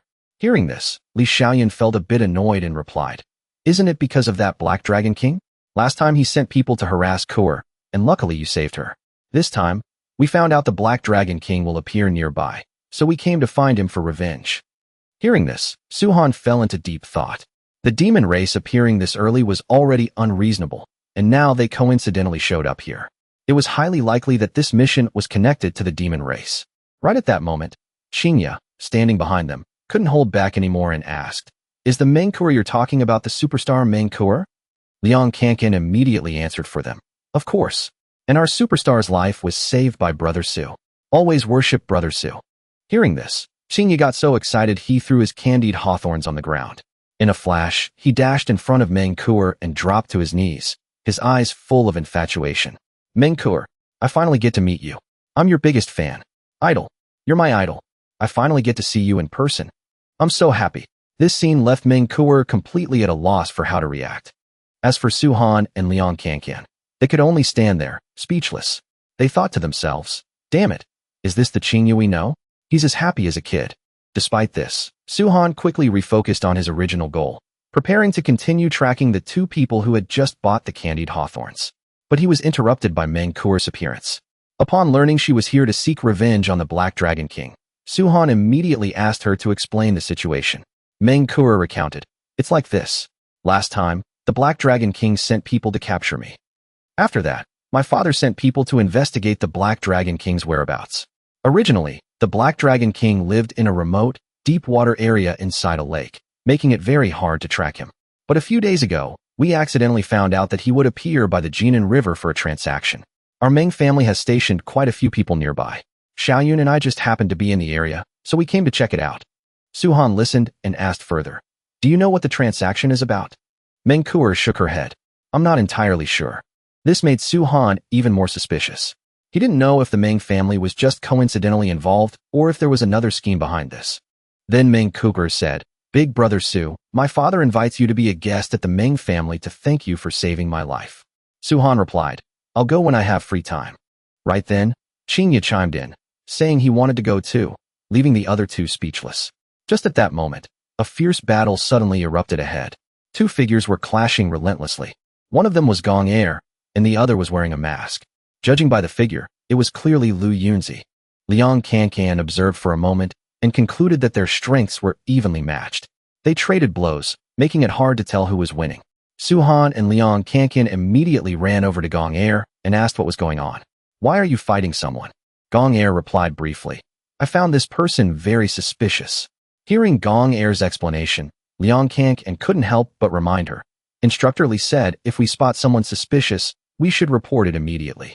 He specifically told us not to make a move. "Why did you start fighting?" Gong Air replied nonchalantly. "He said we shouldn't make a move? Then I guess I forgot." This answer left Liang Kankan completely speechless. He sighed inwardly, realizing she was even more clueless than he was. And now, they had clearly alerted the enemy. Faced with this situation, Suhan calmly suggested they subdue the opponent first and figure things out later. As soon as she heard that, Gong Air excitedly charged at the masked person. But the opponent reacted extremely fast, leaping into the air to dodge. Right at that moment, a hand suddenly clamped down on her shoulder. The one who intervened was none other than Suhan. He warned in a deep voice, telling the person not to resist. "We just want to investigate your identity." But the masked person didn't listen at all, immediately spinning around to launch a kick at Suhan. However, he quickly dodged it. At the same time, he grabbed her leg. He warned her again, "I'm kindly advising you to stop resisting, or I won't hold back." The opponent still refused to stop, struggling and throwing a punch at Suhan. But this time, he didn't hold back. He let go of her leg and directly countered. With the massive gap in their strength, a single strike sent the masked person crashing to the ground. Suhan immediately pinned her down, straddling her and gripping her neck. He said coldly, "You lose." The masked person could only glare at him furiously. Just then, the silver-winged war god and the bull demon king ran over, hurriedly intervening. They told Suhan to absolutely not make a move, saying it was all a misunderstanding. Hearing this, Suhan asked, "Do you guys know this person?" The answer surprised him. "Not only do we know her, but you know her too. This is Class Monitor Lu." Hearing this, Suhan immediately pulled off the opponent's mask, and sure enough, it was Lu Yuni. "What are you doing here?" But Lu Yuni didn't explain at all and kept struggling, forcing Suhan to let her go. The bull demon king quickly stepped forward to help her up, while the silver-winged war god explained that Lu Yuni, currently at Tianjin Academy, was also participating in this mission. Let's just say we got acquainted through a fight today. Hearing this, Su-han couldn't help but think. With the elites of Huaxia's top 2 martial arts academies both participating, this mission was definitely not as simple as Li Kaishan had initially claimed. Right at that moment, everyone's phones simultaneously received a message. Liang Kankan opened it and said, "Instructor Li Kaishan has started moving. He wants us to head to the outer perimeter to carry out the mission and catch any stragglers." Immediately, the group quickly moved near a bridge. Their current task was to assist the Dragon Guard in evacuating the crowd in the area. However, when they arrived, there was no sign of the Dragon Guard. Just then, a helicopter appeared in the sky. A group of people then descended from above. It was the Dragon Guard. "Unauthorized personnel, leave immediately. This area is under lockdown. Hurry up and leave. Don't interfere with our mission." Seeing Liang Kankan's group, Lingfei spoke up. "Are you the students sent to assist the Dragon Guard with this mission? The Dragon Guard doesn't need your help for now. Just stand aside and don't cause any trouble." Hearing this, Liang Kankan immediately got annoyed. "So the Dragon Guard is all that? Are you looking down on us?" Lingfei didn't notice Su-han standing in the back, so he continued demanding they step aside. Just then, Meng Kuer stepped forward to greet him, surprising Lingfei. "Kuer, Xiaoyan, why are you two here?" "I get it. The Meng family must have received the intel beforehand." In the tense atmosphere before the battle, Lingfei reassured Meng Kuer with a confident tone. "Don't worry. When the Black Dragon King shows up later, I definitely won't let him off." Right after, he turned and spoke thoughtfully. "Captain E, let's put that aside for now. Don't these students look familiar to you?" After taking a closer look, Lingfei immediately recognized Su-han. "I didn't expect it to be the one who saved Kuer in Southern Island City. Your name is Su-han, right?" He couldn't help but sigh. "It really is true that you don't know someone until you fight them. I thought the ones sent to help the Dragon Guard were just some weaklings trying to score some easy merit points." He then turned to Su-han with an admiring attitude. "Su-han, after seeing that battle in Southern Island, I was thoroughly impressed. With you here, today's mission will be a breeze." In response, Su-han just humbly said, "Captain E, you flatter me. Your Dragon Guard is the true pillar of the nation. With everyone here, we already have a 90% chance of success." In reality, the Dragon Guard was one of Huaxia's 3 major military forces, known for their unyielding combat will and high spirit of sacrifice. Even though they were only established after the spiritual energy revival, they always took the lead in the most dangerous missions. Their reputation for being unafraid of death earned them the respect of countless people. Just then, a dispute broke out ahead when an elderly couple insisted on crossing the cordoned-off area. Qingya watched for a while, but still didn't think there was anything unusual about them. Su-han himself had secretly probed them, but found no anomalies. However, his intuition kept warning him that there was definitely something wrong with these two. If it wasn't because they practiced a special technique to hide their aura, it was because their cultivation was so far above his that he couldn't detect it. Lingfei stepped forward to persuade them, asking them to leave so they wouldn't interfere with the mission. But the old woman grabbed him, crying, "You might be on a mission, but you can't be this unreasonable. We just want to cross the bridge. My grandson is on the other side. If anything happens to him, how are we supposed to live?"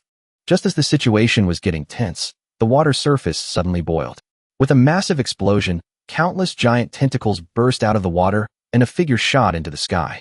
It was Li Kaishan, currently being fiercely pursued by 3 giant squids.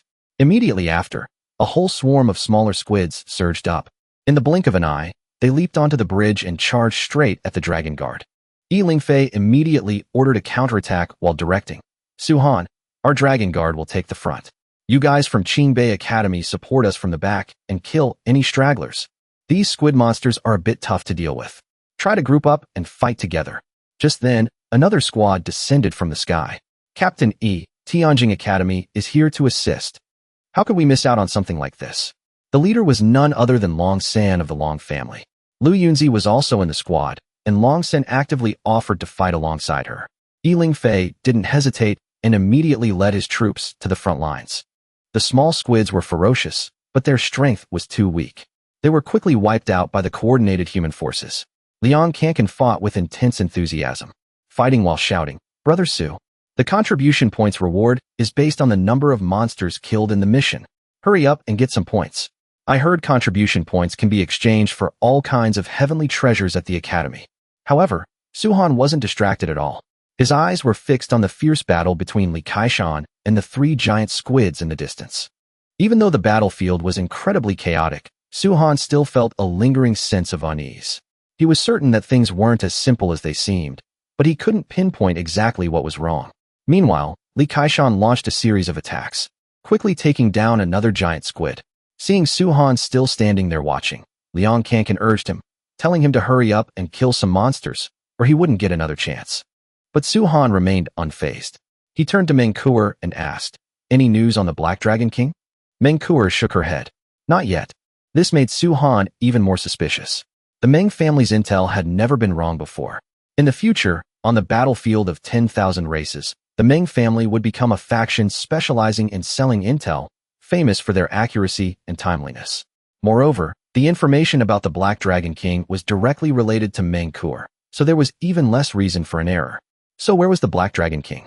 Just as Su-han was deep in thought, Li Kaishan finished off another giant squid with a decisive strike. Right at that moment, the old woman suddenly pointed toward the bridge and screamed, "My grandson!" Everyone looked over, and sure enough, there was a little boy on the bridge. But the strange thing was that the surrounding squids completely ignored him, while the kid trembled and cried in fear. The silver-winged war god turned to Su-han and asked, "What should we do?" But Su-han just shook his head. Ignore it. Even though the dragon guard was busy fighting the small squids, the sudden appearance of a child in the middle of the battlefield made Su-han instantly conclude that there was definitely something wrong with this boy. Seeing that no one was making a move, Long San looked annoyed and charged forward to save the kid himself. Su-han immediately called out to stop him, but Long San reacted aggressively. "You dare order me around?" Su-han didn't take the bait and simply warned him, "Don't rush to save him just yet. There's something off about this." But Long San didn't listen at all, even flipping him off in provocation. "You Qingbei guys are too scared to go? Do you think we from Tianjing are cowards like you? Open your eyes and watch closely. Watch how your third master saves him." After that, Long San carved a path through the small squids. Quickly reaching the little boy, the boy sobbed, "Uncle, save me." Long San picked him up and reassured him, "Don't worry. I'm not like those useless cowards. I'll get you out of here." He then successfully brought the boy back. Seeing this, the old man immediately ran over. But at that exact moment, Su-han suddenly appeared in front of him, delivering a flying knee that sent the old man flying, followed by a straight kick to the face, knocking him to the ground. This action enraged everyone from Tianjing Academy. "What the hell are you doing? Are you even human? How dare you treat an old man like that? Trash. Is this how Qingbei students bully the weak? Let him go right now, or all of us from Tianjing won't hold back." Even Qinya, standing nearby, felt uncomfortable. Even if he had suspicions, he shouldn't have attacked so directly. Now the man was bleeding. At this point, Yiling Fei also stepped forward, demanding Su-han release the man first. Su-han turned his head and asked, "You guys don't believe me?" The silver-winged war god, the bull demon king, and Liang Kankan all trusted Su-han, but the others didn't. The old woman hurriedly ran over to the old man, shaking him while crying. Her acting was incredibly convincing. She kept wailing for him not to die. Then she screamed, "Murder? You've killed someone, and you still don't care? Is there no law anymore?" Faced with this chaotic situation, Yiling Fei was put in a tough spot. He could only try to calm the old woman down and tell her not to get agitated. Amidst the confusion and suspicion, Yiling Fei decided to check the situation himself. "Let me check his injuries first." Right then, a Dragon Guard member quickly reported, "The minor demons have been cleared out." Hearing this, Yiling Fei immediately ordered the entire formation to stand by and await further instructions. On the other side, Li Kaishan had just finished off the last giant squid with a final strike. But deep down, he was highly suspicious, because the strength of these three squids was clearly much weaker than initially expected. Meanwhile, on Su-han's side, Yiling Fei was still focused on checking the old man's injuries. The little boy standing nearby asked in a panic, "Uncle, is Grandpa dead?" These words instantly infuriated Long San, who demanded Su-han be arrested on the spot.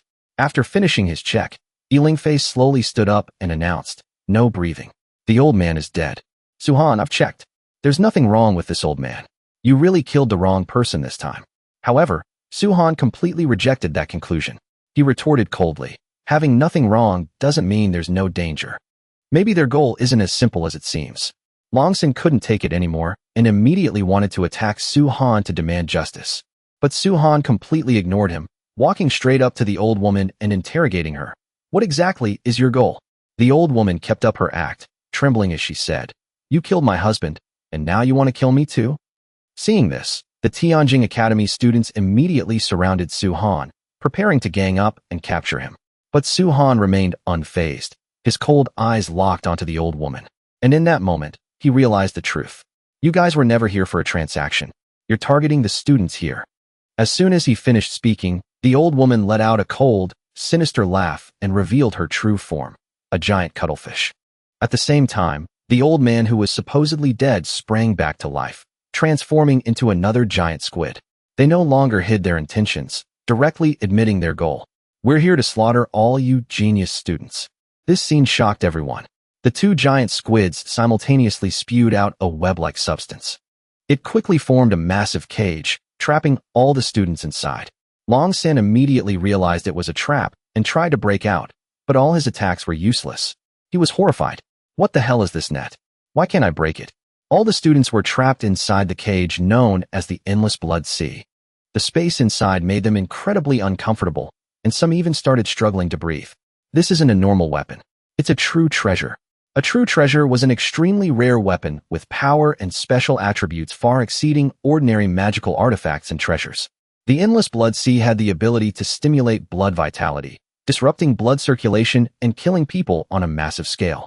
Realizing this, the students panicked, because even the two major academies didn't possess a complete true treasure.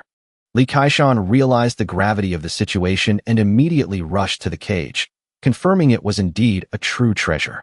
He leaped up and brought his blade down with full force, but the cage didn't even budge. Meanwhile, the shockwaves inside only put the students in more danger. This situation gave Li Kaishan a massive headache. Faced with an urgent crisis and no countermeasure in sight, everyone was temporarily stuck in a deadlock. Out of sheer anger, Long San tried to tear the cage apart with his bare hands. But right then, the little boy suddenly hugged his leg tightly and cried loudly, interrupting his action.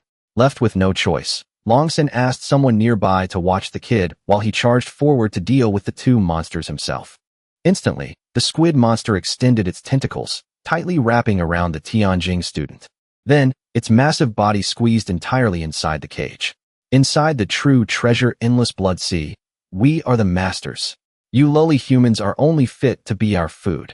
Yiling Fei couldn't hold back anymore and charged forward to attack. But the squid monster immediately controlled the Endless Blood Sea to absorb Captain Yi's blood vitality. In an instant, he lost all his strength and collapsed. This situation left him utterly furious. It was clear that this true treasure naturally suppressed human bloodlines, preventing them from utilizing their full strength. The students with lower cultivation levels were quickly drained of their blood vitality and collapsed. Only a few with outstanding strength and aptitude could barely hold on. At this point, the squid monster started picking up the unconscious students from the ground and tossing them into its mouth. Witnessing this, Liang Cancan, who was lying on the ground, panicked and asked, "Brother Su, are you just gonna watch everyone get eaten like this?"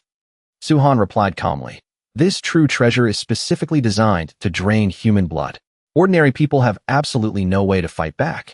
Silver-winged war god, bull demon king, you too are awakened. In other words, your bodies aren't made of pure human blood. Now, try to stimulate the awakened bloodline in your bodies." However, they reported back that they were still being suppressed and couldn't activate their powers. Just then, Su Han sent them two secret incantations, helping them break through the restriction. The silver-winged war god instantly understood and soared into the sky, activating the power of his bloodline. The bull demon king caught on as well, immediately transforming into his demonic bull form. The two squid monsters were stunned. How is this possible? They aren't being suppressed. The bull demon king leaped into the air. He slammed into one of the squid monsters, sending it flying with sheer force, while the silver-winged war god unleashed a barrage of feather blades, slicing through the other's tentacles. Watching this, Long San's interest was piqued. Activating a bloodline ability, are we? I, Long San, have one of those too. It's what my Long family does best. Everyone, watch the kid for me. I'm going to take care of those two squid monsters. The battle between the silver-winged war god, the bull demon king, and the squid monsters raged fiercely, but after a prolonged clash, both heroes were knocked back. Even without the suppression of the boundless blood sea, the monsters' power was still immense, and they weren't easy to defeat. Just then, someone called out, "Su Han, I know you have a plan. Aren't you going to do something?" Su-Han simply glanced back at the boy and replied, I don't need to. That guy from the Long family will take care of them. I have other business to attend to. Right after he spoke, Long San unleashed the Long family's ultimate technique, reverse dragon transformation. In the blink of an eye, he became a colossal dragon. Liang Cancan was completely floored. I can't believe Long San can actually turn into a dragon. Even Long Outyin couldn't do that. It made everyone gasp in awe at the terrifying power of the Long family's bloodline, which far surpassed normal imagination. This incredible power was the foundation that had allowed the Long family to maintain its position as Huaxia's #1 cultivation family for so many years. Unleashing the reverse dragon transformation, Long San instantly became a giant dragon and, in a flash, swoosh, he obliterated one of the squid monsters. The students from Tianjing Academy erupted in cheers and applause. Long San himself felt incredibly heroic in that moment. He immediately flew over to Lu Yuni, telling her to stay with him where he could guarantee her safety. Then, he struck again, his hand piercing straight through the other squid monster's body. He casually plucked out its demon core. The sight sent the Tianjing students into a frenzy. Long San is incredible. Tianjing Academy is invincible. When it really matters, you have to count on us from Tianjing to save the day. Qingbei is completely useless. These taunts instantly enraged Qinya. All bark and no bite, he roared back. How dare you mock Qingbei in front of me? Who do you think you're talking to? It's only because I haven't acted yet. Don't you get ahead of yourselves, Tianjing. Meanwhile, Long San casually handed the freshly acquired demon core to Lu Yuni. You can't absorb it directly, but it'll help soothe your body. It'll be a great aid to your future cultivation. Seeing this, Liang Cancan nudged Su-Han. Hey, Long San's making a move on class president Lu. You're not going to do anything. But Su-Han just replied coldly, step aside. Get ready to fight. Liang Cancan was baffled. The two squid monsters were obviously dead. What was there left to fight? A moment later, a horrifying scene unfolded. The blood chi within the students' bodies suddenly erupted, flowing toward one spot and slowly coalescing into solid forms. Finally, they reformed into two new squid monsters. Everyone cried out in terror. How are they alive again? Foolish humans, one of them hissed. This treasure is far more powerful than you imagine. Within the boundless blood sea, we are immortal. Kill us once, and the sea will drain your own blood to bring us back.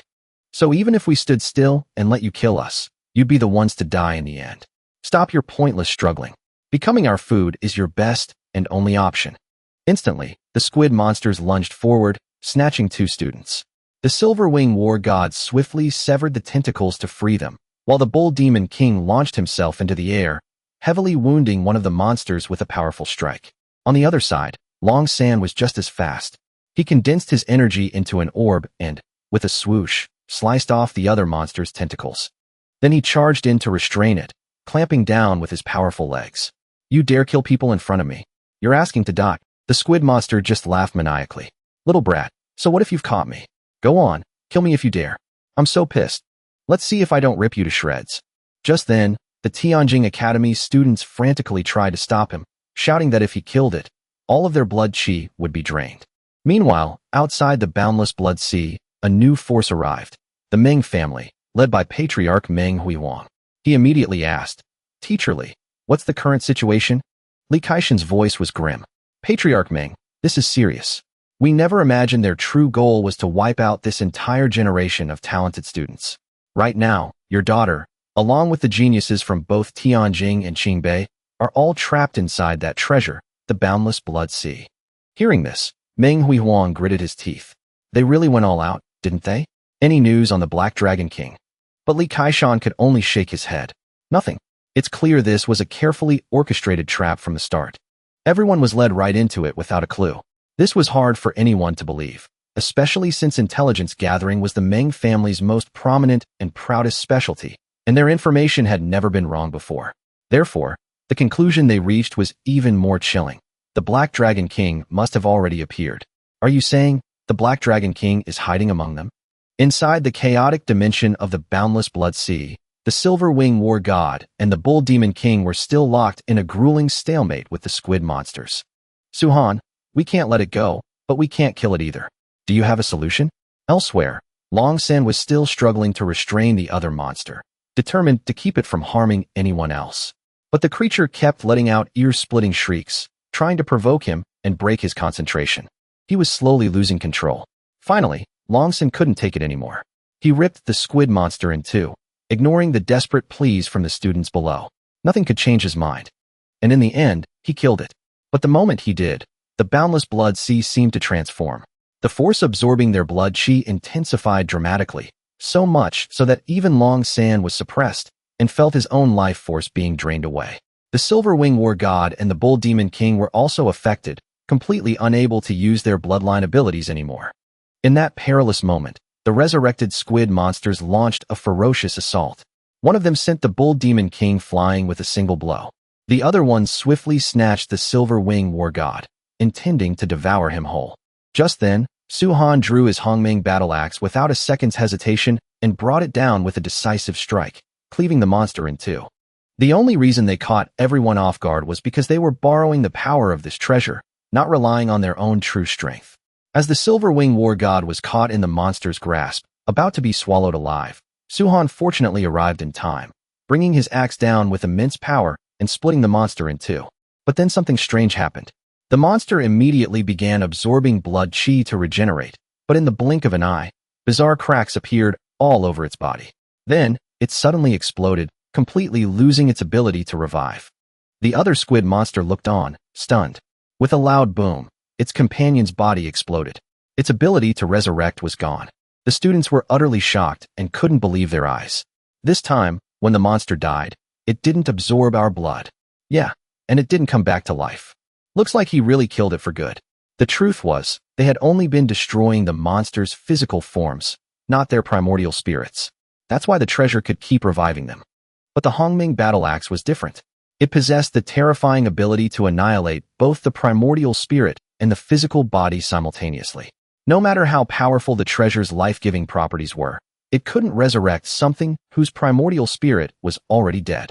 Afterward, Su-Han quickly finished off the remaining monster. This also revealed the Hongmeng battle axe's limitless potential for evolution. The fastest way for it to evolve is by absorbing and fusing with other divine weapons and treasures. If the Hongmeng battle axe could devour this treasure, it might evolve to the next level. Meanwhile, Liang Kankan started gloating in front of the Tianjing Academy students. Brother Su is the man. Hey, you punks from Tianjing. Who was it that was just mocking our Qingbei Academy? Huh, the monster you guys couldn't kill for good? My brother Su took it down with 2 simple swings of his axe. The Tianjing students could only grit their teeth, unable to say a word in response. Outside the boundless blood sea, Meng Huihuang suddenly appeared, shouting his daughter's name, which startled Meng Kuo. Dad, what are you doing here? His next words plunged everyone into a state of high alert. Kids, be careful. The Black Dragon King is hiding among you. Instantly, panic filled the air. Everyone's eyes simultaneously turned toward the suspicious little boy, and they quickly distanced themselves from him. Hearing this news, everyone panicked, and all eyes fell on the little boy. Everyone immediately kept their distance from the kid. The little boy had absolutely no idea what was going on around him. He only knew that the atmosphere had suddenly become tense and terrifying, scaring him so much that he burst into tears, his body trembling uncontrollably. He was so scared he just cried. Stop pretending. The Black Dragon King is definitely this brat. This kid is with those 2 monsters. He's definitely the Black Dragon King. Kill him. Strike first to gain the upper hand. Su-Han, hurry up and kill him. Don't give him a chance to resurrect. Faced with these urgent and murderous demands, Su-Han slowly walked step by step toward the little boy, his eyes thoughtful, as if calculating something much deeper. A question popped into his mind. In this entire plan, was the Black Dragon King really the true mastermind behind it all? Su-Han slowly walked toward the little boy. He was thinking, in this operation, is the Black Dragon King really their true power? The little boy was now trembling in fear, tears streaming down his face. Between sobs, he looked up at Su-Han in panic and cried, "Big brother, what are you going to do?" But Su-Han didn't seem swayed at all. His eyes remained cold as he directly raised the battle axe in his hand high, creating a suffocating pressure. Su-Han didn't care. He raised the battle axe in his hand and swung it at the little boy. But just as the axe blade was about to fall, he suddenly spun around. Changing the direction of his attack with lightning speed, the blade swung straight toward Commander Yi standing nearby, catching everyone completely off guard. Suddenly, Su-Han turned his head, and the battle axe turned with him, slashing toward Yi Lingfei beside him. Before he could even react, he was sent flying. This sudden action left all the onlookers stunned, completely unable to understand Suhan's intentions. Everyone watched, unable to understand Suhan's actions. Meng Kuer immediately stepped forward, her voice full of shock and accusation. What are you doing? Why are you trying to kill Big Brother E? Instantly, the Dragon Guard reacted fiercely, quickly surrounding Suhan from all sides and demanding a clear explanation for his actions. The Dragon Guard immediately surrounded Suhan, forcing him to give them an explanation. Faced with this situation, Suhan just calmly looked at the fake commander E lying on the ground, his cold voice sounding as if he had seen through everything. Suhan looked at the fake commander E on the ground. Stop pretending. Aren't you the one who can resurrect? Black Dragon King. The reason he didn't directly finish off the opponent right away was because he understood the Black Dragon King's true nature, an incredibly dangerous great demon. Unlike the minor demons earlier that could be completely obliterated by the Primordial War Axe in a single strike, killing him instantly within the range of the true treasure was impossible. The reason Suhan told him to get up was because the Black Dragon King is a great demon. The Primordial War Axe can break and completely destroy those minor demons, but inside the true treasure, it can't instantly kill the Black Dragon King. However, these words were completely unbelievable to the Dragon Guard. They couldn't accept that Commander E was actually the Black Dragon King. After hearing this, the Dragon Guard didn't believe Commander E was the Black Dragon King. At this point, Longsen stepped in to stop everyone from arguing. He suggested using the simplest method to verify it. Just wait for the corpse to reveal its true form. Longsen told them to stop arguing about this. After a monster dies, its corpse will revert to its true form. Everyone just needs to watch the corpse. But after waiting for a while, the corpse didn't undergo any changes. This made the Dragon Guard even more furious, believing Suhan had killed the wrong person. After a while, the corpse still hadn't changed. This made the Dragon Guard extremely angry, thinking Suhan had killed Commander E. Faced with this doubt, Suhan calmly explained once again. Suhan explained it to them. I already said, the Black Dragon King can resurrect. Naturally, his corpse won't revert to its true form. Someone immediately laughed mockingly.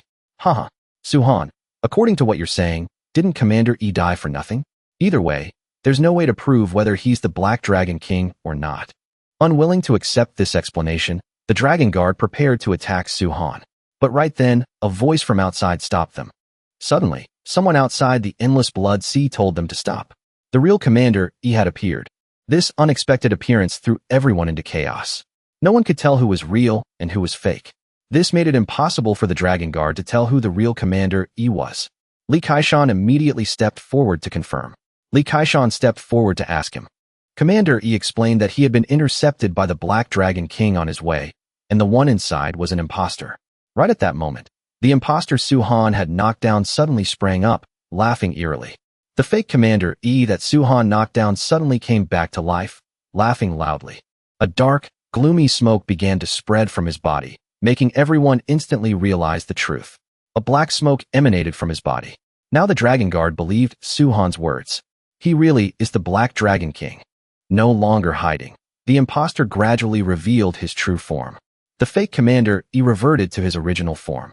Brat, I've been planning this operation for a long time. I thought I did it flawlessly. How did you know it was me? In Suhan's eyes, everything the opponent did was just a joke full of loopholes. In Suhan's eyes, he was just a joke, full of flaws. The Black Dragon King's disguise was seen through by Suhan, and he reverted to his true form. But the Black Dragon King was a bit confused. He thought he had done it perfectly, without any gaps. How did you know it was me? Suhan laughed contemptuously at that confidence. Haha, flawless? How ridiculous. He then began to point out each flaw clearly. First, the demon race appeared. You trapped us inside the true treasure to force us to group up and fight together. But right at the start, there were a lot of monsters. Splitting up to fight would make it easier to wipe them out faster. This doesn't align with the tactical decisions of a commander. Second, just now when we were fighting the two squid monsters, before the fight even started. After being exposed, the Black Dragon King stopped hiding. But Suhan still coldly pointed out the flaws in his act, his tone carrying an unshakable certainty. You pretended to be affected by the endless blood sea, instantly losing your combat ability. But I've seen Commander Yi's combat strength before. Your acting was just too terrible. Hearing this, the Black Dragon King wasn't angry. Instead, he burst into arrogant laughter, seemingly treating it all as a mere source of entertainment. Haha, I didn't expect that while playing Eagle Catches the Chicks, I'd actually be spotted by a chick. But so what? No matter how smart a chick is, it can't escape the eagle's claws. Immediately after, he didn't hesitate to maximize the endless blood sea's blood-draining power, causing the pressure in the space to skyrocket. Everyone was once again drained of their blood, collapsing to the ground one by one. The Black Dragon King immediately increased the blood-draining power of the endless blood sea. Everyone was drained of their blood again and collapsed all over the ground. Meanwhile, his eyes shifted to Manhwa, his tone turning wicked and possessive. Miss Manhwa, my emergence this time, aside from killing these genius students, is also to take you back as my wife. As long as you agree to be mine, I'll let you go immediately and even give you this true treasure as a betrothal gift. How about it? Faced with this outrageous proposal, Manhwa didn't hesitate to reject him flat out. Manhwa didn't even think about it and directly rejected him. Outside, Manhwa heard everything and was furious to the extreme, his voice ringing out with murderous intent. Outside the endless blood sea, Manhwa heard this and was extremely angry. Black Dragon King, how dare you touch my daughter? I, Manhwa, will wipe out your entire Black Dragon clan. However, the Black Dragon King completely ignored the threat, even mocking him in return. The Black Dragon King didn't care about him at all. Patriarch Meng's threats were completely useless. Wait until you break my true treasure before you talk. Saying that, he immediately reached his demonic claws toward Manhwa, intending to grab her. But just then, someone appeared in time to stop him. The Black Dragon King reached his demonic claws toward Manhwa. Suddenly, someone helped her block the demonic claws. This person was Schwan. Schwan casually pulled Manhwa aside. Amidst the chaos, the Black Dragon King suddenly noticed someone else. His eyes flashed with greed. At this moment, the Black Dragon King noticed Lu Yuni. He didn't expect there to be such a beautiful girl here. He wanted to make her his second wife. But Lu Yuni remained unfazed, immediately rejecting him outright. Lu Yuni also immediately rejected him. This instantly enraged the Black Dragon King, his brutal nature showing without disguise. This made the Black Dragon King furious. You humans never know what's good for you. This is exactly why you've become the target of all races. He reached his demonic claws toward Lu Yuni again, while she was suppressed by the endless blood sea, completely unable to resist. The Black Dragon King reached his demonic claws toward Lu Yuni again. Due to the suppression of the endless blood sea, Lu Yuni couldn't fight back. She could only stand there waiting to be caught. Seeing this, Long San was instantly enraged and couldn't just stand by. Long San, standing nearby, saw this and was extremely angry. Just a fake dragon, and you dare touch the girl I, Long San, like? Let's see how the true dragon of my Long family slashes you. But the Black Dragon King just casually waved his hand and easily defeated him. The Black Dragon King didn't care. He gently lifted his hand and took care of Long San. He then continued his move on Lu Yuni, but this time the silver-winged war god and the bull demon king rushed in time to shield her. Then the Black Dragon King reached his demonic claws toward Lu Yuni again. The silver-winged war god and the bull demon king immediately rushed forward to shield Lu Yuni. However, faced with overwhelming power, both were instantly defeated in the blink of an eye. Seeing this, the Black Dragon King immediately attacked them, taking down the silver-winged war god and the bull demon king in an instant. Just as Lu Yuni was about to fall into the Black Dragon King's hands, Schwan finally made his move at the critical moment. Seeing that Lu Yuni was about to be caught by the Black Dragon King, at the crucial moment, Schwan finally made his move. One axe strike severed his demonic claws, appearing in front of Lu Yuni in a flash.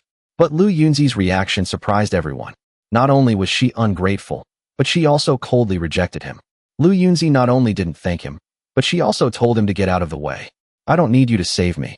Meanwhile, the Black Dragon King immediately grabbed Long San, frantically absorbing his blood essence to regenerate the demonic claw that had just been severed.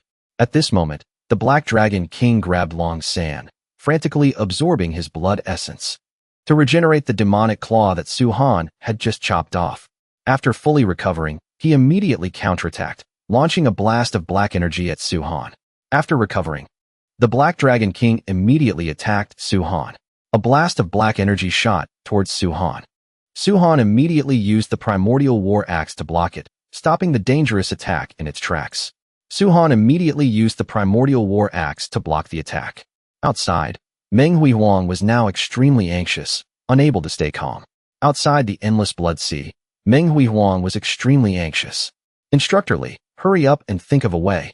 Li Kaishan was equally anxious, constantly racking his brain for a solution. Li Kaishan was also very anxious, constantly thinking of a way. But the Black Dragon King's strength was too terrifying, far exceeding their imagination. But the Black Dragon King's strength is too strong. Just his cultivation alone has reached above the soul-forging stage. Plus, with the help of the true treasure, his power is even greater. He analyzed the situation with a tone of helplessness. If we don't break the true treasure, the people inside will definitely die. If we forcefully break the true treasure, the people inside will definitely be shocked to death. So right now, there's really no way out. But Meng Huihuang refused to accept that explanation, his voice turning hard and full of pressure. I don't care about any of that. Li Kaishan. As the situation grew more critical, Meng Huihuang couldn't hold back his anger, directly pinning all the blame on the Spirit Investigation Bureau with a threatening tone. At the end of the day, this matter is the responsibility of your Spirit Investigation Bureau. If anything really happens to my daughter, I won't let you off. Faced with that pressure, Li Kaishan didn't dodge it.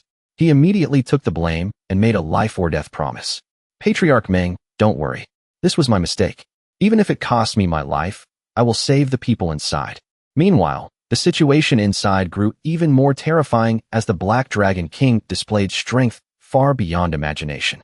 As the first king-tier demon to appear after the spiritual energy revival, his cultivation was so profound it made people wary. The Black Dragon King truly lives up to being the first king-tier demon to appear after the spiritual energy revival. His cultivation is profound.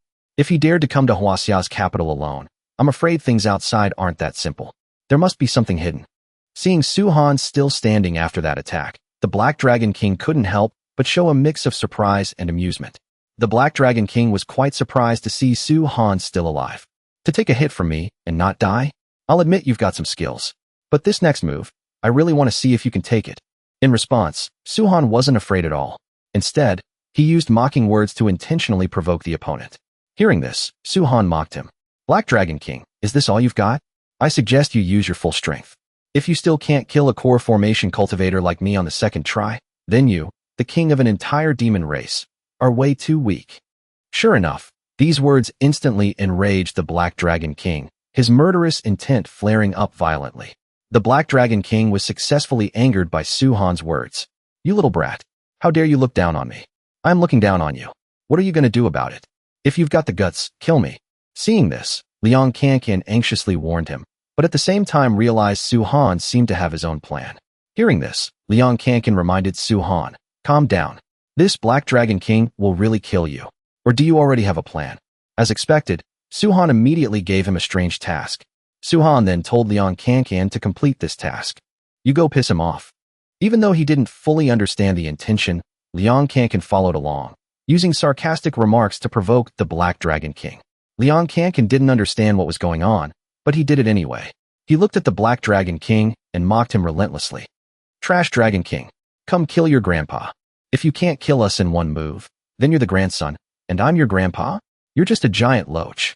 These seemingly simple provocations had a clear effect, making the Black Dragon King completely lose control. A few simple words made the Black Dragon King furious. Sure enough, mocking him was the best method. He roared in fury, treating them all as insignificant ants daring to challenge his majesty. A bunch of insignificant ants dare to yell at me. Since that's the case, not only will I grant your wish, but I'll grant all of your wishes. Go to hell, all of you. Immediately, he activated the Endless Blood Sea's blood-draining power to its maximum, putting all the students at risk of having their life force drained dry. The Black Dragon King activated the strongest blood-draining power of the Endless Blood Sea. The students were about to be drained dry. Taking advantage of the chaos, he quickly grabbed Meng Kuer and Lu Yunzi. Seemingly unwilling to harm the two, he considered his future wives. The Black Dragon King took this opportunity to grab Meng Kuer and Lu Yunzi. He couldn't bear to let these two future wives get hurt. Outside, Meng Huihuang grew even more anxious and furious seeing this. Meng Huihuang was extremely anxious. Li Kaishan also couldn't stay calm and directly issued a challenge. Li Kaishan was just as agitated. Black Dragon King, do you really think I, Li Kaishan, can't do anything to you? The opponent replied with his usual arrogance. Haha, sorry, but I really do think so. If you've got the guts, come inside the true treasure and kill me. Faced with this challenge, Li Kaishan decided to act. Then I'll grant your wish. With a whoosh, Li Kaishan flew to the top of the endless blood sea. He executed the return to origin with Emperor art, sending his primordial spirit out of his body. Seeing this, Suhan immediately understood his intention. He planned to take the Black Dragon King down with him. Seeing this, Suhan guessed that Li Kaishan wanted to take the Black Dragon King down with him. Without hesitation, he quickly organized everyone to set up an array to support him. He immediately told Liang Kankan, the silver-winged war god, and the Bull Demon King to help him set up the 5-element starlight array. The three quickly took their positions, but they were still short on people to complete the array. The three of them each took a corner, but they were still missing 2 people. Gong Air jumped in. Now we're still missing 1 person. Just then, Liang Kankan spotted Qinya nearby and immediately called him to join. Liang Kankan saw Qinya nearby and told him to hurry over and help with the array. In that urgent situation, Qinya chose to step up and help. But his goal wasn't for anyone else. It was to save all the people trapped inside. Qinya agreed too, but he agreed in order to save all these humans. Li Kaishan's action surprised the Black Dragon King. He immediately realized the opponent's reckless intention. The Black Dragon King was a bit surprised to see Li Kaishan's action. You're actually sending your primordial spirit out of your body, using soul power to break my true treasure so the people inside won't get hurt? Even if you succeed, your soul power will eventually run dry and you'll die. Is it worth it? However, Li Kaishan was completely unfazed by the warning. He continued to pour all his soul power into the attack. Li Kaishan didn't care and continued to attack with soul power. A sword of soul power struck down on the endless blood sea, creating a clear crack on the protective barrier. A sword of soul power hit the endless blood sea. The effect wasn't bad. A crack appeared, but the price was incredibly heavy, causing him to cough up a massive mouthful of blood. However, the price for this move was huge, making Li Kaishan vomit a mouthful of blood. At the same time, the 5-element starlight array led by Suhan was complete and ready to take effect. At this time, Suhan's 5-element starlight array was also set up. Suhan immediately used the whale swallow great art, frantically absorbing the spiritual energy inside the entire endless blood sea. Suhan used the whale swallow great art to suck away all the spiritual energy inside the endless blood sea. This scene left Meng Huihuang confused, not understanding what Suhan was doing. Meng Huihuang didn't understand what Suhan was doing. Absorbing so much spiritual energy, isn't he afraid of exploding? But in reality, the one absorbing that massive amount of spiritual energy wasn't Suhan himself, but the primordial war axe in his hand. The thing absorbing it wasn't Suhan, but the primordial war axe. At this point, the tear of the primordial war axe had surpassed the true treasure trapping them. Now the tear of the primordial war axe has surpassed this true treasure. To break the true treasure, a massive external force was needed, and nothing was more suitable than the Black Dragon King's own power. To break the true treasure, a massive external force must be borrowed. Borrowing the Black Dragon King's power is the most suitable. After adjusting his state, Li Kaishan launched a second strike, even more powerful than the first. After adjusting, Li Kaishan launched a second strike, slightly larger than the previous sword. The effect was also better than before, directly piercing through. But at the same time, the backlash was even more severe, causing him to cough up even more blood. At the same time, the backlash was also huge. The blood he vomited was much more than before. Witnessing this, even the Black Dragon King started to feel a bit wary. Seeing this, the Black Dragon King was a bit scared. Li Kaishan, after 3 strikes, your soul power will be severely damaged. You will definitely die. Yet Li Kaishan remained firm in his choice, ready to sacrifice himself for the greater good of humanity. For the sake of humanity, Li Kaishan completely disregarded his own life. Even if he died, he had to save these students. He continued preparing for the final strike. He unleashed the final sword. Meanwhile, Suhan still hadn't finished absorbing the spiritual energy. Time didn't allow for any more delays. Suhan still hadn't finished absorbing. There was no more time now. He couldn't wait any longer. He couldn't let Li Kaishan die here. Without hesitation, he grabbed the primordial war axe and charged forward. Suhan grabbed the primordial war axe and charged forward. Seeing this, the Black Dragon King didn't take the action seriously at all, treating it as the futile struggle of the weak. The Black Dragon King saw it, but didn't pay any attention to Suhan. A tiny ant, making a final struggle? Humans are always so stubborn. Knowing you're going to die, you still waste your effort struggling for a bit. However, Suhan's axe strike brought an unexpected twist, directly impacting the structure of the true treasure. Suhan's axe struck the cage, absorbing the energy in a small area of the true treasure, successfully breaking the cage and escaping. This scene left the Black Dragon King completely stunned, unable to believe it. The Black Dragon King was stunned seeing this. How is this possible? The true treasure is actually broken. After escaping, Suhan immediately stopped Li Kaishan to prevent severe consequences. After getting out, Suhan immediately stopped Li Kaishan from continuing his attack. Li Kaishan stopped. Otherwise, the consequences would be very serious. He quickly told him to switch to saving people. Instructor Li, hurry up and go inside to save them. Li Kaishan retracted his primordial spirit and immediately agreed. Li Kaishan retracted his primordial spirit. I'll go save them right away. This way, he didn't need to keep risking his life, but instead shifted to rescuing the students inside. Li Kaishan didn't need to risk his life breaking through anymore. He immediately rushed into the endless blood sea to rescue the students. Meng Huiwang followed closely behind, carrying sky-high murderous intent aimed at the Black Dragon King. Meng Huiwang rushed in too. He was going to chop the Black Dragon King into 1,000 pieces. Meanwhile, Suhan flew to the top of the endless blood sea, preparing for the next step of his plan. Suhan flew to the top of the endless blood sea. Taking this opportunity, he wanted the primordial war axe to seize the true treasure. What the primordial war axe targeted wasn't the external material, but the core soul of the true treasure. The essence of what the primordial war axe seizes is the soul of the true treasure. Every high-level weapon has its own weapon spirit. This was also the most precious part of a high-level weapon. At the same time, the materials making up the true treasure could greatly aid Suhan's cultivation. And the materials of the true treasure happened to help Suhan cultivate the All Heavens Holy Body Art. Inside, Li Kaishan completely overwhelmed the Black Dragon King, sending him flying with a single strike. Inside the cage, Li Kaishan crushed the Black Dragon King, sending him flying with one punch. The gap in their strength was now clearly evident. It seems Li Kaishan's strength is much greater than his. Realizing the situation was unfavorable, the Black Dragon King knew he was in danger and had to end the battle as quickly as possible. The Black Dragon King also realized he was in an extremely dangerous situation and had to end the fight quickly. If he really attracted more experts here, it wouldn't be easy to handle. After a series of intense fluctuations, the primordial war axe had quietly completed its evolution. However, Suhan knew this place wasn't suitable for further breakthroughs, because forcing an upgrade would bring countless, unpredictable troubles. The primordial war axe has also reached an evolutionary state, but it can't upgrade here. Otherwise, it will bring a lot of trouble. So he immediately retracted the war axe. At the same time, the part of the true treasure buried deep underground had been completely absorbed, leaving nothing behind. Suhan retracted the primordial war axe. The true treasure buried deep underground was also completely absorbed. This absorption brought a massive leap to his cultivation technique, causing the All Heavens Holy Body Art to break through multiple realms in a row. His All Heavens Holy Body Art also had a new breakthrough. Lesser Heaven Realm 11th level, Lesser Heaven Realm 12th level, 13th level, 14th level, 15th level.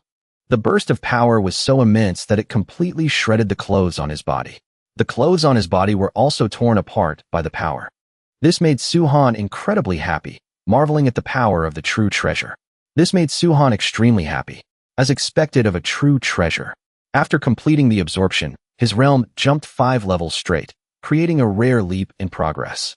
After absorbing it, the Lesser Heaven realm directly jumped 5 levels. However, when the Tianjing Academy students saw this scene, they didn't understand what was going on, even thinking he was doing something weird. After the Tianjing Academy students saw this, they didn't understand what Suhan was doing. Is he streaking? Meanwhile, the battle between Li Kaishan and the Black Dragon King grew increasingly fierce. The clash of their powers made the space tremble. At this time, Li Kaishan and the Black Dragon King fought even more fiercely. With a boom, both of them were blasted away. When the dust settled, both were still floating in midair, preparing for the next round. After the dust cleared, both of them were floating in the air. Realizing the situation was bad, the Black Dragon King decided to use his trump card. At this time, the Black Dragon King decided to use his trump card, a true treasure. Instantly, the ground shook as if something was emerging from below. Underground, it looked like something was trying to come out. The Qingbei students sensed the danger and quickly retreated from the area.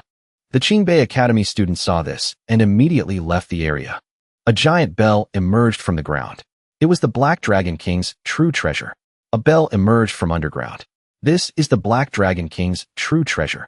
This sight terrified Li Kaishan, realizing the battle had entered a life-or-death phase. Li Kaishan was terrified seeing this. Looks like I have to fight to the death today. The Black Dragon King, on the other hand, looked incredibly smug, confident in his victory. The Black Dragon King said with a smug face, Li Kaishan, I have a true treasure in my hands. Prepare to die. Today is the day you die. He immediately charged forward with a ferocious aura. The Black Dragon King charged over with a ferocious aura. Although Li Kaishan was a bit panicked, he had already prepared himself to fight to the death. Li Kaishan panicked for a moment, but he had already decided to fight the Black Dragon King to the death. He gathered all his strength and threw a punch straight at the true treasure. Li Kaishan gathered his strength and punched the Black Dragon King's true treasure. Something no one expected happened. The true treasure suddenly cracked and shattered into countless tiny pieces. Suddenly, the true treasure cracked and turned into countless tiny fragments. This sight terrified the Black Dragon King to the extreme. The Black Dragon King was terrified seeing this. Meanwhile, Li Kaishan was also incredibly confused, not believing he could actually shatter a true treasure. Li Kaishan's face was full of question marks. He didn't believe his own strength was that great, to the point of shattering a true treasure. The Black Dragon King immediately suspected someone else had interfered, and he quickly thought of Su-Han. At this moment, the Black Dragon King really couldn't figure out why the true treasure broke. Suddenly, he thought of Su-Han. Brat, was this your doing? Seeing an opening, Li Kaishan immediately attacked, swinging his broadsword at the opponent. Li Kaishan, seeing that the Black Dragon King had lost his true treasure, immediately grabbed his broadsword and charged over, swinging it at the Black Dragon King. The Black Dragon King quickly dodged by flying into the air. The Black Dragon King flew into the air and dodged the blade. Knowing the situation was against him, he temporarily retreated but didn't forget to leave a threat. I'll admit defeat for today. My true treasure was destroyed, but sooner or later, I'll make you pay. As he was about to leave, Meng Huihuang caught up in time to stop him. Just as the Black Dragon King was about to fly away, Meng Huihuang caught up, wanting to keep him here. But the Black Dragon King suddenly reverted to his true form and flew into the air, preparing to escape. Suddenly, the Black Dragon King reverted to his true form and flew into the air. Looks like he's about to escape. Li Kaishan didn't miss the chance, landing a slash on his tail. Li Kaishan swung his blade at him, slashing his tail. The Black Dragon King roared in pain and deep resentment. The Black Dragon King screamed in pain. Damn it, Li Kaishan, I definitely won't let you off. In the end, he accepted sacrificing a part of his body to escape. The Black Dragon King sacrificed a tail and successfully escaped. His tail fell to the ground. Heavily injured, he quickly fled. The Black Dragon King had his tail chopped off by Li Kaishan and fled with heavy injuries. After the battle, Su-Han's 9 profound wondrous tree grew a new leaf thanks to the accumulated merit. Su-Han's 9 profound wondrous tree grew another leaf. Because he had saved so many people this time, the increased merit allowed it to grow. Afterward, Li Kaishan gathered everyone to summarize the situation. Afterward, Li Kaishan gathered everyone together and said that this mission was originally to investigate clues about the spiritual energy revival, but unexpectedly, they fell into the Black Dragon King's trap. He emphasized that despite the danger, everyone was safe, and they even heavily injured the Black Dragon King. Fortunately, it was a close call, and everyone is fine. We even heavily injured the Black Dragon King. Finally, he affirmed that the biggest credit belonged to Su-Han. The fact that it was a close call is all thanks to Su-Han. If he hadn't broken the true treasure's barrier at the critical moment, the consequences would have been unimaginable. It's true. Su-Han, you've made a great contribution again. After things temporarily settled down, Li Kaishan moved on to discuss Su-Han's reward, his tone carrying satisfaction but also seriousness. I won't say much more. Besides the school's contribution points reward, is there anything else you want? Without hesitation, Su-Han made a request that surprised everyone a bit. If Instructor Li really wants to reward me with something, then I want the Black Dragon King's severed tail. This left Li Kaishan momentarily confused about his intentions. Li Kaishan didn't understand what Su-Han wanted to do. The answer that followed left everyone not knowing whether to laugh or cry. To roast and eat it, of course. The taste definitely won't be bad. Hearing this, Li Kaishan and Meng Huihuang were both a bit speechless. But after thinking it over, he agreed to the request. Li Kaishan and Meng Huihuang were a bit speechless hearing this. However, Li Kaishan still agreed. The flesh and blood of a demon is indeed a great tonic, but it's very hard for humans to absorb the essence inside. If you want it, then it's yours. Right then, Long San brought the little boy from earlier over, asking for instructions on what to do with him. At this time, Long San brought that little boy over and asked Li Kaishan how to handle him. Li Kaishan immediately checked the boy's condition, but found nothing unusual. Li Kaishan reached out to check the little boy, but couldn't find anything unusual. He concluded that it was just an ordinary child and ordered everyone to disperse. This boy is human. Everyone disperse. The Dragon Guard will handle the rest. However, Suhan felt something was wrong. His eyes remained fixed on the little boy, a sense of unease rising in his heart. At this moment, Suhan looked at the little boy and still felt something was wrong. This might not be over yet. Everyone, wait a moment. This caught Li Kaishan's attention, and he immediately asked. Li Kaishan wondered, Suhan, what's wrong? Suhan began analyzing the problem from the root of the mission. Instructor Li, the core of this mission was to investigate the truth behind the spiritual energy revival, right? Receiving confirmation. That's right, we just didn't expect to fall into the Black Dragon King's trap. Suhan continued to press for more details about the mission. Then does Instructor Li have more specific information? What exactly were we supposed to do for this mission? Faced with this situation, Li Kaishan decided to reveal more information. Right, since the mission was a fake, I can tell everyone. This mission was to find an extremely important item. This item was brought back from the battlefield by a Huaxia expert, but after being kept in the capital, a traitor among the humans stole it. Later, the Dragon Guard secretly locked down the entire capital, and then we received intel that the item would be traded with the demon race here. That's why we launched this mission. Hearing this, Suhan immediately asked the core question. Suhan heard this and immediately asked Instructor Li, what is that item? But Li Kaishan couldn't reveal more due to its top secret nature. Li Kaishan couldn't say because it was a top secret. Suhan, what are you suspecting? Suhan then presented his bold deduction. I'm just thinking, this is the capital of Huaxia. Even if the Black Dragon King has a true treasure, the only outcome for him here is to flee in defeat. Even if some big shot steps in, he would definitely die. Is it worth it for him to risk setting a trap here just to kill a few genius students? This reasoning made Meng Huihuang nod in agreement. Meng Huihuang heard Suhan's words and said, there are indeed many unreasonable points. Suhan continued with his bold judgment. Suhan felt that the item Li Kaishan and the others were looking for was this little boy. These words instantly made everyone turn their eyes to the little boy. Hearing this, everyone stared at the little boy.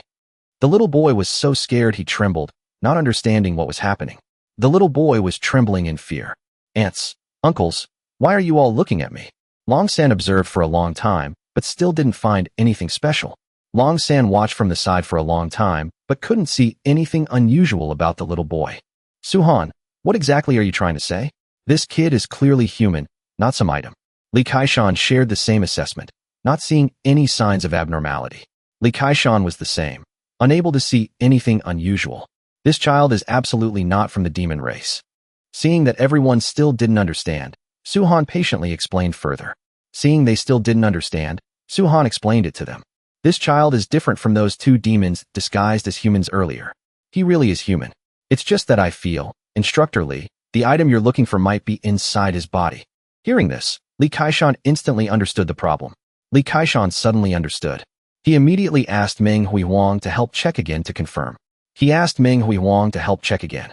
The two used their full power to inspect and quickly discovered the anomaly inside the boy's body.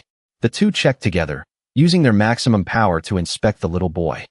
There really is something inside the little boy's body. There's a square object with red patterns. This discovery made Li Kaishan extremely furious, unable to believe the enemy's cruel actions.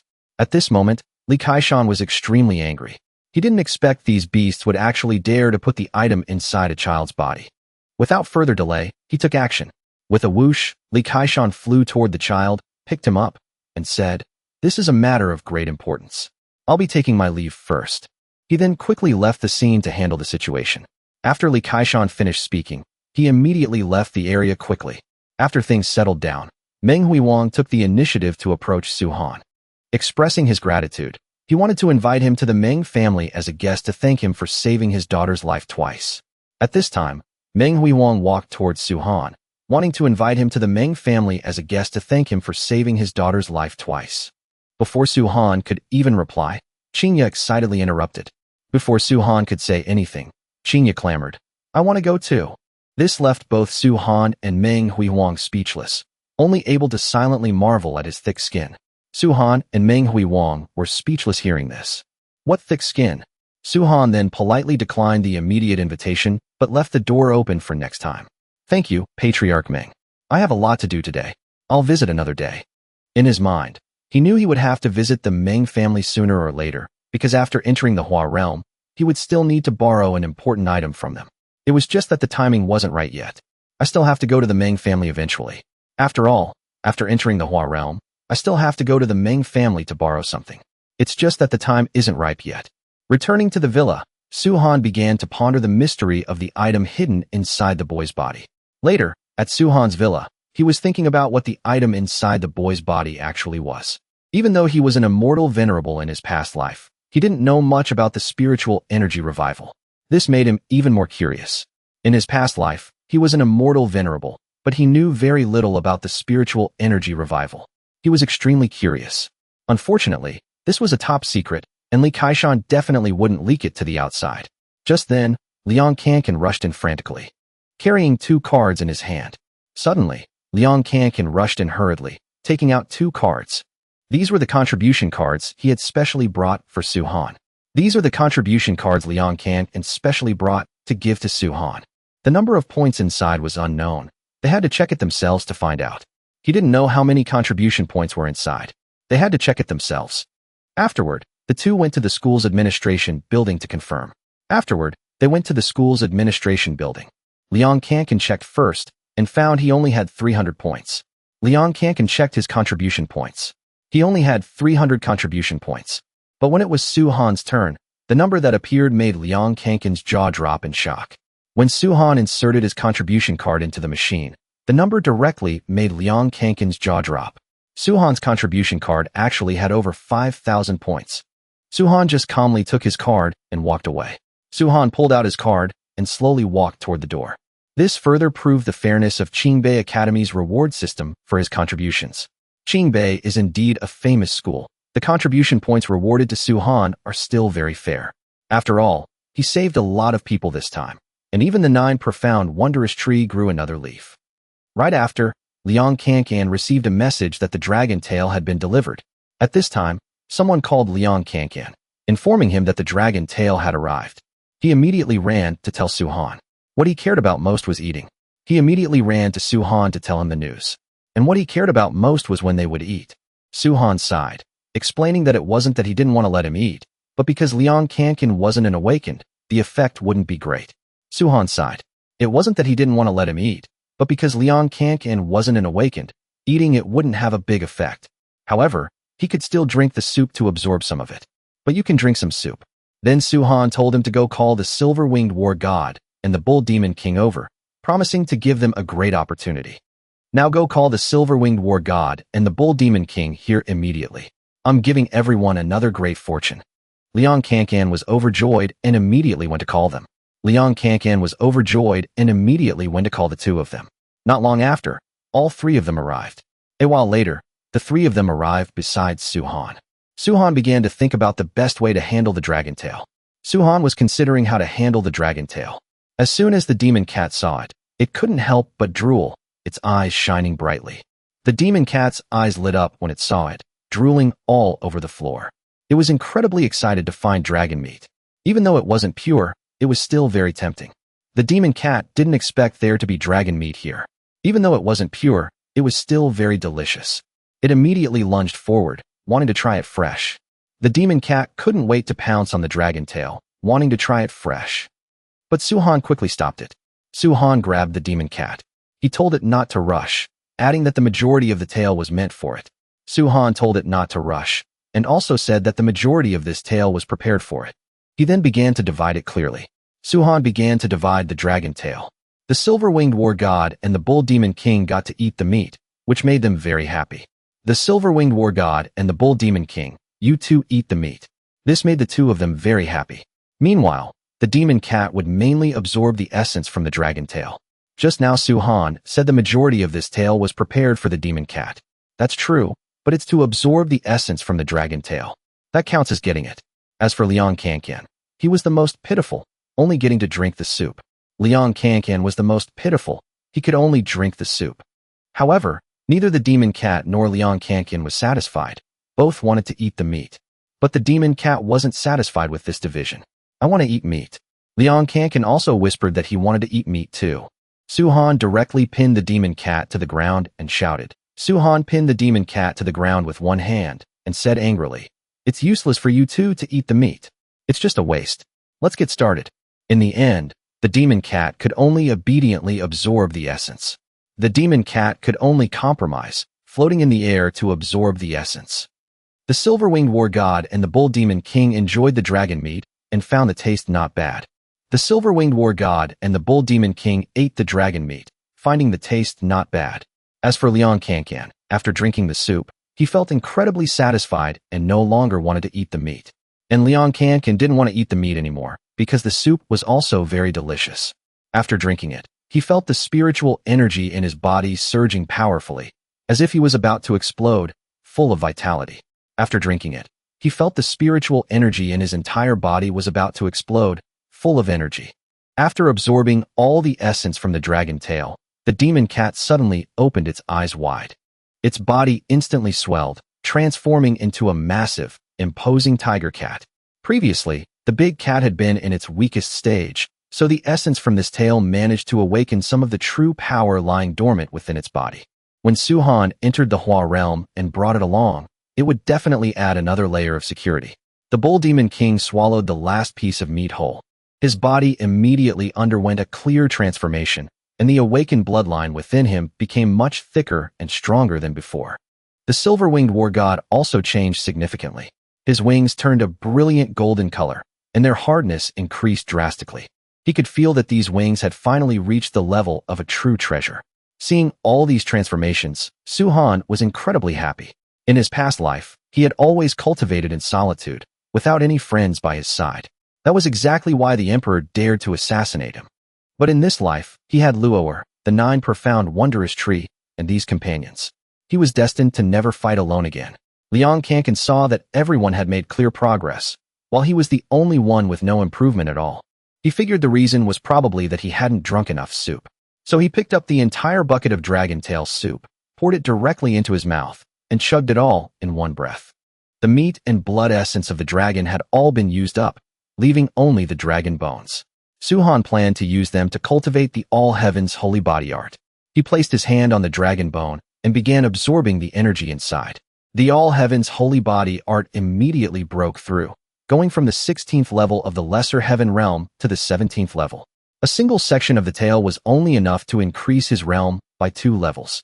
This made Su-han even more certain that the Black Dragon King was still a long way from transforming into a true dragon. The next day, Su-han and Liang Kankan were on their way back to the dorms. Brother Su, after the spiritual energy revival, the global martial arts exams have been booming. Thousands of martial arts academies have been established, and Huaxia is about to hold a martial arts competition. Su-han looked clearly surprised. A competition? When? In his past life, he had left the school's martial arts system and cultivated alone, so he didn't know much about things related to martial arts academies. Liang Kankan explained that it was probably only about 3 months away, and the higher-ups had started preparing early.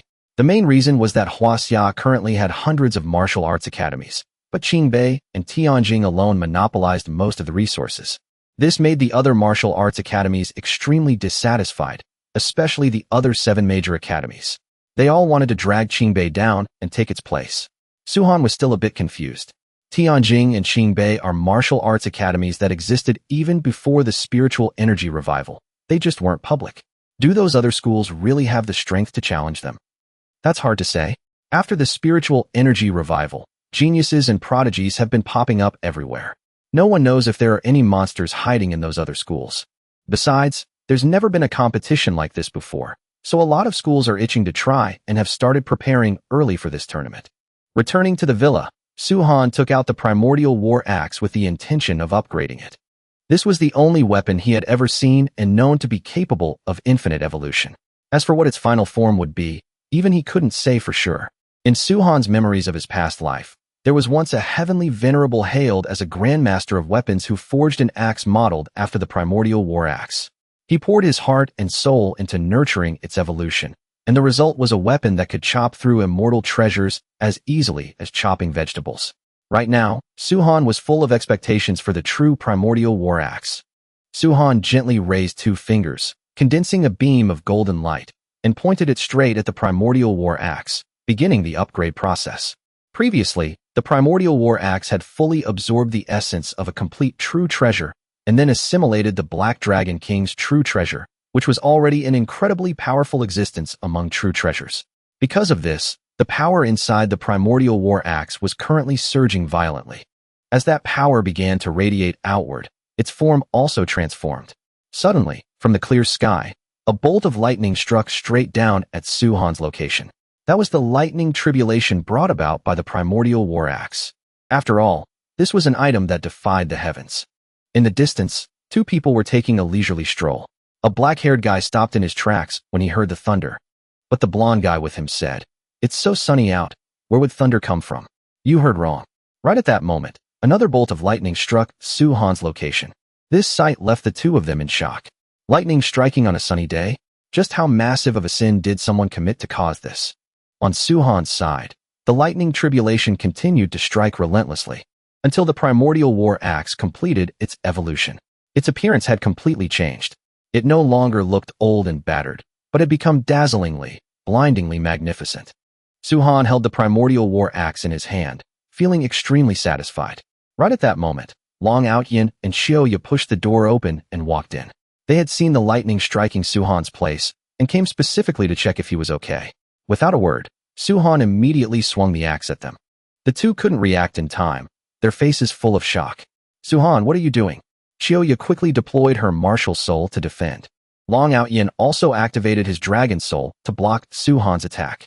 However, both of them were still sent flying outward. Long Outyin immediately asked, "Why did you attack us? Did you suffer chi deviation from your cultivation?" Suhan slowly walked out of the room. "Sorry, you 2. I was just testing the power of my new weapon. The power is far greater than I imagined. With this, I'll have a higher chance of winning when I enter the Hua realm." After everything was settled, Suhan walked down the academy corridor.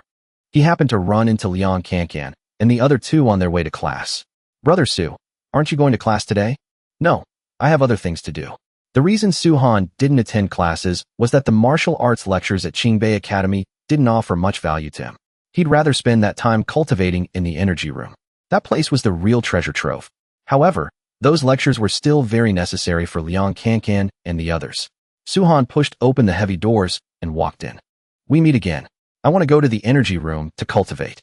The moment the 2 guys saw him, it was like they had seen the plague god. Last time, he used a free pass to cultivate for 10 hours and sucked the energy room completely dry. Was he going to do it again? One of them asked in a panic, "Are you here to get an energy room cultivation card again?" "No cultivation card this time. I want to use my accumulated points to cultivate." Hearing this, the 2 breathed a sigh of relief. "Oh, using points. Then we're relieved." "Suhan, you have to know that the energy room costs a lot of points. A normal freshman can't afford it. Even for older students who have been here for a few years, coming to cultivate once every half a year is already considered good." Suhan took out his contribution card and said, "I know. I have enough points. You 2 don't need to worry."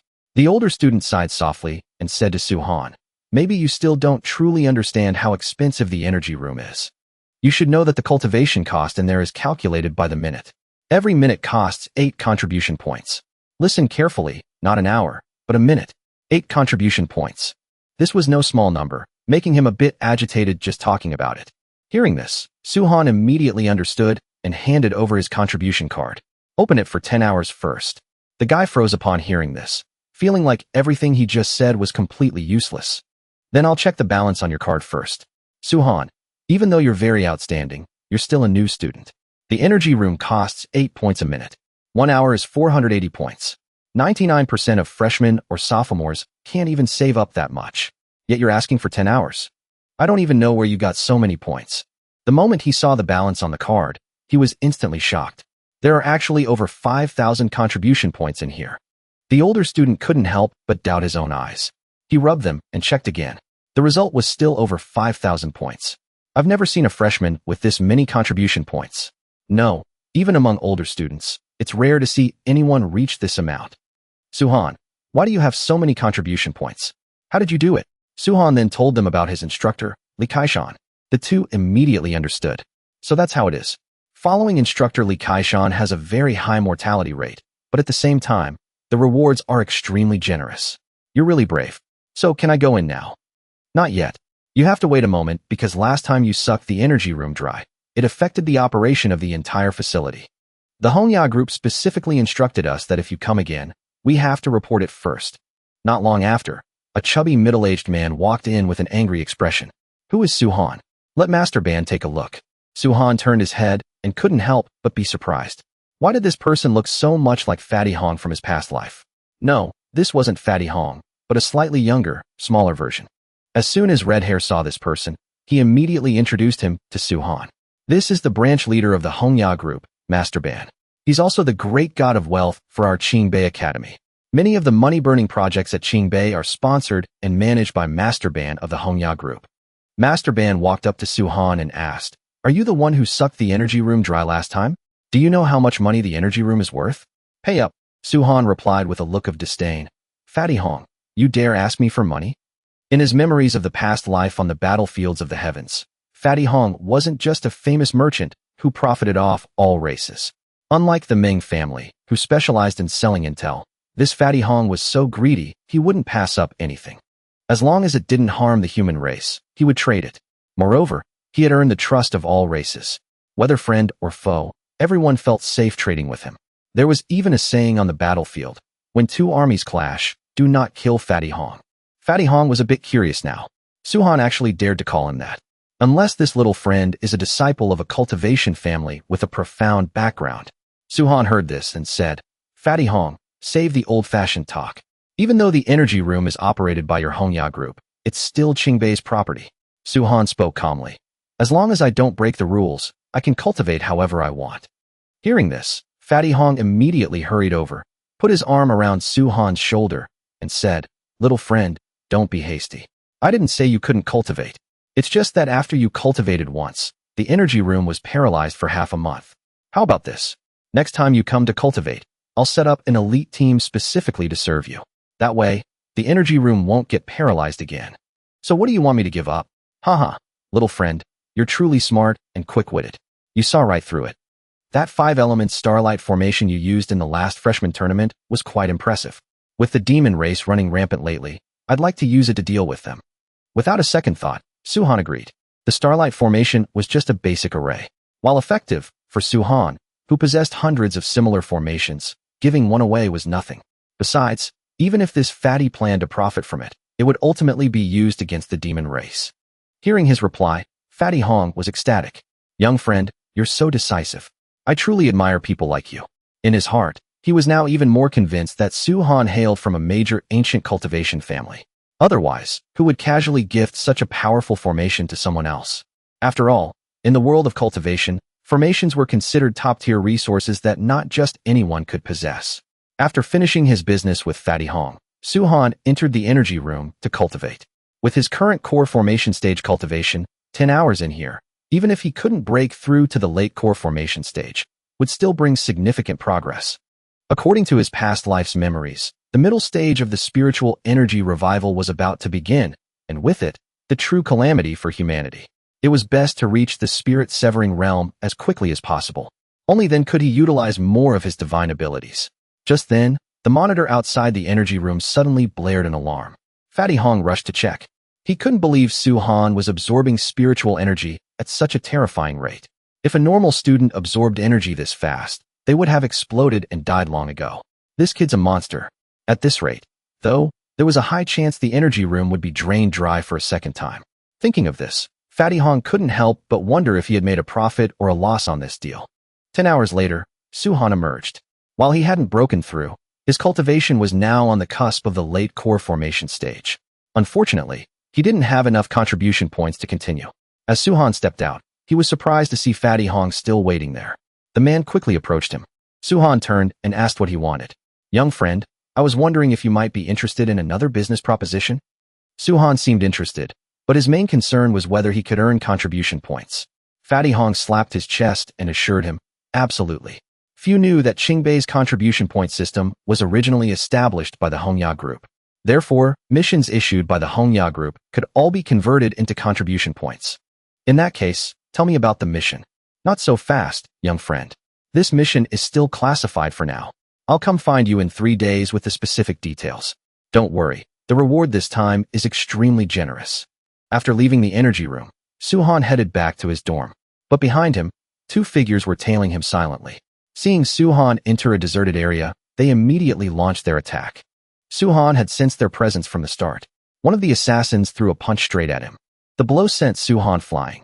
A single glance was all it took for Suhan to identify them. They were from Schwan Wu biology. So you finally decided to show yourselves. Suhan, you're coming with us. Yeah, this is the academy, you know.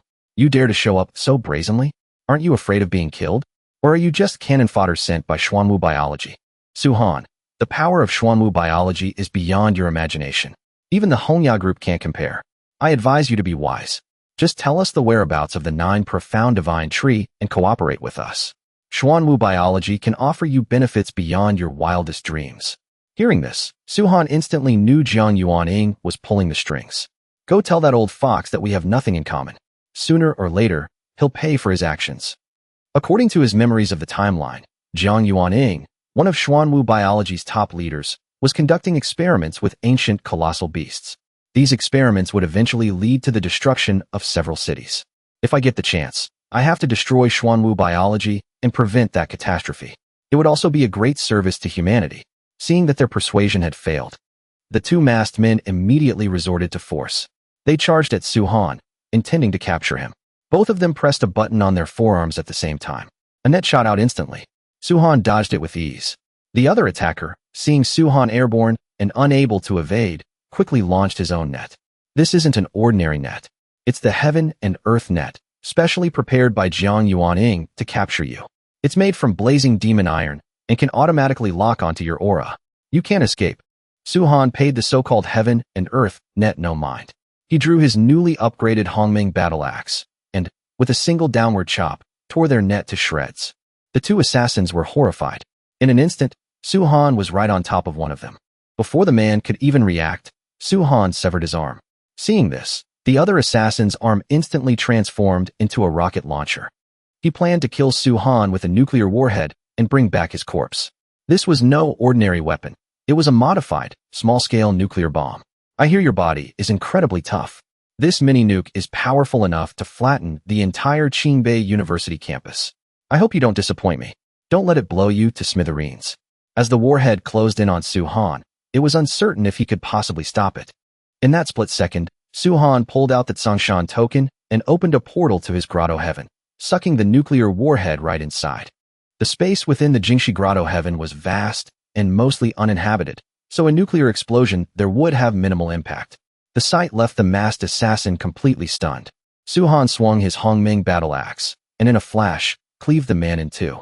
Witnessing this, Suhan realized that Schwan Wu biology's research was growing more and more extreme. Compared to Kuang Shi, who was half man, half machine, these 2 seemed to be little more than robots in human skin. Just as Suhan was about to leave, a small device crawled out from the robot's remains. It was a holographic projector. The image of an old man flickered to life. It was Jiang Yuaning. Suhan, this is likely our first time meeting. Allow me to introduce myself. I am Jiang Yuaning. Suhan replied coolly. If you really wanted to kill or capture me, you wouldn't have sent these 2 pieces of cannon fodder. What do you really want? Jiang Yuaning wagged a finger with a smile. No, you're mistaken. I don't want to capture you. I just didn't expect you to mature so quickly. If I had sent someone too powerful, I was afraid it would alert the higher-ups at Qingbei. That's why you got away this time. So, what's the point of this long-distance chat? Ignoring his cruelty towards his own kind, Jiang Yuaning was truly a genius. The ultimate weapon Schwan Wu biology later developed even managed to trap and kill an immortal venerable. His purpose for appearing via hologram this time was to propose a deal with Suhan. At first, Suhan assumed he wanted information about the 9 profound divine tree, but that wasn't it. He was merely curious about the legendary divine object and didn't necessarily need to possess it. The person who truly coveted it was another high-ranking leader in Schwan Wu biology. So, it's the flower realm you're after. A sharp young man. You figured it out that quickly. I know you've acquired a flower realm pass, which grants you access. After you enter, I want you to send me the coordinates to the entrance. Suhan agreed immediately. He accepted so readily because, according to his past life's memories, Jiang Yuanying would find another way into the flower realm after it opened, even if he refused. In that case, I might as well use this as an opportunity to get something for myself. First, I will persuade Schwan Wu Biology to halt their pursuit of you for 6 months. Second, I will gift you a peak-grade magic treasure. And on top of that, a spirit ascension pill, which can help you break through to the spirit-severing realm smoothly. How does that sound? After a moment's thought, Su-Han accepted the first condition but rejected the second. I don't need a magic treasure or a spirit ascension pill. Give me something else. Jiang Yuanying, assuming Su-Han didn't grasp the value of his offer, immediately began to explain. A peak-grade magic treasure is second only to a true treasure. With true treasures being so rare these days, a peak-grade magic treasure is the strongest weapon one can wield. As for the Spirit Ascension Pill, it's even more precious. The breakthrough from the core formation realm to the spirit-severing realm is a massive hurdle. Over 90% of cultivators fail to cross it, or meet with disaster and perish. The Spirit Ascension Pill can guarantee your successful advancement. It's a medicine countless cultivators would kill for. However, even after hearing this, Su-Han was resolute. Forget a peak-grade magic treasure. Even a true treasure isn't worth a fraction of my Hongming battle axe. The Spirit Ascension Pill is indeed valuable.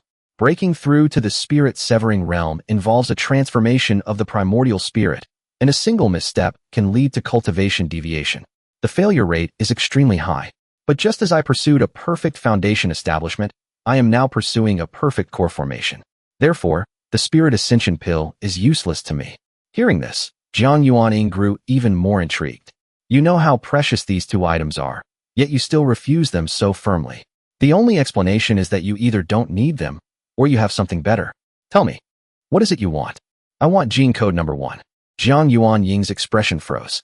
I don't know what you're talking about. Su-Han was firm. You know exactly what I'm talking about. You're just playing dumb. Give me the prototype for gene code number 1, and I'll give you the coordinates to the flower realm. Jiang Yuanying was silent for a moment before asking, how do you know about gene code number 1? You don't need to concern yourself with that. Do we have a deal or not?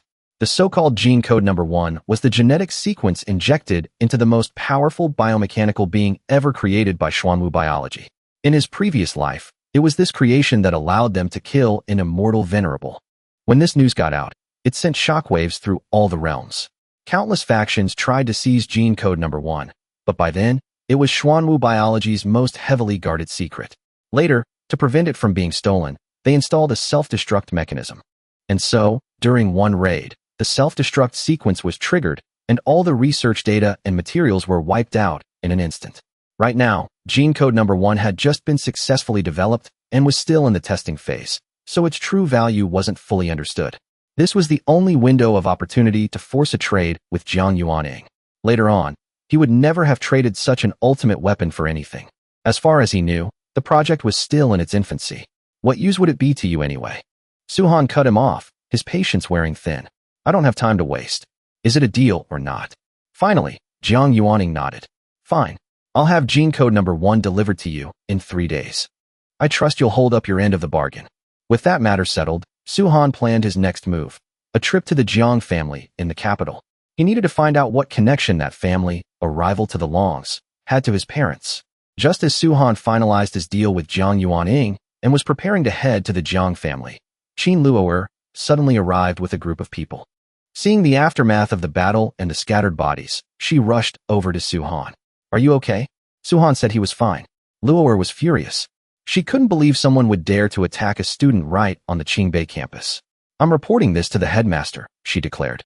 He won't let them get away with this. Su-Han, however, seemed unconcerned. He suddenly called out, Luo'er, what's your current cultivation level? Qin Luo'er immediately blushed, and the male students with her were stunned. To break the awkward silence, Luo'er ordered them to take the bodies back for investigation. They quickly complied and carried the corpses away. Then, Qin Luo'er turned to Su-Han. Don't call me that in front of other people. Su-Han immediately agreed. All right, from now on, I'll only call you that when we're alone. You still haven't answered my question. What's your current realm? Qin Luo'er replied. My situation is different from yours. If we're going by the standard cultivation system, I'm probably at the spirit-severing realm. It's all thanks to the heavenly Dao pill you gave me back in the Jingshi grotto heaven. Otherwise, I never would have progressed this fast. Su-Han was still confused. What do you mean, different? Qin Luo'er explained simply. I cultivate a completely different system. Su-han was stunned. This was completely unexpected. A different cultivation system? Seeing the strange look on Su-han's face, Luoer was about to ask what was wrong when he suddenly grabbed her hand and pulled her into the sky. Qin Luoer was completely bewildered, even mistakenly thinking that Su-han was trying to rush things between them. Meanwhile, at Su-han's dorm, Liang Kankan and Chu Air were looking for him. Suddenly, Su-han appeared at his door with Qin Luoer in tow. The moment Chu Air saw him, she started taunting him, wanting revenge for her father. But Su-han paid her no mind. With a whoosh, he pulled Qin Luoer inside and slammed the door. Liang Kankan stood outside, thoroughly impressed. Brother Su is the absolute best. He just brought the #1 beauty of the academy back to his dorm. Alone in the room, Qin Luoer's face was beet red. I know you have feelings for me, she stammered. And I feel a strange sense of familiarity with you too. But isn't this moving a little too fast? Su-han ignored her and pushed her down onto the sofa. Don't move, he said. I need to examine your body. As his hand moved slowly toward her, she yelped, You pervert. But a soft light simply emanated from his hand, passing over her body in a single sweep. It turned out to be a complete misunderstanding. Luoer had thought he meant a different kind of examination entirely. She let out a sigh of relief. After the examination, Su-han knew something was wrong, but he couldn't figure out who was behind it. Is someone really pulling strings from the shadows? A moment later, Su-han led Qin Luoer back outside. To his surprise, Liang Kankan and Chu Air were still there. Liang Kankan grinned. Brother Su, all done already? That was fast. Su-han didn't reply and simply led Qin Luoer away. Before leaving, he asked Liang Kankan to request a few days of leave for him, as he needed to go on a trip. In the blink of an eye, the two of them were on a train. Su-han broke the silence. Luoer, aren't you going to ask why I'm taking you to Chibaoguan?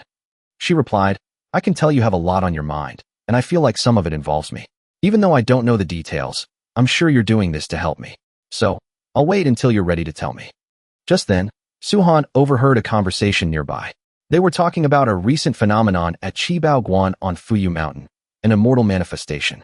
The sky was filled with a brilliant light that lasted for 3 whole days. Even the nights were as bright as day. Everyone thinks a great opportunity has appeared. Some say it's just a baseless rumor. With spiritual energy reviving, cultivators are everywhere. It was probably just one of them showing off. Another man immediately chimed in. You don't know, then.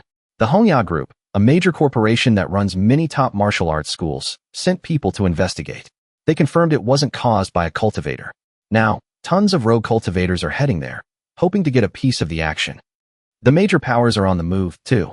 The National 100 Academies Martial Arts Tournament is coming up soon. The martial arts schools near Fuyu Mountain have already sent their best prospects ahead, hoping to secure the opportunity and boost their strength before the competition starts.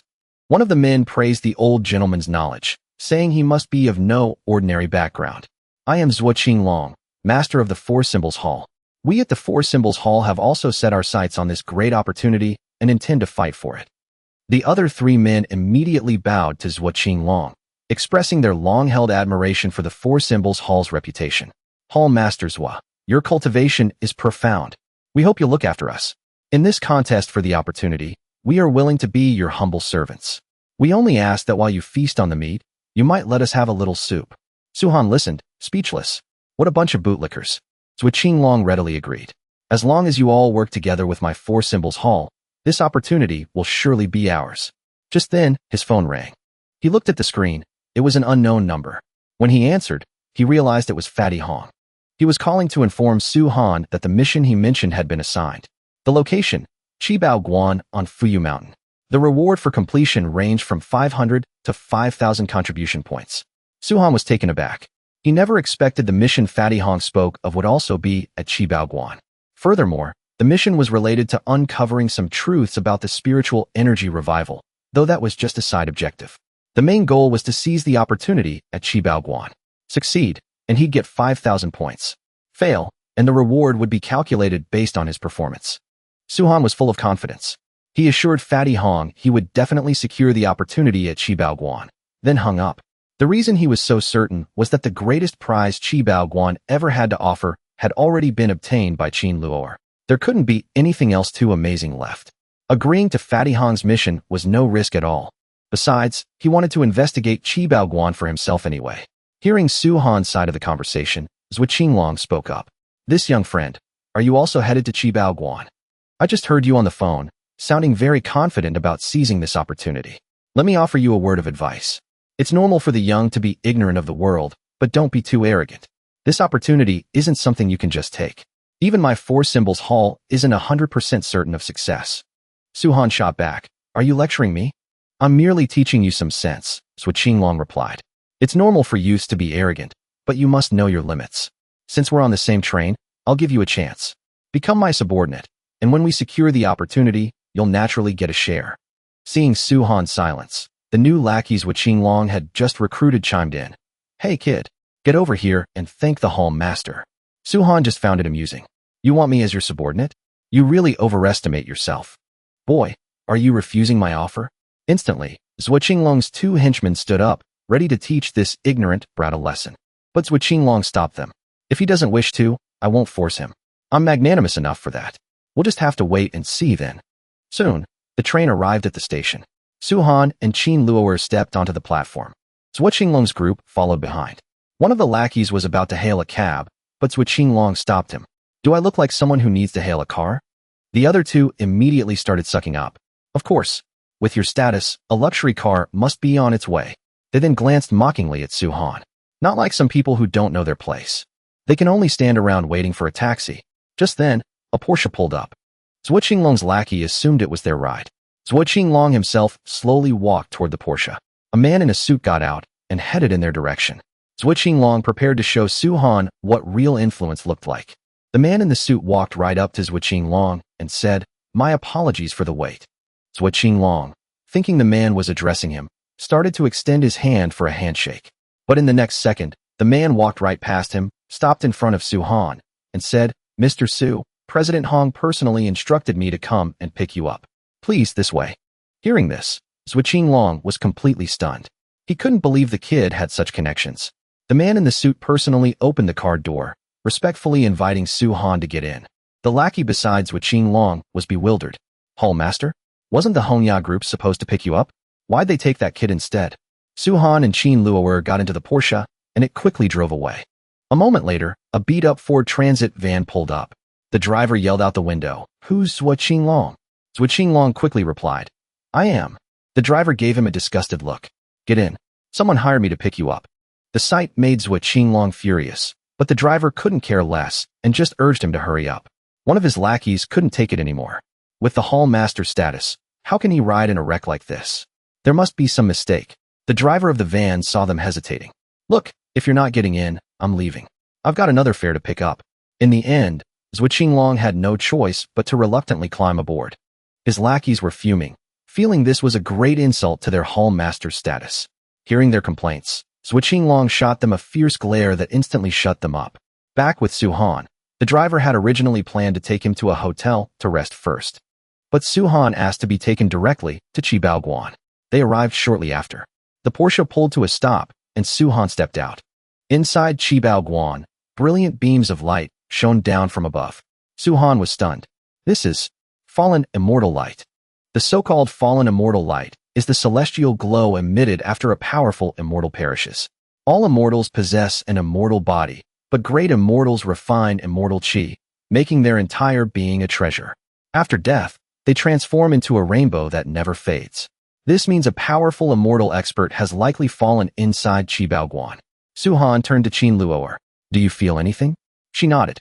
This light, it's resonating with the immortal art system inside my body. Hearing that, Suhan was even more certain a powerful immortal had died here. Just then, the man responsible for greeting them approached. Mr. Su, I just made some inquiries. It seems something has happened inside Chibaoguan. There are 2 martial arts schools near Fuyu Mountain, Jinlang and Jiangtu. Many of their students went into Chibaoguan earlier to seek out the opportunity. Now they're all trapped inside. Both schools are mounting a full-scale rescue effort. President Hong said you were exceptionally skilled, Mr. Su, but I'd still advise you to wait and observe the situation. Don't rush in just yet. Everyone is waiting for more information from inside. No one dares to go in blindly. Just then, the beat-up van rattled up to the entrance. It was Qinglong's luxury ride. The man in charge immediately put on a smile and ran over to greet him. The moment he saw the man, Qinglong unleashed a string of curses. The man apologized profusely. Please, sir, Be magnanimous.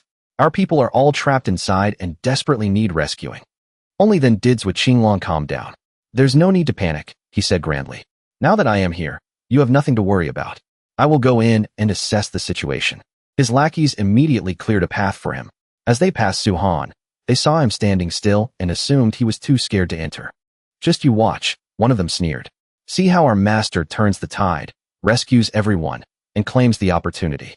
Now you don't even qualify to drink the soup he leaves behind. Su Han ignored them completely, took Qin Luo'er's hand, and said, let's go in, too. The man in charge tried to stop him. Mr. Su, wait a moment, but Su Han brushed him off. Zhuo Qinglong strode into Qibaoguan first, and the onlookers immediately recognized him. Most of them didn't seem to like him. Some even muttered that he'd probably get himself trapped too. A moment later, Su Han and Qin Luo'er followed them in. Zhuo Qinglong turned back and saw them. What are you following me for? Are you trying to show off? Or do you have a death wish? Su Han looked extremely annoyed. You talk way too much.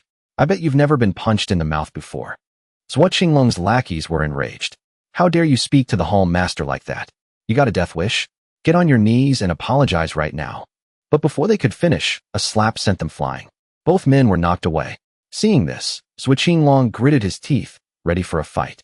But Su Han simply ignored him and walked deeper into the cave, infuriating Zhuo Qinglong even more.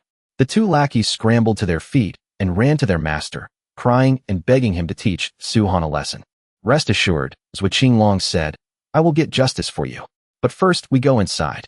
And with that, they all proceeded deeper into the cave. Su Han asked Qin Luo'er, was this where you found your opportunity before? She shook her head. No, this underground cave didn't exist back then. Right now, she could feel the rhythmic pulse inside her growing stronger. Something below was pulling her closer. Su Han started to wonder if this was all a coincidence. Just as he discovered the unique cultivation system within Luo'er, an immortal opportunity appears in this very place. It seemed this event was inextricably linked to her. Seeing Su Han pause, Zhuo Qinglong taunted, Kid, I'm heading down first.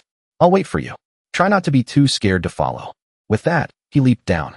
His lackeys immediately followed. A moment later, a series of pathetic screams echoed up from the pit. Su Han took out his Hongming battle axe.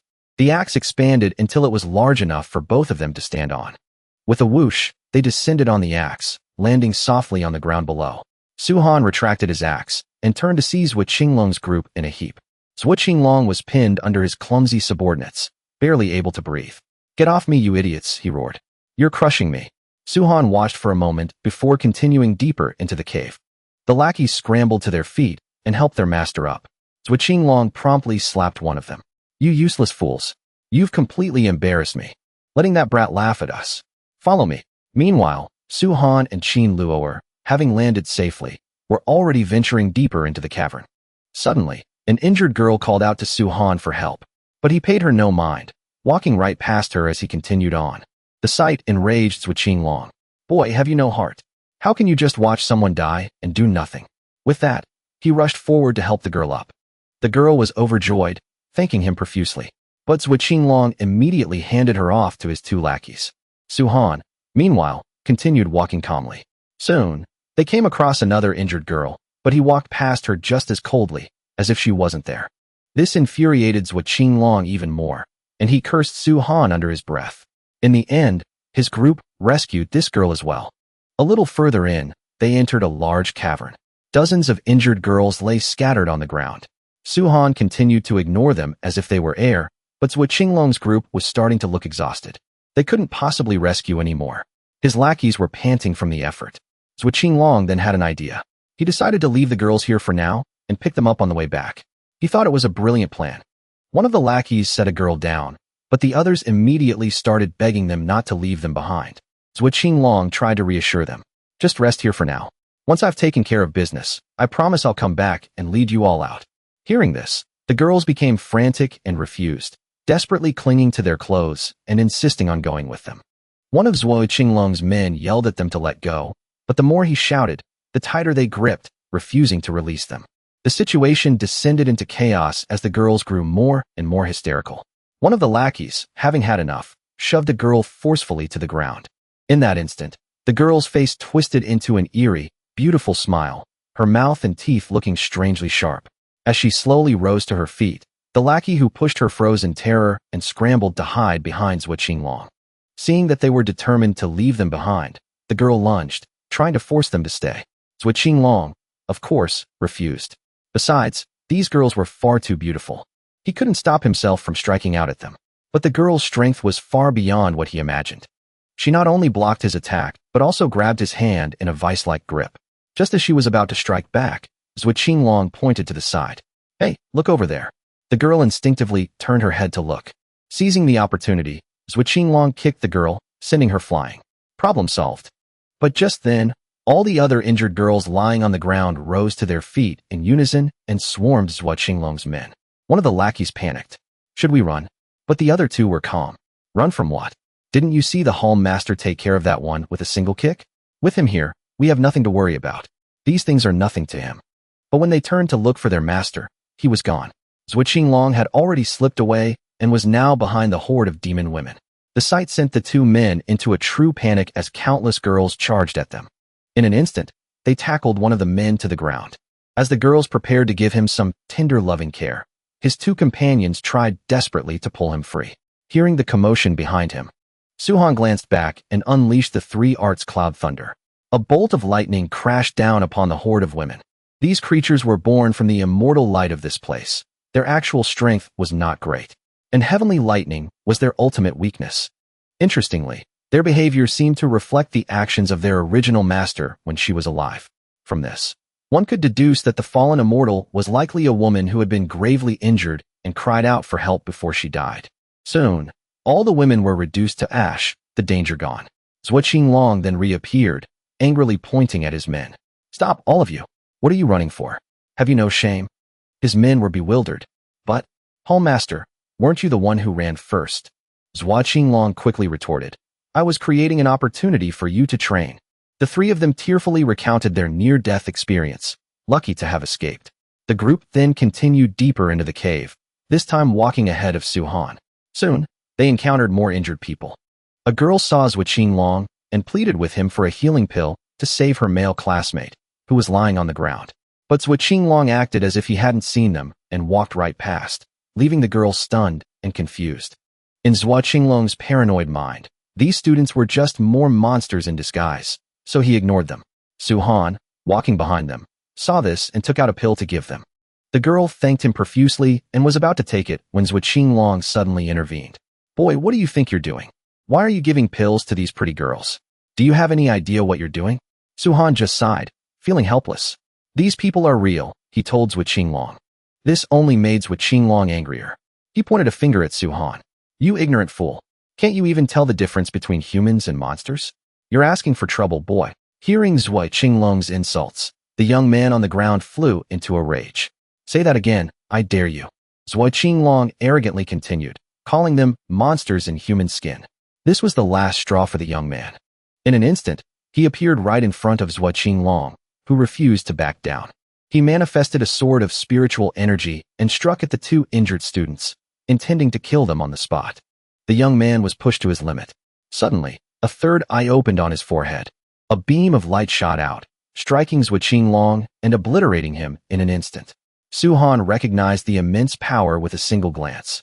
A single strike that could annihilate Zhuo Qinglong, truly worthy of being called the strongest eyes in all the heavens.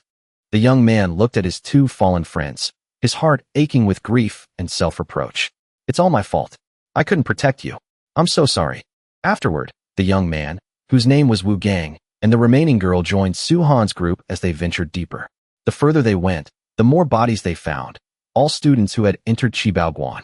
Qin Luoer couldn't help but wonder what had happened here. Suhan observed the bodies and detected the lingering aura of Ein's soul on them. "It seems this place is more dangerous than I thought." They pressed on. A densing chi began to emanate from up ahead. Suhan guessed this was related to the treasure that had emerged in Chibaoguan. At that moment, Qin Luoer felt the pull from within grow even stronger. The group immediately quickened their pace. Just then, a monster appeared up ahead, a giant skeleton battling a group of students. Suhan's group immediately rushed forward to help. In the midst of the fight, several students recognized Wu Gang and the goddess Qin Luoer. Only Suhan went unrecognized. Suddenly, from the chaotic crowd, Liang Kankan appeared, dragging Chu Air along as she ran toward them. Suhan was surprised. Liang Kankan, what are you doing here? The moment she saw him, she threw herself into his arms, sobbing, which earned her a look of disgust from Qin Luor. Suhan didn't seem too thrilled about the hug either. It turned out Liang Kankan and Chu Air were also here to fight for the opportunity. They wanted to get stronger for the upcoming 100 Academies tournament. But while they'd found the treasure, it was being guarded by this massive Een soul. Anyone who got close was immediately attacked. Despite this, people kept charging in, trying to kill it. Suhan observed the Een soul for a moment and was shocked to find it had reached the spirit-severing realm. The other students, however, were oblivious to its true power and continued their reckless assault. The Een soul spat a ball of black chi toward them. It struck one of the students, and the black chi instantly enveloped him. When the smoke cleared, all his flesh and blood had been drained away, leaving only a dry skeleton. The sight made the others tremble in fear. The Een soul seized the chance to grab another student. He screamed for help, but no one dared to move.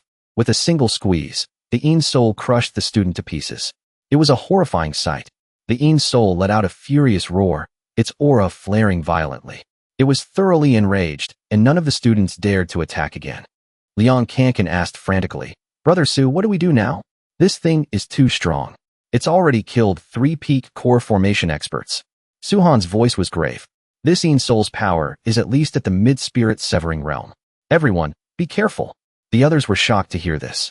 Suhan immediately created a defensive barrier, telling them to stay behind him.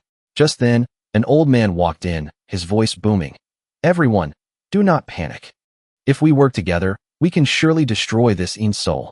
Everyone turned and saw it was the Four Symbols sect. The speaker was none other than their sect master, a spirit-severing realm expert. Behind him were his 3 hall masters, Schwan Wu, Baihu, and Zhuke. All 3 were half-step spirit-severing masters.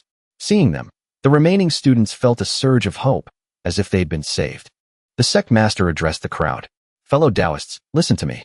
If we join forces, we can certainly slay this Een soul.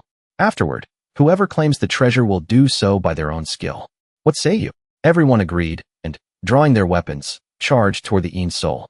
The sect master watched them go, a faint smile on his lips. Suhan observed him for a moment. He felt something wasn't right. The people from the Four Symbols sect were not a righteous bunch. He suspected a trap. Hearing this, Chu Air grew impatient. I see, she sneered at Suhan.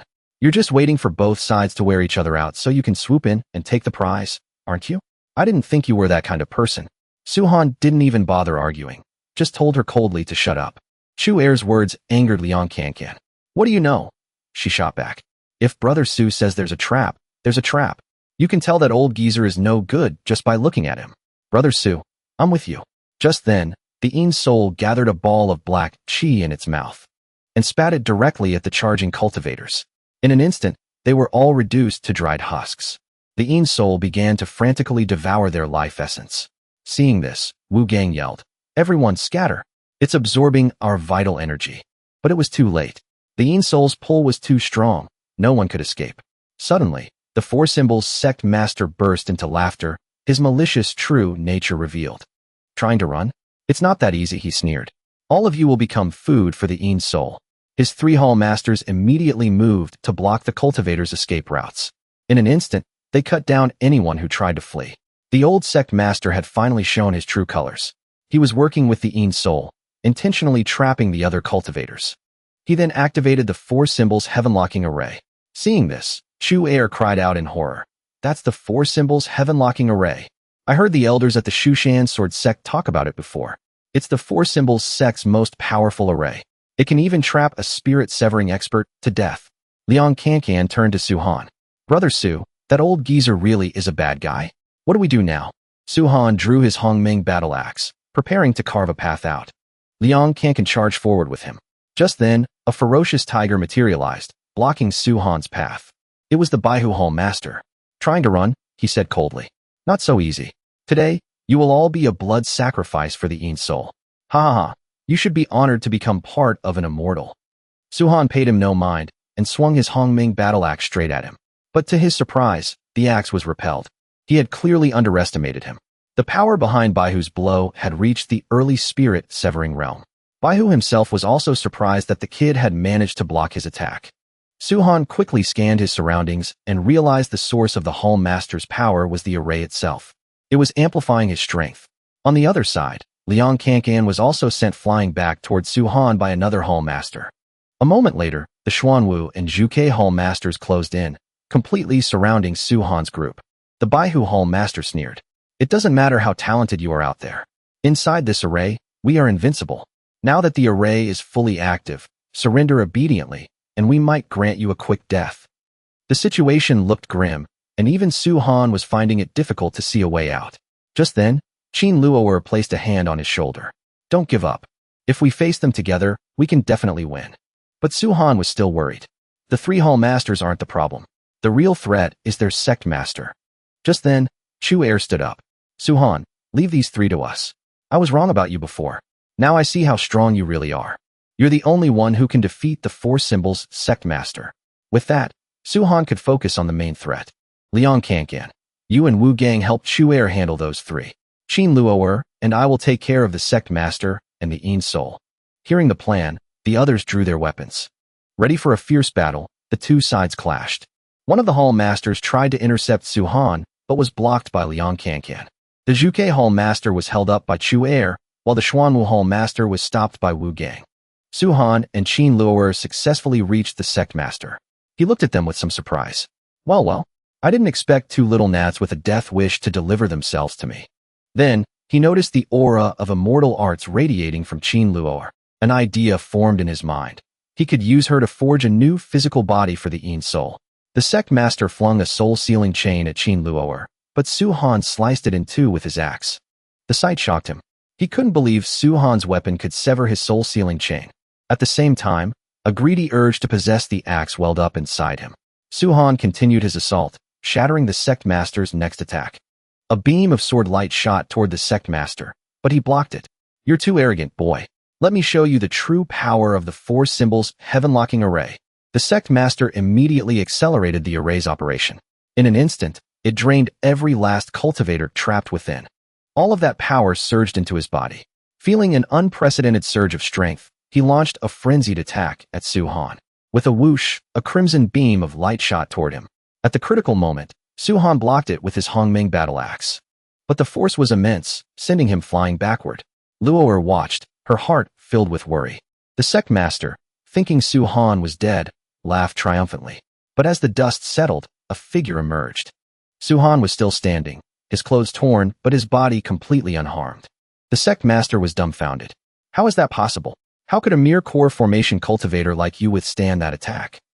Su-Han smirked. Was that your full power attack? I barely felt a thing. Now, let me show you one of my casual attacks. With that, Su-Han charged forward. He moved so fast the sect master couldn't react. A single punch sent him sprawling to the ground. As he struggled to his feet, he coughed up blood. He now realized he was no match for Su-Han and called the Yin Soul for help. Just as the Yin Soul was about to move, Qin Luo'er blocked its path. The armor she wore transformed into a flowing dress, and the sight made the Yin Soul tremble and shrink back in fear.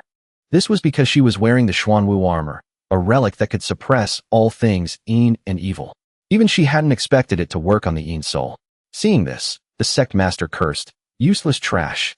Su-Han, standing nearby, sneered. A grand spirit-severing cultivator, and this is all you've got? The old man's veins bulged with rage. Don't get cocky, boy. I'll show you what true terror is. Now.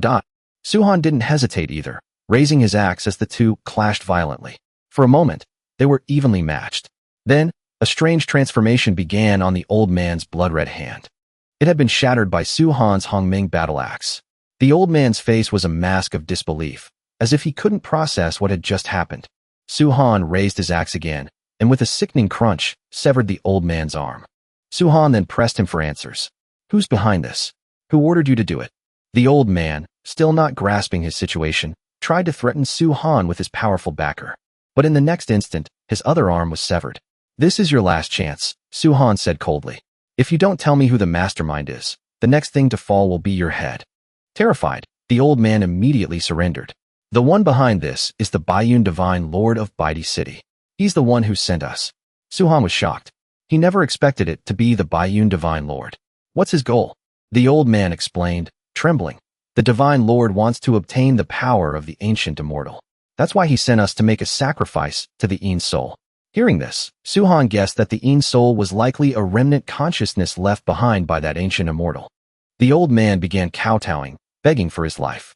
Please, spare me. I'll dispel the 4 symbols heaven-locking array right now and let you all go. Su-han agreed. Then hurry up and tell your men to stand down. Yes, of course, Master Su, the old man stammered. I'll tell them to stop right now. You useless fools, stop at once. Hearing his command, the 3 hall masters immediately ceased their attacks and retreated. Seeing this, Liang Kankan cheered. Look, everyone. My brother Su took down the sect master of the 4 symbols sect. He's the best. Meanwhile, Qin Luoer noticed the Yin soul was in a daze. With a flash, she lunged forward, and a single strike caused the Yin soul to dissipate completely. The 3 hall masters stared, wide-eyed with disbelief. Their sect master had actually lost to a mere core formation cultivator. Just then, Liang Kankan ran over and hugged Su-han, sobbing. Thank goodness you were here, Brother Su. We would have been goners without you. The sect master, standing to the side, was about to dispel the array when he realized he'd lost his connection to it. A moment later, the power in his body began to drain away rapidly. In an instant, it was completely siphoned away by an unseen force. A stream of azure light shot out from his corpse.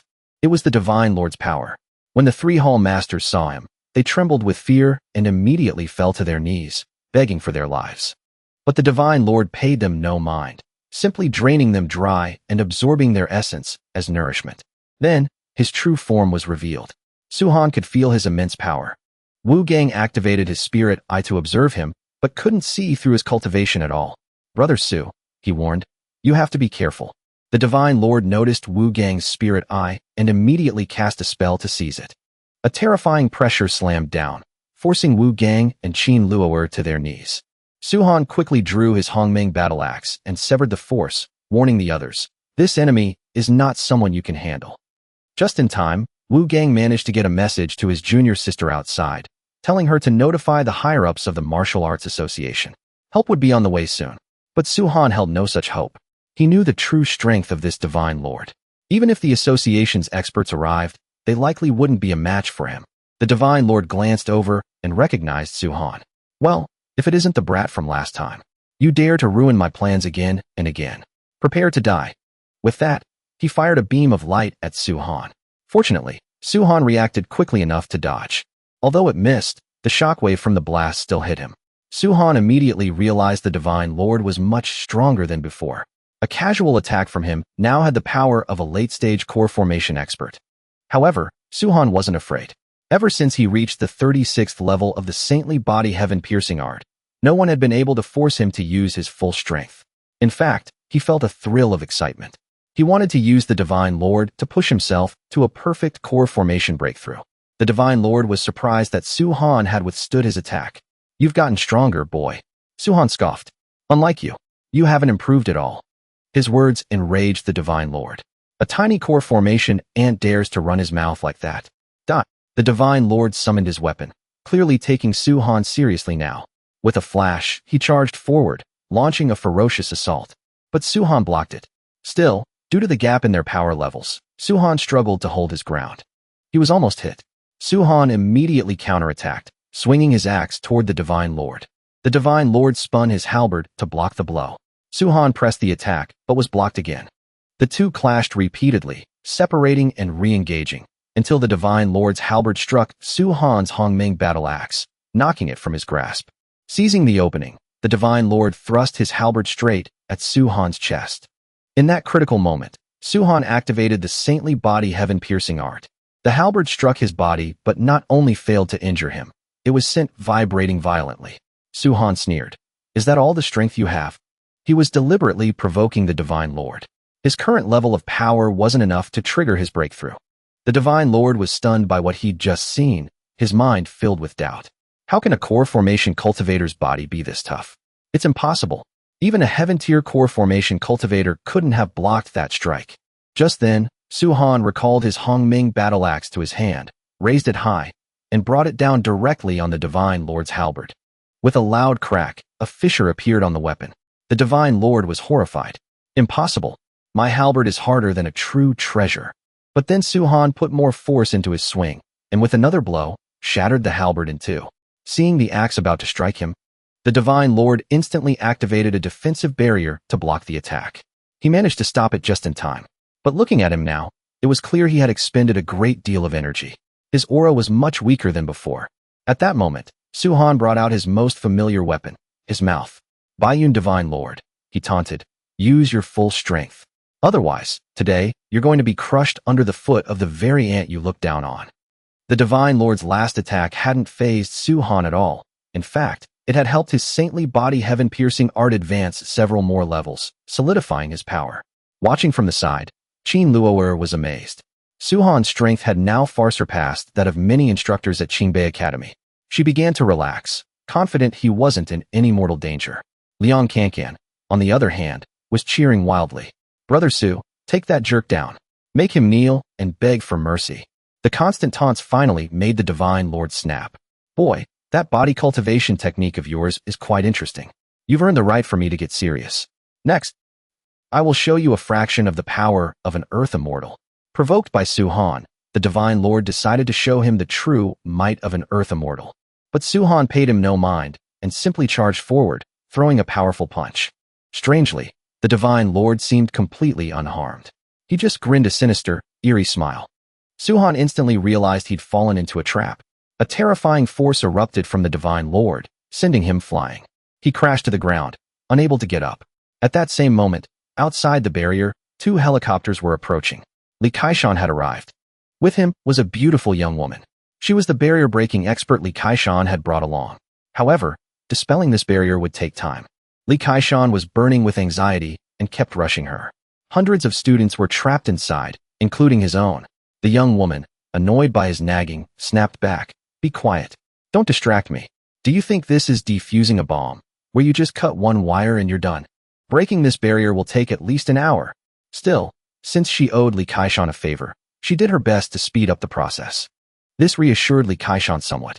Back inside the barrier, the Divine Lord looked down at the fallen Su-Han and laughed triumphantly. Su-Han, however, was confused.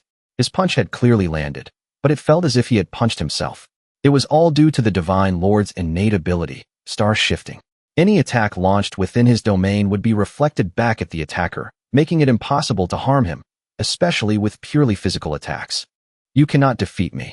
Hearing this, Su-Han wasn't afraid. In fact, he started drooling. This meant he could use this ability to accelerate his cultivation of the saintly body heaven-piercing art. The Baiyun Divine Lord had just become the perfect living training dummy to help him advance his realm. The Divine Lord, however, thought Su-Han had finally understood the terror of his power and magnanimously allowed him to attack again. Without hesitation, Su-Han charged forward, unleashing a frenzied assault on the Divine Lord. Each blow was reflected by his own power, leaving him battered and bleeding. But with every hit, his strength grew. To avoid arousing suspicion, he deliberately feigned serious injury after each strike. In a flash, Su-Han circled behind the Divine Lord. He poured all his strength into a single punch to the man's back, then spat out a mouthful of fresh blood. Seeing this, the Divine Lord grew even more arrogant. Too weak. Utterly useless. My star-shifting art is flawless. The Divine Lord still failed to grasp the situation. You still don't get it, do you? Ignoring him completely, Su-Han didn't bother to explain. He continued his relentless charge, throwing countless punches at his opponent, only to be sent flying back himself. The terrifying backlash even shattered his own arm. However, in that very moment, Su-Han realized his opportunity had arrived. He could feel himself on the verge of breaking through to the perfect core formation. Without a second's delay, he immediately took out the flower card, his figure vanishing right before the Divine Lord's eyes. In an instant, he reappeared inside the cave, holding a rare spirit fruit, the final component needed to complete his breakthrough.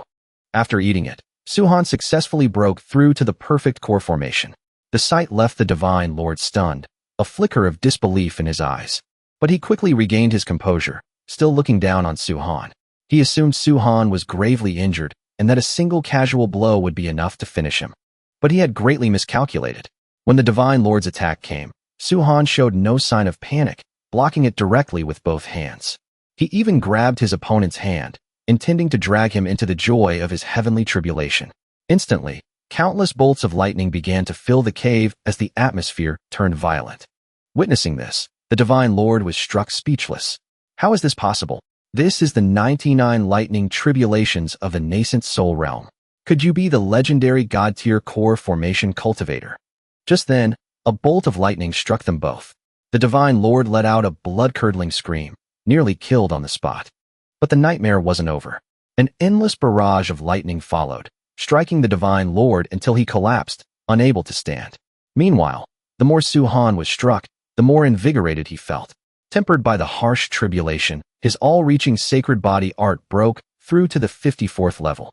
Upon reaching this level, his all-reaching sacred body art unlocked another divine ability, the illusion-shattering heavenly eye, a power nearly on par with the spirit eye. As the lightning tribulation subsided, the Divine Lord lay on the ground, black smoke rising from his body. He struggled to get up, smoke pouring from his mouth. His voice was filled with extreme fury. You actually managed to hurt me. Very good. You have completely enraged me. With a deafening roar, his aura exploded. In an instant, the pressure slammed Qin Luo'er and the others to the ground.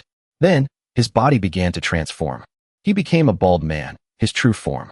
His power skyrocketed, completely surpassing his previous state as if he had ascended to another level.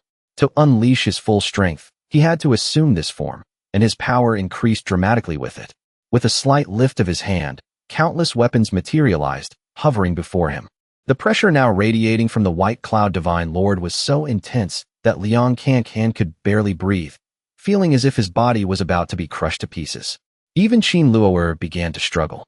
If not for her war armor, she would have likely ended up in the same state as Liang Kankan.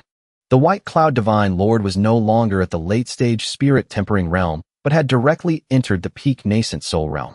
In the battle to come, only Su-han was strong enough to face him. Realizing this, Su-han immediately told Qin Luo'er to lead Liang Kankan away from there. Before leaving, Qin Luo'er left her black tortoise armor for Su-han, personally putting it on him. Then she quickly led Liang Kankan and the others to retreat to another location within the cave.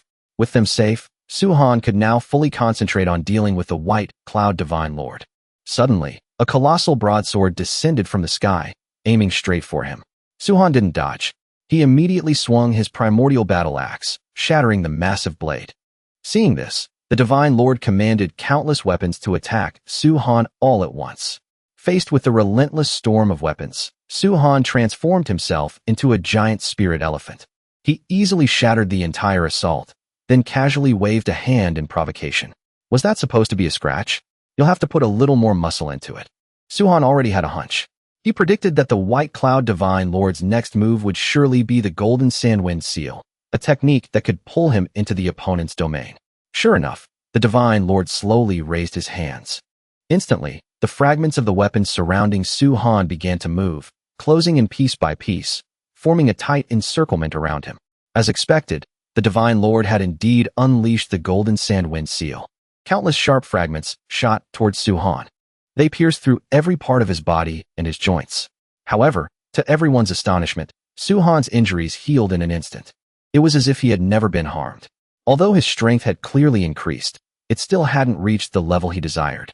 Without stopping, Su-han continued to mock him, deliberately provoking the White Cloud Divine Lord to strike even harder. He knew that whether he could break through to the minor heavenly completion of the all-reaching sacred body art depended entirely on the White Cloud Divine Lord. Su-han's taunts finally worked.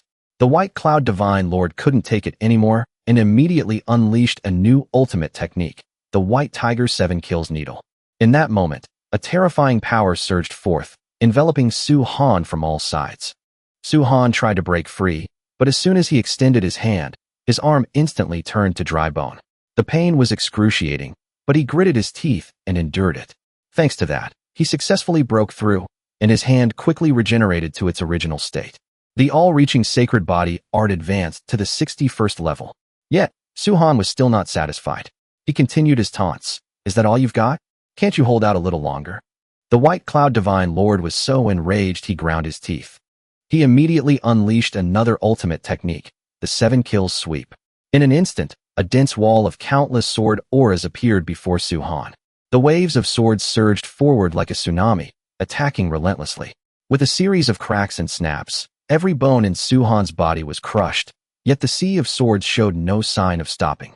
After a while, the Divine Lord ceased his attack, then quickly switched to another divine ability, the 7 kills marrow. This move was clearly intended to cook Su-han alive. Faced with this storm of continuous attacks, Su-han appeared incredibly satisfied, even though he himself could barely withstand it and was nearly defeated by the Divine Lord.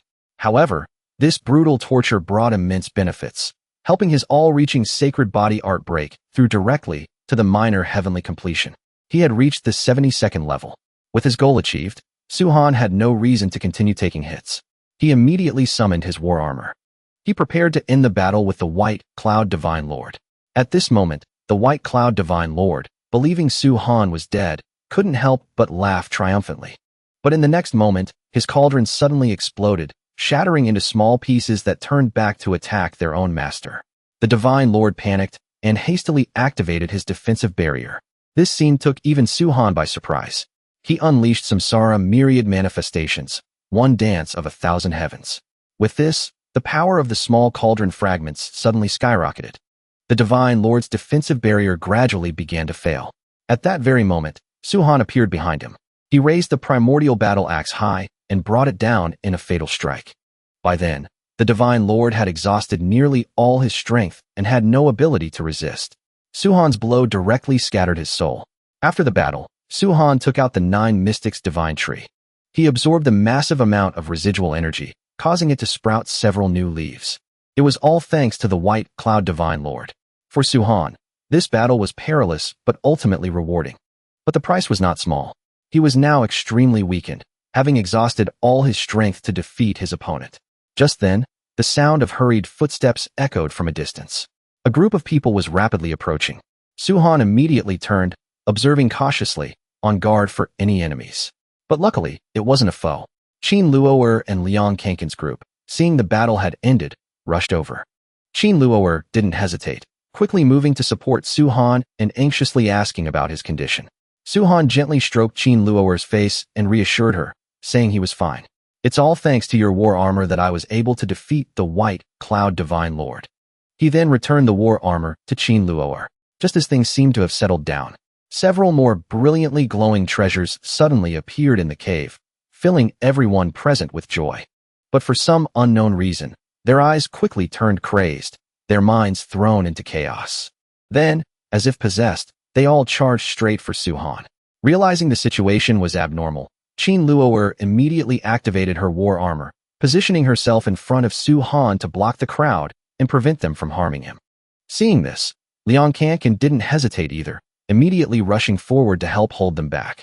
Together with Gong Er and Wu Gang, they worked to stop the wave of frenzied people rushing toward them.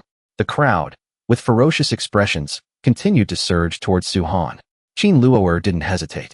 She drew her greatsword and unleashed a 7-colored radiance, easily dealing with the group. However, the danger wasn't over. One person took advantage of an opening to launch a sneak attack, but Liang Kankin and Gong Er reacted in time, killing him on the spot. Even so, the number of crazed people was increasing, continuously pouring in, all of them targeting Su-han. Among them, one person brandished a knife and rushed toward him in the blink of an eye. At this point, Su-han was exhausted and completely unable to dodge. Seeing the critical situation, Liang Kankin immediately ran over. Just as Su-han was about to be stabbed, Liang Kankin arrived in the nick of time, blocking the knife with his own body. He gritted his teeth against the pain and delivered a powerful kick that sent the opponent flying. He then drew his saber and slashed wildly to force back those around him. But in doing so, he took a fatal blow meant for Su-han. The wound was incredibly severe, causing him to collapse to the ground, unable to stay on his feet. Meanwhile, Qin Luo'er and the other two had finished dealing with the entire crazed mob. Only a few remained, so terrified they didn't dare to advance, continuously backing away. Just then, the barrier surrounding them began to fluctuate. Then, it gradually broke apart. A golden beam of light descended from above, completely shattering the barrier. From within the light, 2 figures slowly emerged. It was Li Kaishan and that beautiful young woman. A voice filled with authority rang out. I hear you wanted to lay a hand on my student. The moment the crowd saw Li Kaishan, they fled the cave in terror. They were even more horrified when they recognized the young girl. Run! It's the demoness Zhao Yun. At that moment, Li Kaishan, looking slightly bored, took off the bracelet on his wrist. He tossed it into the air, and in an instant, it transformed into a giant python, its bloody maw wide open. It casually swallowed a few unlucky souls.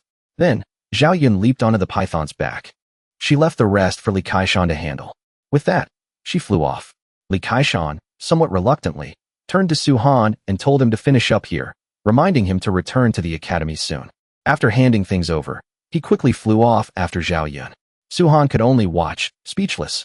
Just then, he noticed Wu Gang beside him, still staring intently at a red scroll hanging above. Without hesitation, Su Han leaped up and took the scroll down. After landing, he handed it to Wu Gang. This scroll contained a secret art called the Six Paths Heavenly Eye, which was perfectly suited for Wu Gang's spirit eye. Wu Gang accepted the red scroll. He turned and walked away. Seeing this, Liang Kankan couldn't help but get angry. He's just leaving like that? Without even thanking Brother Su? Instantly, Su Han lightly tapped him on the head. Have you been training properly? Liang Kankan explained. I have been, but my aptitude is just too poor. Hearing this, Su Han took out a marrow-cleansing fruit and gave it to him, a treasure that could help reshape one's foundation and improve aptitude. At the same time, he set a condition. If Liang Kankan couldn't ascend to the Earth rank, he shouldn't call himself his little brother. Hearing this, Liang Kankan was so moved that his eyes welled up with tears. He hugged Su Han's leg and sobbed. From now on, my life is yours. Su Han found his reaction overly dramatic and immediately told him to let go. After that, he took out 2 other treasures and walked toward Qin Luo and Gong Er. Without hesitation, Su Han distributed the spoils of war. He gave the immortal sword to Gong Er. As for the pill in his hand, he gave it to Qin Luo. After receiving it, Qin Luo was deeply moved. Suddenly, Su Han leaned close to her ear as if to say something, causing Qin Luo to instinctively shy away in embarrassment. At this point, there were still 3 unused weapons. Su Han immediately leaped up, a clear plan already in his mind. He decided to use these 3 weapons to upgrade his primordial battle axe. He handed all the treasures obtained from the 7 Treasures Pagoda to Qin Luo. As for the remaining 3 weapons, he used them to upgrade his primordial battle axe. After completing the refinement and upgrade, a beam of light flew from outside and approached Su Han. It turned out to be Jiang Yuaning. He had appeared just to inform him to meet at the all-reaching tower tonight. That evening, atop the tower, Su Han had been waiting for a while when Jiang Yuaning finally arrived by car. They were meeting here because of a prior agreement. What Jiang Yuaning desired was longevity. Su Han showed him an item called Immortal's Intoxication, which could grant mortals long life. Jiang Yuaning was incredibly excited. Give it to me. But Su Han quickly dodged, calmly stating that he had yet to see the gene code number 1 that he needed. Jiang Yuaning had no choice but to take it out. The 2 exchanged items at the same time. On the surface, it was a fair trade, but in reality, both had their own agendas. Su Han planned to eliminate him after the transaction. Jiang Yuaning had the same idea, except he was waiting for the Demon Lord to arrive and kill Su Han. After getting the Immortal's Intoxication, Jiang Yuaning happily turned to leave, completely unaware of what was behind him. Su Han had already made his move in secret. All-reaching sword formation. In an instant, a flash of light tore through the sky, and sword light spread out. This was a Heaven Sovereign-level sword formation, specially prepared for Jiang Yuaning. He was confident it could easily kill him. The sword light continued to expand. Only then did Jiang Yuaning react.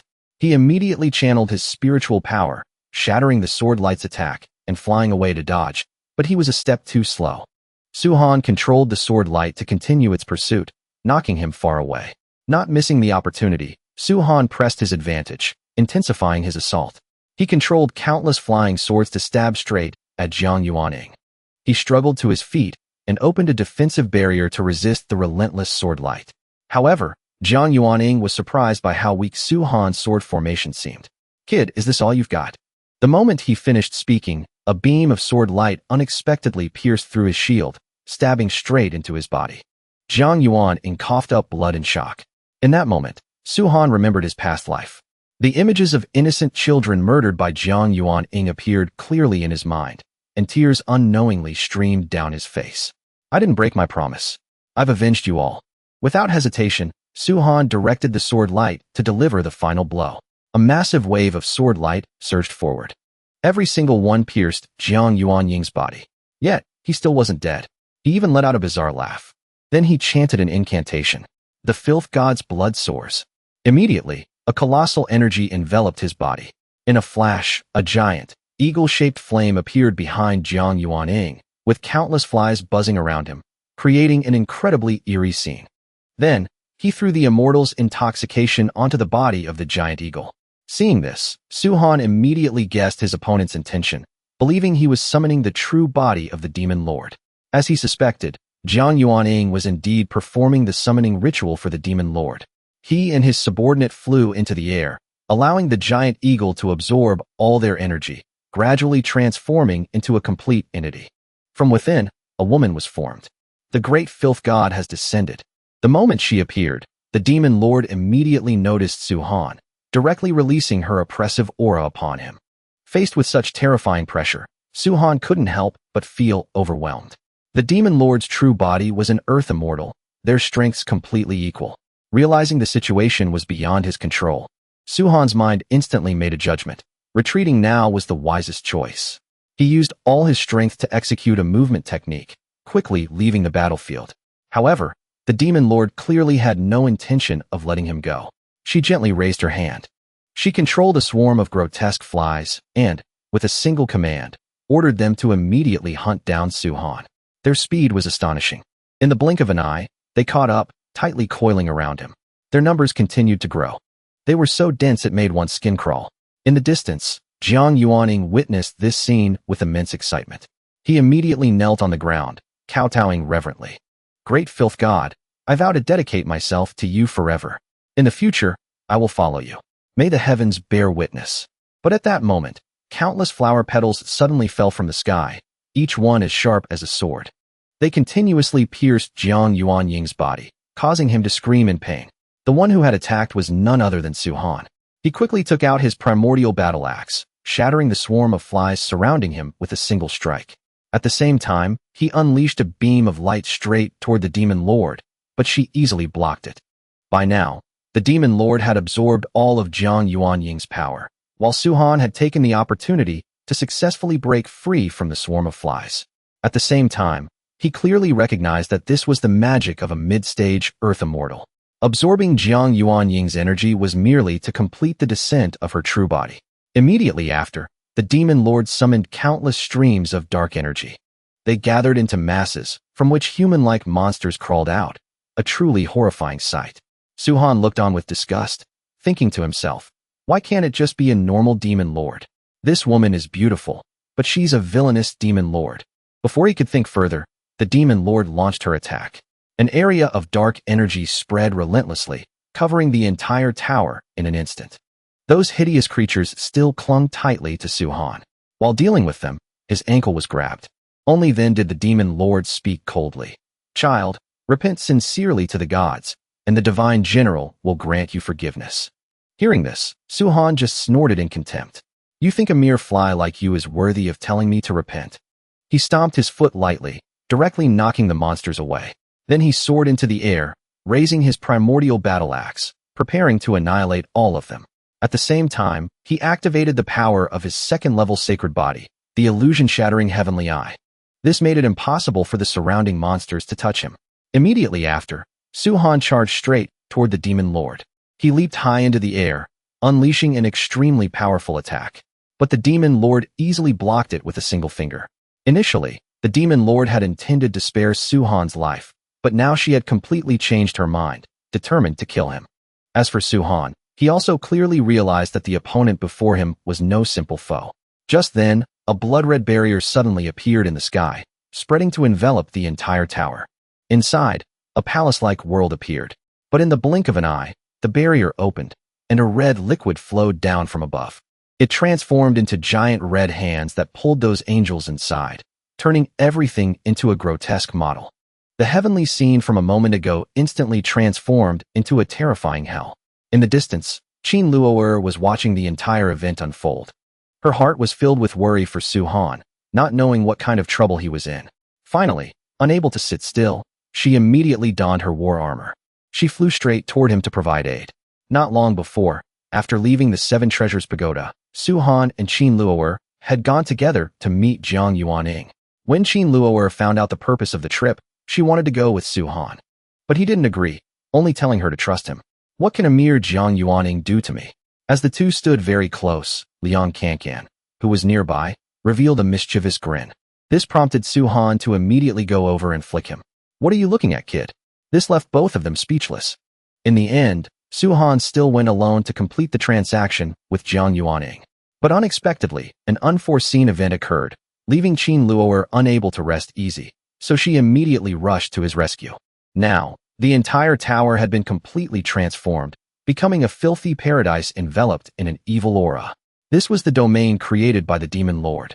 The scene was so bizarre it sent shivers down one's spine. Su-han looked around, at a loss for words, sighing to himself, "Why do you divine lords and demon lords all love to use domain magic?" Without further hesitation, he tightened his grip on the primordial battle axe and swung it down hard. But the demon lord just gently leaned aside to dodge. Then she immediately controlled a swarm of monsters to charge straight at him. Su-han reacted extremely quickly, annihilating all the monsters in an instant, then continued to unleash Universe Shift. He thought he could completely wipe out these monsters. But Su-han never expected that the monsters would turn into liquid and attack him. Realizing the situation was not good, Su-han immediately changed his move. He unleashed the Southern Bright Samadhi Fire.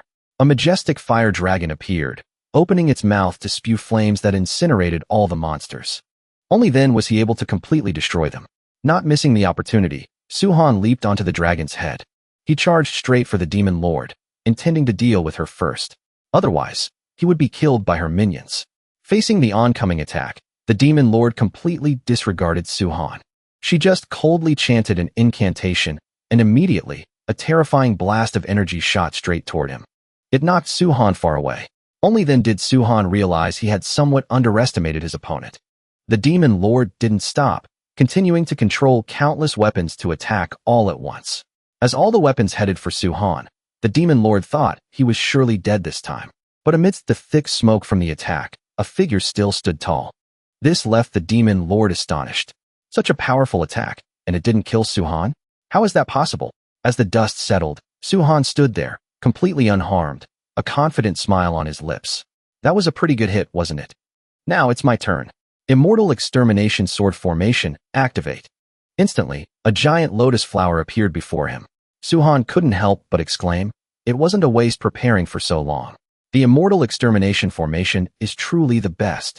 He raised his hand to control it, and the Immortal Sword Formation immediately activated, tightly surrounding the Demon Lord.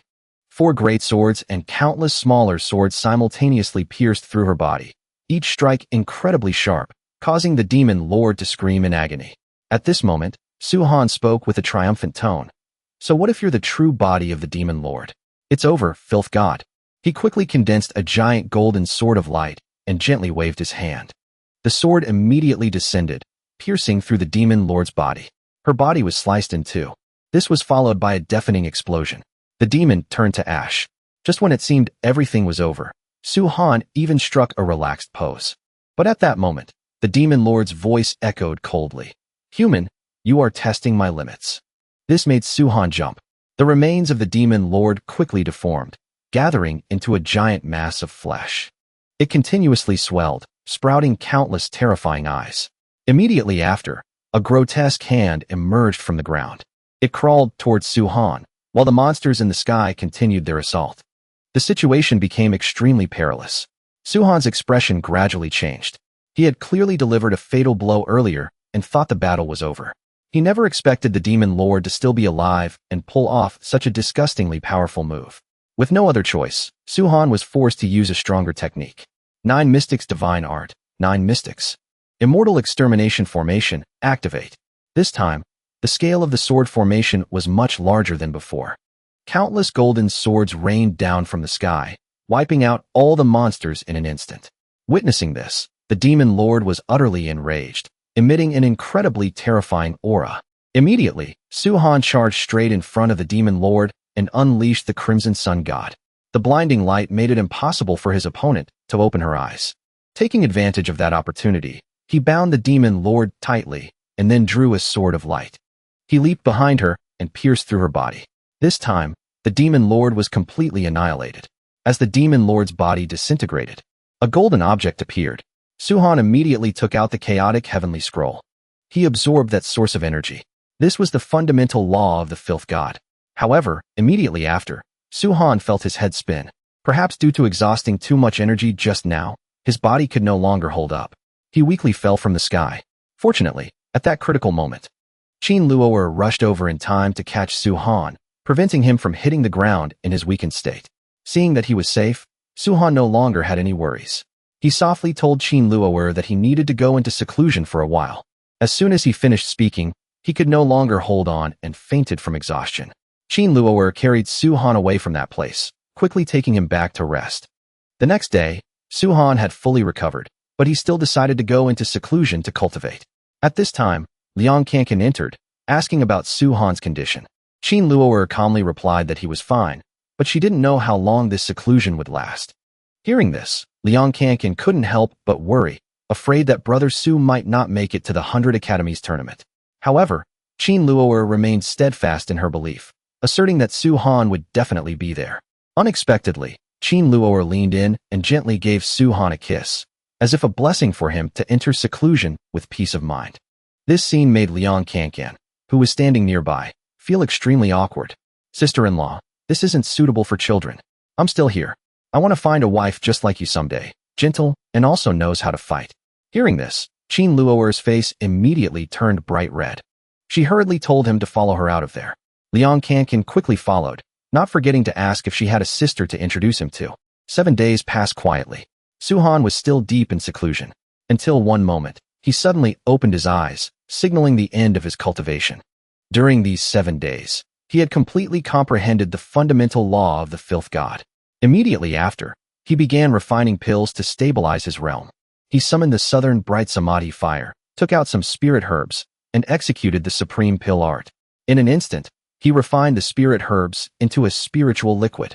Next came the pill formation, the spirit condensing pill. Su Han had successfully refined the pill.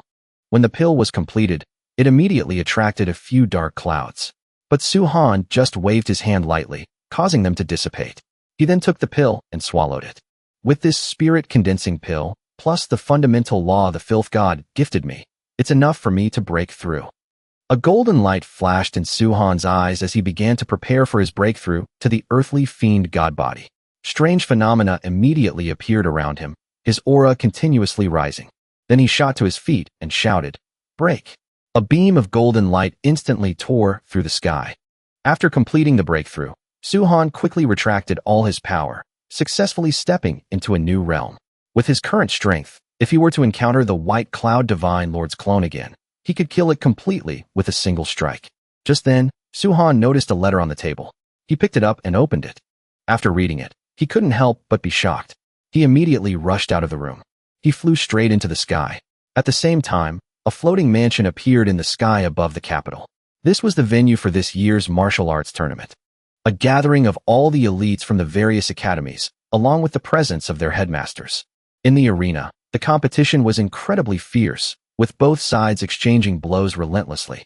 But in an instant, the boy with 4 eyes was defeated by his opponent. The referee immediately declared victory for South Hua Academy. Ecchi Ba wins and advances to the next round. The next contestants took the stage one by one. The following matches proceeded quickly. After a few exchanges of blows, the opponents were all defeated cleanly. Before long, it was Su Han's turn in the arena. His opponent was Du Xiao from Qingda Academy. However, Su Han had not yet appeared. This put him at risk of being disqualified for absence. The headmaster of Qingda saw this and didn't miss the opportunity to mock the headmaster of Qingbei. "So this is your academy's prodigy? I must say, the quality of Qingbei Academy is really something else. Is he too scared to even show up for the match?"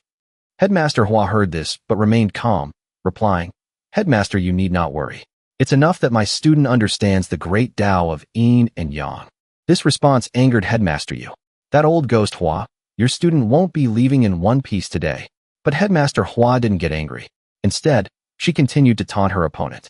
The tension between the two headmasters grew, with neither backing down. "You still don't have what it takes. You damn old geezer, I'll fight you." Fortunately, a few other headmasters stepped in to intervene in time. Otherwise, it's likely Headmaster Hua would have made her opponent suffer.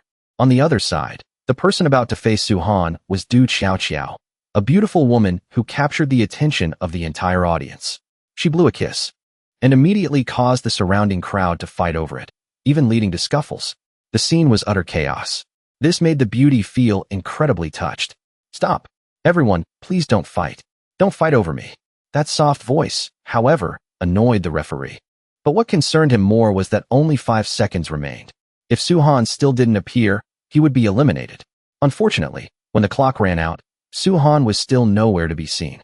Headmaster Yu immediately burst out laughing in mockery. I told you so. That old ghost Hua student is just like him.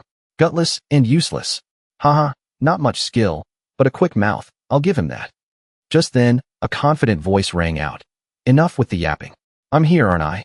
Immediately after, a dazzling bolt of lightning appeared in the sky. Su-han descended from the sky, riding a stream of fire.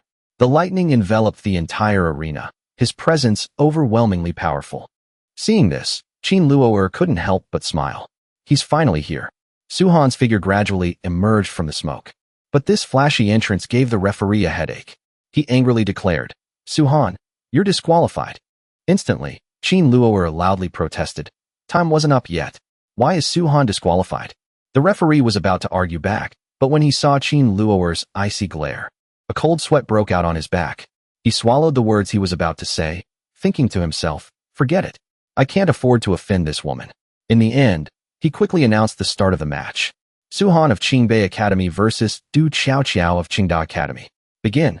Su-han stepped forward and politely greeted his opponent. My apologies, I'm late. Please, guide me. Du Qiao smiled charmingly in response. Oh, brother Su-han, you're too kind.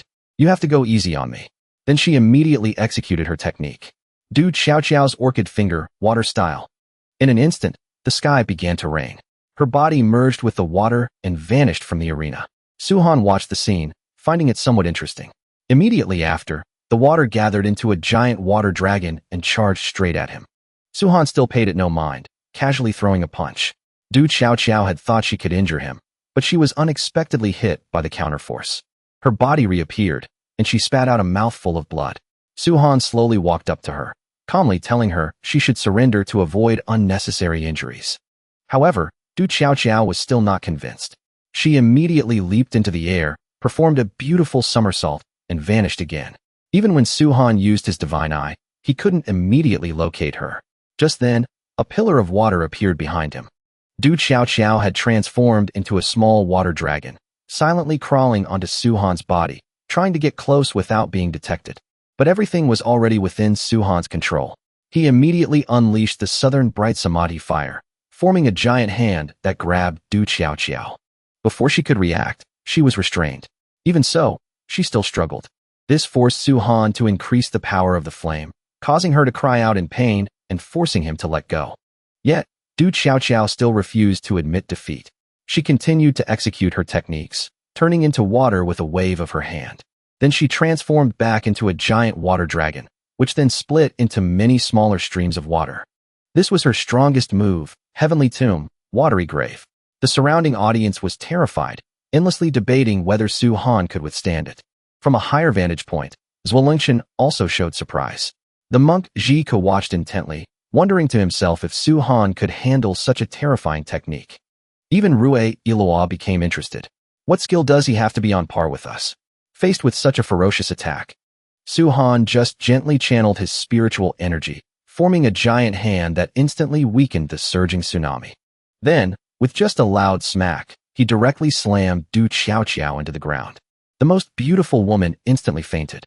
As the result of the match was announced, the referee loudly declared, Qingbei Academy's Su-han is the winner and officially advances to the top 125. Immediately, Headmaster Hua turned to taunt Headmaster Yu. This student of yours is truly useless, just like you. That remark made her so angry she could only sit frozen in her chair, unable to utter a word.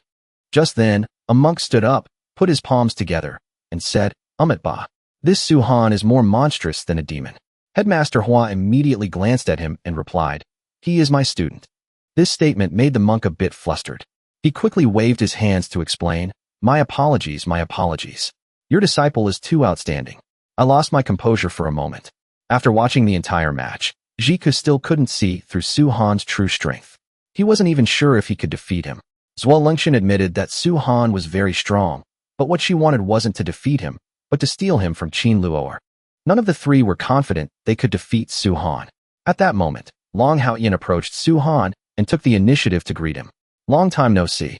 You're as strong as a monster now. Haha, Long Haoyan, long time no see. You're not so bad yourself. Soon after, the referee announced that the top 125 had been determined. The next round would officially begin with a 5-person team format. They would engage in a battle royale to select the 10 strongest teams.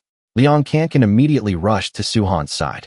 He was about to jump into his arms, but Suhan stopped him with a hand and asked him to explain the current situation. Brother Su, you know the main goal of this 100 Academies tournament. Through various selection rounds, the 15 strongest young cultivators in the country will be chosen. These 15 people can enter the Kunlun Su secret realm with sister-in-law to compete for inheritances and treasures. After hearing this, Suhan thought to himself, Kunlun Su has appeared so early? The era of spiritual energy revival must be close. He felt that this prolonged competition was too slow and was seriously affecting his cultivation progress. Seeing Suhan's frowning face, Liang Kankan thought he was worried about the competition, but the reality was completely different. Because at that moment, an idea suddenly struck Suhan. He immediately activated all his special effects, turning on all the bells and whistles. Then he flew straight up above the arena, leaving all the surrounding contestants stunned, wondering what was happening. Even Headmaster Hua couldn't guess his intentions. The scene before them was incredibly dramatic. It seemed only Qin Luo'er had some idea.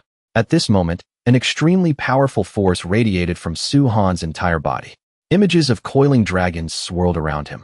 In an instant, some of the contestants in the arena couldn't bear it and fainted. Witnessing this scene, the headmasters were all agitated. As for Qin Luo'er, she was at a loss for words. Suhan, you really know how to make people worry. Liang Kankan was so scared he stood frozen like a statue, while Headmaster Hua exclaimed in shock, "Is this kid insane?" It turned out that the path Suhan had chosen was to face everyone alone. This way, he could quickly end this competition that had become boring. The 3 prodigies who saw this were also astonished. This guy, he's a true monster. Wu Gang thought to himself, Brother Su has become this strong already? It's only been a few days. What kind of fortune did he encounter? After his display, Suhan descended and called Liang Kankan over. The dazed Liang Kankan immediately ran to him. Suhan asked him to count how many contestants were currently left. Liang Kankan quickly began to count the people. Suhan's purpose in doing this was to reduce the number of opponents so he could end this boring competition sooner. However, the headmasters whose students had fainted were not pleased. They wanted to teach Suhan a lesson. Seeing this, Headmaster Hua immediately stepped forward, directly activating her combat state, showing her readiness to spar with the other headmasters. Realizing they were no match for her, her opponents could only choose to give up. Returning to her seat, Headmaster Hua also retracted her divine ability. Then she turned to speak to him. Let the young people handle their own affairs. Even so, he still couldn't swallow his anger. His eyes revealed a clear look of unwillingness as he said resentfully, I'll remember this debt. In Kunlun Su, my Long family will absolutely not yield. Faced with this attitude, Headmaster Hua just replied casually, everyone relies on their own abilities. Just then, another headmaster quickly ran over, laughing as he interjected, I also think a one-on-one competition is really boring. This is much more entertaining. Come, have a drink of the cooling marrow wine that this humble Taoist brewed himself. It's good for your yang and kidneys. You know what I mean. Over on this side, Liang Kankan, after finishing his count, quickly reported, all counted. Including Suhan, there are 18 people in total. That's 3 too many. Hearing this, Suhan appeared completely unfazed. He pointed directly at the 3 of them. Exactly 3 prodigies. You 3 should just forfeit. Hearing this, Liang Kankan hurriedly spoke up to remind him. Brother Su, those guys are the elites participating in this tournament. Being looked down upon right to their faces, the 3 prodigies immediately became furious. Their bodies shifted into a combat stance, preparing to join forces against Suhan. They were determined to show him their true strength and see if he would still dare to be so arrogant. The tense scene scared Liang Kankan so much that he immediately ran far away. The first to launch an attack was Zhuolingchen. The spear in her hand came crashing down, but Suhan didn't even try to dodge, simply standing still to receive the blow. Yet, the attack didn't even manage to tear a corner of his clothes. Seeing this, Zhuolingchen immediately retreated, her eyes filled with caution. As expected, you have some skill. However, Suhan still had no intention of fighting them seriously at this point. He calmly offered his final piece of advice. Forfeit. That way, you can avoid a sound beating. Haha, you think you alone can make me forfeit? In your dreams. Zhuolingchen attacked again. A fire dragon shot out from the tip of her spear, flying straight towards Suhan. but he easily dodged it with a slight lean. Considering she was a woman, Su-han had intended to give her another chance. Unfortunately, she didn't appreciate it and continued to fight with all her might. To save time, Su-han decided to make his move. From behind, Jiku quickly swung his staff, stealthily launching a sneak attack from the back. Meanwhile, Rue Ilaw controlled his flying swords, setting up a sword formation that completely surrounded Su-han. But all these moves were nothing more than child's play in his eyes. With just a gentle flick of his finger, all their attacks and formations were instantly shattered. Immediately after, Su-han directly snatched Zhuo Lengchen's weapon. He threw her away, sending Rue Ilaw flying along with her. Now, only Jiku remained on the field. Without hesitation, Su-han rushed toward him. Jiku also hurriedly launched a counterattack, but all of it was blocked. He didn't even have time to dodge Su-han's strike and was sent flying by a single punch. The three of them helped each other up, still refusing to give up. They continued to press on with the battle. They quickly formed a triangular formation, surrounding Su-han, and coordinated to unleash a combined technique. Several iron chains suddenly appeared above his head. Fortunately, Su-han's speed was fast enough to dodge them all. Immediately after, a Qilin charged straight at him. At the same time, a fire ox also rushed in, forcing Su-han to face it head-on as he couldn't dodge in time. Taking advantage of that moment, the iron chains immediately wrapped tightly around Su-han's body. Then they quickly tightened around his throat. The combined power of the three was finally complete, forming a giant lotus flower that enveloped him. But in just a moment, cracks appeared on the lotus flower. Then it exploded violently. Su-han flew out from within, his eyes filled with contempt as he mocked. Is this your ultimate move? It seems you still don't understand the gap in our strengths. Now it's my turn. Immediately after, Su-han swung his battle axe to attack, causing all three of them to panic and flee. A loud explosion rang out. His attack directly split the entire arena in half. The three prodigies witnessed this scene with utter terror. Just then, Jiku suddenly pulled Rue Ilaw aside, leaving Rue Ilaw bewildered, not understanding what he was doing. In that tense moment, an unidentified object suddenly grazed past his face, making the situation more dangerous than ever. It was because of this that Jiku had sensed the threat earlier and managed to pull Rue Ilaw aside in time to dodge. Only then did Rue Ilaw come to his senses and understand. He couldn't help but feel grateful and said, "Thank you. If it weren't for you, I would have been dead or seriously injured." Facing the three prodigies, Su-han remained calm, easily overpowering and defeating them. He held back with each move, but unfortunately, they didn't appreciate it and stubbornly wanted to continue fighting. Left with no choice, Su-han decided to keep sparring, resolutely fighting to the end and taking the initiative to attack. In a flash, he appeared behind them, his battle axe swinging. The three glanced at each other and simultaneously decided to use their final trump card. All three took out a turtle shell at the same time. They channeled their spiritual energy into it, causing the turtle shell to soar into the sky. From it, three golden beams of light shone down, with mystical characters clearly visible above. Immediately after, Zhuo Lengchen transformed into an old man. The child learns etiquette, the master asks the way. Rue Ilaw also transformed into an old man. The heavenly immortal has a method. The old lord transforms the barbarian. Jiku's transformation was even more impressive. He directly assumed the form of the Buddha. The Buddha holds a flower, Kasyapa smiles. The three shouted in unison, releasing the power of the three gods. The mountain that supports the heavens. A giant mountain immediately appeared in the sky, carrying with it a terrifying pressure. Faced with this scene, Su-han actually felt quite interested, while Headmaster Hua also showed a hint of surprise. "Headmaster Yu, your kid isn't half bad." The power of this attack from these three is likely no less than that of a late-stage nascent soul cultivator. Hearing this, the old Taoist just waved his hand and replied, "With such power, I wonder if little Taoist friend Su-han can withstand it. Old Hua, if you don't step in and Su-han gets hurt, don't you dare feel bad about it." "Haha, no need. That level of power can't hurt him." "What the hell?" This caused Headmaster Yu to explode with anger. He immediately snapped, "You damn old bastard, can you stop bragging? Even I'm scared of that power, and you're saying it can't hurt him? If he gets hurt today, you'll eat this stone table." Headmaster Hua decisively replied, "If he gets hurt, I'll eat it. If he doesn't get hurt, you eat it." Headmaster Yu immediately pointed toward the arena and said, "If he's not hurt, then I'll eat the entire arena." Hearing this, Headmaster Hua couldn't hide her joy. Good, good. Then it's a deal." Back on the battlefield, the giant mountain was descending towards Su-han with heavy pressure. But he was completely unafraid, choosing to face it head-on. He executed a secret technique. His body swelled in size, and the primordial axe in his hand grew enormous along with it. Su-han swung the axe down. Immediately, cracks appeared on the mountain. Then he followed up with another strike.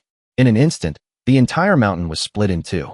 The three prodigies were immediately hit by the backlash, suffering heavy injuries and spitting blood. They all collapsed to the ground, with no strength left to resist. Su-han retracted his state, returning to normal. His tone was casual. I wasn't even trying just now. Are you all down already? In the stands, Headmaster, you couldn't believe what had just happened. Not only was Su-han uninjured, but even his clothes weren't torn in the slightest. Headmaster Huan now laughed triumphantly. Little you, should I feed it to you, or will you eat it yourself? Headmaster Yu angrily replied, I'll eat it myself. Immediately after, his neck suddenly elongated, and his mouth opened to an unbelievable size. In one gulp, he swallowed the entire arena, finishing it off in an instant. That portion was enough to make him full. He then waved his hand. He gathered all his disciples into his sleeve, intending to turn and leave without another word. But Headmaster Hua didn't miss the chance to tease him. Little you, leaving just like that? Are you too scared to play anymore? You still have one student left. Don't you want him? At the same time, the head of the Long family also led his people away from the venue. The atmosphere gradually settled down, and it was time to announce the results.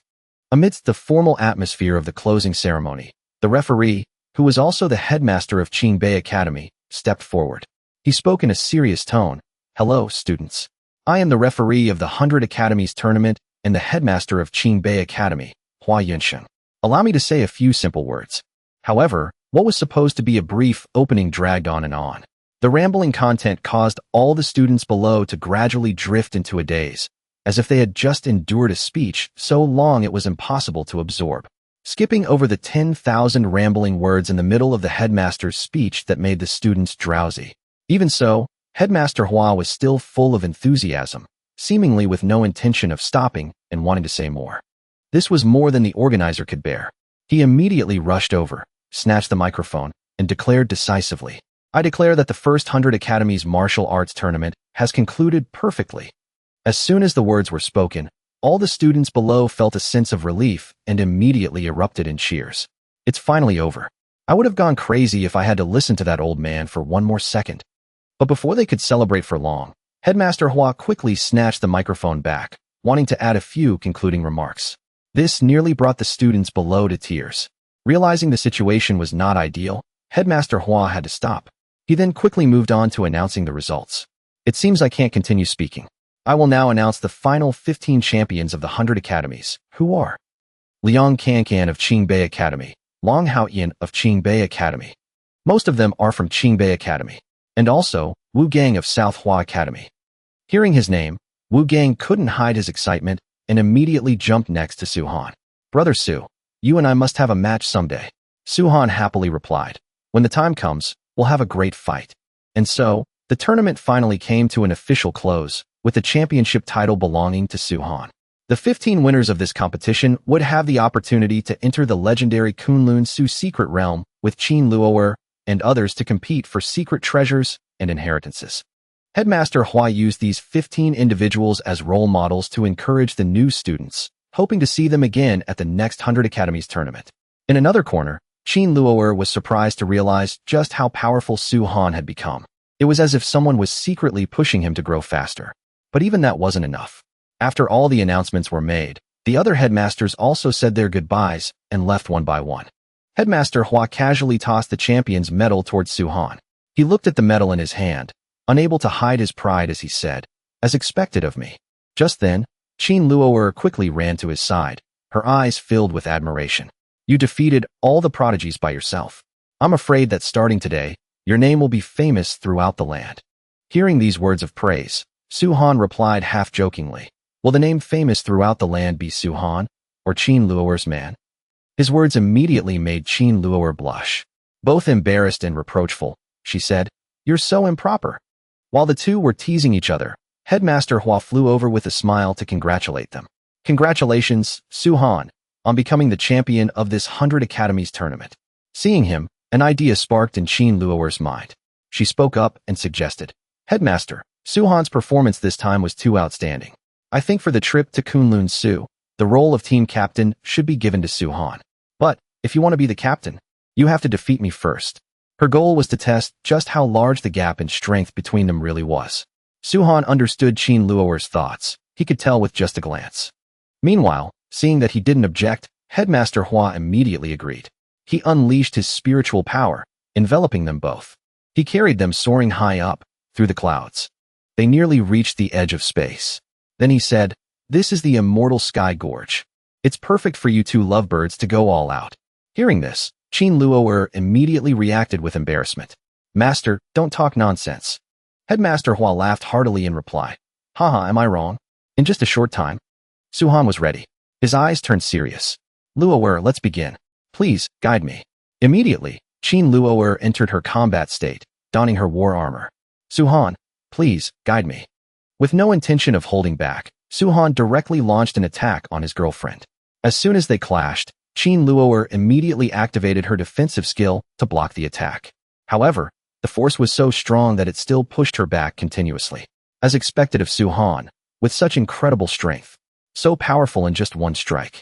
Seizing the moment she was slightly distracted, Su-han instantly moved behind her, wrapped his arms around her waist, and with a surprisingly skillful abduction, he pulled the beauty directly into his embrace. Qin Luo'er, embarrassed, immediately demanded that Su-han let her go. But he leaned close to her ear and whispered in reply, "No." Qin Luo'er couldn't take it anymore. She quickly covered her face, saying shyly, "Don't you see Master is still here?" Su-han turned to ask the headmaster, "Why are you still here?" Headmaster Hua understood the hint and immediately replied, "I'm leaving right now. Your master's wife has dinner ready." "Chinosai? They're showing off their love right in front of me." After he left, the atmosphere between the two immediately changed. Qin Luo'er spoke seriously, "Su-han, fight me for real." With that, she drew her greatsword and took the initiative to attack. Meanwhile, Su-han, completely unarmed, met her head-on. The battle between the two officially erupted. Qin Luo'er was only using half her strength to probe, while Su-han was even more casual with each strike.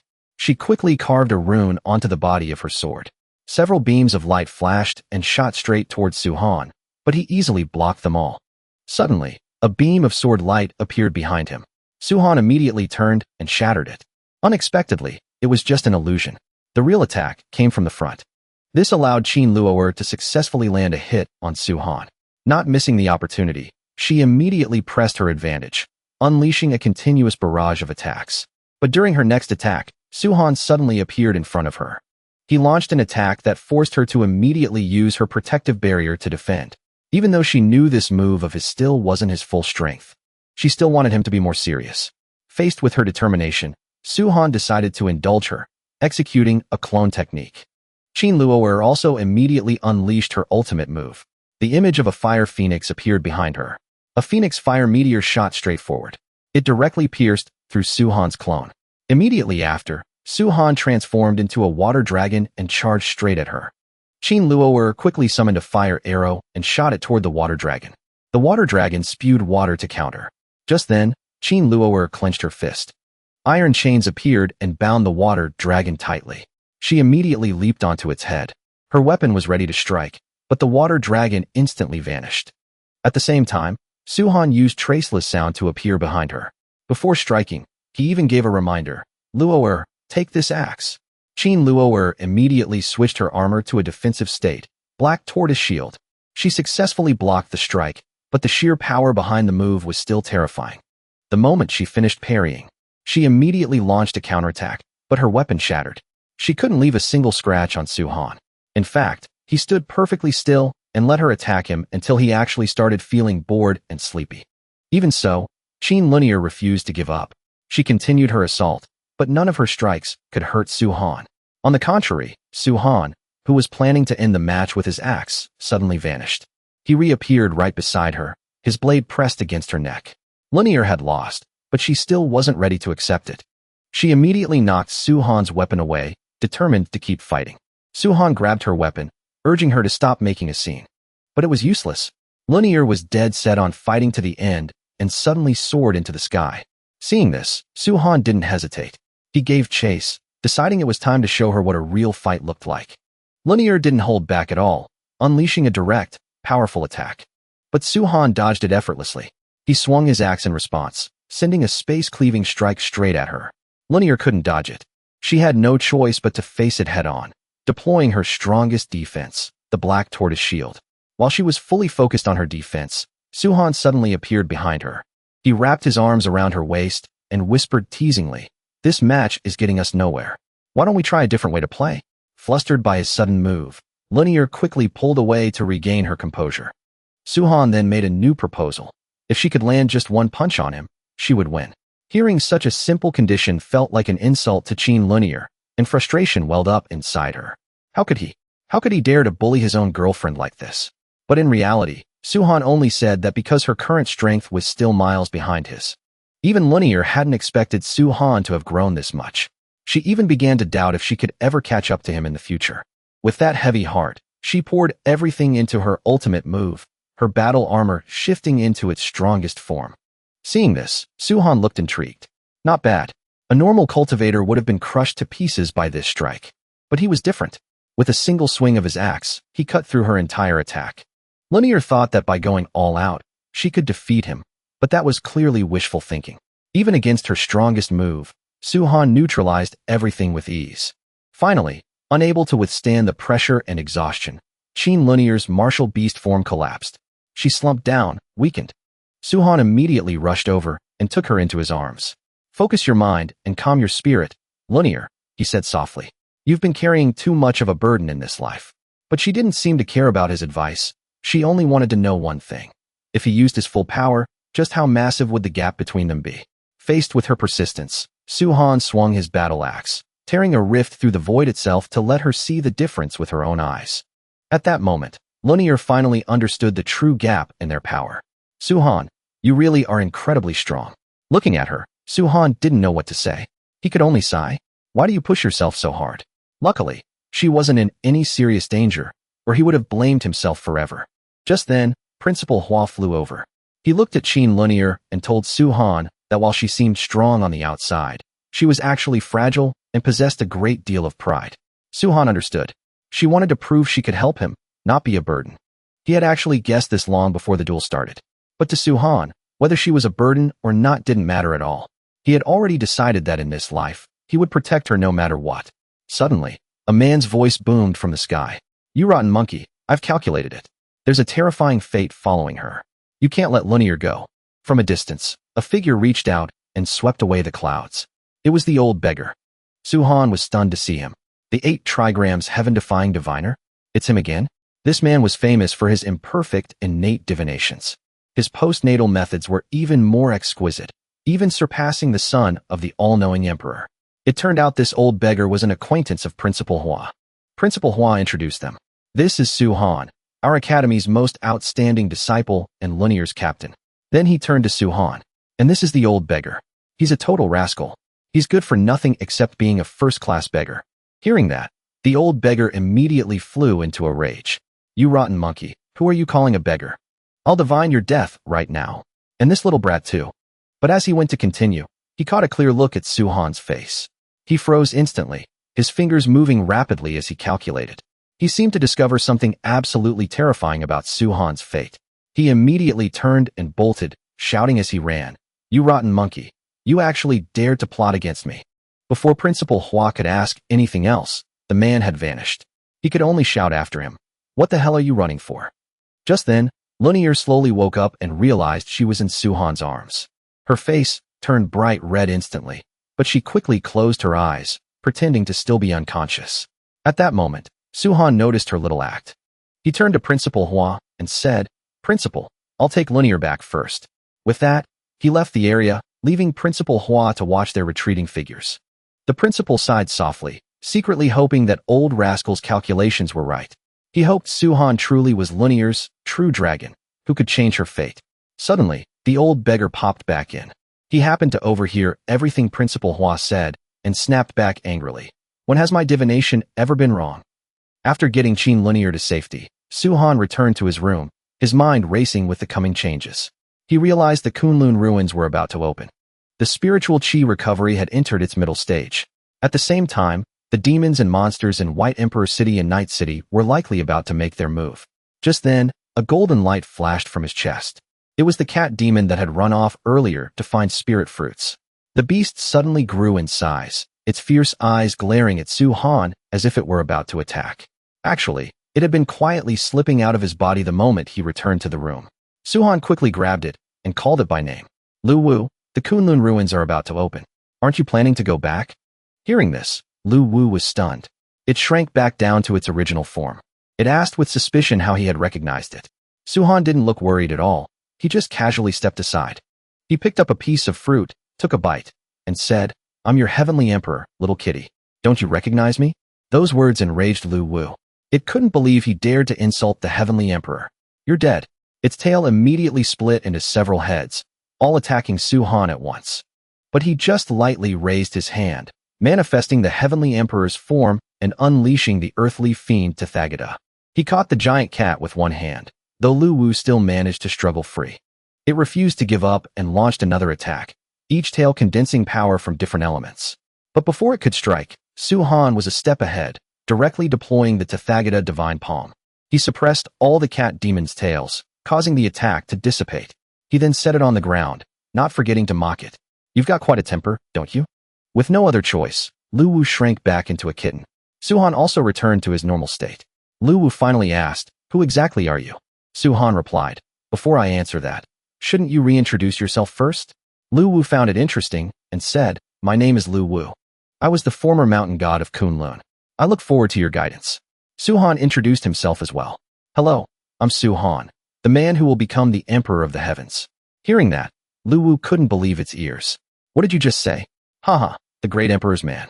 And who exactly is this great emperor?" "Let me tell you a little secret. Whether you're male or female, I won't tell that little girl Lunier." Su-han gave it a quick punch, but Lu Wu remained dismissive. "Aren't you just relying on your tough physical body? To a minor spirit refinement cultivator like you, I could swallow your soul whenever I want." As soon as it finished speaking, a large cauldron was slammed down in front of it. Su-han warned coldly, "If you don't behave, I'll stew you. I've heard cat meat is very nutritious." Lu Wu immediately jumped out of the cauldron, still unafraid. "You think you can do that just because of a star?" Just then, Su-han brought out the South Brightly fire. He looked at the cat demon and asked, "How does roasted cat meat sound?" "Perfect, I don't even need to pluck the fur." Seeing the flames in Su-han's hand, Lu Wu froze. Its pupils flashed with two golden beams of light as it scanned him.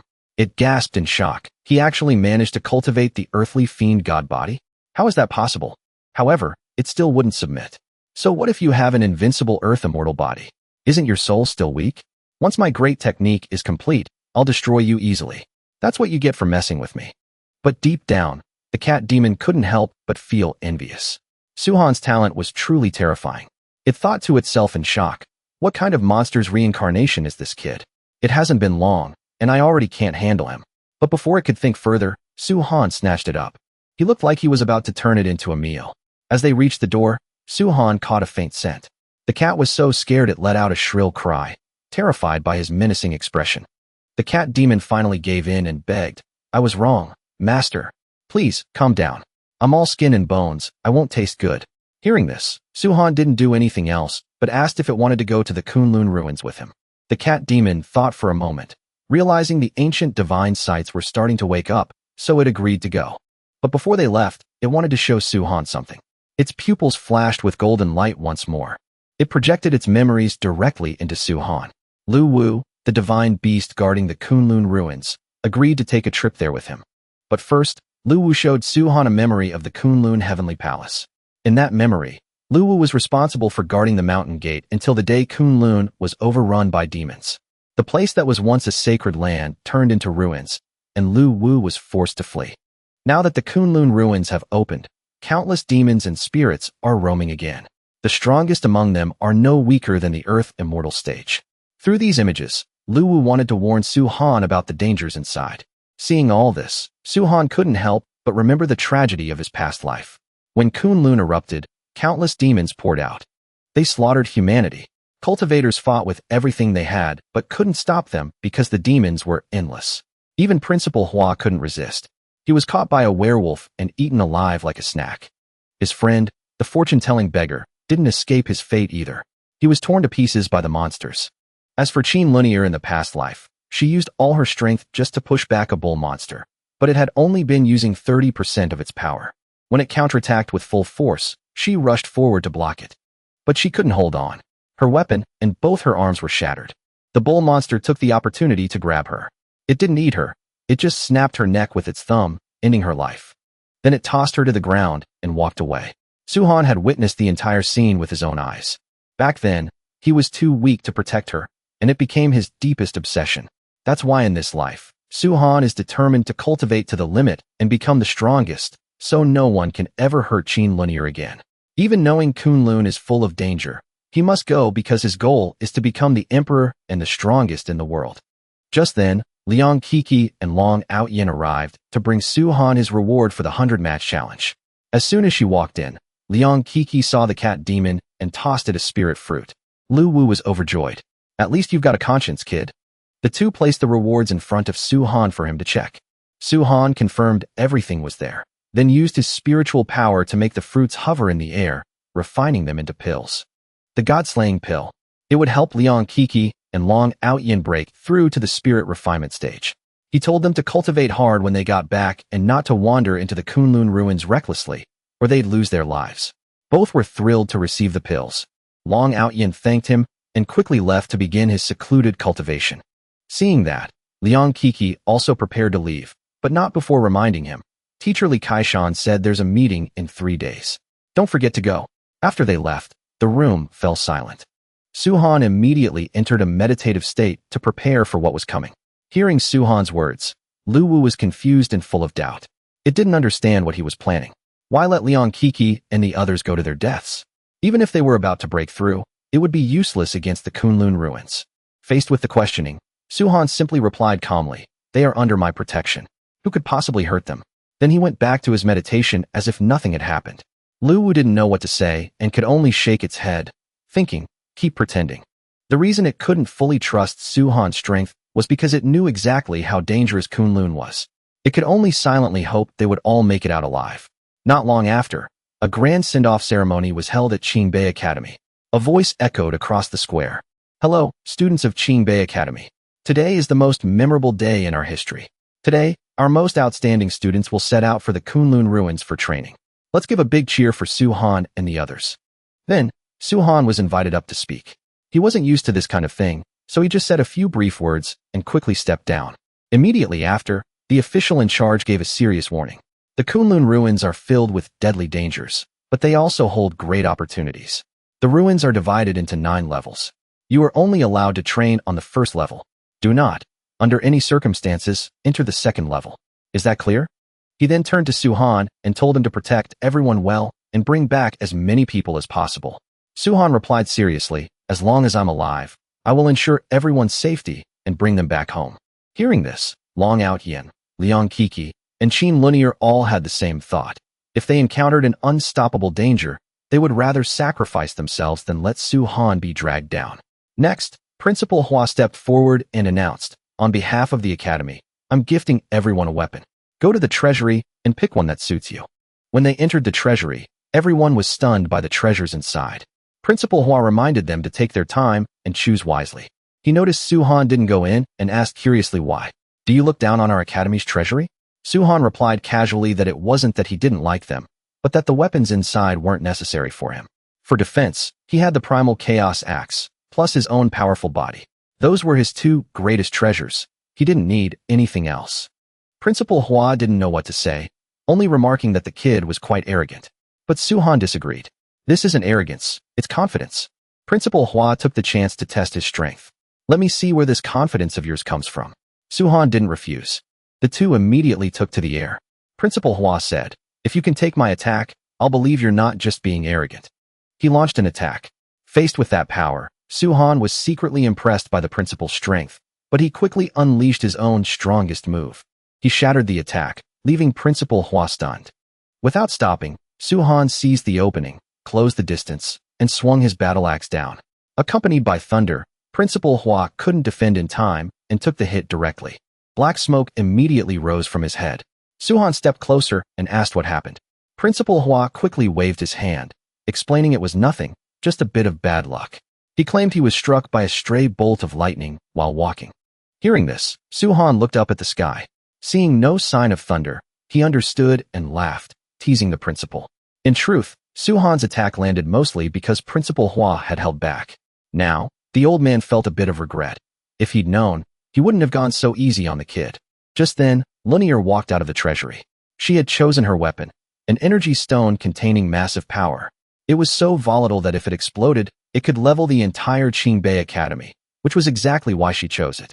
As everyone left the treasury one by one, Liang Qixi came out last, wearing the defensive armor he had selected. Next, Long Outyin emerged with his new offensive weapon. The rest of the group had also picked out suitable gear. Principal Hua looked them over and nodded with satisfaction. It seems you've all found the right weapons. The Kunlun ruins are deadly. You must be extremely careful. It's better to miss out on a chance than to lose your life. Suhan reassured him, don't worry. We'll be heading out now. With that, he led Long Outyin and the others back to his dormitory, intending to warn them one last time about the dangers ahead. Kunlun is exceptionally dangerous. The treasures you just got won't be enough. Before we leave, we should try to get more pills and gear to increase our chances of survival. Liang Qixi immediately puffed out his chest with confidence. Don't worry, boss. I'll definitely protect my sister-in-law and everyone else. It's just a tiny little Kunlun. Suhan looked at him with pure annoyance. I think Lunier is the one who'll be protecting you. Long Outyin couldn't help but laugh. He said their greatest protection would be Liang Qixi not causing any trouble. Just then, Lunier stood up and interrupted. All right, stop joking around. Let's use this time to prepare our pills and artifacts. The three of them quickly left Suhan's dorm to prepare. Suhan himself didn't need anything else. With his primal chaos axe, his earth immortal defense, and his earthly fiend body, he could face or even kill a late-stage earth immortal demon. The place they were heading to was the entrance of the Kunlun ruins, the land where gods and demons were buried. The spiritual qi there was so dense that one day of cultivation was equal to 10 days outside. That's why anyone wanting to boost their power flocked there. Just then, members of the Long family appeared. A young girl ran up to greet Qin Lunier, but when she saw Suhan, her face immediately filled with disgust. Talk about bad luck, seeing you here too. Suhan couldn't hold back and snapped. I think I'm the one with bad luck. Who the hell do you think you are? Hearing this, the Long family members were furious. How dare you? You dare insult our young lady? Do you want to die? This situation made Long Outyin and Liang Qixi step forward immediately. What's the problem? You want to fight? We'll take you on to the end. At that moment, Wu Gang also stepped up and said one word. Fight. The Long family group didn't back down. If you want to fight, let's fight. Who's afraid? Today, we'll take down Long Outyin and that guy. The atmosphere turned tense. Liang Qixi, wearing his new armor, suddenly mocked them. Long Xiaoyu, give it up. As long as I'm here, don't even think about touching my sister-in-law. Those words made the Long family even angrier. They immediately transformed into dragons, unleashing a barrage of punches at Liang Qixi. But no matter how much they hit him, it had no effect. His body was as hard as steel. Seeing that normal attacks weren't working, Long Xiaoyu decided to change tactics. They began to condense powerful energy in their hands, all four of them shouting at once. They unleashed a massive attack, but the result left everyone stunned. Liang Qixi stood there completely unharmed. Instead, the force of the attack sent the Long family members flying back. One of them gasped, "How is this possible?" Liang Qixi smirked. "Haven't you guys eaten today? Is that all the strength you have? And you want to mess with my boss? You're all just a bunch of snakes." Although furious, the Long family couldn't do anything. Meanwhile, Long Outyin was also ready to join the fray. He raised his long spear, his new weapon.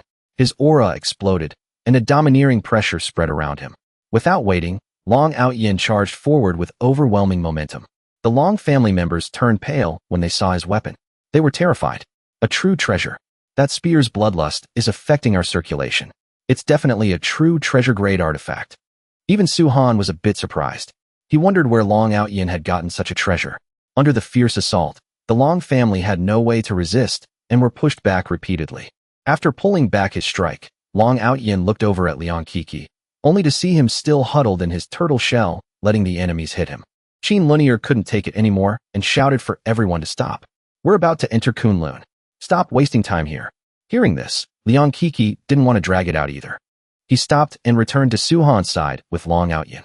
But just then, the Long family took advantage of their lowered guard and launched a sneak attack. By the time Liang Qixi noticed, it was too late to dodge.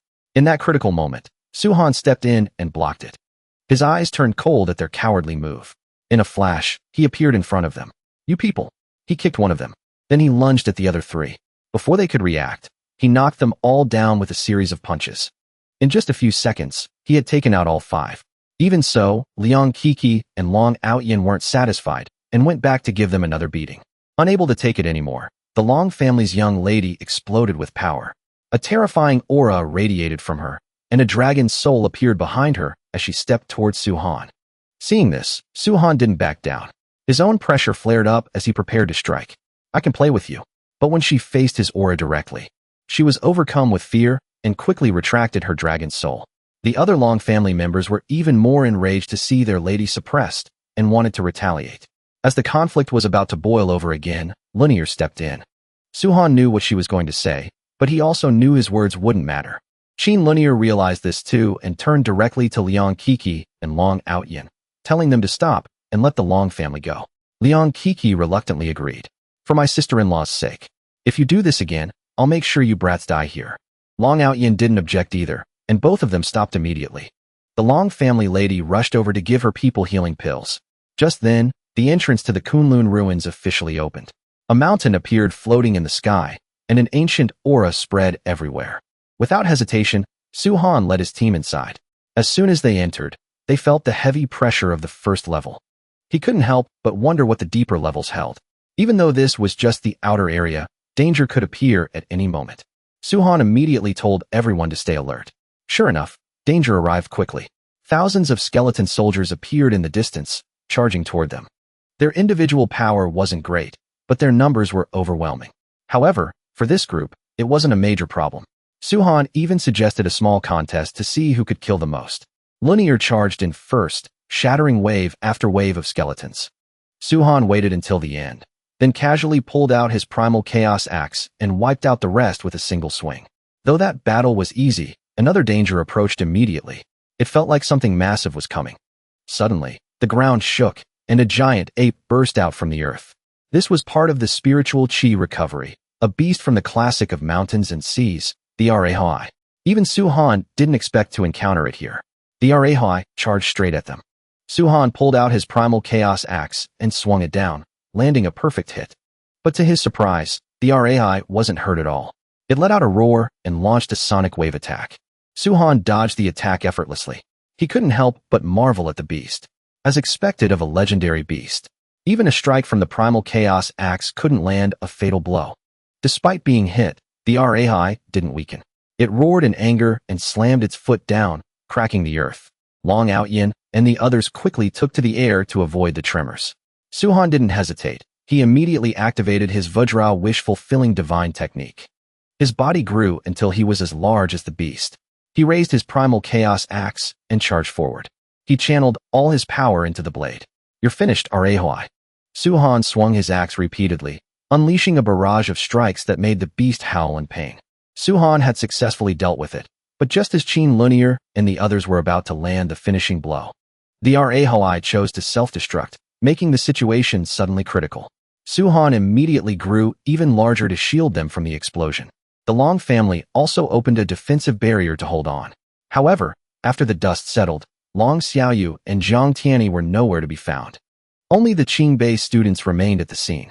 While everyone was panicking, Lu Wu ran out and explained that they were at a Kunlun rift.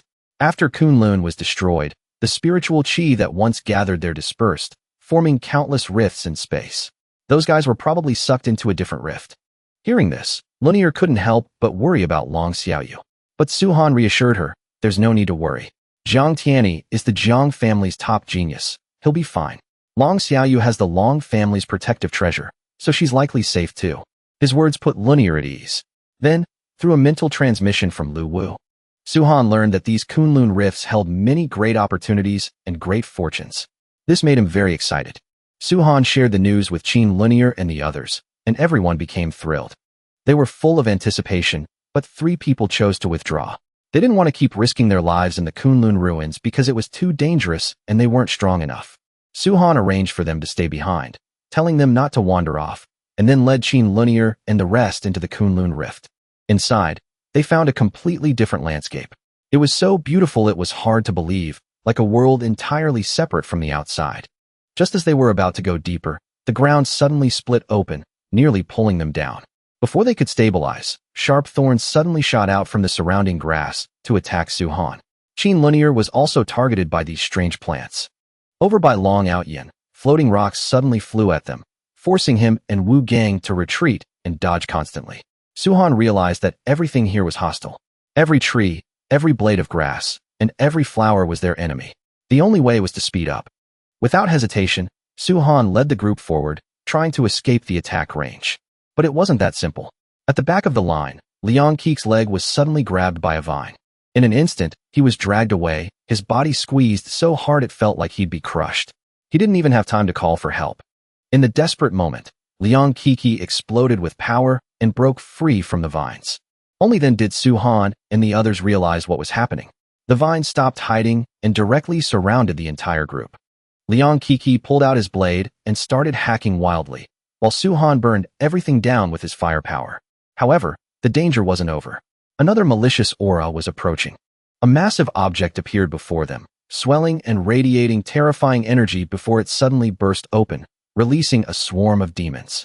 Su-han immediately recognized them as demon fruits. If they were here, the demon tree was likely just ahead. This thought didn't worry him. Instead, it made him even more excited. Based on his memories from his past life, Su-han knew the demon tree was a rare opportunity because it could be used to upgrade his primal chaos axe. He immediately struck out, throwing a punch at the demons. But to his surprise, they were able to dodge his strike, making the situation harder than he expected. Right after that, the demon fruit suddenly spat out even more small demons. The sight left Qin Linear confused, having no idea what these things were. Su-han explained to her, according to ancient legends, there's a tree called the demon tree. Its fruit can grow demons. It looks like the tree is nearby. The small demons quickly surrounded Su-han and the others. Su-han threw a punch, wiping out a large group in one go, while Qin Linear slashed several times, but with no clear effect. She was forced to switch to her phoenix armor form, taking to the sky and unleashing an attack. Her feathers turned into deadly strikes, clearing out the demons. But before they could breathe, another wave arrived. This time, the small demons launched a coordinated attack. Su-han used his thunder technique, and Wu Gang joined in with his own move, Extreme Horizon, Zodiac Gods. The small demons were blown to bits. After clearing the battlefield, Su-han immediately decided, next, we're going to destroy the demon tree's nest. As they went deeper, a massive tree appeared before them. It was the demon tree, just as Su-han expected. Its aura was so evil it couldn't be ignored. He immediately told everyone to get ready for battle. However, Lu Wu sensed that the tree seemed to be in a deep sleep. This made things much easier. They could avoid a fierce fight and still get the treasure. Su-han told Qin Linear and the others to wait while he checked things out. After scouting the area and finding nothing unusual, he called everyone in and told them to split up and look for treasures. During the search, Su-han flipped over a tree root and found a tombstone. He immediately called the others over. I found a treasure. But what surprised him was that this place held a treasure belonging to the war god, Xing Tian. This meant there were definitely more valuable things inside. Hearing this, Linear and the others were incredibly excited. But just then, Su-han sensed danger and immediately told everyone to get back. As soon as he spoke, the tombstone exploded. Luckily, the group managed to retreat in time. As the dust settled, a winged horse appeared in the air. It was Ying Zhao, one of the divine beasts guarding Mount Kunlun.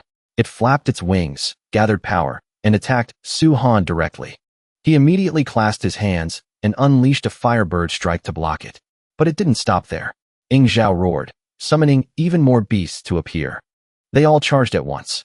Su-han quickly warned everyone to be careful. At the same time, he prepared to use the 4 swords of the Immortal Slayer. Several flying swords appeared by his side. They immediately shot toward Ying Zhao. Elsewhere, Linear maintained her phoenix armor. She quickly took down the surrounding beasts while Ying Zhao kept summoning more reinforcements in a relentless assault. A snake beast lunged at Long Outyin. He immediately summoned his dragon soul. The dragon's aura helped block the enemy's poison. Over by Wu Gang, 2 beasts, a toad monster and a lion monster, attacked together.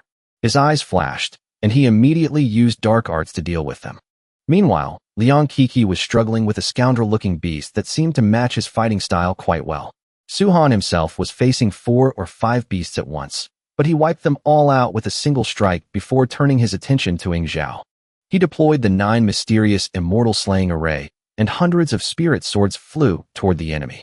Faced with that offensive, Zhao immediately put up a defensive barrier to block Su Han's sword array. But clearly, this was only the beginning of the fight. After pouring more power into the sword array, Su Han forcefully increased its strength and shattered Zhao's barrier. The flying swords pierced through its body, completely dissipating its divine consciousness. He whispered, "Rest in peace, Zhao." Being killed by Su Han was actually a form of release for it. After all, it's better to die early than to leave a corpse behind. Elsewhere, Lu and the others had finished off the remaining beasts. The battlefield was temporarily quiet. Just then, Liang Kiki thought about how they were risking their lives here and wondered how Long Xiaoyu and Jiang Tianyi were doing. Long Outyan guessed they were probably finished. They might be suffering in some corner right now. His words were accidentally spot on, because Long Xiaoyu was indeed in a dire situation. After the battle ended, Su Han planned to keep exploring other areas of the Kunlun ruins. But he realized it was too dangerous and he might not be able to protect Qin Lunier, so he decided to go alone. Qin Lunier understood and respected his choice. She just softly said she would wait here for his safe return. Immediately after, Su Han headed deep into the 8th level of the Kunlun ruins. On the way, a 9-headed ghost bird flew over his head. It reminded him of a memory from his past life. Someone had followed the trail of a 9-headed bird and found a great opportunity.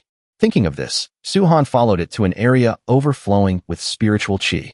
Along the way, he discovered this place was the legendary Jiaoji, and inside was a 9-tribulation immortal grade divine lotus. Su Han gently reached down and picked the divine lotus, intending to give it to Qin Lunier. With this, her cultivation path would surely be much smoother. But just then, a cloud of black smoke arrived and turned into a demoness. She said coldly, "You dare trespass into the sacred land of Jiaoji? You shall die." The demoness immediately brought out a banner containing the power of the dragon and phoenix, but Su Han didn't care at all. With a single punch, he knocked the banner away and then launched his own counterattack, leaping up to strike. The demoness quickly used her immortal slaying claws to block, but she couldn't even touch Su Han. Finally, he closed in and pulled out the primal chaos axe. A single downward swing accompanied by dragon light directly obliterated the demoness. Only a tail was left behind. Although she was destroyed, the tail began to absorb the surrounding demonic qi. It led Su Han to a pool of water, the demonic power divine pond. Seeing this, Su Han was stunned. He didn't expect to find a demonic power divine pond here. He'd heard this pond could significantly upgrade weapons. Not missing the chance, he put all his treasures into the pond to absorb the energy. The primal chaos axe, in particular, glowed brilliantly. It hungrily absorbed the demonic power and successfully upgraded. Su Han was overjoyed, feeling his strength had increased significantly. Seeing there was still plenty of demonic power left, he also put the Chaos Heavenly Seal and the 9 Mysterious Secret Technique into upgrade. The two treasures gradually merged together. They formed a completely new artifact, which Su Han named the 9 Mysterious Heavenly Chapters. After finishing, he continued to the final level of the Kunlun ruins. A majestic building appeared before him, the Divine Hall of the Heavenly Emperor. Su Han was impressed. Not bad. The person Su Han was about to face was the ruler of the 10,000 worlds, the Supreme Heavenly Emperor who commanded the 3 realms and 6 paths. He stepped into the Divine Hall and saw the Heavenly Emperor sitting on the throne. But as he got closer, Su Han noticed there were blood tears on the Emperor's face. Just then, the Heavenly Emperor slowly raised his head. Lu Wu immediately sensed something was wrong and warned Su Han to leave. Realizing something was off, Su Han immediately backed out of the hall. But at that moment, a violent surge of energy erupted from the Heavenly Emperor. It sent him flying back. He was shocked, not understanding why the Heavenly Emperor's power was suddenly so chaotic. Then, an explosion echoed. The Heavenly Emperor destroyed the palace, flew out, and appeared before Su Han. A cold voice rang out. "A mere human dares to peek at the face of a god?" Seeing this, Lu Wu was furious. It realized the person before them wasn't the real Heavenly Emperor, but the Demon Emperor West King, who had possessed the body. "You dare steal the Heavenly Emperor's body?" The opponent laughed loudly. "Haha, even the Heavenly Emperor couldn't do anything to me, let alone you mortals. Brat die?" With that, the Demon Emperor West King turned into a black dragon and lunged with a violent attack, intending to swallow Su Han. But he dodged easily and quickly pulled out the Primal Chaos Axe. A decisive swing sent the black dragon's head flying. Su Han didn't forget to mock him. "Is that all?" Insulted, the Demon Emperor was enraged and immediately summoned 2 demons. Just then, Su Han's Primal Chaos Axe suddenly vibrated, slipped from his hand, and was snatched by one of the demons. The demon emperor thought Su Han was useless without his weapon and ordered the demons to attack. But he was wrong. Su Han's physical body was his strongest defensive weapon. He used his body to tank all the attacks. Then it was Su Han's turn to counter. He raised his hand and unleashed the South Brightly fire. The flames erupted, burning the demon emperor and making him furious. But this was only a fraction of his power. Before vanishing, he roared a curse, promising to make Su Han wish he were dead. The demon emperor West King was finally destroyed, but if he returned, he would surely cause a disaster. The only way was to keep getting stronger. When things settled down, Su Han went deeper and finally reached the true Lingxiao treasure hall. There, he met the real heavenly emperor. A majestic voice rang out, "Congratulations. You have successfully passed my trial." Su Han didn't quite understand yet. The heavenly emperor explained that everything that just happened was to find a worthy successor. Seeing Su Han's potential, he decided to pass on his legacy. A mark appeared on the emperor's forehead. It flew straight towards Su Han and imprinted itself on his forehead. He immediately felt the power of the sovereign mark. The strength inside was beyond imagination. It could even help him break through directly to the Earth immortal realm. After receiving it, Su Han slowly opened his eyes. The heavenly emperor said, "It seems my 6 laws suit you well. Protect this place." Then he vanished. Just then, Lu Wu remembered another opportunity. "There's a purple gold divine apple tree nearby. That's a top-tier divine item. I'll take you there." The two quickly left the hall and crossed a vast forest. The purple gold divine apple tree appeared before them. Seeing it, Su Han was stunned because the tree's effects were extraordinary. It could use the soul to temper the body, an extremely rare treasure. After 1,000 years without being picked, the tree was full of divine apples. Without hesitation, Su Han picked them all and then tried one.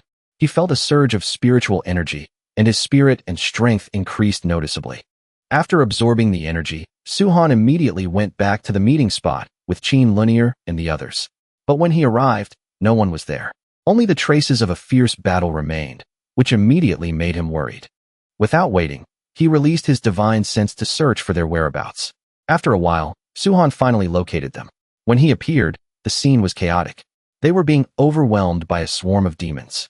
The enemy's power was beyond imagination. A single punch sent Liang Kiki flying in his turtle shell. Seeing this, Lunier rushed in to help, but she was no match for the demon and was also knocked back. Without stopping, the demon moved toward Wu Gang and threw a punch. He was sent flying dozens of meters. Now, only Long Outyin was left on the battlefield. He decided to risk it all, unleashing a cyclone attack on the demon. But the enemy just raised a hand and shattered the move. Then it threw a counterpunch. It kept pressing forward, ready to finish them all. At the life or death moment, Su Han arrived just in time and blocked the attack. His face was cold, and his killing intent was high. This demon's only fate was death. He pulled out the primal chaos axe. A single swing took out the enemy, saving Qin Lunier and the others. After stabilizing the situation, Su Han took out the 9 Tribulation Divine Lotus and gave it to Qin Lunier. Then he called out, "Liang Kiki, come here. Take this and share it among the 3 of you. But you can only eat half, because you won't be able to digest all that energy at once." Just then, the sound of a demon beast tied echoed from afar. It seemed something terrifying had just appeared. Su Han decided to check it out and told the others to wait. When he arrived, he saw a strange sight. The demons were worshipping a flower placed on a rock. With one look, he recognized it as the Tao Merging Flower. If the Tao Merging Flower blooms, it means the middle stage of spiritual qi recovery has begun. Su Han didn't expect the second-level seal to be right here. If the seal opened, the beasts in Kunlun and other secret realms would escape, and humanity would face a disaster. He decided to stop it. He and Lu Wu moved to wipe out all the demons. Su Han deployed the immortal slaying sword array, and countless spirit swords shot out.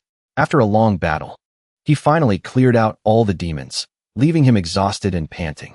As he prepared to deal with the Tao Merging Flower and was about to pick it, a sword beam suddenly shot out to stop him. Su Han immediately turned to look and found a group of men in black. They had noticed the flower's activity and came to check, not expecting to meet someone from Qinbei Academy. One of them was cautious, warning his companions not to underestimate him.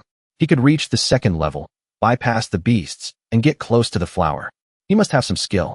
But another one disagreed, thinking Su Han just stumbled here by accident and lunged to kill him.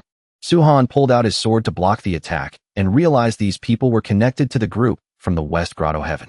Suddenly, the man in black vanished and reappeared behind him. He swung his blade down, but it was blocked. Su-han immediately brought out the primal chaos axe.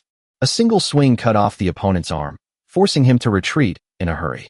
Realizing normal attacks couldn't hurt Su-han, he prepared to unleash his strongest move. But Su-han didn't give him the chance and closed in instantly. He landed a punch, and the man in black fell to the ground, was lifted into the air, and exploded into dust. The others immediately became alert and decided to team up. They surrounded Su-han and used the power given by the Demon Lord. But just then, a bolt of lightning struck their artifacts. Su-han stepped forward and crushed them, releasing a massive burst of energy. In an instant, he wiped out all the men in black, even leaving a huge crater in the ground. Through this, Su-han understood it was all the Demon Lord's plot. He swore in his heart that sooner or later, he would destroy them all. After clearing the entire situation, Su-han could finally deal with the Tao merging flower. He immediately deployed the Heavenly Six Harmony Array to reinforce the seal, preventing any future danger. Just then, Qin Luani's group arrived. Worried about him, they had come to check on the situation, only to witness such a brutal battle. Su-han planned to explain the details once they returned. Looking around to confirm everything was settled, he spoke up. Everything here is dealt with. Let's head back. I have important news. The mid-stage of the spiritual qi recovery is coming. We need to consult Dean Hua immediately. With that, Su-han led the team out of the Kunlun ruins. Once outside, the members who had stayed on the first floor all returned safely. However, Long Xiaoyu was in a terrible state. Her entire team had perished inside, leaving her as the sole survivor. Overwhelmed with guilt, she threw herself into Qin Luani's arms and burst into tears. In truth, she had nearly lost her life as well. It was only thanks to the group on the first floor that she was rescued and brought out. Learning of this, Su-han could only let out a helpless sigh. At that moment, Jiang Tianyi also emerged from the Kunlun ruins. Judging by his aura, it seemed he had gained quite a significant opportunity. Afterward, everyone dispersed to head back and rest. Meanwhile, in another location, within the Palace of Nightmare City, the Lord of Nightmares was observing the entire event. Those men in black from before were his subordinates. Through the battle footage, he had identified the one who ruined his plans. A vampire recognized Su-han, noting that the filthy god had also died at the boy's hands, along with one of Bai Yun's clones. This led the Lord of Nightmares to conclude, "It seems this brat wants to make an enemy of me and our 12 demon lords. He must be eliminated soon." Finally, he proposed an alliance to destroy Su-han. 3 days later, at Qingbei University, Liang Kiki went to Su-han's dormitory to inform him, "The dean wants you to come to his office to report on the training expedition." Su-han immediately headed to the administration building. Meeting Dean Hua, the old man asked directly, wanting to know what horrific events had occurred inside the Kunlun ruins to cause such severe casualties. Su-han recounted everything. "As soon as we entered, we were ambushed by Earth immortal-level monsters." Li Kaishan was stunned, unable to believe his ears. Then, on the second floor, we encountered a group of mysterious men in black. From them, we learned of the Demon Lord's plot. It turns out the Demon Lord wanted to use the Tao harmonization flower to release the seal on the Kunlun ruins, unleashing the monsters within to slaughter the world. However, I thwarted that plan. I've temporarily sealed the Tao harmonization flower, but the Western Demon Lord certainly won't give up. The monsters of Kunlun will eventually emerge. Hearing the words, Demon Lord, Dean Hua stood up abruptly, his expression grave. "This is a major matter. I must report this to the higher-ups and other powers." He then told Su-han to go rest. After this trip, Dean Hua realized he could no longer see through Su-han. His resolve to have Su-han join the Spiritual Investigation Bureau grew even stronger. Li Kaishan agreed with this assessment, analyzing that since this plot failed, the Demon Lord would surely find another way to release the seal on the Tao harmonization flower. Therefore, they had to prepare in advance. Leaving the office, Su-han met Qin Luani in the hallway. She approached him and handed him a letter. Seeing this, Su-han was taken aback, even thinking it was a love letter from Jiang Tianyi. Earlier, Liang Kiki had mentioned that Jiang Tianyi gave her something, guessed it was a love letter, and immediately told Su-han. Hearing this, Qin Luani's mouth twitched in anger. Without a word, she gave him a swift punch. Su-han opened the letter and found it wasn't a love letter at all, but information regarding his mother.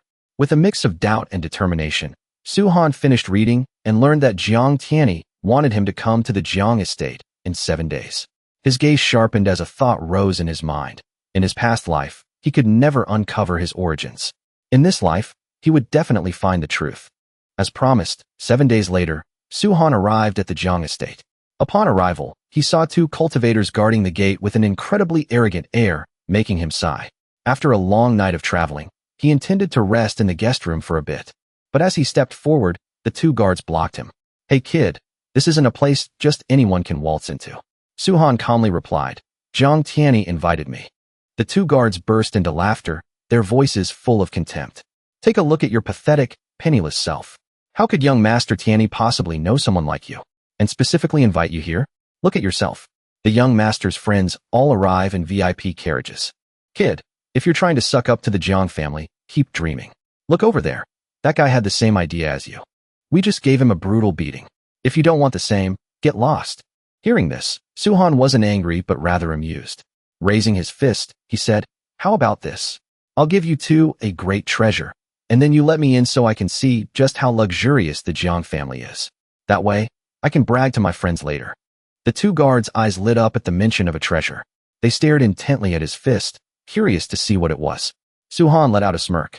Then, he suddenly threw a punch, sending both of them flying into the sky and leaving 2 distinct dents on the Jiang family gate. He then nonchalantly prepared to walk inside, but at that moment, someone suddenly appeared behind him, blocking his path. Su-han turned his head and said mockingly, "I wondered who it was. Just some trash crawling out from nowhere." His words enraged the opponent, who immediately launched an attack. But Su-han vanished from sight and reappeared behind him, whispering, "I'm over here." Then, he delivered a kick straight to the face, sending the man flying. Refusing to back down, the man scrambled up, leaped into the air, and unleashed a full-power strike. Su-han blocked it effortlessly, but something unexpected happened. His defensive layer showed signs of petrification and began to crack. Sensing something was wrong, Su-han immediately dodged. Moving behind his opponent, he funneled energy into his hand. It formed a massive dragon head that charged forward, defeating the man instantly. Thinking it was over, another person suddenly appeared. An elderly, majestic voice rang out, "Stop right there. What thief dares to act so brazenly at the Jiang estate? Capture him." "Yes, elder." 3 disciples immediately surrounded Su-han, activating the Jiang family's 3-talent infinity, primordial heaven and earth, immortal slaying array. But to Su-han, it was all child's play. He easily shattered the formation, leaving all 3 collapsed before the elder. At this point, Su-han was getting annoyed. Is this how the Jiang family treats its guests? The elder grew even more furious. "You dare fight in the Jiang estate and beat our disciples, yet you call yourself a guest? Let me see which foolish disciple invited a guest like you."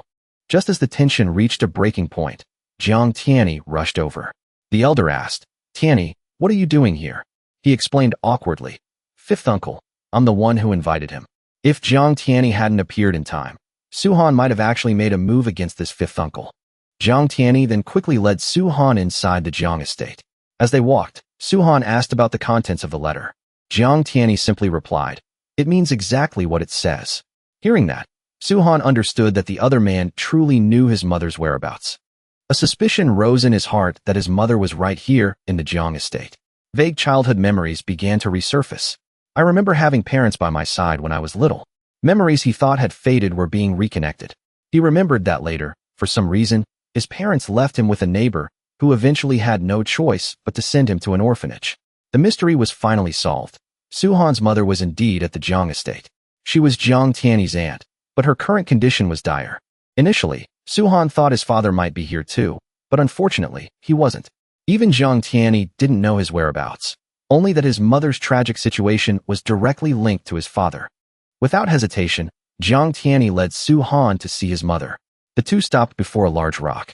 You activate the mechanism. The ground trembles, and the lake water begins to recede. Revealing a secret chamber at the bottom, the entrance slowly opens, and the 2 of them enter immediately. The space inside is vast and gloomy. They head straight for the deepest room. Jiang Tianyi pushes the door open. Inside is a woman bound in chains, his second aunt. She is also Su-han's mother, but she's now on the brink of exhaustion. Years of imprisonment and torture have left her too weak to hold on. Seeing this, Su-han is consumed by rage. He can't hold back. What the hell is going on here? Jiang Tianyi explains what he knows in a low voice. His aunt was incredibly gifted. She traveled everywhere until she met Su-han's father. They fell in love and had him. This infuriated his grandfather, who eventually dragged her back. Since then, She's been locked up here, enduring lightning torture that pierces her very bones every day. She was so kind to me when I was little. If I hadn't been sneaking her spirit medicine and pills, she probably wouldn't have survived this long. Hearing this, Su-han nods slightly and offers his sincere thanks. Jiang Tianyi simply replies that it was the least he could do, as she was the one who always protected him when he was a child. Emotions surge within Su-han. He remembers his past life, where even at his peak, he couldn't find his parents. When he returned to the orphanage, it was nothing but ruins, a regret he could never mend. But this life is different. He's much stronger now, which is why he caught Jiang Tianyi's attention. Otherwise, he might never have found his mother. Not wanting to waste another second, Su-han decides to take his mother and leave. Jiang Tianyi doesn't stop him, but warns him to think carefully about the consequences. The Jiang family will surely hunt him down with a vengeance. But Su-han doesn't care. He has only one thought: let them come. I'll take them all on. Immediately, he circulates his spiritual power. He commands the golden dragon to smash through the prison. With a loud explosion, the chains shatter. Su-han rushes to his mother's side, but he accidentally triggers a trap. An array on the wall lights up, and countless iron chains shoot out to bind him. However, these can't hold him for long. A dragon's roar erupts, shattering the shackles. But the mechanism keeps firing more restraints. Without hesitation, Su-han uses his power to destroy them one by one, wiping out the entire array. Realizing the commotion is too loud, Jiang Tianyi knows someone will notice. He quickly leaves, thinking to himself, "Aunt, this is all I can do for you." Above ground, the earth shakes violently. Fifth uncle senses something is wrong. Could it be that kid Tianyi brought here? He immediately heads to the secret chamber to check. Meanwhile, Su-han finally stands before his mother. He prepares to take her away from the Jiang family, but she's too weak. He needs to stabilize her first. He immediately uses his magic to heal her wounds. At the same time, he takes out a golden core to help her recover. This manages to save her life for now, pulling her out of immediate danger. Fueled by a rising fury, Su-han vows to settle this debt with the Jiang family once and for all.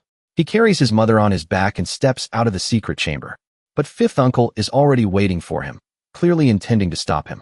Su-han doesn't even spare him a glance and keeps walking calmly. This infuriates fifth uncle, who immediately attacks, but Su-han dodges it. Not wanting to waste time, Su-han summons the primordial battle axe, which transforms into a massive surge of spiritual energy. Fifth uncle refuses to back down and unleashes his strongest move, the blazing golden Vajra. However, a single swing from Su-han's axe shatters the Vajra. Fifth uncle is defeated instantly, but it's not over yet. Elder Jiang and the Jiang family head quickly appear. They glare coldly at Su-han. "Su-han, what do you think you're doing?" Su-han's goal is clear. He's taking his mother out of here, but the Jiang family will never allow it. Behind the family head, the 7 great golden wheels appear. The pressure is so overwhelming that even the Jiang disciples can't stand it. No one dares to get close. To keep his mother from being affected, Su-han gently sets her aside. He prepares to fight with everything he's got. As his aura explodes, he says coldly, "Anyone who dares to stand in my way will die." 2 massive surges of energy collide, shaking the world from the very start. The family head doesn't hesitate and strikes first. 8 immortals extreme vase go. Instantly, several white figures appear and charge at Su-han, but he forms a hand seal. He forms a taiji diagram. With a loud bang, fierce flames erupt and incinerate everything. This shocks the family head. He's clearly only at the nascent soul stage, yet he can unleash the power of an earth immortal. Without hesitation, he performs another technique. 8 directions God-forbidden immortal descent. A phantom of a heavenly immortal appears above the family head's head, making Su-han pause for a moment. He can actually summon a heavenly immortal phantom? This Jiang Yusha is quite strong, but Su-han is no slouch. Just as Jiang Yusha is about to activate the full power of the heavenly immortal, Su-han feels a surge of excitement. Perfect timing. He decides to test the new divine ability the immortal emperor passed down to him, the heavenly emperor's fist. The 2 forces collide violently. The shockwave sends the surrounding Jiang disciples flying. Moments later, cracks appear on the heavenly immortal phantom. Su-han says nonchalantly, "Is that all a heavenly immortal can do?" Realizing the move isn't working, Jiang Yusha immediately switches to a killing move. 8 directions immortal map, rise. An immortal map appears behind the heavenly immortal, containing a real world within it. It instantly sucks Su-han inside. When he opens his eyes, Su-han finds himself pulled into the world within the painting. Outside, Jiang Yusha admits he underestimated his opponent but still says confidently, "Kid, you have some tricks, but that's all they are." In that space, fireballs rain down from the sky, attempting to refine Su-han. But Jiang Yusha miscalculated. Su-han's body is peerless. He can even withstand an Earth Immortal's attack. Trying to refine him is nothing but a dream. Su-han immediately summons the primordial battle axe. A Taiji array appears beneath his feet, and a beam of white light shoots straight into the sky. A headless man holding a battle axe appears above, the great god Xing Tian. Su-han swings the primordial battle axe. Xing Tian follows suit, swinging his axe down at the world within the painting. Outside, Jiang Yusha gloats. "Su-han, there's always a higher mountain. Don't be too arrogant. Before the power of a heavenly immortal, you are nothing." But then, an axe light tears through space. Su-han slashes the painting to pieces, shattering the immortal map world and stepping out. Jiang Yusha is stunned.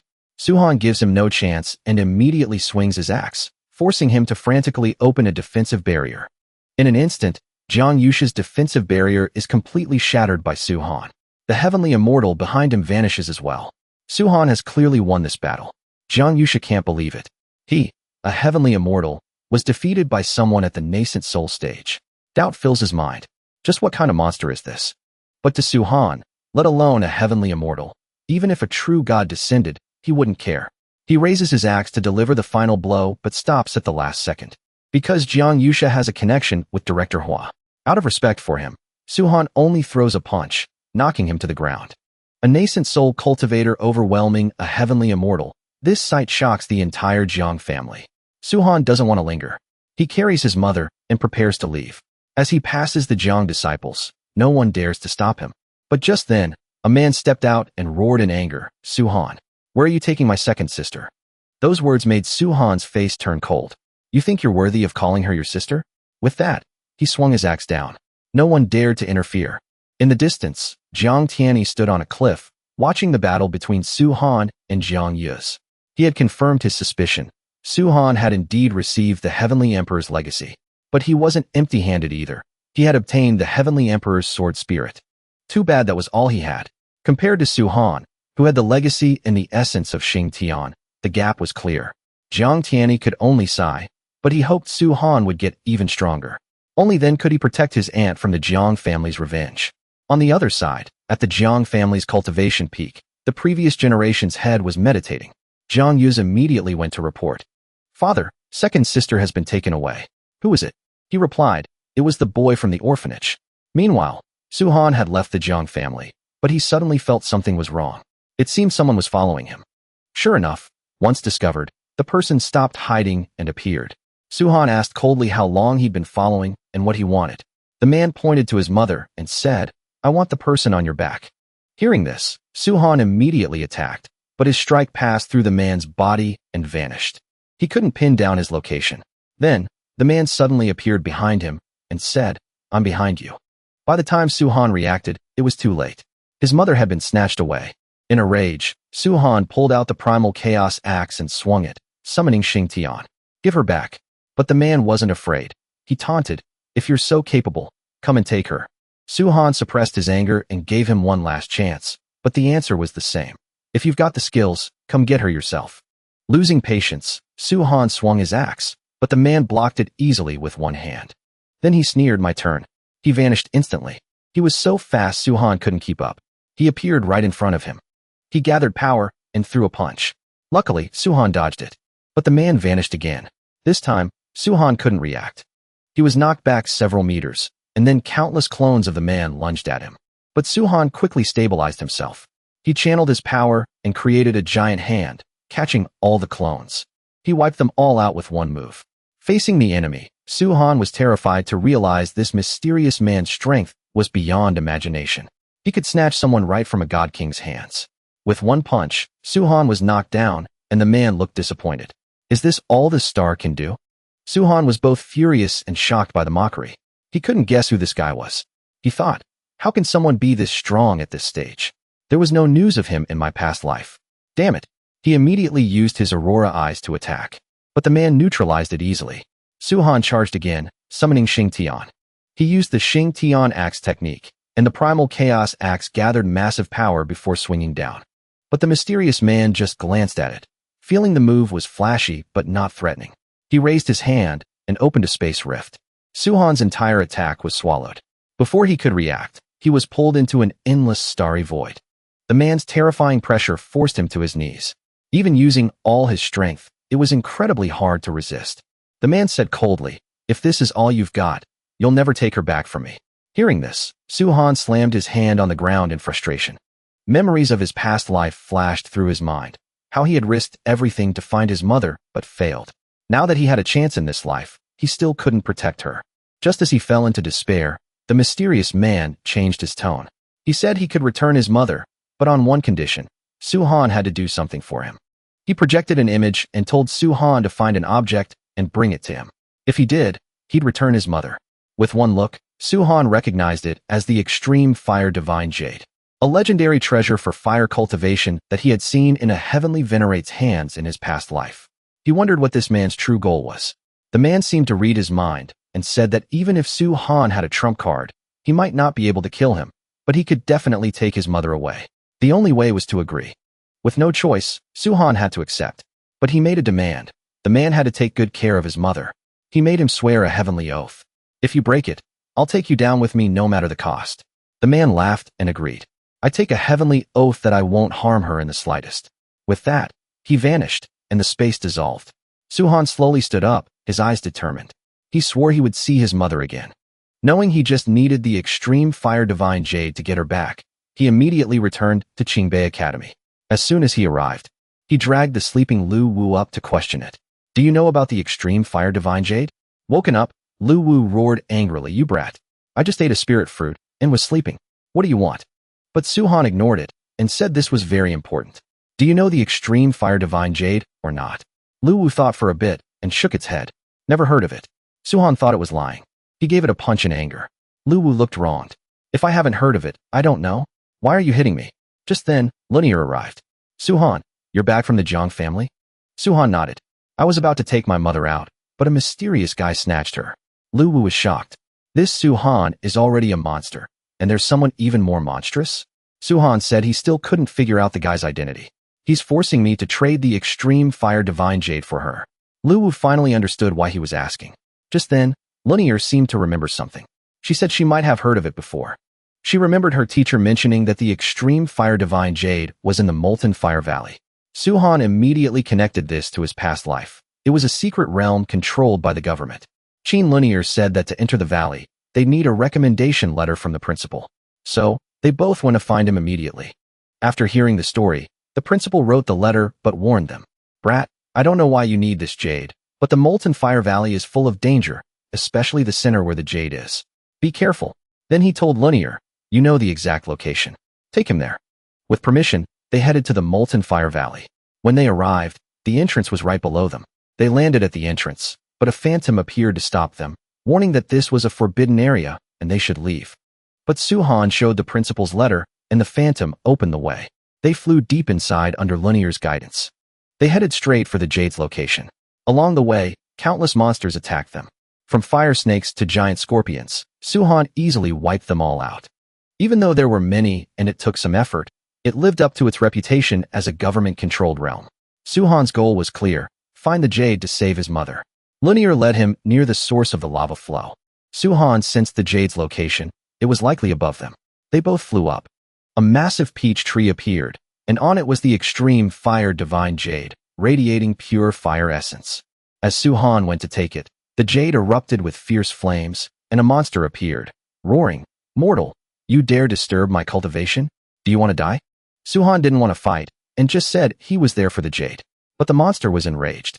"In your dreams. Die, trespasser." It turned into a black bird and unleashed 9 suns in the sky. The ground shook and lava erupted under Suhan's feet. Linear put on her armor to help, but Suhan stopped her. He decided to handle it himself. The black bird kept firing fireballs. But Suhan dodged them and pulled out the primal chaos axe. He gathered his power. He used his clones to deliver 3 consecutive axe strikes. The blackbird put up a defense, but it quickly realized it was no match and tried to flee. Suhan didn't let it go and chased it down, landing a strike. It couldn't dodge and fell straight to the ground. Suhan stepped on it and demanded the jade, threatening to cut it open. Terrified, the The bird spat out the extreme fired divine jade. Holding the treasure, Su-han examined it and was impressed.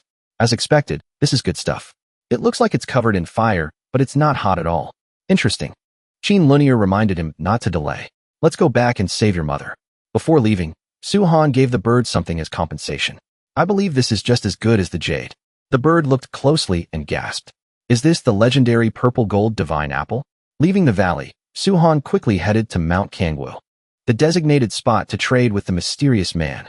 He took out the jade, and the man demanded, throw it over. But Su-han didn't. He said coldly, you want it first? In your dreams. Where's my mother? The man didn't say much and brought her out from a phantom image, returning her. Seeing this, Su-han threw the jade over. The man caught it. He checked it and laughed. It really is the extreme fire divine jade. As Su-han was about to leave, the man warned, since you worked hard for this, check your mother's body carefully. Otherwise, she'll definitely be dead in a few days. Suspicious, Su-han immediately took his mother back to Qingbei Academy. He followed the warning and did a full check. He soon found two energy sources in her body, a red one likely left by the man, and a black one that was the real danger. He immediately tried to remove it, but it was harder than he thought. It took a long time just to push out a small part. Suddenly, the black energy turned into a black snake. Without hesitation, Su-han used dark arts to destroy 3 black snakes. Then he increased his power to clear it all out. A black formation appeared with a floating black eye. She really was under a restriction. Luckily, he found it in time. Su-han finally broke it. Once finished, his mother's condition stabilized. She just needed rest to recover. But Su-han still wondered who had placed that black restriction. Just then, Lu Wu jumped out to tease him. Kid, your mother looks so young and beautiful. She doesn't look like you at all. Su-han was furious and grabbed the cat, threatening to roast it. How dare it check out his mother? Lu Wu panicked and apologized, but it was too late. A small flame had already reached it. Just then, Lunier ran in and was confused. Su-han, what are you doing? Su-han pretended to be calm. Nothing. He tossed Lu Wu aside, and it luckily escaped. Then, Lunier asked about his mother. Su-han reassured her she was fine, just unconscious. Hearing this, Lunier blushed and whispered, Su-han, your mother is my mother too. I'll help you take care of her from now on. Those words moved Su-han, and he gently hugged her, hoping his mother would recover soon. Later, he took Lunier to the city center. It was their first time going out together. Lunier excitedly dragged him to buy clothes, running into the mall and picking out a new outfit for him. Once he changed, he became the most striking person there. Not to be outdone, Su-han picked an outfit for Lunier. She looked like a fairy descended to earth. They happily left the mall, but they were spotted by 2 thugs standing nearby. Seeing how beautiful Lunier was, one of them got a bad idea and blocked their path. He tried to lift her chin and mocked, Hey little sister, you're really pretty. Want to come with me? But before he could finish, a kick sent him flying. Su-han stepped in front of Lunier and replied coldly, Sorry, she's not interested. The red-haired thug was furious. You dare hit my man, kid? Su-han just smirked dismissively. That was just a small warning. If you don't leave, don't blame me for being ruthless. A crowd quickly gathered.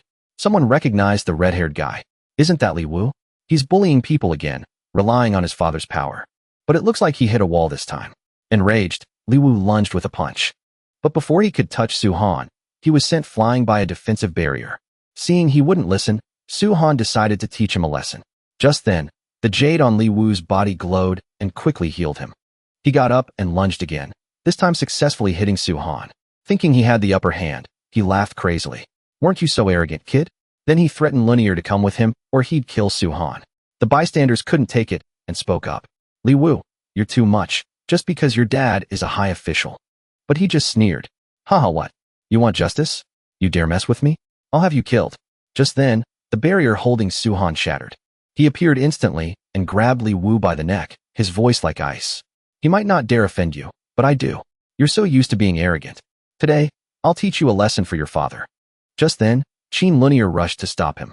She didn't want things to get too serious and said that was enough punishment. For her sake, Su-han finally let go. Besides, killing someone like him would just get his hands dirty. Everyone around was shocked, wondering who Su-han was to be able to humiliate Li Wu so easily. After the two of them left, Li Yu immediately called his father. He wanted to investigate their identities so he could kill them and wash away his humiliation. At the same time, in the North Green Academy dormitory, a freakish figure quietly slipped into the room. He looked at the woman lying on the bed and muttered, I never expected you to actually leave the Jiang family. He then uncorked a small jar. He tossed it aside, and a plume of black smoke escaped from within. Then, he summoned his weapon. "Today, I take your head by the order of the Demon Lord," he said coldly. Just as he was about to strike, a defensive barrier suddenly appeared and blocked him. Lu Wu slowly stepped out. It was the one who had created the barrier. The freak looked at the cat in front of him in shock, unable to understand what it was. But before he could react, Lu Wu transformed into a dragon and sent him flying out of the room with a single strike.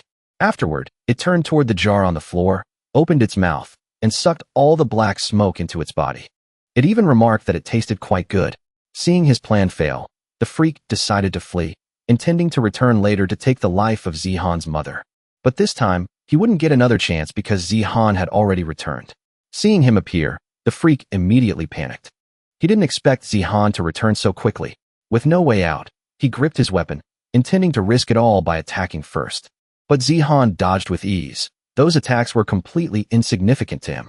While being suppressed, the freak suddenly activated a strange technique, his eyes glowing. He summoned a giant frog that lunged straight at Zihan, but its speed was far too slow to pose any threat to him. In an instant, Zihan teleported in front of the freak and delivered a kick that left him no time to react. Then, he channeled all his strength into his fist and slammed it directly into the opponent's chest. The freak's body shattered instantly. However, that made Zihan realize something was wrong. The man wasn't dead. Instead, he had turned into a small frog cowering in the corner, trembling as it hit. A moment later, it sneakily poked its head out to see if Zihan had left, only to find Zihan standing right in front of it. Without hesitation, Zihan snatched it up and tossed it to the side. Then he said in a cold voice, "If you're not dead yet, I'll give you a chance. Just be obedient and listen to me, and I'll let you live. Otherwise, I'll make you wish you were dead." Immediately after, Zihan asked who was the mastermind behind him. The freak then transformed back into his original form. Still trying to act tough, he said, "As the first demon general of the great demon lord, I will never betray him." Hearing this, Zihan let out a cold laugh. "Very well, you confessed without even being hit." He was secretly surprised to learn the mastermind was the demon lord. He immediately pressed further, demanding the name of the one who gave the order. But the freak remained stubborn, saying seriously, "I am loyal to Lord Ya. I won't tell you anything." Hearing that name, Lu Yuni suddenly remembered something. She said she had heard her teacher mention it before. It seemed to be the name of some chaos demon lord. The freak was startled, realizing he had accidentally let the name slip. His expression changed instantly. Not giving him a chance to resist, Zihan directly placed a forbidden seal inside his body to control him. As long as he worked obediently for Zihan, he would live. But if he dared to betray him, the consequences would be 1,000 times more painful than death. This terrified the freak so much he didn't even dare to breathe. Next, Zihan asked why he wanted to kill his mother. But the freak didn't know either. The demon lord only ordered him to find a way to kill Zihan's mother without explaining anything else. He originally planned to go to the Jiang family, but after hearing she had been moved out, he tracked her here. Seeing Zihan was away, he made his move. Hearing this, Zihan grew even more suspicious. He couldn't understand why the Chaos Demon Lord was targeting his mother. Could it be related to the seal inside her body? Finally, he asked for the Demon Lord's current location. Wanting to survive, the freak confessed honestly. The Demon Lord is currently in Dark Knight City, but he will personally travel to Mount Kunlun to break the seal and further restore the world's spiritual energy. Zihan was quite satisfied with this. He even painted a vision for the freak. "Work for me, and I won't treat you poorly. One day, you might even become the master of Dark Knight City." Hearing this, the freak was immediately enticed, his mind filling with images of a glorious future. He finally decided to surrender and pledge his loyalty to Zihan. Immediately after, Zihan gave him a task and let him leave. At that moment, Lu Yuni noticed that Zihan's mother was showing signs of waking up. Zihan immediately rushed to the bedside. When she opened her eyes, she looked at him with confusion, not recognizing who he was. Zihan couldn't hold back his tears. Crying, he said, "It's me, Zihan, the son you and dad left behind in South Island City." Hearing this, she suddenly remembered. She emotionally pulled him into a tight hug. "I'm so sorry, Zihan. It's all my fault. I'm sorry I didn't take better care of you. Hunter, how have you been living all these years?" This scene brought tears to Lu Yuni's eyes as she stood nearby. Zihan replied softly that he was doing very well. "I have so much to tell you, Mom." Jiang Jie shed tears as she looked at her son. "Knowing you've lived well puts my mind at ease. I failed you." Zihan hurried to comfort her. "It's okay. From now on, we won't be separated again. Then he suddenly asked, "Where's my father?" Hearing the question, Jiang Jie only shook her head slightly. Her voice dropped as she said, "I don't know. Since that day, the day he bathed the Jiang family in blood, I haven't seen your father again." These words shocked Zihan. He couldn't help but exclaim, "He went on a killing spree at the Jiang family?" Looking into her son's eyes, Jiang Jie slowly recounted the past. 20 years ago, when we returned to the Jiang family, Jiang Nong bluntly declared that he would never let me marry an outsider clansman who loved slaughter like your father. Hearing those words, both your father and I were stunned. We never expected such fierce opposition. Jiang Dong was even more furious back then, saying he would never agree to the marriage. But I remained firm, telling them I knew what kind of man your father was, and that I would only marry him in this life. That statement made Jiang Dong even angrier. He coldly declared that if I did that, I would no longer be a member of the Jiang family. Hearing that, I didn't hesitate. I grabbed your father's hand and pulled him away from the Jiang family. Sometime later, we moved to South Island City to live. We started a new life, and then you were born. But the peace didn't last long. One day, while I was taking you for a walk, we were ambushed from behind. To protect Zihan, Jiang Jie was injured. When Zihan's father found out she had been sneak attacked by Lord Ye, he was instantly enraged and went straight to find him to settle the score. At that time, Lord Ye told your father that there was something wrong with his body. He said if your father helped the demon race restore spiritual energy, they would help him solve his problem and even restore his cultivation. Hearing this, your father gritted his teeth and asked, "What did you do to Jier?" Lord Ye replied nonchalantly, "I just left a little something inside her." That answer immediately provoked your father. He lunged forward, ready to risk his life. The two sides fought fiercely with spiritual power. But because of his pre-existing condition, he quickly fell into a disadvantage and was heavily wounded. Seeing this, Lord Ye laughed coldly, saying that in his current state, your father was no match for him. He gave him time to think it over and then turned to leave. Severely injured, your father had no choice but to take Jiang Jie back to the Jiang family, hoping they would have some shred of family affection left to help. He also sent you to be cared for by others. But upon their return, the Jiang family not only refused to help, but made things difficult in every way. Jiang Dong coldly declared that Jiang Jie was no longer part of the family. If they wanted him to save her, she had to sever all ties, and your father had to commit suicide. Faced with that cruel choice, your father looked at Jiang Jie. Finally, out of his deep love, he decided to sacrifice himself. He raised his sword to his throat, prepared to end his life. But at that exact moment, Jiang Jie woke up. She grabbed the blade with her bare hands, her blood flowing uncontrollably, just to stop him from killing himself. Seeing this, Jiang Nong spoke with cold contempt. How shameless. Truly despicable. Those words caused your father to completely snap. He roared in fury. How can a father be like this? Immediately after, his entire cultivation erupted. In an instant, he restored his peak state and directly bathed the Jiang family in blood. After that battle, your father vanished without a trace. Jiang Jie was imprisoned by the Jiang family. If not for the secret help of others, she might not have survived until today. After hearing everything, Zihan clenched his fists, his voice filled with killing intent. The Jiang family, what a piece of work. And that black shadow. Mom, do you know his background? Jiang Jie thought for a moment and replied that he seemed to be called Lord Ye or something like that. Lonnie was puzzled. Lord Ye? Could it be him? Zihan nodded in confirmation. That's right. He is one of the 12 demon lords of Dark Knight City. Only then did Jiang Jie notice the girl standing nearby. She turned to Zihan and asked, "Honor, who is this?" Luani hurriedly replied, "Auntie, I am." But before she could finish, Zihan interrupted. "Mom, this is Luani, my girlfriend." Hearing that, Jiang Jie took Qin Luani's hand and said gently, "Luani, thank you for taking care of Zihan all this time." Luani blushed and replied shyly, "Auntie, it's only right. Actually, Zihan is usually the one taking care of me." Lu Wu stood nearby watching the scene and thought to himself, well, it looks like Luani is officially meeting the parents now. Time passed quietly until night fell. The dormitory became silent. Zihan was still sitting in his room, cultivating, when a crow suddenly appeared outside the window. In the blink of an eye, he realized someone was secretly playing tricks. His figure flashed, and he appeared outside in an instant. His cold eyes stared intently at the crow. A feather carrying dark energy fell, and Zihan reached out to catch it. His expression darkened, and then he let out a cold snort. That bastard Lord Ye dares to have ill intentions toward my mother. Today will be the day you die. On the other side, Lord Ye had appeared on the peak of Mount Kunlun. He was still in the process of opening the second layer of the seal when the sky suddenly changed color. A bolt of lightning struck down from the mountain peak. Immediately after, Zihan slowly appeared before him. Without a word, he directly summoned the 4 executioner swords to launch an attack. The demon lord hurriedly defended himself while laughing arrogantly. Human, I am not a piece of trash like Wuzhua. After saying that, he opened his domain. The surroundings were immediately covered in violent purple lightning, and a pack of fierce chaos beasts appeared behind him.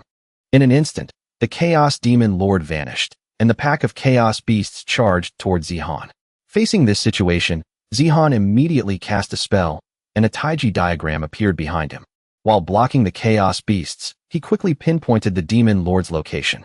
Without hesitation, he unleashed the Heavenly Emperor's fist. When the demon lord saw the power of the Heavenly Emperor, he tried to dodge, but it was too late. Zihan's Heavenly Emperor's fist struck his body, causing him to lose an arm. Seeing this, Zihan mocked him coldly.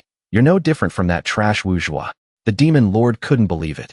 Panicking, he said, impossible. When you killed Wuzhua, you weren't this strong. Even with the Heavenly Emperor's inheritance, you shouldn't have this much power. Who exactly are you? Zihan let out a cold laugh. You're about to die. Why do you care about my background?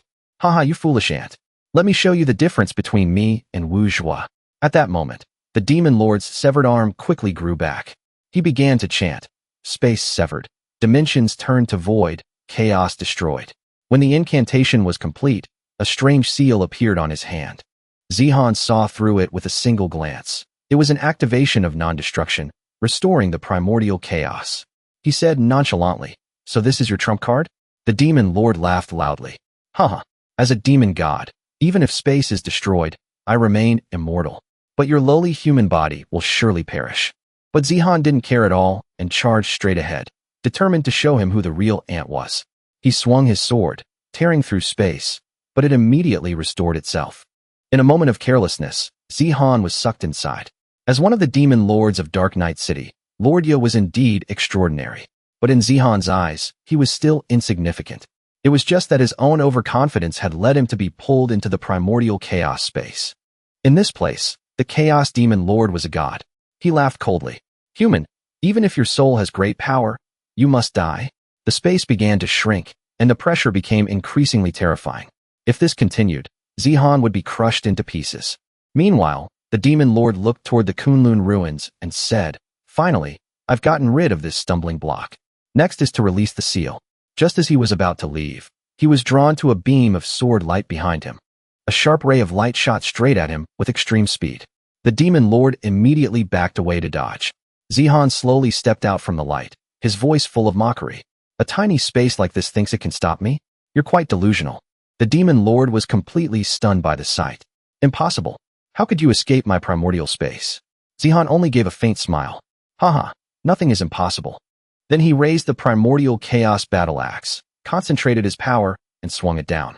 The demon lord hurriedly brought out a defensive weapon, erecting a crystal wall to block it, thinking Zihan couldn't break it. But a moment later, he was stunned. Zihan continued to condense more power. As his strength erupted, the crystal wall shattered into pieces instantly. Not only that, but even the demon lord's body was crushed by this single strike. Although his physical body was destroyed, a fragment of his consciousness remained, which Zihan captured. At this moment, Zihan took out a photo of his mother and held it in front of him. Do you know this person? The demon lord was terrified upon seeing it. He muttered, what is your relationship to her? Zihan replied coldly, this is my mother. Hearing that, the demon lord burst into laughter. No wonder you're so strong. The blood of that person flows within you. This statement immediately put Zihan on high alert. He pressed further, who is that person? Why did you target my mother? Tell me everything you know. But the demon lord only laughed coldly. Dream on, kid. I don't mind telling you that among the demon lords, I'm ranked near the bottom. Someone will avenge me later. After saying that, he self-destructed, creating a massive crater. Fortunately, Zihan's physical body was incredibly powerful, so he wasn't injured. But the demon lord's final words made him realize that while killing him wasn't hard, facing the stronger demon lords would still require a lot of effort. It seems I must make time to cultivate and raise my level. The scene shifts back to the North Green Academy dormitory. Zihan was speaking softly to his mother. Mom, you've just recovered. Let me do it. You should rest. But Jiang Jie shook her head in disagreement. She said she wanted to do it, as she had been waiting a long time for the day she could cook for her son. Hearing this, Zihan didn't argue further and simply nodded. Just then, Liang Kankan and Long Nation walked in. As soon as he entered, Liang Kankan said excitedly, "Boss, I just saw." But he stopped when he noticed a woman standing there. He asked blankly, "And who is this?" Zihan immediately introduced her. "This is my mother, Jiang Jie." Jiang Jie smiled and greeted the two of them. Liang Kankan quickly stepped forward. "I'm Liang Kankan, Zihan's little brother. You can just call me Kankan, Annie. If you need anything, just let me know and I'll be there." Long Nation stood nearby, speechless. This guy really has a talent for brown-nosing. Then he also spoke up. "Auntie, I'm Long Nation, Zihan's friend." Jiang Jie looked at the two of them, her smile growing warmer. "I didn't expect Zihan to have such pleasant friends." At this point, Zihan turned to Liang Kankan and asked, "Why were you looking for me?" Kankan immediately said he had just seen Jiang Yu's leading Jiang Tianyi and a very fierce-looking old man toward the principal's office. He added, "Boss, I heard you turned the Jiang family upside down. That's why I came to tell you." Long Nation also added, "The Jiang family might use some dirty tricks. You should be careful." Hearing this, Jiang Jie's expression changed. She said in shock, "Could it be him? After all these years, he still won't let it go?" Zihan reassured his mother. "Don't worry, Mom. I'll handle everything. You stay here and rest. I'm going to the principal's office to see what's going on." As Zihan left, Liang Kankan immediately followed close behind.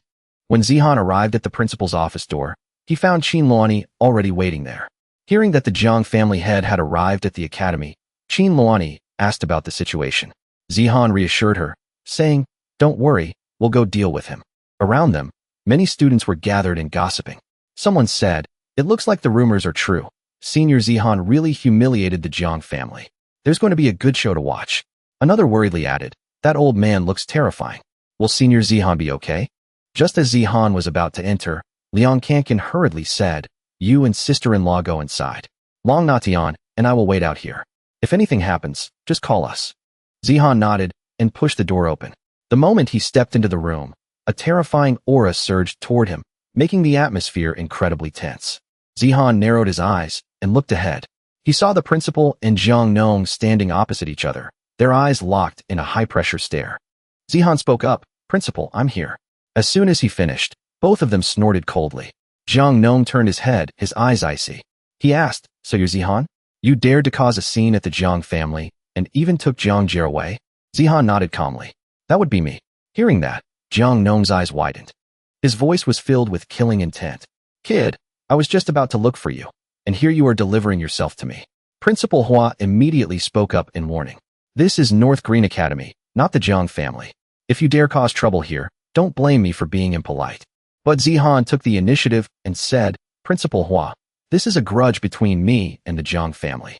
Please let us settle it ourselves." Hearing this, the principal pondered for a moment and then nodded. "If that's what you want, I'll allow it." Zihan then thanked him and pointed directly at Jiang Nong. "Jiang family, let me tell you something.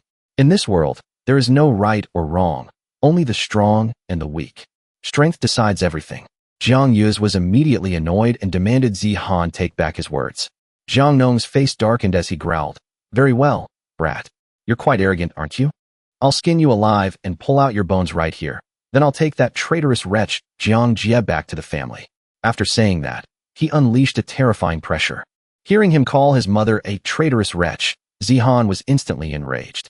He drew the primordial chaos battle axe and replied coldly, "Who do you think you are? You couldn't keep my father back then, and you won't keep me today." Jiang Nong laughed coldly. "Fine, what an arrogant little brat. Today, I'll show you that there's always a higher heaven, and someone stronger than you." Then he turned to Principal Hua and said, "Old man Hua, let me borrow your immortal sky for a moment." Principal Hua immediately shouted, "Jiang, what the hell are you doing?" But before he could stop him, the space shifted. Zihan and Jiang Nong were teleported to another dimension, leaving everyone else in the room stunned, unable to understand what had just happened. Inside the immortal sky, Zihan and Jiang Nong stood facing each other, their eyes clashing like sparks. The atmosphere was tense to the extreme. Then, in a flash, both of them lunged at each other at a speed too fast for the naked eye to follow. With one collision, Zihan was sent flying back dozens of meters. But he stood firm and said, "Old man, it seems you have some skill." Jiang Nong was secretly surprised but thought coldly, "This brat has some talent, but meeting me only leads to death." He then thrust his palm forward, a massive green palm print carrying terrifying force striking towards Zihan. Facing the incoming palm print, Zihan only curled his lip into a cold smirk, clearly not taking Jiang Nong's attack seriously at all. He immediately swung the primordial chaos battle axe. The axe blade sliced through the air, directly dispelling the palm print. Without stopping, Zihan counterattacked with the Heavenly Emperor's fist. A golden dragon appeared, roaring as it lunged straight at Jiang Nong. Realizing the danger, Jiang Nong hurriedly formed a seal. The Shinnong shield immediately condensed in front of him, intending to block Zihan's Heavenly Emperor's fist. He couldn't help but be shaken. He didn't expect Zihan to grow this much in just a few short years. He should have pulled him up by the roots back then. Just then, a strange sound made Jiang Nong jump. Before he could react, the Heavenly Emperor's fist transformed into a massive greatsword that lunged forward with terrifying speed. Jiang Nong hurriedly put all his strength into his defense. But soon, he discovered cracks appearing on the Shinnong shield. He couldn't believe his ultimate technique was being broken. At this point, Jiang Nong realized things were going south. The Shinnong shield quickly shattered. He roared in anger, "Kid, give me back my Shinnong shield." But it was useless. He immediately changed moves, his hands forming a seal. Shinnong shield, expand. The fragments immediately surrounded Zihan, trapping him inside in an instant. Jiang Nong laughed with great satisfaction. "Kid, being trapped by the Shinnong shield is an honor for you." But his joy didn't last long. Slicing sounds echoed from within. Zihan swung his axe repeatedly, breaking through the siege and causing the Shinnong shield to split into tiny pieces. Jiang Nong stared in horror. He didn't expect even the Shinnong shield couldn't bind him. Zihan pointed the primordial chaos battle axe directly at Jiang Nong and said coldly, "I thought the Jiang family was powerful, but it turns out you're only this much." Only then did Jiang Nong realize the weapon in Zihan's hand was a high-level treasure. His expression grew even more serious. With no other choice, he went all out, summoning the divine grass heaven-slaying art to fight Zihan to the death. Zihan's heart stirred slightly. Is this the shattering of void? Could it be that the Shinnong clan hasn't been wiped out yet? The Jiang family is indeed not easy to deal with. Immediately after, Jiang Nong launched his attack. Countless green spiritual swords appeared around him, as thick as rain. Zihan saw this and gave a slight smile. Interesting. He immediately teleported to dodge, but the sword shadows wouldn't let go, quickly pursuing him. When he turned his head, he was struck. A massive explosion occurred, sending him flying far away. But thanks to his heavenly saint body, he wasn't injured. Immediately, Zihan counterattacked. His hands formed a seal, and the yin-yang sword array took shape. Countless sword shadows lunged toward Jiang Nong. On the other side, Jiang Nong also controlled his sword array to resist. The two waves of sword energy collided, creating a series of continuous explosions. Amidst the smoke and fire, Zihan suddenly lunged out, holding the primordial chaos battle axe, and swung it down with all his might. Jiang Nong immediately used the Shinnong ruler to block the strike. Both of them exerted their full strength against each other, roaring simultaneously. A terrifying explosion erupted, engulfing the entire space. When the dust settled, a figure fell. It was Jiang Nong. Even at this moment, Jiang Nong couldn't believe what had just happened was real. The bloodline of that beast was truly terrifying beyond expectation. It seemed he had greatly underestimated his opponent this time. In another area, Zihan quietly gazed into the distance. His voice dropped as he said, "Father, I've finally vented your anger for you." Below, Principal Hua's group was holding their breath, watching the outcome of the battle. Lu Yuni firmly stated that Zihan would definitely be fine. Liang Kankan said with absolute certainty, "Sister-in-law, Brother Z will definitely be okay. What can this old man even do?" Hearing this, Jiang Yu showed clear dissatisfaction. "Kid, watch your mouth." Liang Kankan immediately made a face. "What old man?" Not convinced. Jiang Yu was so angry his veins were popping. "You better watch out." Jiang Tianyi hurried to put a hand on Jiang Yu's shoulder to calm him down. "Forget it. Why bother with a junior?" Principal Hua looked up and said slowly, "It's finally over." As soon as he finished, there was a commotion in the sky. It was Jiang Nong's clone falling down. When Jiang Yu saw the clone, he immediately rushed out. It seemed he really was the one Jiang Nong had entrusted things to. Jiang Yu asked Jiang Nong, "Father, are you okay?" Jiang Nong coughed. I underestimated the enemy." At the same time, Zihan also flew down from the sky and landed in front of Principal Hua's group. Principal Hua stroked his beard. "Kid, you certainly know how to create surprises." Jiang Nong, his body covered in wounds, looked at Zihan and said, "You won. We're leaving." Jiang Tianyi turned to Zihan and said, Brother Z, today you only defeated a clone. Don't think the Jiang family is that simple. I'm leaving now. Take good care of my second aunt. Zihan smiled. So it was a clone? No wonder it was so weak. Then he turned to Liang Kankan. You take everyone back first. I have business with Principal Hua. Liang Kankan immediately replied, Okay, boss. Sister-in-law, Natian, let's head back. Principal Hua asked Zihan, You said Shinnong still exists, right? Yes, there was a remnant soul inside Jiang Nong's clone. It's likely the remnant soul of Shinnong. Principal Hua stroked his beard. The Jiang family is indeed deep and unpredictable. If the Flame Emperor Shinnong still exists in such a special form, then the Yellow Emperor likely has a similar possibility. Then he waved his hand and said to Zihan, All right, you can get lost now. You cause me trouble every single day. When he returned, Zihan greeted Jiang Jia. As soon as she saw him, she hurriedly asked, Are you okay? Zihan smiled. Don't worry, Mom, I'm fine. Immediately after, Jiang Jia took out a letter and gave it to Zihan, saying someone had just delivered it. Zihan was surprised as he took the letter. He wondered why there was a letter for him. When he opened it, he found it was from Meng Kuo. She was inviting Zihan and his friends to a yacht party. Not going would be seen as disrespectful. Zihan and his friends arrived at Ningxin port. Liang Kankan couldn't help but be impressed. The Meng family really has quite an aura. Our big star certainly doesn't disappoint. Even a party has to be this grand. Just then, Meng Kuo stepped out and waved to everyone. Zihan, I'm over here. Very quickly, Meng Kuo came over to greet them. Zihan, Luani, you're all here. Zihan said he hadn't had much to do lately, so coming out to play wouldn't hurt. Meng Kuo then invited Zihan and his friends onto the yacht first. She would follow shortly. The four of them stepped into the elevator to head up. A rich person's party was indeed different. The tables were laid out with countless delicious and attractive dishes. There were even musicians playing lively tunes to add to the party atmosphere. The air was filled with people dressed in luxurious outfits. One look was enough to tell they all belonged to the wealthy upper class. As soon as Li Xiaoyan saw Zihan's group, she quickly walked over to greet them. Food and drinks are prepared. Everyone, please don't be formal and help yourselves. Zihan told Li Xiaoyan to let them be and go back to her work. Qin Lani realized that besides Meng Kuo's status as a big star, the Meng family truly had significant influence in the business world. That's why anyone with a close relationship with the Meng family could be invited to attend. Soon after, Meng Kuo stood up to give a speech, thanking everyone for coming to her party and wishing them a great time. Everyone immediately cheered and clinked glasses in celebration. Meanwhile, down at the Kunlun ruins, the demon lords appeared together. I heard that Lord Yu was slaughtered. This was the first time all four demon lords had appeared in the world together. They quickly moved toward the Kunlun ruins. The figures of the four demon lords gradually appeared, surrounding a lotus flower. Immediately, all four of them clasped their hands and formed seals. Four direction barrier, rise. A massive force was generated, sending the surrounding rocks and dirt flying into the air. The Union Dao flower blooms. The seal disperses.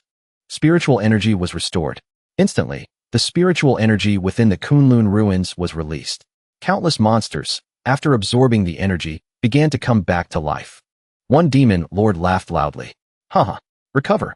When the time comes, we gods and demons will be the masters of everything. A brilliant halo of light suddenly appeared in the sky, spreading everywhere. On this side, Zihan also clearly felt the spiritual energy taking another step toward restoration. It seemed the seal of the Union Dao flower had been broken. The backup plan Principal Hua arranged could be considered a total failure. At that moment, someone cried out, I've broken through again. The bottleneck that held me for so long just broke on its own. Another person said, I think I just broke through too. Zihan observed his surroundings. People were breaking through everywhere. It seems the great demon lord has succeeded. The seal of the Union Dao flower is open. The secret realm at sea is about to open. Zihan thought to himself that in his past life, when spiritual energy reached the mid-stage of restoration, people had entered the secret realm. It seemed those were the people of the demon race. Immediately after, Zihan walked toward a blonde man and said he was a member of the demon race. The blonde man acted innocent. Haha, what nonsense are you talking about? I don't understand. Zihan immediately grabbed him by the collar. Stop pretending. You think you can fool me? Suddenly, his body exploded, intending to blow Zihan up. Immediately, the man revealed his true form and spoke up. I am the Third Night Fight Demon General, a subordinate of the Great Dark Knight Demon Lord. Fierce halberd strike. Since I've been discovered, I'll kill you and destroy this ship while I'm at it. After saying that, He launched his halberd toward the ship. Everyone saw this and panicked, telling each other it was the demon race and to run. But at that moment, Zihan raised his hand and launched an attack. You think you can do it alone? A massive palm print flew up and snatched the demon general's halberd. In the demon's eyes, a giant hand was reflected, crashing down on him. He groaned that things were bad. Then, an explosion like fireworks erupted, shattering the demon general's halberd. Seeing his strike fail, the demon general snorted. This guy seems very strong. He immediately summoned the surrounding demon beasts. Dark Night Void, 100 Ghost Night Parade. Zihan told everyone to split up and protect the people on the ship. He would deal with this demon general himself. Long Nation, Qin Luani, and Liang Kankan all agreed. Zihan activated the 4 executioner swords to attack the monsters. He shouted, "Go!" The entire executioner sword array lunged forward. In an instant, the monsters were wiped out. Zihan flew up and blocked the path of the demon general, who was still in shock. In the moment they faced each other, Zihan clenched his fist, gathering strength for a finishing blow. The power erupting from him terrified the opponent.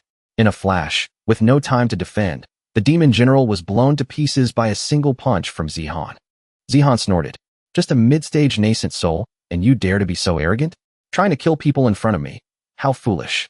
In another corner, a woman watched quietly. She thought to herself, "That idiot Yido? I told him not to act rashly, but he forgot." Suddenly, Zihan appeared right in front of her. He said, "You won't escape either." She said fearfully, "I'm not a monster, don't scare me." Immediately after, she flew away, intending to escape the ship. But Zihan wasn't about to let her escape. He immediately raised his hand, which glowed with a blinding golden light. Her body was instantly pierced through. She fell to the ground and revealed her true form as a fish. Meng Kuer hurried over to ask Zihan if there were any more monsters. Zihan said no. Meng Kuer finally breathed a sigh of relief.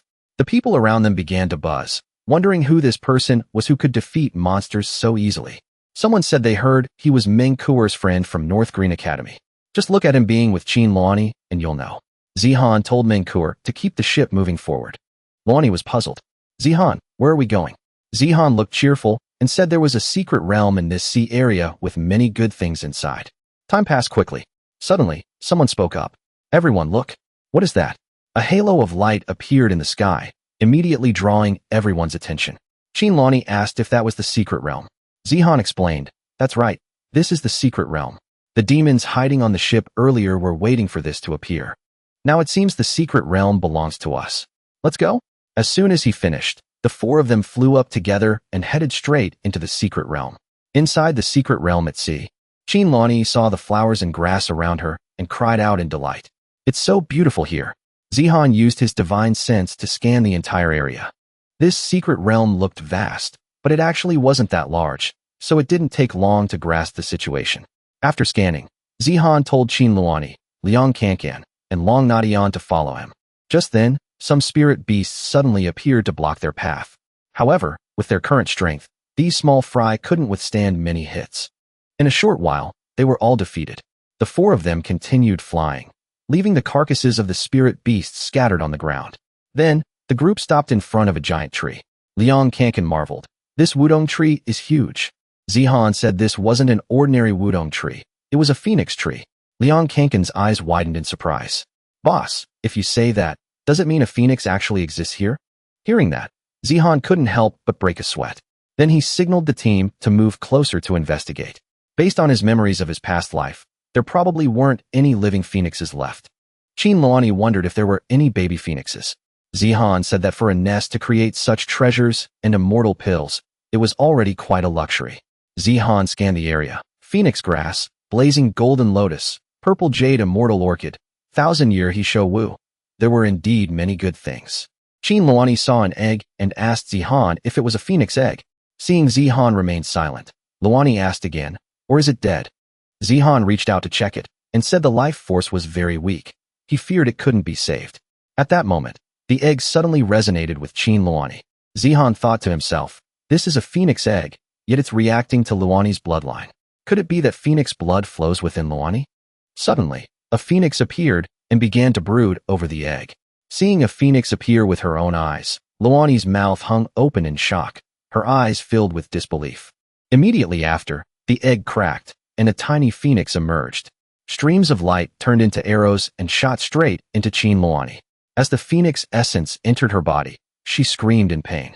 Zihan reassured her, "The phoenix essence is entering your body. You must endure it. Just get through this stage and you'll be fine." Liang Kankan also encouraged her. "Hang in there, sister-in-law. I know you can do it." After a significant amount of time, the process of merging the phoenix bloodline into Qin Luani was finally complete.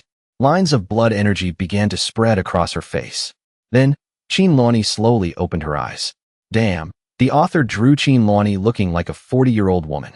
Zihan also confirmed the fusion was a success. After merging the phoenix bloodline, Luani's control over fire was now unmatched in the world. Qin Luani now felt her whole body was comfortable. Her cultivation had also progressed from the late stage of spirit refinement to the nascent soul stage. Zihan said happily, "That's not all.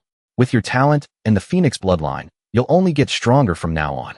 Zihan thought to himself. Before, she cultivated using the methods of the immortal race, but now she has phoenix blood. This life of Qin Luani's is so different from the last. I don't know what other changes will occur, but forget it. In this life, I will definitely protect her perfectly. Liang Kankan sighed. Sister-in-law and boss have both reached nascent soul, but I'm still stuck at mid-stage spirit refinement. Long Natian glanced at him. Then hurry up and cultivate. Zihan waved his hand. Since Luani has absorbed the phoenix essence and successfully transformed, let's pack up these things and keep looking for other treasures. Suddenly, Luani was puzzled.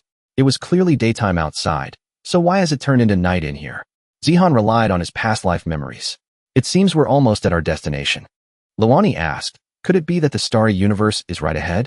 Everyone observed the space in front of them. They saw countless stars moving. It was truly an unpredictable sight. Liang Kankan saw a strangely shaped rock that was constantly emitting a peculiar aura. He said excitedly, "Boss, such a large piece of meteorite. Should we move it? This is definitely good stuff." Liang Kankan grinned from ear to ear. "Maybe we can forge a great weapon. If we sell it, we'll definitely make a fortune."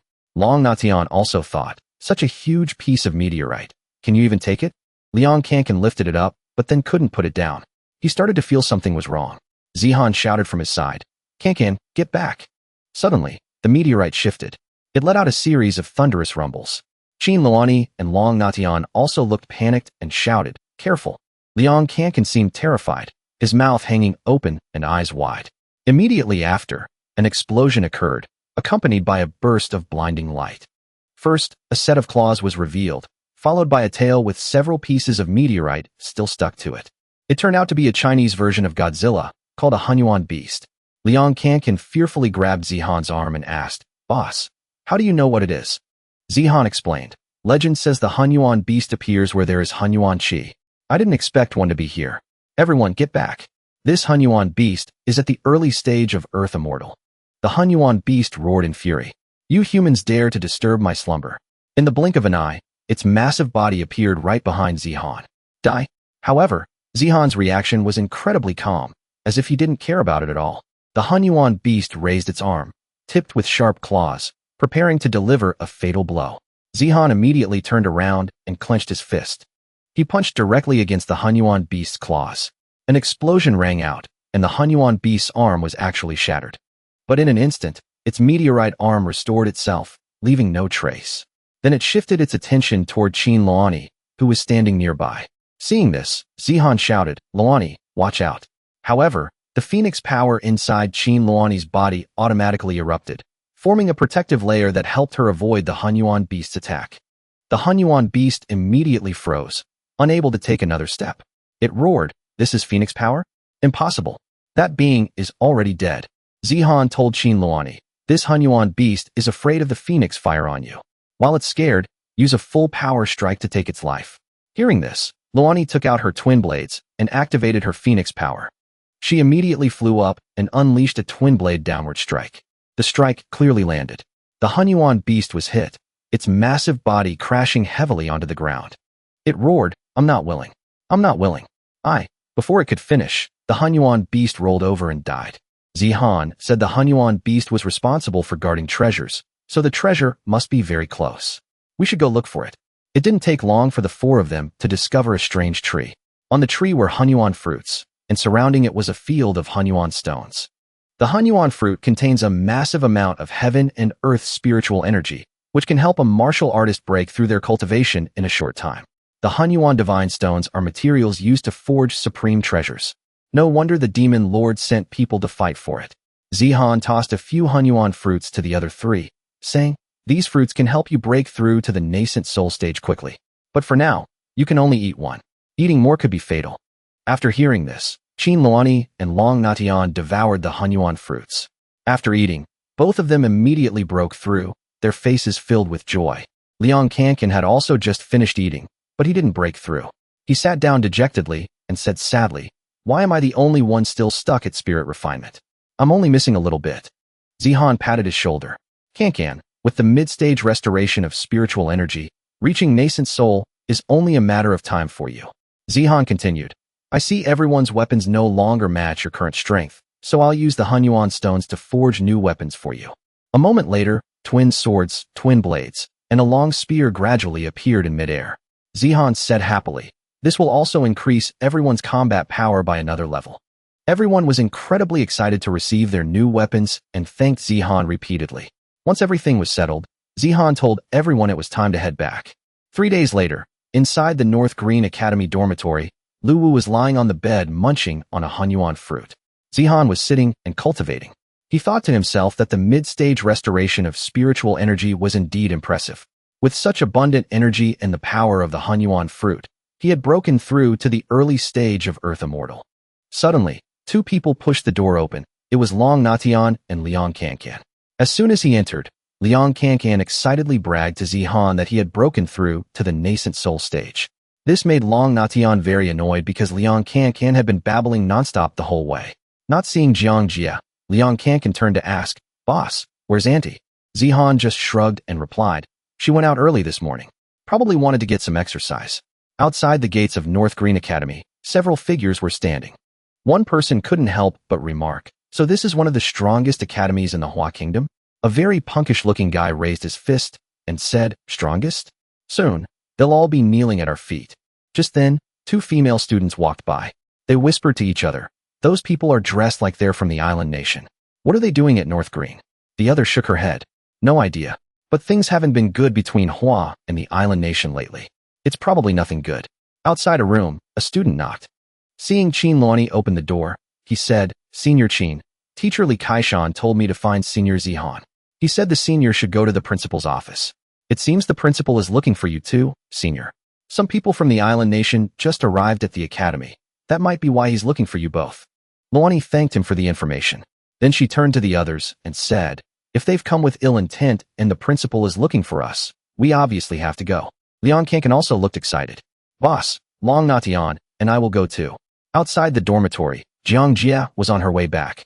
At that moment, a group of people appeared walking in the opposite direction. As they passed each other, the punk from the island nation bumped into Jiang Jia. The collision sent her tumbling to the ground, and the groceries in her hands scattered everywhere. The island nation punk snorted and looked down at her with contempt. Just then, Nioma Wang appeared and said to the punk, "Hey, who are you people? Why don't you help her up?" Hearing this, the punk raised his arm. "Where did this cow come from? Get lost." Nioma Wang nimbly dodged a strike, then activated his great bull king strength to fight the island nation punk. Countless punches were thrown, but the punk easily blocked them. A moment later, the island nation punk brushed the dust off his clothes and said mockingly, "Is that all?" He immediately spun around and delivered a powerful kick to Nioma Wang's stomach. With just one strike, Nioma Wang was sent sliding across the ground, rolling right to the feet of Zihan and Liang Kankan. Nioma Wang sighed as he looked at the two of them, his eyes full of helplessness. Liang Kankan asked what had happened, but Zihan had already noticed the crowd ahead. Then he turned back to Nioma Wang. "No rush. Tell me slowly what happened." Nioma Wang replied that some people were causing trouble. "Some island nation people are over there. They bumped into the old lady and knocked her down. I got angry and tried to reason with them, and I ended up like this." At this, Qin Luani looked panicked. "Zihan, could something have happened to Andy?" Zihan remained calm. "Let's go over and see." On the other side, the silver-clad war god had also been sent flying, landing flat on the ground. The island nation punk stepped on his chest and said, "Weren't you acting tough just now? I didn't expect your strength to be only this much." A student stepped forward and said to the punk, "You're going too far. Coming to North Green Academy to bully students. Do you think our Hua Kingdom and North Green have no one left?" As soon as he finished, The punk swung his hand and launched an attack. The strike forced the North Green student to struggle to defend. The situation became extremely tense. Then he waved his hand dismissively and said, "Where are your experts? Call them here so I can have a satisfying fight." Right then, Zihan lunged forward from behind at extreme speed. He shouted, "Stop!" and immediately threw a punch, directly shattering the Island Nation punk's energy shield. Seeing this, the punk didn't back down. He lunged forward, intending to punch Zihan's lights out. By now, Zihan was standing in front of the two North Green students, ready to deal with him. Zihan swung his hand, easily blocking the punk's fire punch. Immediately, cheers erupted from all around. "Senior Zihan, defeat this Island Nation guy." Zihan swung his hand again, pushing the punk back. Seeing Zihan's superior strength, the punk laughed coldly. "You look a bit stronger than those shrimps just now. Be my opponent." Zihan snorted, glancing at him with utter disdain. Over here, Jiang Jie, supported by Qin Luani, called out to Su Han, "Be careful, son." The brat was still running his mouth. "If you've got the guts, come and kill me." Ha ha. But before he could finish, Su Han appeared behind him, his arms swinging with immense power. Su Han roared, "Die." The brat barely turned his head before Su Han's hand slammed directly onto his face. In an instant, Su Han used the guy's head like a jackhammer, slamming it into the floor tiles until the ground shattered. He grabbed him by the collar and said, "You brought this on yourself. There's no way out." With that, he delivered a stinging slap to the brat's face. Battered and bruised, the brat summoned his soul guardian, determined to kill Su Han to wash away the humiliation. Su Han leaped up, ready to face the soul guardian. He sneered with contempt, nothing but a flashy show. He immediately delivered a kick to the soul guardian's face, making it howl in pain. Within moments, it collapsed to the ground, helpless. Even as he lay beaten, the brat couldn't accept reality. How is this possible? Before the brat could recover from the shock, he saw Su Han's fist flying toward him. Was this the end? Just then, the old man from the Island Nation frantically shouted, "Stop!" Since the brat was defeated, Su Han decided to let him keep his head for the sake of friendship between their nations. He turned to Jiang Jie and asked, "Are you okay?" Jiang Jie replied, "I'm fine, Han." A while later, in Principal Hua's office, he was scolding the delegation leader. "Nangong, you bring people to my academy and bully my students? Do you think our Qingbei Academy is a joke?" He continued, "Don't think we're easy targets." Nangong bowed in apology. "I will discipline my student." Principal Hua turned to Su Han. "Tomorrow, our school will hold a martial arts competition against the best students led by Nangong. It's just a friendly exchange, of course. You'll be the captain." Then, Principal Hua sent a telepathic message to Su Han. "Give them a proper welcome. Crush them until they're nothing but smoke." Su Han smiled. Principal Hua was quite the schemer. A female student from the Island Nation said to Su Han, "We'll meet again tomorrow." The next day, at the Qingbei Arena, the delegation sent their top students for the exchange as requested by the leadership. Principal Hua started a long-winded speech. After what felt like an eternity, he finally stopped and invited Nangong to speak. "My team and I are happy to be here. I've heard the Hua Kingdom is full of talent, and I look forward to this match. We will give it our all." Beside him, a long-haired student asked, "Mr. Nangong, does that mean we shouldn't hold back?"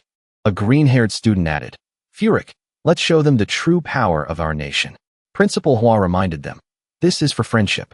That's the most important thing. Remember to know when to stop." Liang Kiki was confused. "Didn't the principal tell us to teach them a lesson yesterday? Why the change of heart?" Long Outyin explained, "He's just acting for the public. Being polite on the surface is normal. You get it right. Hee hee, we definitely have to pay them back for yesterday." Principal Hua officially announced the start. 5 students from Qingbei would represent the Hua Kingdom against 5 from the Island Nation. "Everyone, look at the big screen and cheer for our contestants. The first match is Liang Kiki versus Furino."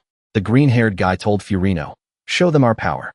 Liang Kiki confidently told Su Han, "Boss, just watch how I handle this brat." The 2 contestants stepped onto the stage and bowed to each other. Then, the moment everyone was waiting for began. Both Liang Kiki and Furino lunged at each other, clashing fists in a direct test of strength. Suddenly, Furino was sent flying, surprising everyone. They didn't expect Kiki to be so strong. Kiki bragged, "Brat, you dare challenge my strength? I'm stronger than an ox." Furino glared at Kiki, then leaped up as countless shurikens appeared around him. However, Liang Kiki quickly hid inside his tortoise shell to dodge. He poked his head out and said, "Brat, you dare sneak attack me? I'm not coming out of this shell." Furino asked, You're really not coming out. Kiki pouted.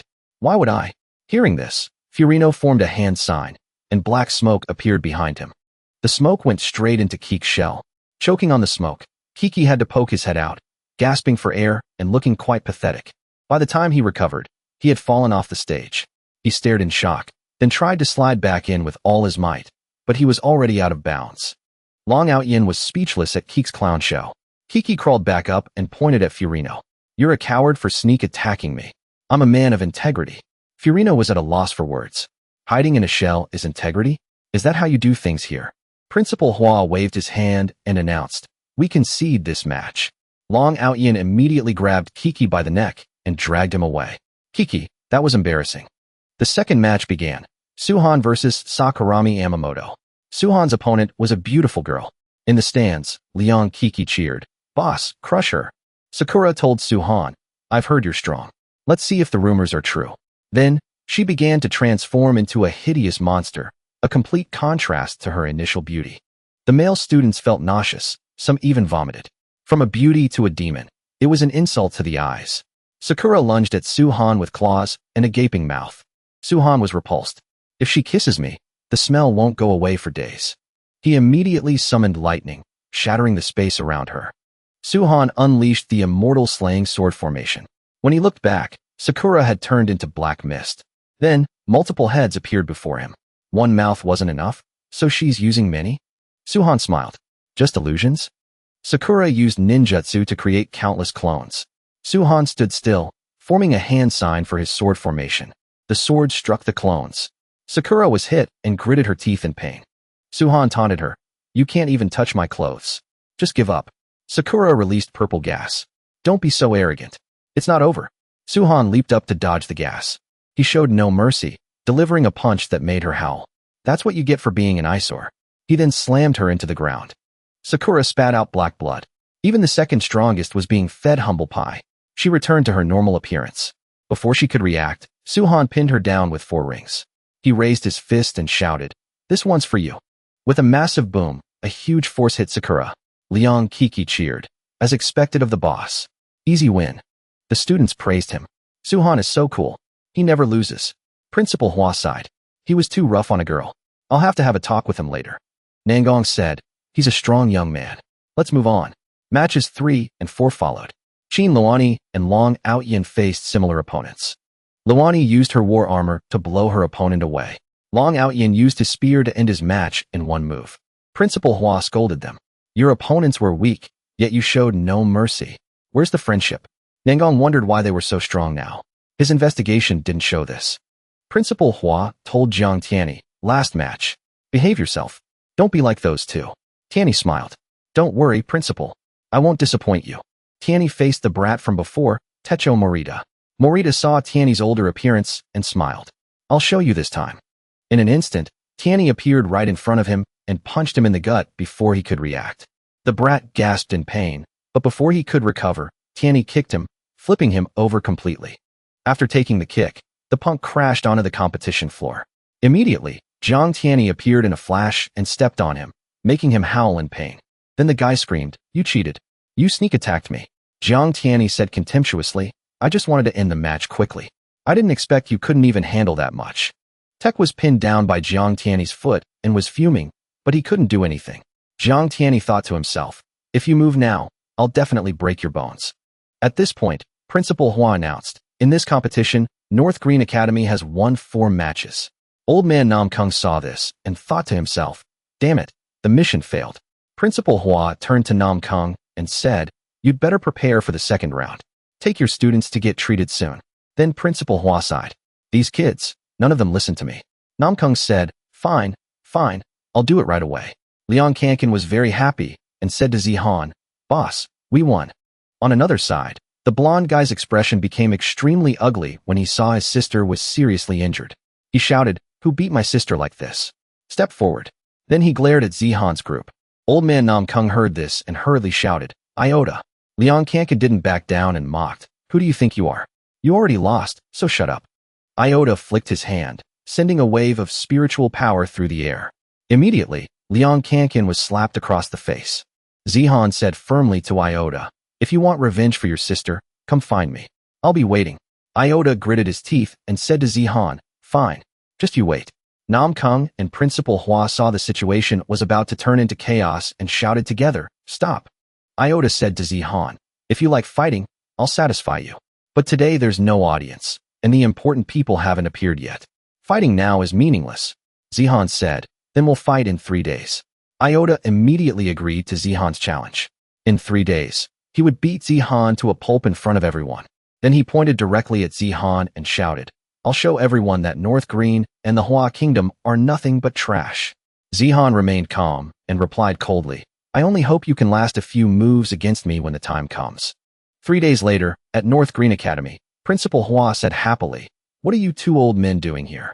The principal of another school said he couldn't wait any longer. The old Taoist next to him chimed in, when will Zihan fight the island nation's #1 genius?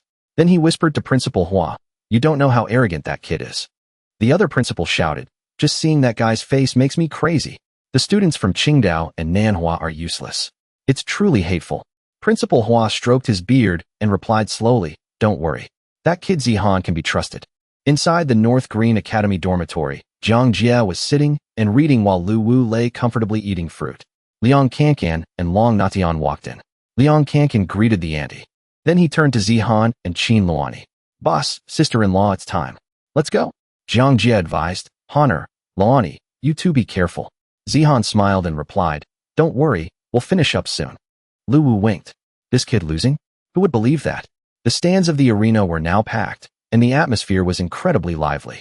The match between Zihan and Yoda Yamamoto was about to begin. Principal Hua held the microphone and announced, I declare the match officially started. With a swish, Yoda drew his sword from its scabbard. Then he pointed it at Zihan and said, you better be careful. Zihan used 2 fingers to gently block Yoda's sword and said, you're underestimating me too much. With a whoosh, a magic circle immediately appeared around Zihan. For long swords were raised, ready to strike. Then Zihan activated the executioner sword array. In an instant, many swords surrounded Zihan. Immediately after, Zihan's executioner sword array clashed with Yoda's sword array, the 2 sides creating powerful waves of energy. Suddenly, Yoda appeared behind Zihan and said, you were too careless, Zihan. But when the long sword slashed through Zihan's body, Yoda realized it was only an afterimage. At that moment, Zihan appeared beside Yoda, ready to throw a punch. When Zihan's fist lunged forward, Yoda nimbly dodged to the side and said, you're too slow. Zihan punched the air, while Yoda appeared behind him and swung his sword. With a boom, Zihan's body was engulfed in an explosion, the force so strong it even cracked the arena. Old man Nam Kung thought to himself, Yoda, don't be too careless. Suddenly, a dark shadow appeared right next to Yoda. The shadow was Zihan. He swung his fist. Yoda raised his long sword to block the punch and said, Zihan, you want to defeat me? That's never going to happen. Zihan replied, we'll see about that. It seems this sword is definitely Yoda Yamamoto's trump card.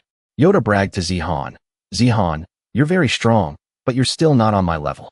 Yoda stroked the sword and said, divine summoning. Zihan, being able to lose to my sword is an honor. Then, Yoda raised the sword high and shouted at the top of his lungs. Immediately, a phenomenon occurred in the sky. Thunder roared, and a 9-headed serpent lunged down. Zihan laughed softly. I've heard for a long time that the island nation has a way to summon gods. Zihan laughed. Today I finally see it for myself. I didn't expect it to be just some small snakes. Compared to the mythical beasts of Chinese mythology, they're just weaklings. Then he swung his fist and lunged toward Yoda. Zihan unleashed the Heavenly Emperor's fist, and 4 golden dragons roared as they lunged at the 9-headed serpent. A violent explosion rang out, stunning everyone around. The light from the explosion spread, covering every area of the stands. Yoda stared and gritted his teeth. Impossible. This is the 9-headed serpent, Orochi. How could it lose? Old man Nam Kung finally came to his senses, his heart shaking violently. It's over. Even Yoda couldn't hold on. What a terrible mistake. On the other side, the other principal turned to the fake Taoist and said, hey, old Taoist, what's happening? Then he pointed at Zihan and said, this kid, I didn't expect him to be such a freak. Principal Hua patted the other principal's head and said, you'll get used to it. Just get used to it. Zihan unleashed the Heavenly Emperor's fist again and said, Yoda Yamamoto, you've lost this time. Take this. The 4 golden dragons now crashed down. Yoda was shocked. What the hell is this? Immediately, Yoda swung his sword rapidly, creating a defensive circle to block the Heavenly Emperor's fist. However, as soon as it touched the terrifying power of the fist, the sword in Yoda's hand cracked. Immediately after, Yoda's entire body was smashed into the ground, lying flat. His eyes bulged, and then he lost consciousness. Zihan mocked. The #1 genius of the island nation only has this much skill? Truly disappointing. At this time, an island nation woman in a kimono looked at Zihan and said, "Truly a strong man. I like him. I like him." Suddenly, Zihan looked up at the sky, sensing something approaching. Immediately after, a squadron of armed helicopters appeared, quickly flying toward them. Zihan watched them, wondering what was going on. Why were helicopters being deployed? In the sky, several military helicopters flew over the arena, immediately drawing everyone's attention. A soldier walked up to Principal Hua and whispered in his ear, "Principal, our superiors need to speak with you." Principal Hua turned to Li Kaishan. "Kaishan, come to the meeting room with me." Li Kaishan immediately nodded.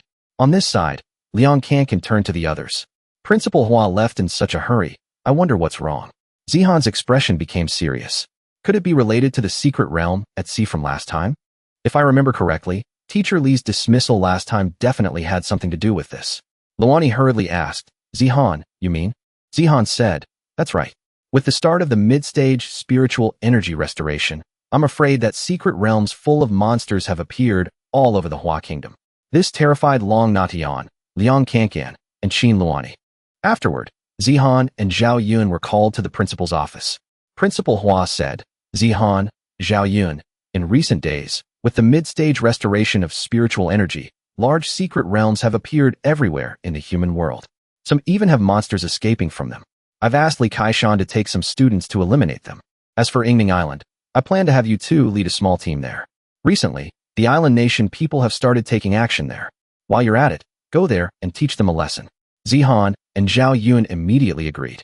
Watching Zihan leave, Principal Hua thought to himself, "This time will be the test for you to join the Spiritual Investigation Bureau." The scene shifts to Yingning Island. The city below has fallen into an unusually quiet state. Zhao Yun looked at his teammates and warned them seriously, "It's very dangerous here. Stay alert." On this side, Zihan also turned to the others. "Let's set out quickly too." It didn't take long for Zihan's group and Liang Kankan to enter the central area of the city. As soon as they landed, Zihan suddenly issued a warning. "Everyone, be careful." Right at that moment, the ground beneath their feet emitted a blood-red light, making the surrounding air feel eerie. Liang Kankan and Long Natian were panicked and asked, "What is this?" Suddenly, strands of hair appeared out of nowhere, lunging at them as if they were alive, surrounding Zihan. Zihan said, "Why is there women's hair flying in the air?" "No matter, this is just a small trick, like child's play." Immediately, he took out the executioner sword array. As soon as the sword array started, several slashing sounds rang out. The strands of hair were immediately cut and fell to the ground. The red light also vanished. Long Outyan's group was surprised. "What? She disappeared?" A woman appeared on the grass ahead, posing. "You broke my illusion. You're impressive. Why don't we be friends?" Suhan coldly replied, "You're not worthy." With that, Suhan lunged toward her. He fired a golden dragon. She raised a barrier, but it shattered, and she was sent flying. She slid across the ground, barely standing. She attacked with her hair like a sword net. Suhan used his sword formation to block. Explosions rang out. She screamed, "You're so cruel. How could you do this to a weak woman like me?" Suhan snorted, "If you're weak, then no one in this world is." She began to transform, growing horns and extra eyes. She looked terrifying. Kiki was horrified. "Ugh, I won't be able to eat for 3 days after seeing that." It was the legendary Izanami. Suhan turned his swords into giant scissors. "Your hair is too long. Let me give you a trim." He snipped it all off. She began to chant a curse about the yellow springs and stripping senses. She grew massive. Red beams fired from her eyes, but they missed Suhan. Kiki and Outyan were hit instead. She then targeted Qin Luani. Suhan shielded Luani, but both were hit by the attack. She asked how it felt to lose their senses. Suhan realized it was an illusion. Not bad for the master of the yellow springs. You have some tricks. But these petty tricks won't work on me. He pulled out a banner that emitted a brilliant golden light, shattering the illusion. He praised the treasure and pulled out the primordial battle axe.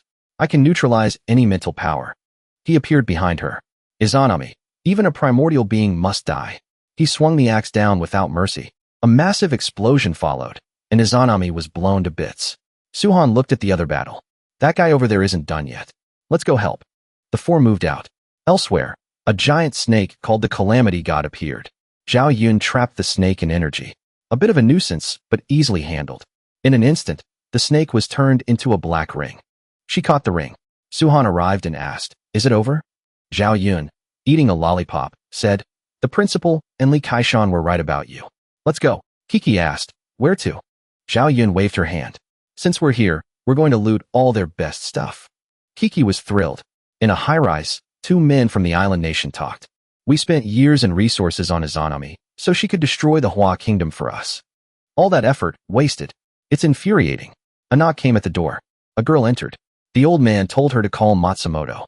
Later, he told Matsumoto to contact Western and Southeast Asian powers. "We need to ally against the threat of the Hua kingdom." Meanwhile, a sword was tossed into the air. The Qingbei group was celebrating with their loot. Zhao Yun told Suhan it was time to withdraw. He agreed. They cheered and headed back. Principal Hua was beaming. "Mission accomplished. Well done, everyone." Kiki asked if there were other rewards. The principal gave them new cultivation cards. They could use the upgraded energy room for 24 hours. It was 10 times more effective. He told them to get their rewards, but asked Suhan to stay. Luani and Outyin were confused. He said Suhan performed well and invited him to join the Spirit Investigation Bureau. He explained the bureau's authority. Zhao Yun led the way. Suhan thought this would help him find his father. In a secret room, the principal started a meeting. Suhan saw other members on screens. The principal asked for a vote on Suhan's membership. Li Kaishan and others agreed, noting he killed an Earth immortal. The principal officially welcomed Suhan. Later, Suhan left the room. He saw a young man and remembered a treasure from his past life that could reshape bones. It could help his mother's condition. He greeted the man, Wu Gang. Wu was there to see the principal. Suhan whispered about the medicine. Wu was shocked he knew about it. It was a Wu family secret, and they were missing a key ingredient. It was the extreme ice-cold lotus. Suhan knew where it was and offered to get it. At the North Pole, it was freezing. Suhan and Luani arrived. Luani was wearing a short skirt despite the cold. They entered a barrier. Luani was shivering. Suhan asked why she came. She said it was for his mother. He told her to stay close. She activated her armor. Horned bear-like beasts attacked. One tried to stomp on Suhan. They dodged. Suhan used his axe to kill one. The others fired ice balls at Luani. Luani used her phoenix power to counter. The phoenix burned the beasts. Suhan suggested going deeper into the secret realm. They reached a massive ice mountain. Suhan sensed something strange. Luani sensed a weak life force. Suhan used lightning dragons to attack the mountain. An explosion shattered the ice. An ugly winged beast appeared. Suhan mocked it. He fired a golden dragon, hitting the beast. As they left, the beast got back up. It fired an energy ball. Suhan used his sword formation. The swords destroyed the energy ball. He killed the beast and saw its core. He used a formation to ensure it wouldn't revive. An yin-yang diagram appeared, and the beast was turned to dust. The weather turned spring-like. An ice lotus appeared. Luani identified it as the extreme ice-cold lotus. A cold voice called them ignorant humans for killing his guardian and eyeing his flower. Suhan mocked him. An old man appeared. Suhan realized he was from Baiyun City. The old man told them to leave or die. Suhan dared him. The old man froze Suhan. Luani was worried, but Suhan broke the ice. He mocked the old man's power. Suhan flew up to face him. The old man called himself a god lord. Suhan got close. The old man attacked with frost. He said he was just stalling to activate a killing array. He'd waited years for the lotus. Luani tried to help. Suhan told her he'd handle it. The old man laughed, saying Suhan would die. Suhan appeared behind him. The old man was shocked he escaped the array. Suhan swung his axe, saying the array was worthless. The attack shattered a mountain. The old man was terrified. Suhan kicked him into the snow, telling him not to get distracted. The old man was furious about being humiliated. Suhan identified him as the 10th god lord of Baiyun City. Suhan swung his axe again. The old man used a sword defense. They clashed. Suhan swung again. The old man asked who he was. Suhan said he'd killed gods before. He called him Xianming. Xianming was sliced, but a crystal formed. Suhan recognized the life condensation technique. He shattered the crystal with his axe. They went to get the lotus. Luani admired it. Suhan picked it, hoping it would help his mother. Luani touched another flower, and her blood dripped on it. A formation surrounded them. It was the alluring flower for lovers. Red and blue energy entered their bodies. The flower vanished. Suhan promised to protect Lu Yuni forever. They headed back. Suhan wondered about the flower's other effects. Back at Qingbei, Suhan gave the medicine to Wu Gang. Wu Gang told him to go see his mother. At home, Jiang Jie was emotional about being able to cultivate again. Suhan joked about being a good son and son-in-law. She started cultivating. They left her to it. In the Dark Night City, a demon lord broke through to a new level. He was closer to the primordial realm. Someone clapped. Another demon lord appeared. A light revealed their lord. They bowed. The lord asked if they were ready. They planned to join forces to destroy the humans. Then he vanished like the wind. After joining the bureau, Suhan used his access to find his father. An agent promised to report any news. Suhan thought it was only a matter of time. The agent reported that his father had contact with people from Dark Night City. Suhan's brow furrowed. So it was that place again. He remembered his spy there and planned to infiltrate the city to find his father. Kiki, Lu Yuni, and Outyin arrived. Lu Yuni said there was an emergency at the Kunlun ruins. Principal Hua told the students that monsters were invading and they must save the country. The students cheered. Helicopters took them to the battlefield. Principal Hua told Suhan to keep everyone safe. At Kunlun, the barrier was breaking. Purple light spread. Monsters absorbed the light and turned aggressive. They broke out. A three-horned monster said they would rule the world. Cities were in chaos. Suhan's team arrived. They transformed and prepared to fight. Lu Yuni lunged forward. She sliced a monster in half. Outyin used his spear, summoning a dragon. Kiki used his cleavers on a giant ape, but it was too tough. He complained about its hardness. He rammed the ape with his armor. They brawled.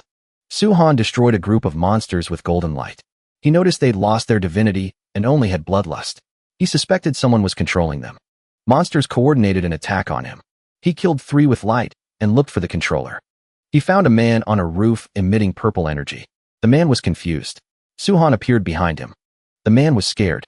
Suhan said he was there to stop the source of the riot. The man tried to act innocent. Suhan pointed out he was too calm for a civilian. The man dropped the act. Suhan punched him, but it was blocked. The man countered. Suhan dodged and fired a palm blast. The man was hit and shocked. A seal fell from the sky, crushing him into a hole. The man lunged at Suhan but missed. Suhan summoned a lightning dragon. The man tried to block with a barrier. The dragon shattered it. The man was beaten but used a nightmare technique. Purple light filled the area. Monsters pulled Suhan into a barrier. Suhan seemed to fall asleep. The man laughed. Suhan spoke, surprising him. He identified him as the 9th Nightmare Lord of Dark Night City. The man was shocked Suhan escaped the illusion. Suhan swung his axe, slicing the Nightmare Lord. The man said he was an illusion and couldn't be killed. Suhan said his axe was made for this. The man was split in 2. Elsewhere, the team was winning. Outyin suggested a counterattack. Kiki cleaved the ape's back and brags. Lu Yuni and Outyin finished off more monsters. Outyin wondered why they were retreating. Kiki took credit. Lu Yuni screamed for Kiki to move. A giant ape monster landed on him, angry that its plan was ruined. It tried to stomp on Lu Yuni and Outyin, but they dodged. Kiki was pinned, but safe in his armor. He yelled at the monster. A beam of energy hit the monster. Suhan appeared and checked on Lu Yuni. He explained he killed the demon lord controlling them. Kiki joined in.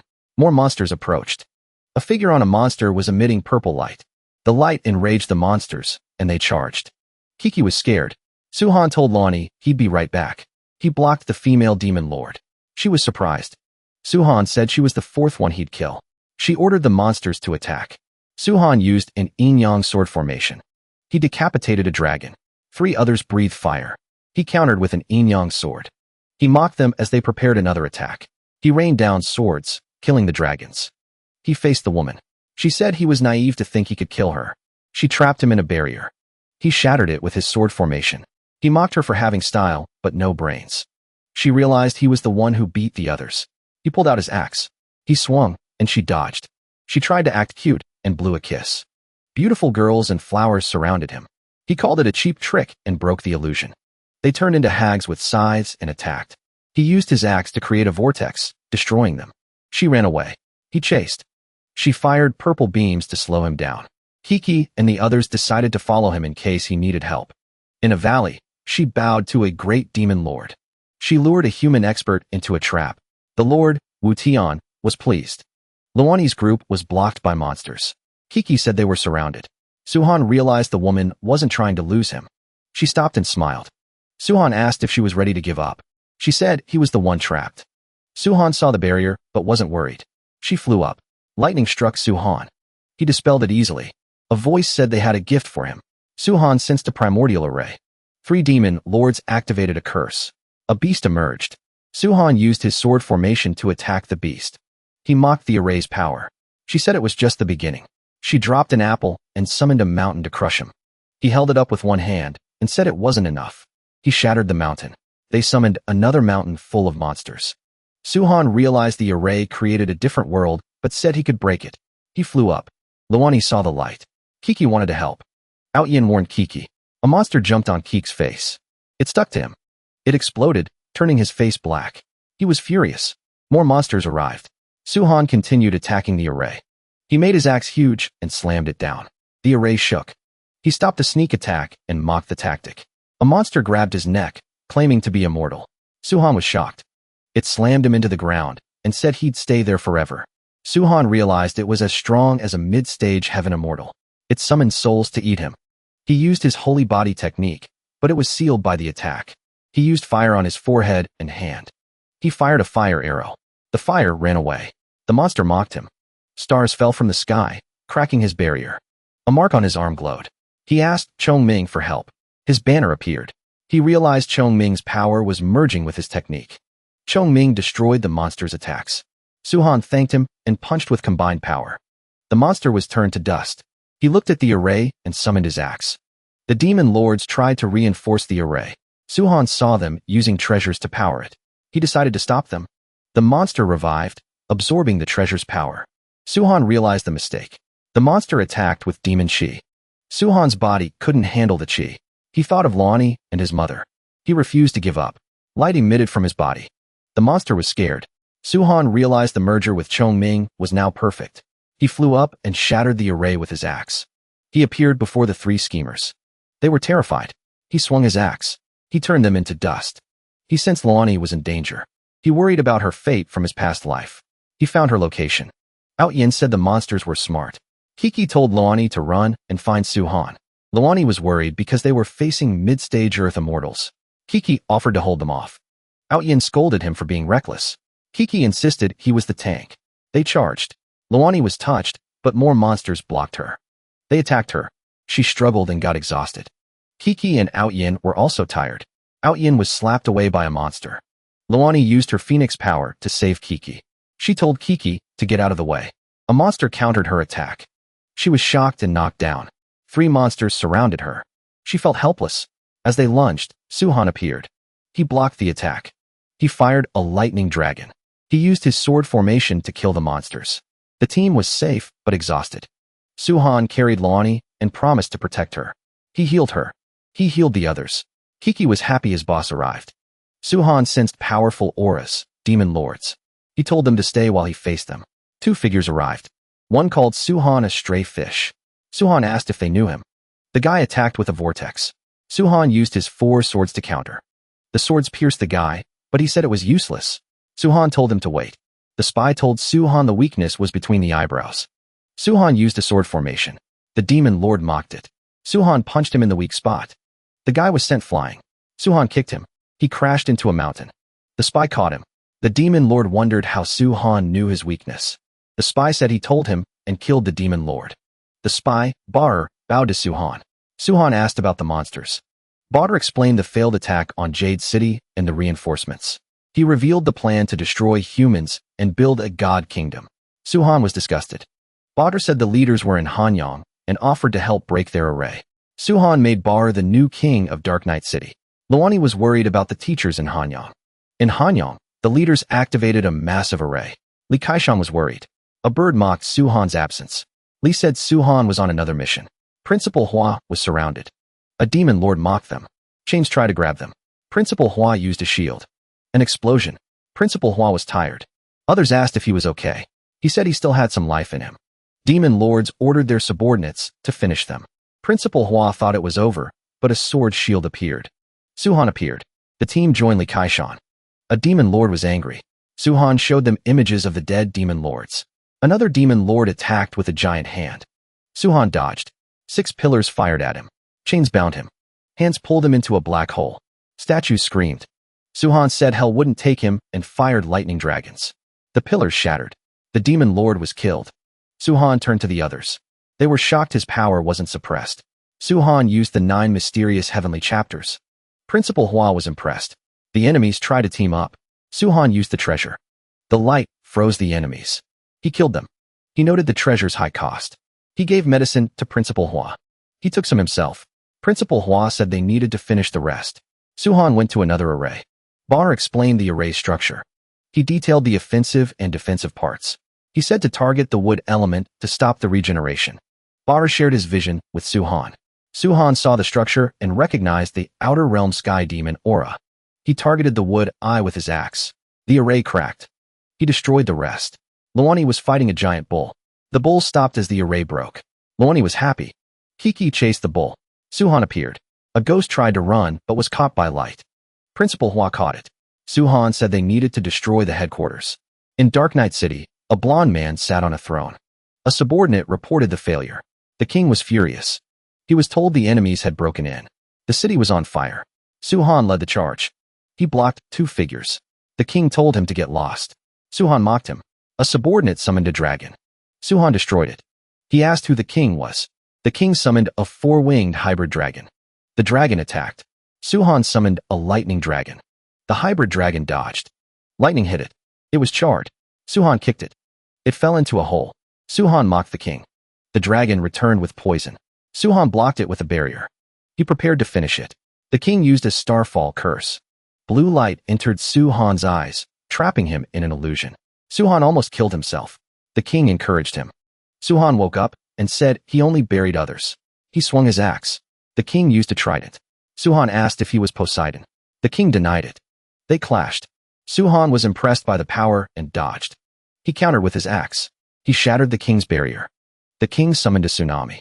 Water dragons attacked. Suhan destroyed them. The king tried to flee to the west. Suhan blocked him. He said, "Go now."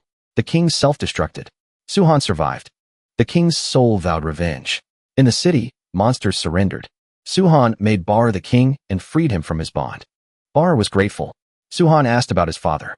Bar said a man was in the dungeon 20 years ago but escaped to the west. Suhan decided to go west. Principal Hua called him. He said the government would reward Suhan.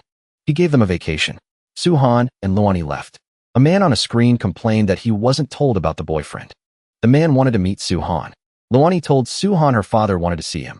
Suhan remembered her family was destroyed in his past life. Lu Yuni warned him her father was strange. Suhan wasn't worried. They arrived.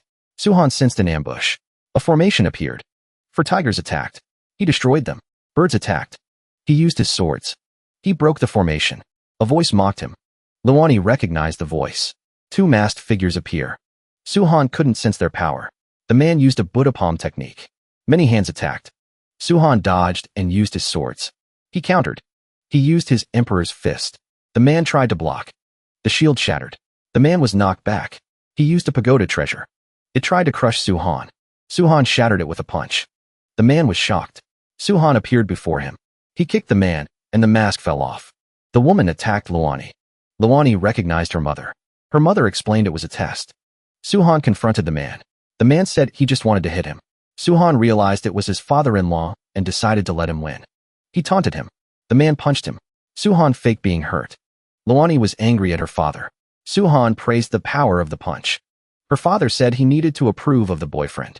Suhan whispered that he was a daughter slave. Her mother revealed he was just jealous. He denied it and walked away. They went home. Her father told Suhan to take care of her, or else. Suhan promised. Her mother laughed. Her father asked for double the dowry. They stayed there for the holiday. Back at school, Suhan asked an agent to contact the Western Bureau to find his father. He hoped for a reunion. The agent said people were disappearing and there was a cover-up. Suhan decided to go to the West himself. He told his mother. Kiki and the others arrived. Jiang Jia invited them for dinner. Lu Wu was there too. Suhan told his mother he was going to the West. She told the others to go with him. Lu Wu wanted to go too. Kiki asked if Lu Wu had friends there. Kiki and Ao Ian teased Lu Wu about having a girlfriend. Lu Wu was angry. Suhan said Lu Wu must stay to protect his mother. Lu Wu was annoyed. Suhan whispered a bribe. Lu Wu agreed for the sake of spirit fruits. They arrived in Brussels. A Porsche picked them up. They went to a hotel. Suhan checked his room. He sensed someone watching and used his eyes to find them. He chased a shadow. He cornered them in a forest. The person attacked with a giant sword. Suhan blocked with his fist. He fired a dragon. The person split into 6 and rained down swords. Suhan used his sword formation. He punched through the barrier. He mocked the person for hiding in the void. The person turned into an illusion. Suhan used clones to surround him and prepared lightning. The person used a space barrier. He said it wasn't over. He used black chi. Suhan used a taiji technique to dispel it. The person was shocked. Suhan swung his axe. The person vanished. The team arrived. Suhan explained the attack. He warned them to be careful. The person reappeared, saying he almost died. They prepared to fight, but he said he was from the bureau and showed his ID. They were surprised. He said there were multiple seals in the West. He said he was just testing Suhan and had info on his father. Suhan asked for the info. The guy said investigators were being killed. He suspected high-level Western officials. He whispered a name. Suhan was interested and told the others to go back to the hotel. Lu Yuni wanted to go. Kiki joked about the guy's name. The guy said he'd follow them. At a villa, a man was in a pool. Suhan appeared. Guards turned into werewolves. Suhan mocked them. He beat them easily. The man turned into a giant werewolf and attacked. Suhan dodged and mocked his speed. He kept teasing him. The werewolf fired a beam. Suhan caught it. Smoke filled the area. Suhan dispelled the illusion and punched the werewolf. The werewolf was knocked out. Without stopping, the werewolf's body is drawn in by Suhan's spiritual light. He steps forward, grabs his opponent, and asks coldly, "Didn't you want to destroy me? How are you going to do that in this state?" The werewolf refuses to submit and unleashes a burst of green light, forcing Suhan to let go. It roars, "Try this," and stomps hard, cracking the ground. Immediately, a series of black chains shoot out and bind Suhan tightly.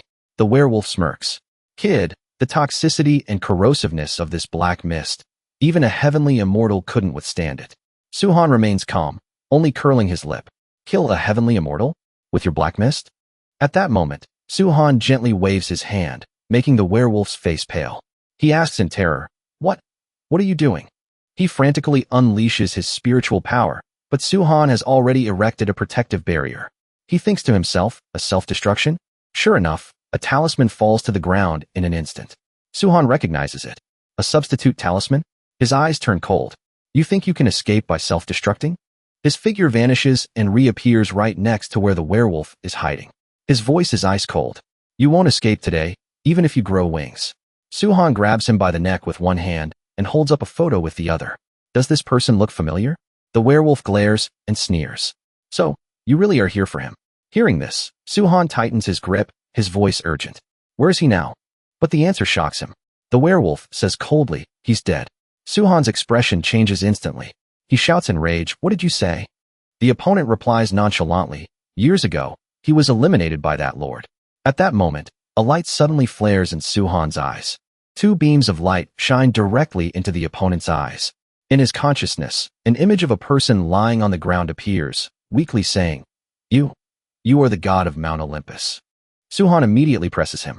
"A god of Olympus?" But just then, a strange purple light erupts from the werewolf's eyes, firing 2 purple beams at Suhan. A purple phantom lunges out, knocking him back. It grabs his arms and pins him to the ground. Without delay, Suhan unleashes the Heavenly Emperor's fist, giving the phantom no time to dodge.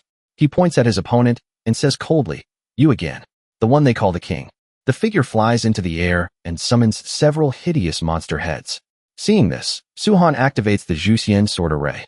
Countless spirit swords shoot out, obliterating all the monster heads in an instant. Without stopping, for more Juxian, swords fly forward. They pierce through the guy's limbs, pinning him to the wall. But he still refuses to give in and tries to self-destruct again. Suhan quickly covers his face, annoyed. Self-destructing again? He leaps into the air to avoid the blast, his eyes cold. "One day, I will find your true body." Just then, Leon Kankin calls out from afar, "Boss, are you okay?" We saw the villa explode and rushed over. Lu Yuni also asks worriedly, "Suhan, did you find any trace of your father?" Suhan's face darkens. He says heavily, "My father might be dead." Lu Yuni is stunned. "How? Is the news reliable?" Suhan nods slightly. "It's likely true. That soul vision couldn't have been fake." Leon Kankin clenches his fists in rage. "Boss, who did it? Let's go get revenge." Suhan replies grimly, "It was a god from Mount Olympus." Hearing this, the group says in unison, This debt must be paid. Xiao Linzi strokes his chin thoughtfully. Mount Olympus is like the Kunlun ruins, long since withered. If a god still exists, it's likely that person. Everyone asks, who? Xiao Linzi slowly replies, the king of the gods. Su Han is shaken. He was supposed to have died long ago. Yet in this life, he's still alive. The scene shifts to a magnificent palace where a blonde girl enters. Zeus is sitting there, handling affairs. She leans in and whispers something. Zeus replies calmly, I know. Deal with Augustus immediately. Then he orders, send Heracles. Make them disappear. The blonde woman bows respectfully. Yes, your majesty. I'll go at once. The scene shifts to a desolate mountain where the woman calls out. Heracles, it's time to wake up. A deep voice asks, does the king seek me? She replies, Augustus has been dealt with. The culprit is an Easterner. Upon receiving the order, she conveys the command without hesitation. Our king wants you to take care of this trouble.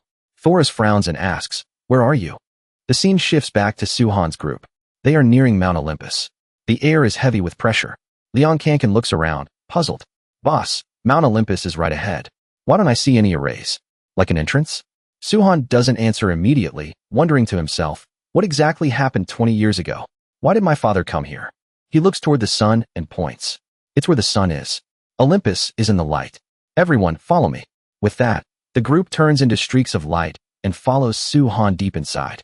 A moment later, they enter a gloomy canyon. The sight before them makes everyone shiver. Liang looks around, his expression changing. Strange. Isn't Mount Olympus the home of the Western gods? Why are there monster corpses everywhere? It's so dark and creepy. A cold wind blows. Qin Luani shivers and hugs her shoulders. It's so cold. Even colder than the polar regions. Long Haoyan looks ahead and warns, look, there are so many temples ahead. Su Han observes and notices several layers of barriers. Are those barriers? He smirks, intrigued. Interesting. He points to a temple ahead. Let's go to that one. The scene shifts inside the temple. The atmosphere is even gloomier. Liang can't help but ask, boss, why does the main temple look just like the outside? Full of corpses? Su Han's eyes darken. He thinks, it seems Mount Olympus, like the Kunlun ruins, was once a bloody battlefield. Could it be related to the Western Demon Emperor? Liang continues to mutter. Boss, we haven't met a single monster on the way. Is everyone besides Zeus dead? Su Han shakes his head and says calmly, it's probably not that simple. We should stay on high alert. Qin Luani looks closely and points to a barrier ahead. This might be the passage to the temples above. Su Han nods, his expression serious. Let's keep moving. We're heading into Zeus's temple. It looks like danger will be everywhere from here on. Luani, everyone, stay close to me. One by one, they step into the barrier. As soon as they cross, several monsters block their path. Su Han immediately warns, something's happening. Everyone, be careful. As soon as he speaks, a pack of monsters with bull heads, bat wings, and rat faces lunges at them, claws bared. Luani throws a punch, shattering a snake's jaw. Liang kicks a one-horned monster's head in. Long Haoyan isn't far behind, piercing through one. Su Han takes his opponent down cleanly with a single uppercut. After clearing them out, the group continues. They exit the passage and stand on a high mountain. Before them is a massive temple. Su Han looks straight at it. This is the final temple. Without hesitation, they enter. As soon as they step inside, Liang is awestruck. It's so magnificent. So grand. Now this is what I call a temple. Just then, a purple streak flashes by. Su Han warns, stay sharp. Immediately, the purple light condenses into a beautiful goddess with a noble aura. She speaks, travelers, I will lead the way. Su Han stares and asks, are you Athena? Meanwhile, Liang group is mesmerized. She's so beautiful. Truly the goddess of purity. Athena looks at Su Han and asks, where do you wish to go? Su Han doesn't hesitate. We're looking for Zeus. Athena nods slightly. He has fallen into the abyss. I will go with you. Su Han observes her closely. He thinks, nothing seems out of the ordinary. The group follows Athena deeper inside to find Zeus. But after leading them for a while, Athena suddenly slows down and falls back. The atmosphere turns more eerie than ever.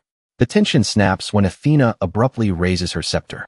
Magic gathers at its tip, and she suddenly strikes. She launches a sneak attack at Su Han's group. She says coldly, since you found me out, why hide it anymore?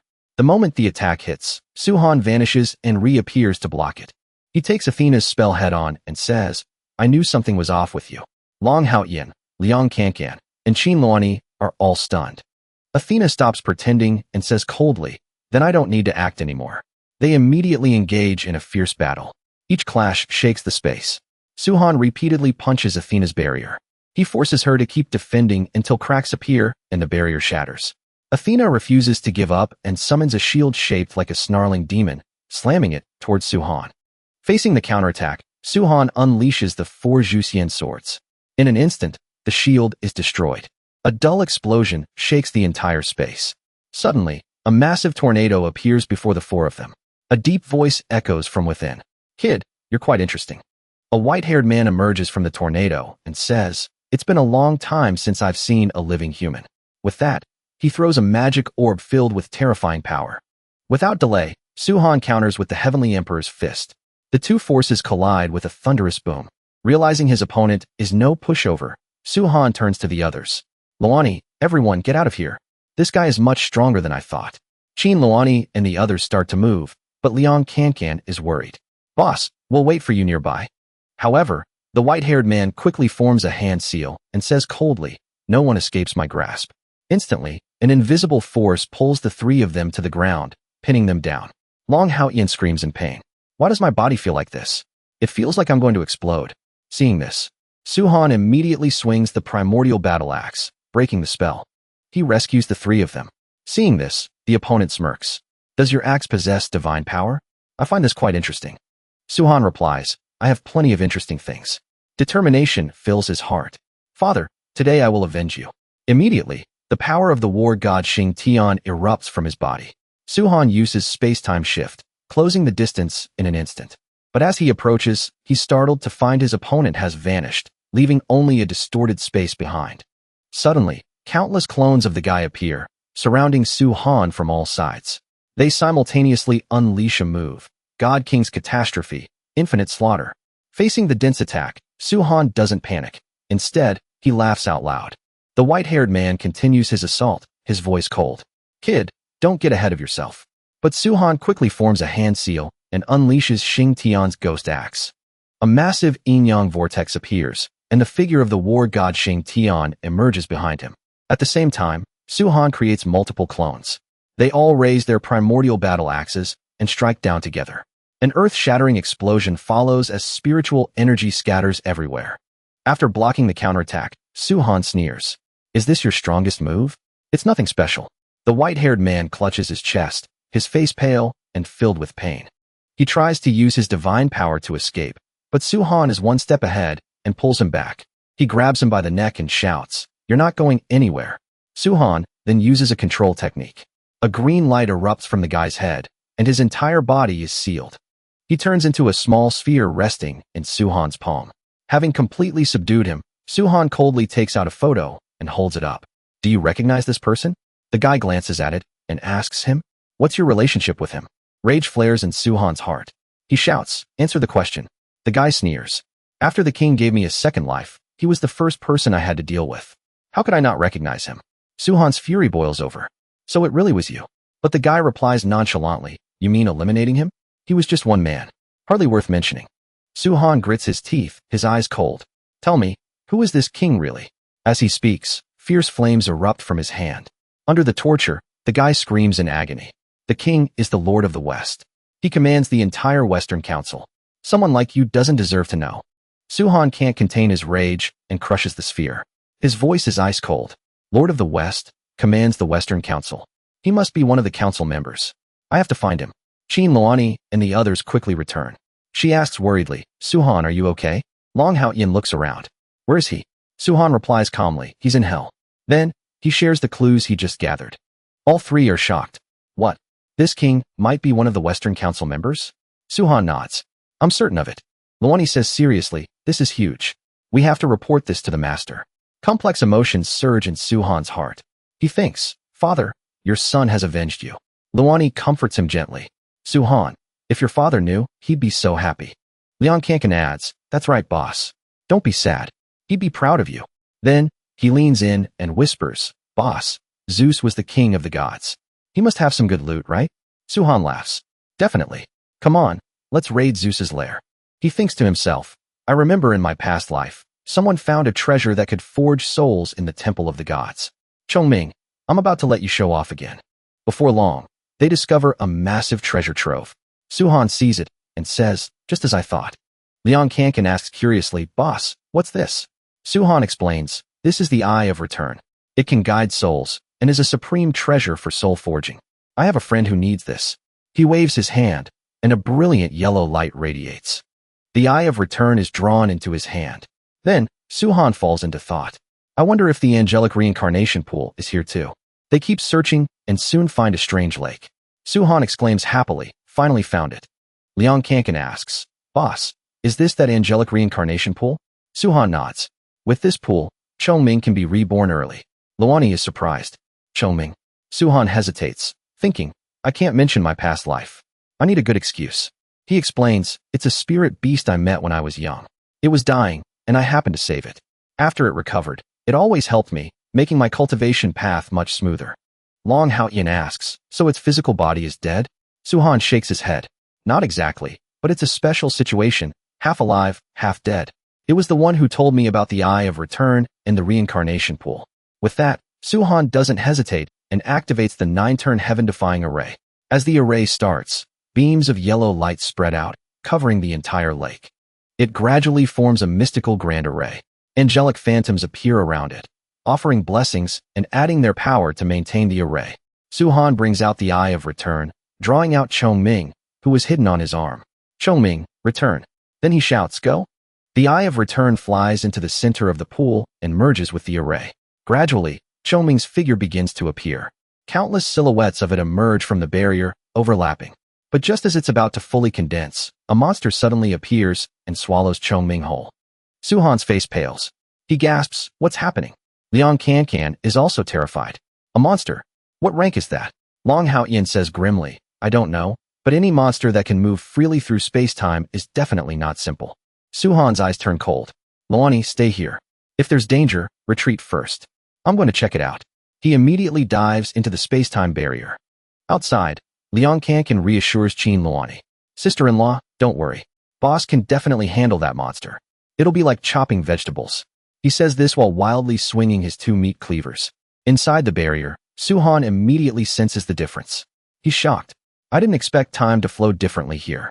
Without delay, he unleashes the 4 Juxian swords. The sword array forms quickly, surrounding the monster and stabbing it all at once, creating 4 holes in its body. However, the swords pass through and then bounce back toward him. Suhan immediately creates a defensive barrier. He blocks the returning swords. Immediately after, the monster reappears right in front of him. A spatial rift opens on its body, constantly sucking everything in. Suhan channels spiritual energy into his hand and sneers. You want to eat me? I'll give you something to eat. He punches straight into the rift with the Heavenly Emperor's fist. A massive explosion erupts, and spiritual energy surges everywhere. Suhan looks at his opponent. How does that taste? The monster's true form gradually reveals itself. That barrier turns out to be a gruesome, blood-red eye, continuing to suck in everything around it. Suhan is slightly surprised. Such time power? Suddenly, the monster transforms into a strange, one-eyed cat. Suhan remarks, as expected of a space-time beast. The monster launches continuous attacks, but Suhan nimbly dodges them all. He flies high and says, taste this. He unleashes a thunder dragon, which strikes the monster's eye. It hits the monster's eye with a thunderous explosion. The monster clutches its eye in pain, but it immediately flicks its tail to create a barrier, and another tail appears behind Suhan. It slams down hard. Without stopping, it grows 3 more heads and continues its assault. Suhan can't dodge in time and gets hit. He's then teleported into a strange space. When he opens his eyes, Suhan sees his tiny hands. He panics. Have I been turned into a child? But he immediately shouts in rage. You think this is enough to defeat me? In your dreams. He punches the monster's eye with the Heavenly Emperor's fist. But the monster stands still, letting him attack, which makes Suhan feel uneasy. Just then, the beast opens its mouth wide to swallow him. Suhan immediately turns and runs. If I can't win, I've got to bail. Just as the beast is about to catch him, Suhan jumps to dodge, annoyed. Why is my power taking so long to recover? At that moment, his body quickly returns to its original state. Not missing the chance, Suhan delivers a powerful punch to the beast's face. You've had your turn, now it's mine. He follows up with sharp slashes from the primordial battle axe. The space-time beast tries the same trick to counterattack. But Suhan dodges nimbly and takes the opportunity to slash it. Vanish. After the battle, Suhan breathes a sigh of relief. Good thing I didn't turn into a baby, or I'd be done for. Outside the barrier, the Eye of Return appears once more. Light flashes, and a plump little chick flies out. Lu Yuni says happily, so cute. The chick flies over and perches on Su-han's hand. Su-han calls out softly, Chongming? Chongming replies, I'm back. The scene shifts to a hotel in Brussels where the group is resting. Liang Kankan hugs Chongming, petting it. Who would have thought this tiny bird is the legendary Chongming? Chongming thinks irritably, I hate it when people touch my head. But when Liang Kankan offers a spirit fruit, Chongming's attitude changes instantly. It happily pecks at it. Fine, for the sake of the fruit, I won't hold it against this idiot. Just then, Xiao Linzi appears. You guys are back? So Zeus's. Liang Kankan replies quickly, handled, of course. Xiao Linzi is shocked. Handled? This guy is even scarier than I thought. Su-han takes out the portrait of the king. I called you here because I have something important to ask. Do you know this person? Xiao Linzi looks closely and stammers. This guy? How important is a Western Council member? But as far as I know, there's no one this young among the high-ranking Westerners. Su-han frowns. No one. Xiao Linzi nods. Whether there is or not, we have to find him. I'll arrange for a full investigation. Su-han places a hand on his shoulder. Thanks for the help. We're planning to head back to China first. Soon after, the scene shifts to a street where a fireball falls from the sky. It destroys a train, leaving it in ruins. Hegel stands amidst the wreckage. I thought the one who killed Augustus would be impressive. Turns out he's nothing special. But just then, Su-han's group appears, surrounding him. Is that so? Liang Kankan points to the ground and laughs. Boss already guessed someone would ambush us. He pulls out his meat cleavers. If you want to live, get on your knees and surrender. I can handle this ugly guy by myself. Hegel grits his teeth in rage and strikes. A massive hand slams down, intending to crush his opponent. Liang Kankan is still fearless and mocks him. Just an earth immortal, yet you dare act up before me? But then his expression changes. Oh no, my body is being controlled. Long Haotian and Qin Loni shout in worry, Kankan, watch out. At the critical moment, Su-han appears in front of him and catches Hegel's massive hand. Liang Kankan sighs in relief. Phew, that was close. Su-han says calmly, carrying a heavy load, are we? Interesting. Hegel roars in fury. Don't you dare run. He charges straight at Su-han. But Su-han stands his ground. Stop right there. Hegel gets even angrier. If you want to die first, I'll grant your wish. In a fit of rage, Hegel unleashes his ultimate move, Great God's Gale Fist. A punch carrying a violent tornado strikes at Su-han. Without delay, Su-han counters with the Heavenly Emperor's fist. The two fists clash head-on. Finally, the Heavenly Emperor's fist shatters Hegel's Gale Fist, sending him crashing into the ground. He leaves a deep crater where he lands. Su-han is impressed. Still standing? He dives down, shouting, Here's another one for you. He delivers a powerful punch to the chest. But just then, a barrier appears on Hegel, and a red force erupts. Su-han thinks, this guy, something's weird. Hegel transforms into a ferocious, giant ape. He roars and fires red beams at Su-han before throwing a massive punch. Su-han doesn't back down and counters with the Heavenly Emperor's fist again. The clash creates a world-shaking explosion. But the shockwave sends Su-han flying back. Hegel doesn't give him a chance to recover and closes in for another blow. He punches Su-han square in the face, pinning him to the ground. Before he can get up, Hegel stomps down with incredible speed. Su-han quickly rolls away. He leaps high to dodge, but Hegel pursues him, landing another punch. Su-han takes a beating. He groans in pain. Damn, this guy hits hard. However, as Hegel charges again, Su-han vanishes and reappears in the distance. Hegel roars in anger. Su-han says calmly, interesting. You turned yourself into a mindless war machine to reach this level of power. But your weakness is obvious now. Hegel charges frantically again, but Su-han ducks under his swing. Hegel raises a stone mace and slams it down, but Su-han steps back just in time. Su-han taunts him. Over here. In an instant, he deploys the 5-point star killing array, trapping Hegel. Looking at his trapped opponent, Su-han says coldly, it's over this time. He smirks. Want to leave? Not a chance. But then, Hegel's body suddenly explodes. Su-han realizes it's just another substitute talisman. Damn it, this talisman again. Looking at the burning talisman, he says coldly, you won't be using this again. He reaches out and crushes the spiritual energy. The talisman turns to ash. Soon, Qin Luani's group catches up. Liang Kankan calls out boss. Luani asks worriedly, Su-han, are you okay? Su-han replies gently, I'm fine. Let's get back to China quickly. The scene shifts to the North China Academy dormitory. Su-han stretches. Finally home. Luani, we can rest for a while now. But Qin Luani shakes her head. No, I'm going into seclusion for a bit. Su-han is surprised. Did you have a new realization about martial arts? A breakthrough is likely. Cultivation is important, but take care of yourself. Qin Luani enters seclusion. She thinks, I need to break through to the mid-stage of the spirit recovery era quickly. The enemies are getting stronger. I can't let Su-han protect me forever. Meanwhile, a mysterious figure watches her. He says coldly, the seed seems ripe. Time to harvest it. He lets out a sinister smile. Elsewhere, Su-han is peacefully having a meal with Jiang Jia, unaware of the looming danger. Liang Kankan and Long Haoyan walk in. Boss. They quickly hand him a note. Lin Xian sent someone with this. Su-han takes it, his eyes narrowing. Looks like there's news. He opens it and thinks, the 7 Treasure Pavilion. They finally couldn't hold back. They're going after Luani. The scene shifts to the director's office. Su-han asks seriously, Director, did you find anything? Director Hua strokes his beard and says heavily, as soon as I got the news, I sent Xiao Yun to Mount Funyu. But she said she found no suspicious people or traces there. Su-han nods. I see. Director Hua asks, does the 7 Treasure Pavilions move have anything to do with you? Su-han thinks for a moment. It's somewhat related to Luani. Here's the situation. After hearing it, Director Hua slams the table. As long as I'm still breathing, I won't let any of you get hurt. Su-han smiles. Thank you, Director. But let me handle this. I have a plan. Director Hua nods. If you need help, the entire academy will back you up. Su-han replies, then we'll be off. Leaving the office, he reassures Qin Luani. Leave this to me. If the 7 Treasure Pavilion hasn't found any clues, the person targeting you is likely hiding. Let me go meet him. Sometime later, Luani is walking alone. The surroundings are unusually quiet. Someone passes by and greets her politely. Hello, Senior Qin. She replies gently and keeps walking. But the person sneaks into a corner, watching her. He smirks and follows her secretly. When they reach an open area, Luani stops. She says coldly, you followed me all this way.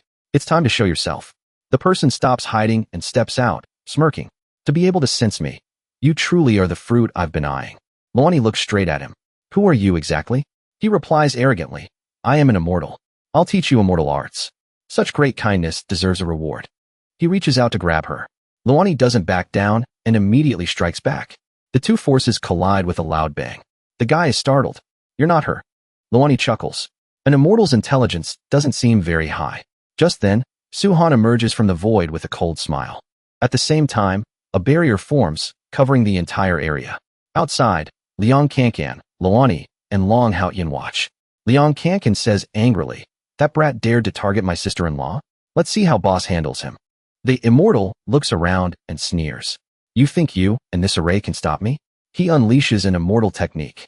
He strikes at Su-han, but Su-han simply leans aside and dodges easily. The guy says, you do have some skill. He continues his assault.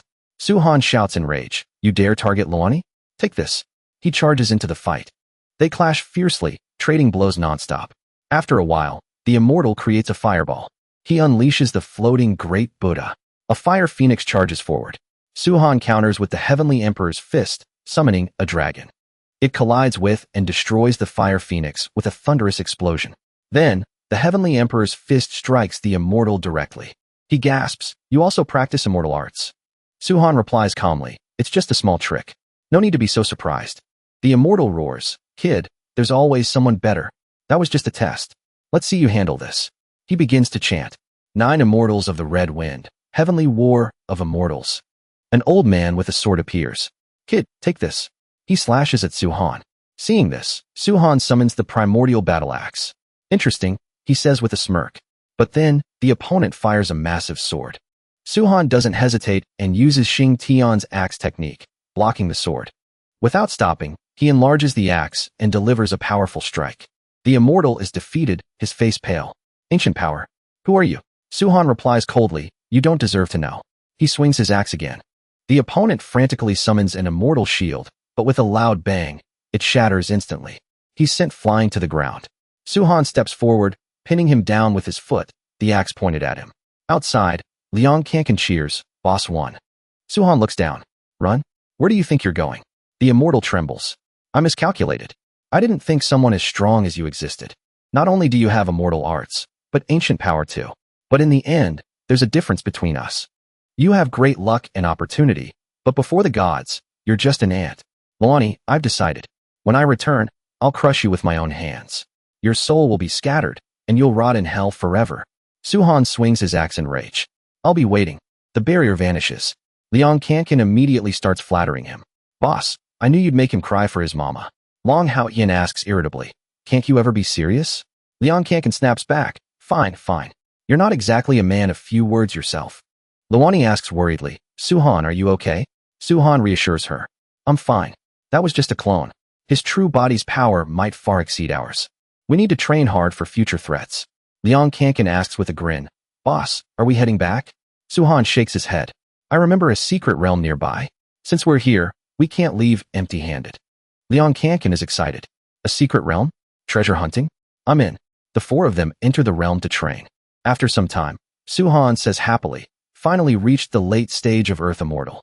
Liang Kankan cheers. I've reached the early stage of nascent soul. Long Haoyan nods. Me too.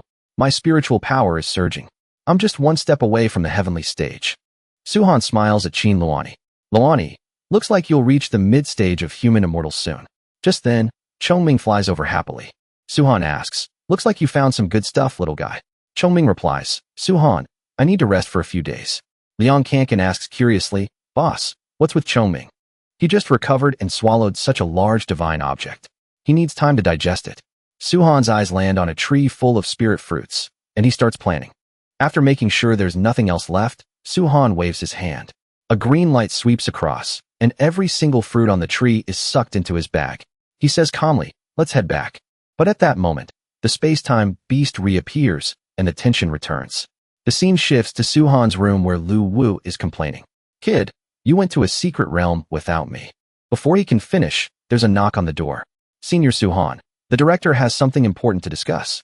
Suhan replies, I'm coming. Soon, he's with Director Hua. What happened? Director Hua doesn't answer, but leads him away. You'll see in a moment. When they enter the meeting room, someone is already waiting. Zhao Yun whispers, that's Shen Liang, the head of the Spirit Investigation Bureau. Shen Liang gestures for them to sit. Let's start the meeting. Suhan looks around. Is Lin Chun not here? The atmosphere in the room turns heavy. Shen Liang speaks up. Lin Chun is seriously injured and can't attend. We'll start without him. Suhan is shocked. Seriously injured? Shen Liang nods. He was ambushed by Western assassins and nearly died. After a fight for his life, he's finally stable. Killing intent surges in Suhan. He thinks, it must be that Wang family again. Just you wait. I'll find you and kill you myself. Shen Liang continues. This emergency meeting is about Lin Chun. According to intel he gathered from the West, Country Y is sending experts to the border, likely to stir up trouble. Zhao Yin says coldly, they really can't stay quiet. They don't know their place. Li Kaishan slams the table. The Westerners never give up their evil intentions. Suhan says without hesitation, they're restless. It's better to strike first. Let them know China's borders aren't easily invaded. Shen Liang nods. That's what the higher-ups think too. Suhan, since Xiao Yun and Kaishan have other duties, we'll have you lead an elite team there. Here's the border map and the latest intel. Suhan stands up. I'll go prepare. Watching him leave, Shen Liang remarks, truly a young hero. Then he turns to the other two. As for you two, the scene shifts to the border where Suhan leads Qin Luani, Long Haoyan, Liang Kankan, and other students. He instructs the team. Intel says their battalions are spread out here. I'll handle this camp. You three lead the sub-teams to the other camps. They split up and take to the sky. Suddenly, a loud explosion echoes from the valley below. Suhan looks down. In a burning village, smoke fills the sky. A woman screams for help. Help! Save me! A group of strangers surrounds her with sinister grins. To think we'd find a Chinese woman here. The Lord will be pleased. Take her away. Several thugs charge forward. Yes, sir. The woman is terrified, backing away and crying. Don't come any closer. At that critical moment, beams of yellow light tear through the air. In an instant, the thugs explode. The sound of consecutive blasts shakes the area. The rest look in horror at the figure that just appeared. What happened? Suhan stands before the woman, his eyes cold. Get the hell out of here. He steps forward, his aura exploding and freezing the air. The thugs sneer. Didn't expect to find a Chinese expert at the border. Kill him. Two of them charge at Suhan.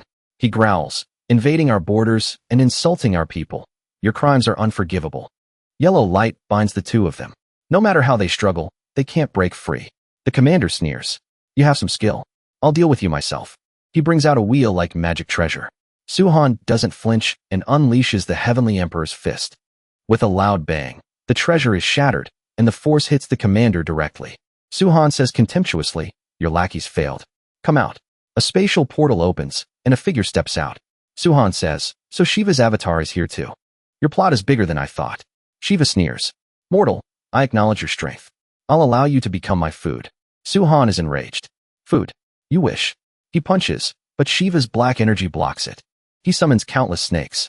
"My little ones, feast on this lowly human's flesh." Su-han activates the Juxian sword array. "Lowly? Who are you calling lowly?" The array stops the snakes in an instant. Shiva smirks. "You'll make excellent food. This is getting interesting." But Su-han is already in front of him. He punches Shiva square in the face. Shiva's face is distorted as he's sent flying. Su-han pursues him. "Come and eat me then." He rains down punches. Shiva roars in fury. "You've really pissed me off." His third eye opens, firing a beam of fire. Su-han uses the Juxian sword array to defend. The fire is blocked and reflected back. Shiva gasps, "What?" He transforms into a six-armed god and fires more flames. But Su-han just raises his hand. It's useless. No matter how you struggle, the end is the same. He summons a thunder dragon. A massive bolt of lightning strikes Shiva. Shiva is forced back into human form. He roars, "You damn food. You filthy ants." Su-han taunts him. "Just a mere avatar, yet you have such a foul mouth. Maybe I'll be more serious when your true body arrives. For now, die." He swings the primordial battle axe and finishes him. Looking at the ruins, Su-han vows, "I will do everything in my power to ensure China is never invaded again." Qin Luani's group quickly regroups. Luani says, "Su-han, the other camps have been dealt with." Su-han praises them. "Well done." Liang Kankan leans in and whispers, "Boss, the president's son was among them, but he committed suicide before we could catch him." Su-han's face darkens. "The president's son too? This is more serious than I thought." The scene shifts to the capital of country Y. Someone rushes in to report, "Mr. President, our people at the Chinese border have been wiped out. Even Shiva's avatar was." The president shouts, "Useless." He turns to the others. "They were wiped out before they could even act. China was prepared." An old man speaks up. "Let the dead be dead. We can use this to pressure China and justify an attack." The king says, "Go ahead and pressure them. I'll keep my word and support your actions, including war." He presents a robot. This war machine is as strong as an immortal. It has a miniature nuclear bomb inside. It'll be very useful at the right moment. The president laughs. "Excellent. China is vast and rich in resources, too much for them to handle alone. It's time we shared some of it." The scene shifts to Su-han's room where he's meditating while Lu Wu lazily eats fruit. Liang Kankan speaks up. "Boss, did you hear?" Su-han opens his eyes. "What is it?" Liang Kankan says, "News says country Y claims we attacked them. They're working with the West to pressure us, demanding we hand over people and seed land. They're even threatening war." Su-han clenches his fists. "Shameless." Long Haoyan adds, "Country Y and the island nation have sent troops and experts to the border." Su-han stands up. "I'm going to see the director for the details." At the meeting, Shun Liang says, "You all know what's happened in the last 2 days. I'm here to convey the higher-ups' decision.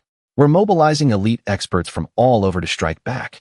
Zhao Yun says, "Country Y and the island nation have been too arrogant. They need a lesson. I'm afraid the West won't just stand by." Shun Liang replies, "The higher-ups expected that." Su-han smiles. Shun Liang gestures firmly. "Even if the West is behind them, we'll deal with them all together." Director Hua says, "Xiao Yun and Kai Shan, you'll lead teams to Country Y and the island nation." Then he turns to Su-han. "Su-han, you're the leader. You'll take a team to the West and wipe them out." Su-han thinks, "Exactly what I wanted." "That king," Shun Liang adds, "will give you the best elites to ensure the mission's success." Back at the dorm, Su-han is surprised. "Little Chongming, you're finally awake." Chongming is now massive, radiating spiritual light. Its powerful aura shakes the space. Chongming gobbles up a pile of spirit fruits. Lu Wu shouts in rage, "You damn bird. How dare you steal my fruits?" Chongming lies on its back, satisfied. "That felt good." Seeing Su-han, Lu Wu complains, "Kid, this bird you brought stole all my fruits. I want to fight you." Su-han glances at him. "Lu Wu, are you sure you want to fight me?" Chongming says eagerly, "Su-han, let's fight." Su-han thinks. Chongming seems to have regained a lot of power. Lu Wu adds, "I'm in too." Liang Kankan asks, "Lu Wu, are you going 1-on-2? Lu Wu smacks him. "Of course we're both fighting Su-han." He imagines beating Su-han up. Chongming agrees. "Fine, let's fight at the Gate of Immortality." The scene shifts to the gate where the two beasts prepare to face Su-han. They both reveal their true forms, looking fierce. Lu Wu shouts, "Kid, let me show you how powerful I am." His 9 tails turn into 9 dragons and charge at Su-han. But Su-han dodges and appears right in front of Lu Wu. He punches Lu Wu square in the face. Lu Wu falls back, nose bleeding. Su-han says calmly, "Lu Wu, I know all your tricks." Just then, Chongming fires fierce flames from above. Su-han teleports away. Lu Wu, still dazed, is engulfed in flames. He shouts from the fire, "You damn bird. Did you do that on purpose?" Chongming scratches its head. "It's been a while. I'm a bit rusty." Su-han raises his hand to the sky. "Chongming, losing focus is a bad habit. Against a real enemy, you'd be dead." Lightning bolts strike from the sky, turning Chongming into a roasted bird. Lu Wu roars, "You brat. Here I come."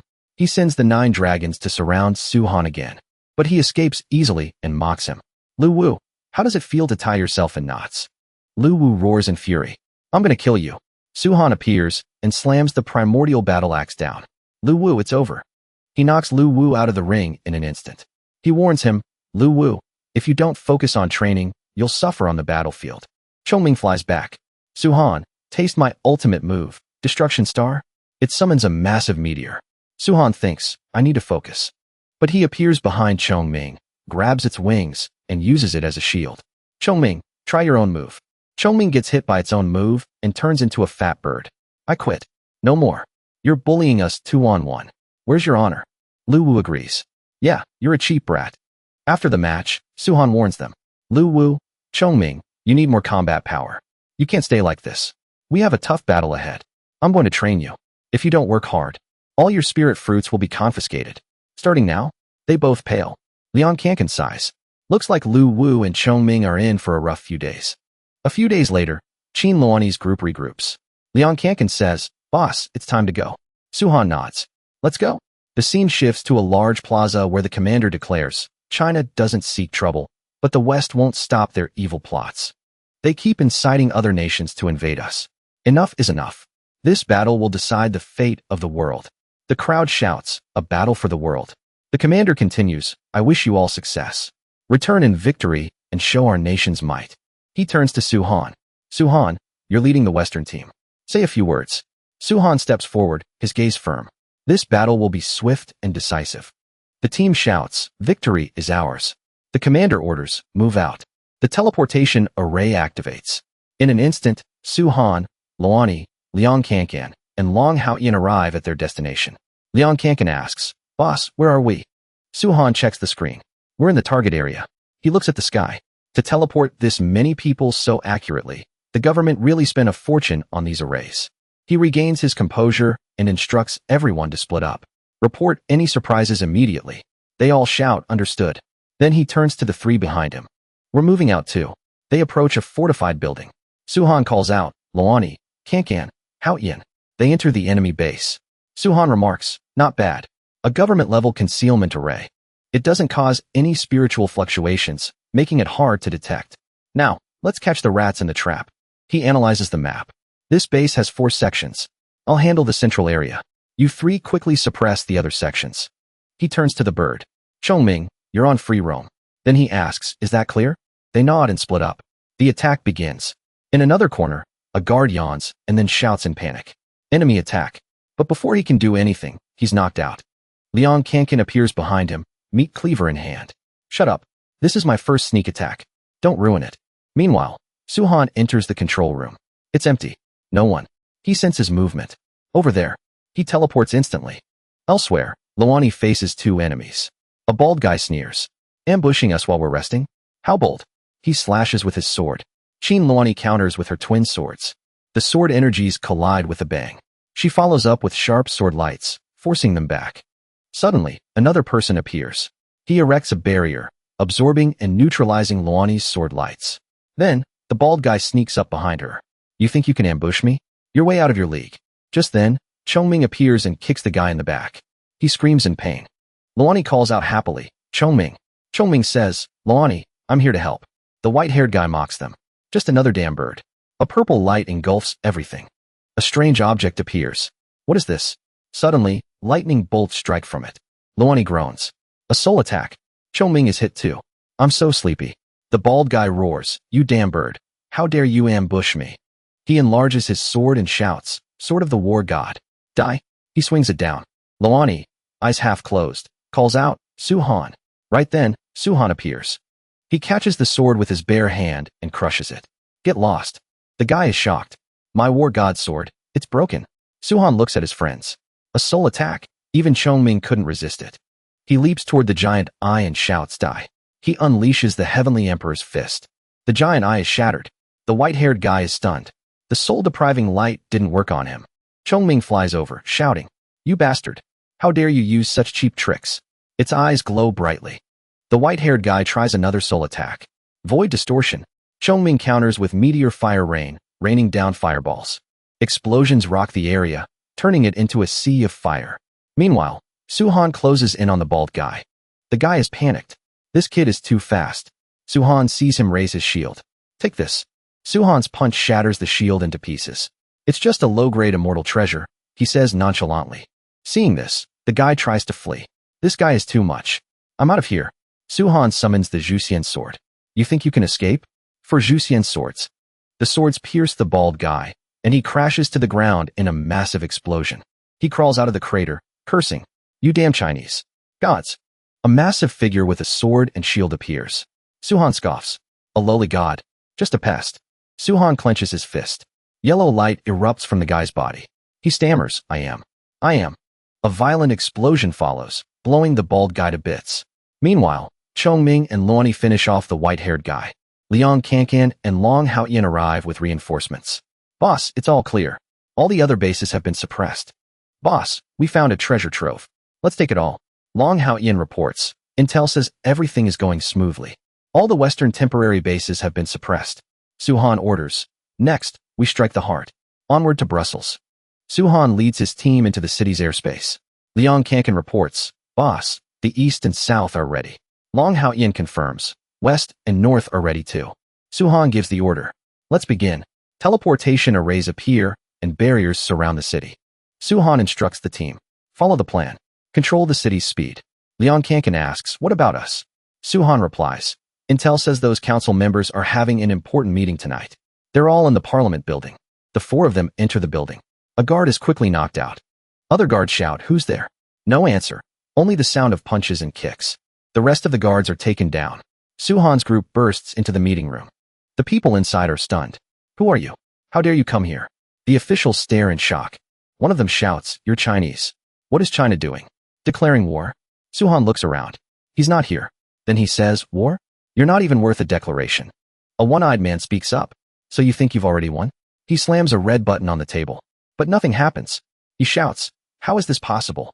The portal isn't working. Suhan smiles. You think we'd come here without knowing your cards? You won't escape today, even if you grow wings. But the one-eyed man reaches into his coat. Unfortunately, I'm one step ahead. He takes out a remote and presses a button. Suhan gasps, Oh no. The one-eyed man says, Since you're here, stay forever. An announcement blares. Heavenly Dawn missile launched. 15 seconds to impact. Suhan asks, You'd really use a missile to destroy everything here? Do you know how many innocent lives will be lost? He laughs maniacally. As long as the king's great cause is fulfilled, any number of deaths is worth it. Suhan grabs him by the neck. The man continues, All those deaths will be on China's hands. Suhan, enraged, incinerates him. Bastard. Before he dies, he shouts, For the king's cause. For the king's cause. The missile continues its high-speed flight. Soon, an earth-shattering explosion occurs. After the blast, only ruins remain. Suhan and the others stand within a barrier. Liang Kankan says angrily, Damn it. He tried to take us down with him. Suhan replies coldly, Take us down? He's not worthy. He thinks of the king. Such a huge commotion, yet he still hasn't shown himself. Where is he? Just then, a familiar aura emanates from a distant house. Suhan narrows his eyes. A faint aura. He vanishes in an instant. In that room, the king looks at the ruins and slams the table. Damn it. The blonde woman whispers, Your Majesty, they ambushed us. They were prepared. You should retreat. Before she can finish, Suhan appears. We finally meet. The king replies, Impressive. Ambushing my base. I didn't expect that. Suhan points at him. There's one more thing you didn't expect. I'm here to take your head. The king grits his teeth. He throws a punch. Try it then. Suhan quickly dodges. The king mocks him. What? I thought you were going to take my head. He punches again. Suhan dodges. The king says, Relying only on teleportation? The woman steps forward. Your Majesty, let me fight him. You should leave. The king thinks he might be stalling for time. For your safety, please retreat. Suhan says, leave? It's too late. I was just playing with you. I thought you were strong. What a disappointment. An array appears under Suhan's feet. He says, you're the one stalling for time. Black energy appears on the woman's forehead. Your Majesty, leave now. Black wings sprout from her back. She charges at Suhan with incredible speed. Suhan brings out the primordial battle axe and mocks her. You don't know your place. He swings the axe and cleaves her in two.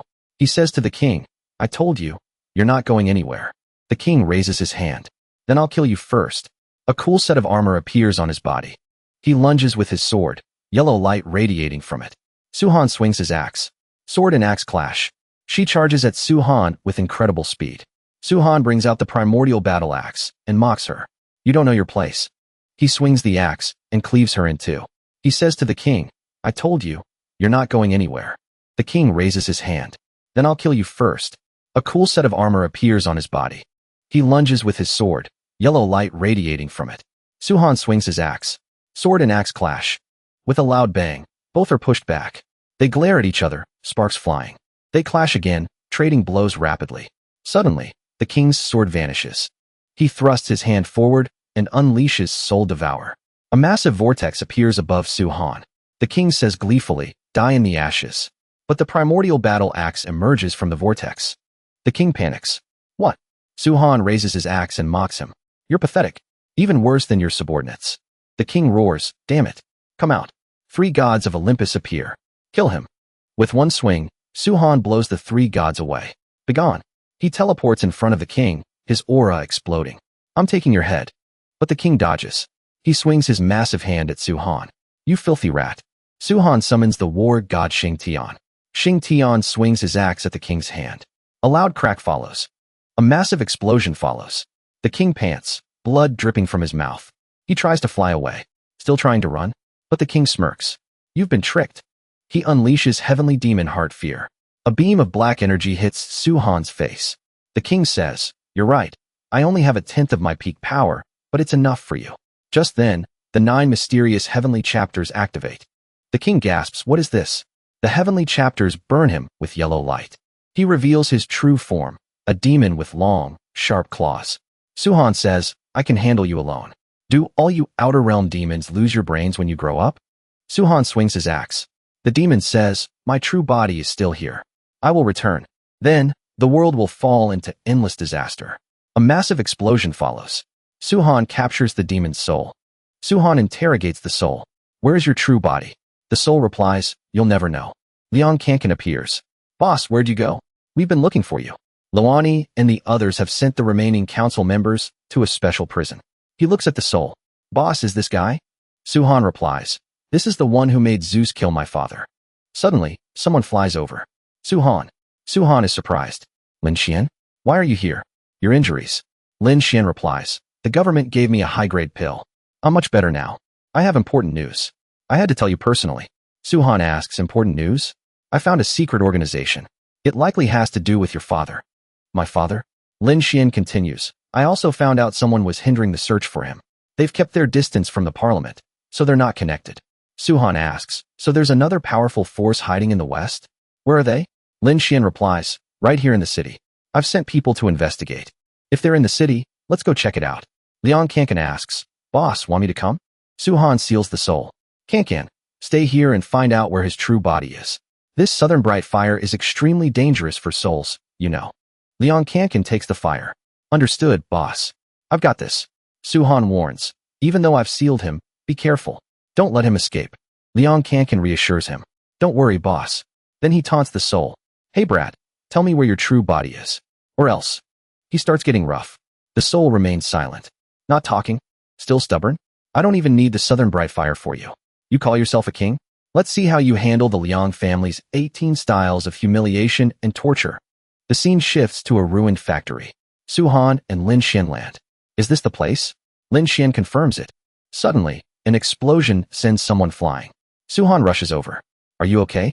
The person warns him after receiving spiritual energy. Careful, there's a masked man here. He's incredibly powerful. Lin Xian is surprised. A masked man. Suhan thinks, could it be him? Then, A man in a demon mask appears. Suhan says, "So it really is you." The masked man replies, "You actually came. You knew I was coming?" Suhan observes him. He has the aura of an outer realm demon too. Could he be the king's true body? Suhan unleashes the Heavenly Emperor's fist. Outer realm demon, take this. The masked man fires a beam of black energy. A loud explosion follows. He says, "You're stronger than before. Show me your full power." Suhan channels his energy. "I don't need you to tell me. I'll defeat you with everything I've got." He deploys a sword array, 9 mysterious void, 10,000 Juxian swords.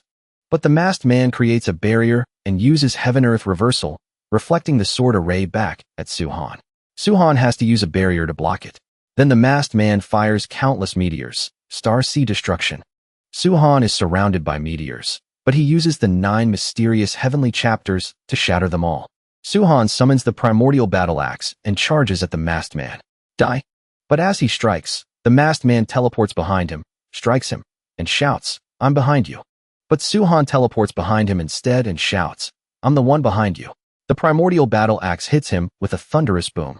Green light heals the wound. Suhan remarks, "His recovery speed is incredible." The masked man says, "You're much stronger now. Perhaps you're worth using that move." He raises his hand and clenches it tight. But Suhan unleashes the 9 mysterious heavenly chapters, instantly shattering all the meteors. Suhan summons the primordial battle axe and charges at the masked man. Die! As the explosion roared, his entire body erupted in a crimson glow, and a massive barrier materialized in the sky above. Something mysterious emerged from within the barrier. Suhan felt a crushing weight on his chest. This pressure, this power, it's at the very peak of the immortal realm. Suhan released his full cultivation and let out a thunderous roar. "Let's see just how powerful this ultimate move of yours really is." He funneled every drop of spiritual energy into the primordial battle axe, and then the primordial battle axe grew to a gargantuan size as he swung it down. With a deafening crash, the axe slammed into the altar.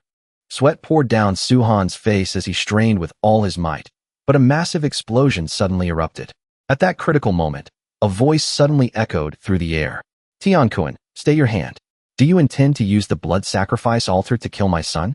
Tiankun replied, "I know what I'm doing." With that, the altar ground to a halt. It then vanished back into the barrier. Suhan stood there, stunned. Who are you?" Suhan's father placed a hand on his head to comfort him. "Honor, it's me." Feeling his father's hand, Suhan realized it wasn't a dream. "This isn't an illusion."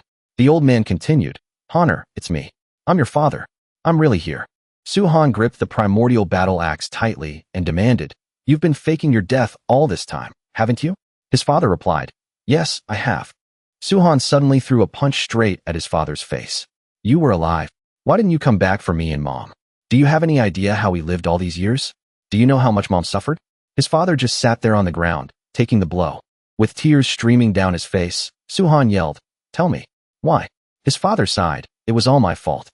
Honor, I don't expect you to forgive me. I just want you to hear me out." The old man began his story. "Years ago, after I escaped the Jiang family, I was captured and imprisoned by the great demon king of Evernight City. He wanted me to serve him. While I was there, he accidentally revealed that outer realm demons were hiding in the west. Later, with Tian Kuen's help, I managed to escape Evernight City and came here. I wasn't just healing my wounds. I was trying to find his true body. This time, if it weren't for Tian Kuen, I would still be trapped there." Suhan shook his head. "That's not enough to convince me." Tian Kuen chimed in, "Suhan, those outer realm demons are incredibly powerful. They're everywhere, blending in.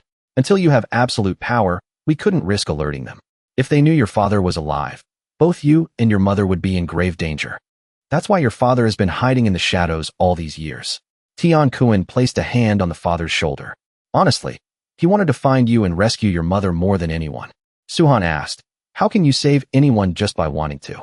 Tian Kuen explained, "Suhan, not long ago, I helped your father make a breakthrough, and his internal injuries have only just healed. Your father originally wanted me to go to the Jiang family to rescue your mother. It was a coincidence that I ran into you. That's why I attacked you that day, to test your strength and see how far you'd come. The results exceeded our expectations. So, your father and I secretly came up with a plan. We set up a game." Suhan asked, "What kind of game?" Tian Kuen answered, "We needed to know if you were looking for me. Plus, you have the entire Huagua government backing you. To get you involved, we drew you in step by step. We wanted to wipe out those outer realm demons in one go, but but we didn't expect you to move so fast. Suhan finally understood. So that's it. That's why the people I sent to investigate kept getting fed false information. Nearby, Lin Xian broke into a cold sweat. Holy crap! What kind of terrifying secret did I just stumble upon? Suhan's father spoke up. Honor, you defeated the clones of those Outer Realm demons, didn't you? Suhan replied, I didn't just beat them. I sealed their souls. Hearing this, Tian Kuan praised him. Well done. As expected of my grandnephew. Suhan turned to Tian Kuan. You're from the same race as those demons, aren't you? Tian Kuan replied, we aren't from the same clan. We just fought once a long time ago. We were both severely injured, but I fared slightly better. He's been hiding his clones ever since, so finding him won't be easy. Kid, let's get moving. The scene shifted to Liang Cancan, who was still in the middle of an interrogation. Are you finally going to talk, or what? Suhan called out to him, Cancan. Luo'er saw the man with Suhan and asked, Suhan, who is he? Suhan replied, he's my father. It's a long story. I'll explain everything later. Suhan called out again, Cancan. Cancan stopped the interrogation. It's done. Man, things seem pretty tense between the boss and his old man. He handed the soul of the prisoner to Suhan. Boss, this guy's got a tight lip. I even used the Southern Bride departure fire, but he wouldn't say a word. Suhan took it and handed it to Tian Kuan. He's all yours. The prisoner paled when he saw Tian Kuan. You, it can't be. How are you here? Tian Kuan's eyes suddenly glowed with a fierce light. He began to cast a spell, reversing the heavens, tracing the source. A magic circle quickly appeared, enveloping the prisoner's soul. The soul began to dissipate, and several images started to flicker within the magic circle. Tian Kuan took in the images and narrowed his eyes. So, that's where you're hiding. He announced, I found him. Suhan asked, where is he? Tian Kuan replied, the Earth's core. Suhan sneered, hiding deep in the core? Does he really think he's safe there? Ridiculous. Today is the day he dies. Tian Kuan activated a formation and told the group, let's go. Suhan turned back and suggested, Lin Xian, you and Luo'er stay here and guard the formation's eye. Lin Xian agreed. You three be careful. If things get dangerous, get out of there immediately. Qin Luo'er watched their retreating figures and whispered, please, be careful. Soon, Tian Kuan, Suhan, and his father arrived at their destination. Tian Kuan remarked, not a bad place. No wonder that guy chose this spot to crawl into. Suhan warned, there's a lot of killing intent here. Everyone, stay sharp. Suddenly, the ground split open, and the three of them leaped into the air. Tian Kuan swung his palm, unleashing a powerful seal that shattered the sharp spikes rising from below. Suhan's father shouted a warning, watch out above. Suhan looked up to see a massive sword hurtling toward them. He unleashed the Heavenly Emperor Punch, instantly shattering the giant sword into pieces. A barrier appeared shortly after. Tian Kuan noted, it looks like he really is hiding in there. Suhan's father warned, that man is cunning. Don't fall for his traps. Suhan stepped forward. Let me go in first and check it out. Tian Kuan cautioned, regardless of what you find, make sure you come back safely. Suhan flew into the barrier, finding himself in a vast, endless void. He spotted a figure in a hooded robe. That aura, it's you.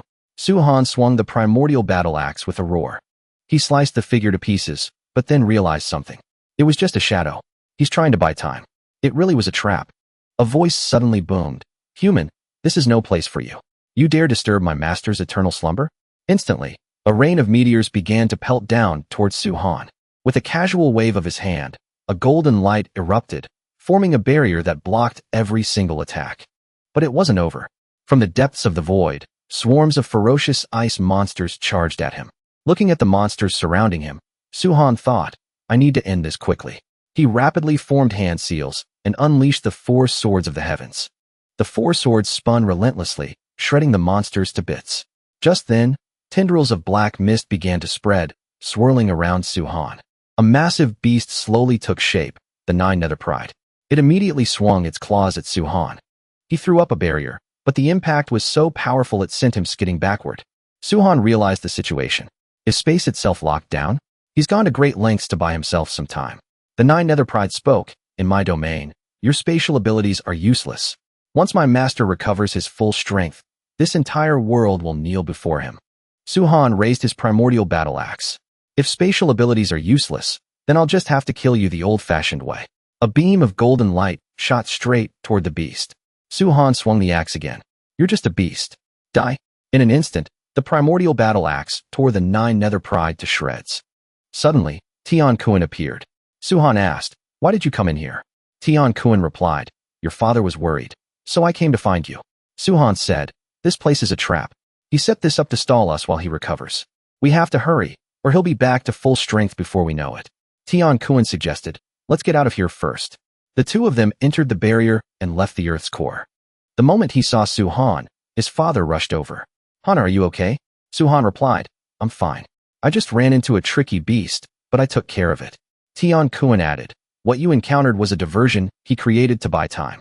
Unfortunately, it worked well enough to keep you from reaching the Great King's location. Tian Kun's eyes turned red. I'll find him myself, he declared. A barrier immediately appeared. Tian Kun told Suhan, let's go. We're going to cut off his last line of retreat. He placed his hand on the barrier. Suhan's father spoke up. This barrier is made from the blood of a heavenly demon. The blood energy is incredibly potent. One mistake could cause serious internal injuries. Suhan reassured him, it's fine. This level of power doesn't scare me. Let's go. The three of them entered the barrier under Suhan's protection. Tian Kun pointed ahead. He's hiding in that black hole over there. Strike now. We can't let him fully recover. At that moment, a giant hand reached out from the black hole. Too late, a voice boomed. Suhan shouted, watch out. Get back. Suhan and Tian Kun managed to dodge just in time. But Suhan's father was struck in the chest. Immediately after, the true form of the man named Wang appeared. Suhan looked at him and cursed under his breath. Late-stage false god, we were a step too late. Wang sneered, what a pity. If you'd arrived a little sooner, I might not have fully recovered. But now, he waved his hand and shouted, Demon God's forbidden domain, open. In an instant, a massive surge of black mist swallowed Suhan and filled the entire space. Wang said coldly, you shall be exiled in this forbidden domain forever. But just then, a lightning dragon suddenly appeared and lunged at him. Suhan pulled back his hand and asked calmly, is that all you've got? Then, all three of them unleashed a coordinated counterattack. A series of thunderous explosions shook the area. Wang blocked the attacks and laughed. You're actually quite impressive. But it's not enough. Suddenly, the three of them were enveloped by three strange lights. Past, present, future. 3 lives demon realm. Suhan fell into an illusion. Countless images of himself flashed before his eyes, each scene striking deep into his consciousness. Suhan gritted his teeth in anger. He released his full power and swung the primordial battle axe, shattering the images before him. Suddenly, an emperor appeared and lunged at Suhan with vicious claws. A terrifying dragon's mouth opened in his palm, threatening to swallow Suhan whole. Suhan quickly twisted his body to dodge. He then swung the primordial battle axe, landing a heavy blow on the emperor. He roared, is this the best you can do? How naive. Wang reappeared and said coldly, I think you're the naive one. Suhan immediately punched through his body with the heavenly emperor punch, but Wang explained calmly, this place is the past of the world and my own past. Your attacks are useless here. In this domain, I am invincible by birth. With that, he launched a counterattack. He stabbed Suhan in the chest and then delivered a powerful kick. Even though Suhan managed to block it, the pressure was immense. Suhan released his cultivation with a roar and unleashed the heavenly emperor punch. Wang met the punch with his own. The two forces collided violently, but Suhan was overpowered and pushed back. Wang followed up with another punch. Suhan couldn't dodge in time and took the hit, coughing up blood. He was sent flying into the distance. Wang laughed maniacally. Kid, you can't beat me. Accept your fate. Now, I'll sever your limbs and cripple your cultivation so you can die a slow, agonizing death. Suhan forced himself to stand up. He gripped the primordial battle axe and spat, in your dreams. He swung the axe with incredible power, but Wang simply waved his hand, sending 4 streaks of black mist flying toward him. The mist struck Suhan's arms and legs, sending him crashing to the ground in pain. Wang appeared right in front of him and said coldly, here it comes. Now for your cultivation. But at that moment, Suhan suddenly grabbed his arm. Wang gasped in shock. You how? Suhan smirked. You said you were invincible by birth, right? I'll give you that. He immediately swung the primordial battle axe at point-blank range. Your short-range attacks revealed your weakness. And you aren't invincible. The man exploded like a firework. Just then, Tian Kun and Suhan's father reappeared. Suhan stepped out of the golden light to join them. The three of them surrounded Wang. The 3 lives have intersected. Breaking them one by one means breaking you entirely. Now, get ready to go to hell. Suhan's gaze turned solemn. He looked at the 2 elders and said, together, let's finish him. He swung the primordial battle axe and unleashed his ultimate move, Xingtian's Axe Decree. Tian Kuan and Su-han's father attacked at the same time. The three terrifying forces merged and slammed into the Emperor. A massive explosion rocked the space, but as the smoke cleared, the Emperor stood there, completely unharmed. You think it's over? Dream on. Appear, God-slaying sword. A terrifying sword appeared in midair. Being defeated by the God-slaying sword is the greatest honor your family could ever receive. Su-han didn't flinch. He pulled out the 9 mysterious heavenly scroll and replied coldly, "The only one being defeated is you." Instantly, golden chains erupted from the void, binding the Emperor so tightly he couldn't move. He gasped, "Impossible." Su-han sneered, "Nothing is impossible." The Emperor gritted his teeth in rage. "Damned human. Then we're going to hell together." Heavenly demon world body. But no matter how hard he struggled, he couldn't activate the move. Su-han mocked him, trying to self-destruct. "Sorry, not happening." The Emperor growled in fury. "Fine. I accept this. But it's not over. My kin, come forth. Kill them all. The future of this beautiful blue planet will be stained red with blood." Su-han finally understood. So those Outer Realm experts from before were all his doing. He said coldly, "Don't bother waiting for them. I'll finish you off myself." With a loud bang, the Emperor's body crumbled into ash. The God-slaying sword fell to the ground, and the 9 mysterious heavenly scroll began to absorb all the remaining demonic energy. Su-han thought to himself, the scroll has absorbed his mark. Hopefully, it can fully evolve now. After a moment, Tian Kuan spoke to him. "Su-han, this scroll is a rare treasure. You can refine it slowly later on. For now, let's collect our spoils. I've finally reached the late stage of the Earth Immortal Realm. My body has also fully reached the early stage of the Earth Immortal Realm. It looks like the scroll is about to level up again." Su-han turned to his father. "Your injuries. Those old wounds have completely healed." Tian Kuan reminded them, "We can talk about the past later. For now, we should head back. Those kids are probably worried sick." Just then, Su-han noticed something and frowned. This sealed aura. The third Dao seal has appeared. The scene shifted to Lin Xian and the others, who were still waiting for news. Lin Xian looked down into the deep pit. If anyone can handle this, it's him. Right then, Su-han appeared with the 2 elders. Lin Xian immediately asked, "Su-han, is it over?" Su-han confirmed it. Lin Xian was overjoyed. "That's great. I can finally report back to headquarters." Su-han leaned in and whispered something to him. "I still have one more thing." Lin Xian nodded seriously. "This is extremely important. I'll make sure to report it." The scene shifted to the Taiji Hotel. There was a knock on the door, and Lin Xian walked in. "Su-han." Su-han asked, "What did the higher-ups say?" Lin Xian replied, "They're sending people to clean up the mess in the west. As for the broken seal, we need to deal with it as soon as possible to prepare for any chaos." Su-han thought, the third Dao seal has appeared. I'm one step closer to regaining my former strength. The Emperor Realm. Lin Xian continued, "Su-han, regarding the third Dao seal, I'll have to ask you and your team to head out first and investigate." Su-han nodded. "Don't worry." The scene shifted to Su-han leading his team to a gargantuan tree. He said softly, "The legendary world tree." Long Outyin looked up at the massive canopy. "The seal, it must be here." Su-han nodded. "It's at the very top." Suddenly, a strange green light flashed. Su-han warned, "Stay alert. This might be the guardian of the world tree." He thought, "I can't see through his cultivation at all." The old man saw Su-han and stroked his beard. "Su-han, I've been waiting for you for a long time." Su-han asked, "Who are you?" The old man's eyes widened. "Who am I?" He slammed his staff into the ground, and bolts of lightning erupted in every direction. Su-han tried to block it, but his barrier was shattered. Qin Luo'er and the others were sent flying. They tumbled across the ground. Su-han leaped high into the air and swung the primordial battle axe. "Take this." The old man raised his staff to block. The clash of weapons was ear-piercing. Su-han was knocked back.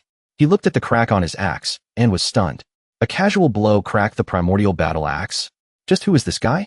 The old man remarked, combining the 9 mysterious divine tree and the chaos spear into one. "Not bad. Unfortunately, you don't understand it yet. You're still too weak. Though, you are a bit stronger than you used to be." Su-han was shocked. "How does he know about that?" The old man continued, "Su-han, those 3 are very important to you. If they were to fall before your eyes again, what would you do?" Su-han's aura exploded. "No one will ever hurt the people I care about as long as I'm standing." Suddenly, a halo of light appeared behind his head, and his power surged. The war god Xingtian appeared behind him. The old man gasped. "This is the great god Xingtian and the bloodline aura." "Su-han, you." Su-han didn't answer. He swung the axe down, and a golden light tore through space. The old man shouted, myriad willow transformation. He swung his staff, releasing a beam of white light. The two forces collided, and a massive explosion shook the world. Suhan thought, I didn't expect Xingtian to leave me this final move. It's incredibly powerful. He looked up at the sky and stammered, This is... He looked at the old man in the air. Heavenly star divine power. The old man was also shocked. This kid is amazing. I almost lost there. Suhan demanded, Who are you? The old man replied, It doesn't matter who I am. What matters is that you're not bad, kid. You've passed my test. Go on, break the seal, and absorb the spiritual energy of the late restoration stage. Before Suhan could ask anything else, the old man vanished like the wind. A dragon suddenly flew by. Suhan remarked, That black dragon is at the Emperor realm. The old man's voice echoed from afar. Kid, I've left a gift for you in the world tree. Make sure you protect those dear to you. We'll meet again soon. Suhan was lost in thought. He knows my secrets and possesses heavenly star power. Who is he? Could he be connected to the people I care about? Luoer walked up and asked worriedly, Suhan, are you okay? Suhan shook his head. I'm fine. Let's go.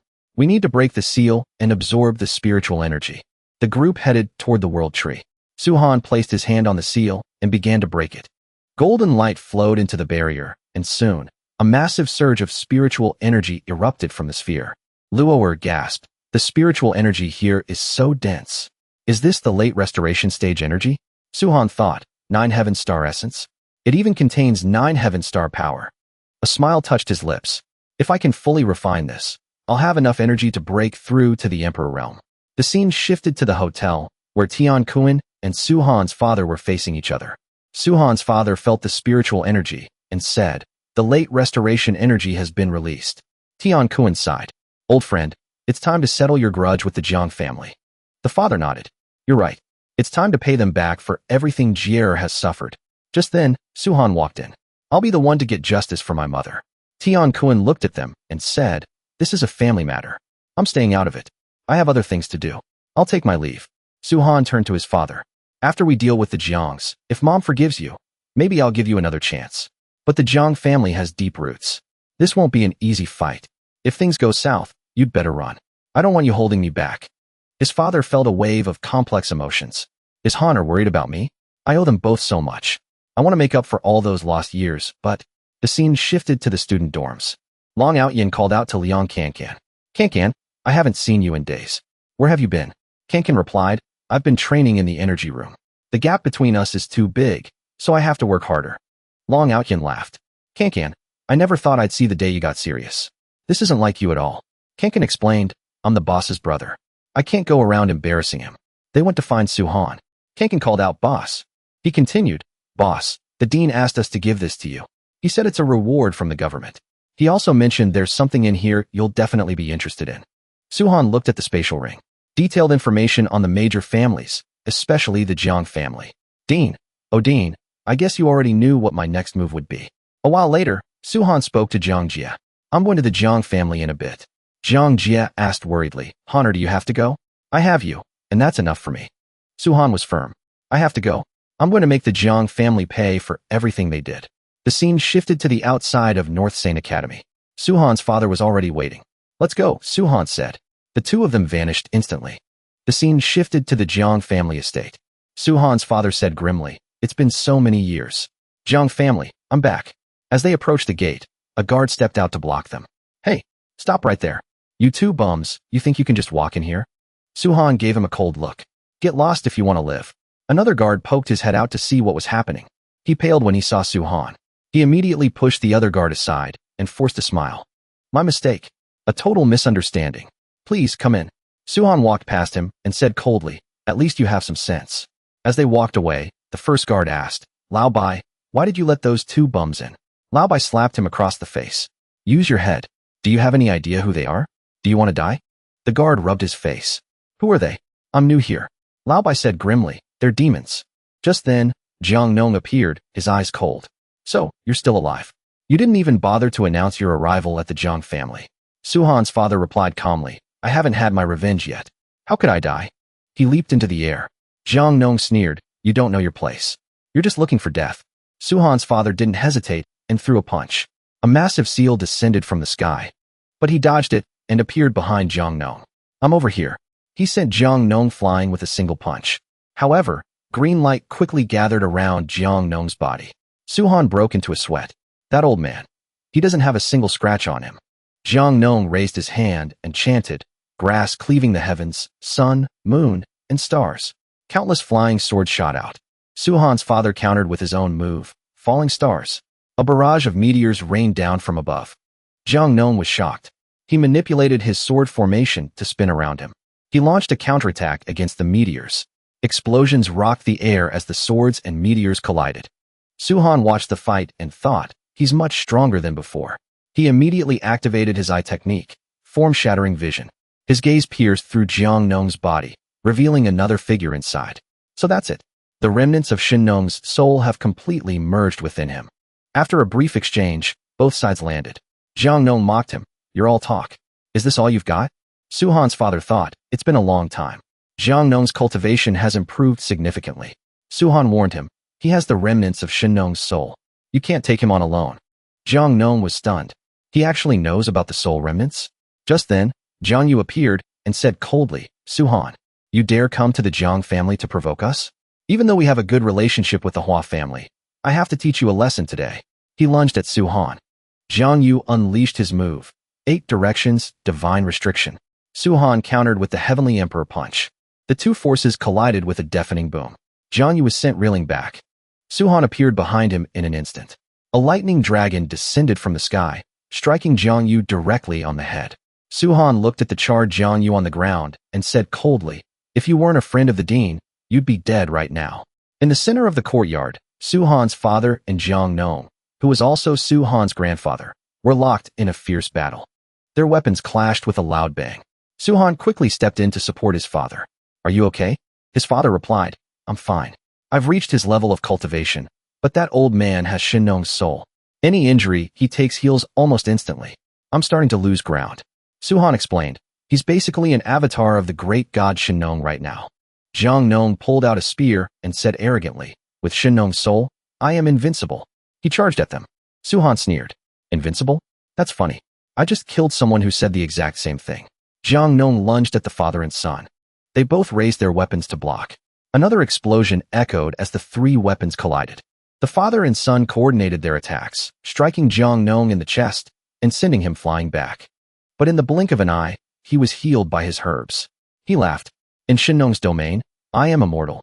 He waved his hand, and countless spears appeared and shot toward them. Su-han's father warned, Honor, this fight is stacked against us.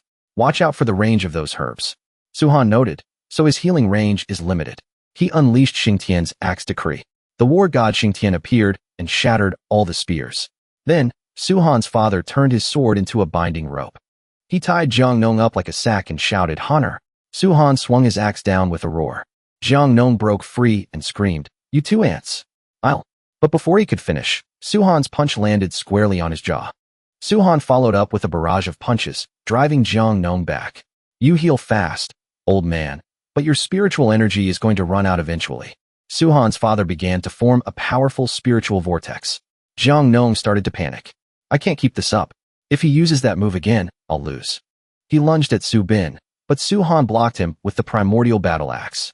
What's the matter? Getting worried? Suddenly, Su Bin shouted, Honor, get back. His sword pierced Jiang Nong's chest, followed by a barrage of green and golden light. The surrounding plants withered away. Jiang Nong cried out in horror, My Dantian, my sea of qi. You destroyed my entire life's cultivation.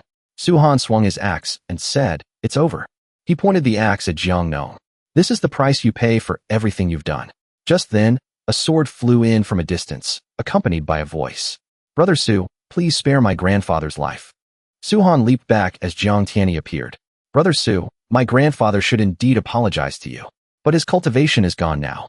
Su-han thought, the Heavenly Emperor's sword, so he's the one who got it. Jiang Nong sat there, dazed, muttering, punishment, punishment. Su-han said coldly, Jiang Tianyi, this man must die. You know the danger of leaving a tiger alive. If you want to save him, you'll have to go through me. Jiang Tianyi didn't hesitate. If that's how it is, Brother Su, show me what you've got. Suddenly, Jiang Nong threw his head back and laughed. Haha, I never thought I'd see the day a junior would have to protect me. But I don't need anyone's pity. No one has the right to punish me, and no one has the right to kill me. My life is mine to end. With that, he slammed his palm into his own head. Jiang Tianyi screamed, "Grandfather!" No, but it was too late. Jiang Nong was dead. Jiang Tianyi cried out in agony. Su-han watched with a heavy heart. Suicide. I didn't expect him to end it like this. Jiang Tianyi stood up and pointed the Heavenly Emperor's sword at Su-han. Brother Su, my grandfather did many wrong things, but he was still my grandfather. Our family's old debt is settled, but a new one has begun. I will have my revenge for his death. Su-han, this fight ends with one of us dead. Su-han's father stepped in to stop them. Jiang Tianyi, settle your grudge later. There are more important things to do right now. Su-han looked at him and said, I'll be waiting for you. The father and son then turned and left. Jiang Tianyi watched them go, swearing to himself, Su-han, I will surpass you. Su Bin's hand trembled as he reached for the door, but then he lowered his head. Su-han asked calmly, what's wrong? Afraid to face my mother? Su Bin stammered, Honor. Su-han turned away. I'm giving you this chance. Go in there and apologize yourself. Su Bin let out a long sigh. The door slowly opened, and Jiang Jia was already waiting inside. Time passed, and Su-han's family, along with Qin Luo'er, gathered for a warm dinner. Luo'er smiled. Su-han, congratulations. Your family is finally back together. Jiang Jia added with a grin, Luo'er, it's about time you and Su-han made things official, don't you think? We'll find a good day to visit your family. I haven't even met my future in-laws yet. Luo'er blushed. Of course. Whatever you say, Auntie. Su Bin chimed in. Yes, yes. But we have to make it a grand occasion. We'll prepare some proper gifts. We can't have them thinking we don't know our manners. Su-han asked, and what kind of proper gifts can you actually provide? Su Bin acted mysterious. Oh, I'll prepare something good. I won't embarrass you. Luo'er quickly said, Uncle, Auntie, there's no need for gifts. But Su-han shook his head. You're the person I love most. We can't be casual about this. We should let my stingy father prepare a few chests of jewels as a meeting gift. Su Bin was speechless, while Su-han smiled contentedly. It feels good to have a family. The scene shifted. A few days later, Su-han stood outside Qin Luo'er's room. She opened the door, looking sleepy. Su-han, it's so early. Is something wrong? Su-han held out some flowers. Luo'er, happy birthday. She was touched. Su-han. He took her hand. Let's go. I'm spending the day with you. In another corner, Lu Wu sighed. Su-han's parents have taken over the house, and Su-han is off with Qin Luo'er. I guess I'm the only one who's lonely. Su-han and Luo'er spent the whole day and evening together. They shared a drink. Su-han, thank you. I had a wonderful time today. Su-han smiled. Luo'er, I actually have one more special gift for you. Close your eyes. He snapped his fingers, and a beam of light appeared. A hidden realm opened up, the Osmanthus Moonlight Mountain. They stepped inside together. Luo'er was amazed. It's beautiful. Where are we? Su-han replied, this is where I wanted to take you. Your gift is here. Just like the world before, the spiritual energy of the late restoration stage, the moon's secret realm has indeed opened, but it's been damaged. Suddenly, a rabbit-eared girl appeared. Who are you? You aren't welcome here. Su-han explained calmly. We're here to help you defeat the Golden Toad and take back your temple. The girl was shocked. How? How do you know about that? Su-han replied, you don't need to know. Just know that I can help you. In return, I want something like this as a thank you gift. The girl looked at Luo'er. You want to give it to her? Su-han confirmed it. The girl nodded. If you can defeat the Golden Toad, I'll give it to you. Follow me. She sped off. Soon, they arrived at a massive ancient tree. The rabbit girl pointed ahead excitedly. It's here. The Golden Toad is inside this divine tree. There's a hidden grotto inside. I'm not very strong, so I'll wait for you here. Su-han took Luo'er's hand. Let's go. They entered the divine palace. Two giant toads blocked their path. One raised a sword and demanded, who dares intrude upon the divine palace? Su-han didn't say a word. He just punched the sword. Too weak, he remarked. He then kicked the ugly toad right in the mouth. It was sent flying hundreds of meters. The other toad lunged at them. It lashed out with its tongue, but Luo'er dodged and swung her sword, slicing the toad apart. Su-han smiled. Let's keep going, Luo'er. Suddenly, countless eerie eyes appeared before them. Su-han used his form-shattering vision. A series of explosions followed, blinding the giant toad. A swarm of smaller toads rushed at them. Luo'er unleashed her Phoenix Wind Strike. I've got this. In an instant, the entire swarm was wiped out. Su-han praised her. Nice work, Luo'er. Just then, the golden toad appeared, roaring in anger. You dare enter my palace. Su-han dodged its massive tongue and unleashed the four swords of the heavens. The four swords pinned the toad's tongue to the ground. Su-han punched it square in the face. He dusted off his hands. All done. Let's go. They went back to the rabbit girl. Suhan said, "It's taken care of." The girl cheered. "That's wonderful." Suhan asked, "And the gift?" The girl replied, "Don't worry. Come forth." A group of rabbits appeared, holding a sparkling ring. The girl said, "This is the ring of kinship. It carries our family's most sincere blessings. May you both find eternal happiness." Suhan gently placed the ring on Luoer's finger. "Happy birthday, Luoer." Luoer was moved. "Thank you, Suhan. This is the best birthday gift ever." Suhan smiled. Just saying it isn't enough. The scene shifted to North Sane Academy. Suhan was cultivating, absorbing countless treasures. A figure appeared behind him. He thought, "I finally reached the peak of the Earth Immortal Realm. I'm just one step away from the Heaven Immortal Realm." Leon Kankin walked in. "Boss, my stingy old man sent some gifts for you. I left them outside your room." Outside, Lu Wu and Zhong Ming were drooling over the bags. Suhan said, "Thanks, Kankin. Tell your father I appreciate it." Luoer asked, "Haven't your parents come back yet?" Suhan shrugged. "They're traveling the world. They probably won't be back for a while." Just then, there was a knock on the door. A girl walked in and asked, "Is Senior Suhan here? The dean wants to see you for something important." Suhan was surprised. "The dean?" Luoer, "Kankan, I'll be right back." When he arrived, Dean Hua said, "You're here. We've been waiting. Have a seat." Shen Liang manipulated the screen. "Take a look at this." Zhao Xiaoyan asked, "What is it?" Shen Liang explained, "This was taken by one of our probes on a flight to Mercury." Suhan remembered the emperor's words. "This isn't the end. My kin will come and kill you all." In the meeting room, Shen Liang continued grimly, "They're heading straight for us at high speed. They'll be here soon. The Outer Realm beings are coming." Suhan, "I think they're the ones that the report from the West mentioned." Dean Hua added, "Xiaoyun and the others have other missions. I'll leave this to you." Shen Liang added, "The orders are to kill on sight." Suhan nodded. He thought, "I'll make sure you never even make it here." He went back to meet the others. Liang Kankan asked excitedly, "Boss, what did the dean want?" Suhan replied calmly, "We're going to kill a monster." Kankan pleaded, "Boss, I haven't seen any action in days. I'm getting rusty. Let me come with you." Beside him, Long Haoyan and Qin Luoer spoke in unison, "We're going too." Suhan leaned in and whispered to Liang Kankan, "Kankan, I have a mission for you." Liang Kankan asked curiously, "What is it, boss?"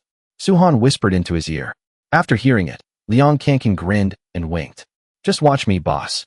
The scene shifts to outer space. An alien creature looks down at Earth and says, "What a beautiful blue planet. It smells like delicious food. From this moment on, this planet shall be ruled by the gods." Just then, a flash of golden light appeared before him. Liang Kankan emerged and mocked, "Whoa, you're one ugly freak. Do you have any idea how hideous you are? Could you maybe not show up and scare people like that?" The creature immediately flew into a rage and roared, "You dare insult me? I am the most beautiful being on my planet. Today, you shall be my appetizer." With that, he lashed out with his tentacles. Liang Kankan quickly dodged to the side and jeered, "Missed me? Most beautiful on the planet. The pigs behind my house look better than you." The alien grew even more furious and barked, "You bastard." Liang Kankan thought to himself, "Perfect, he's taking the bait." He continued to provoke him. "This ugly bastard is ruining my view. Get lost before I give you a taste of my fist." The creature lunged forward, screaming, "I'll kill you." Liang Kankan turned and bolted. "I'm out of here." The alien chased after him, howling, "It's too late to run now." Liang Kankan felt smug. Good, he's hooked. The alien swung a devastating strike, shouting, "You brat." But the figure he struck was merely an afterimage. "What? Where did he go?" Liang Kankan reappeared in the distance, laughing.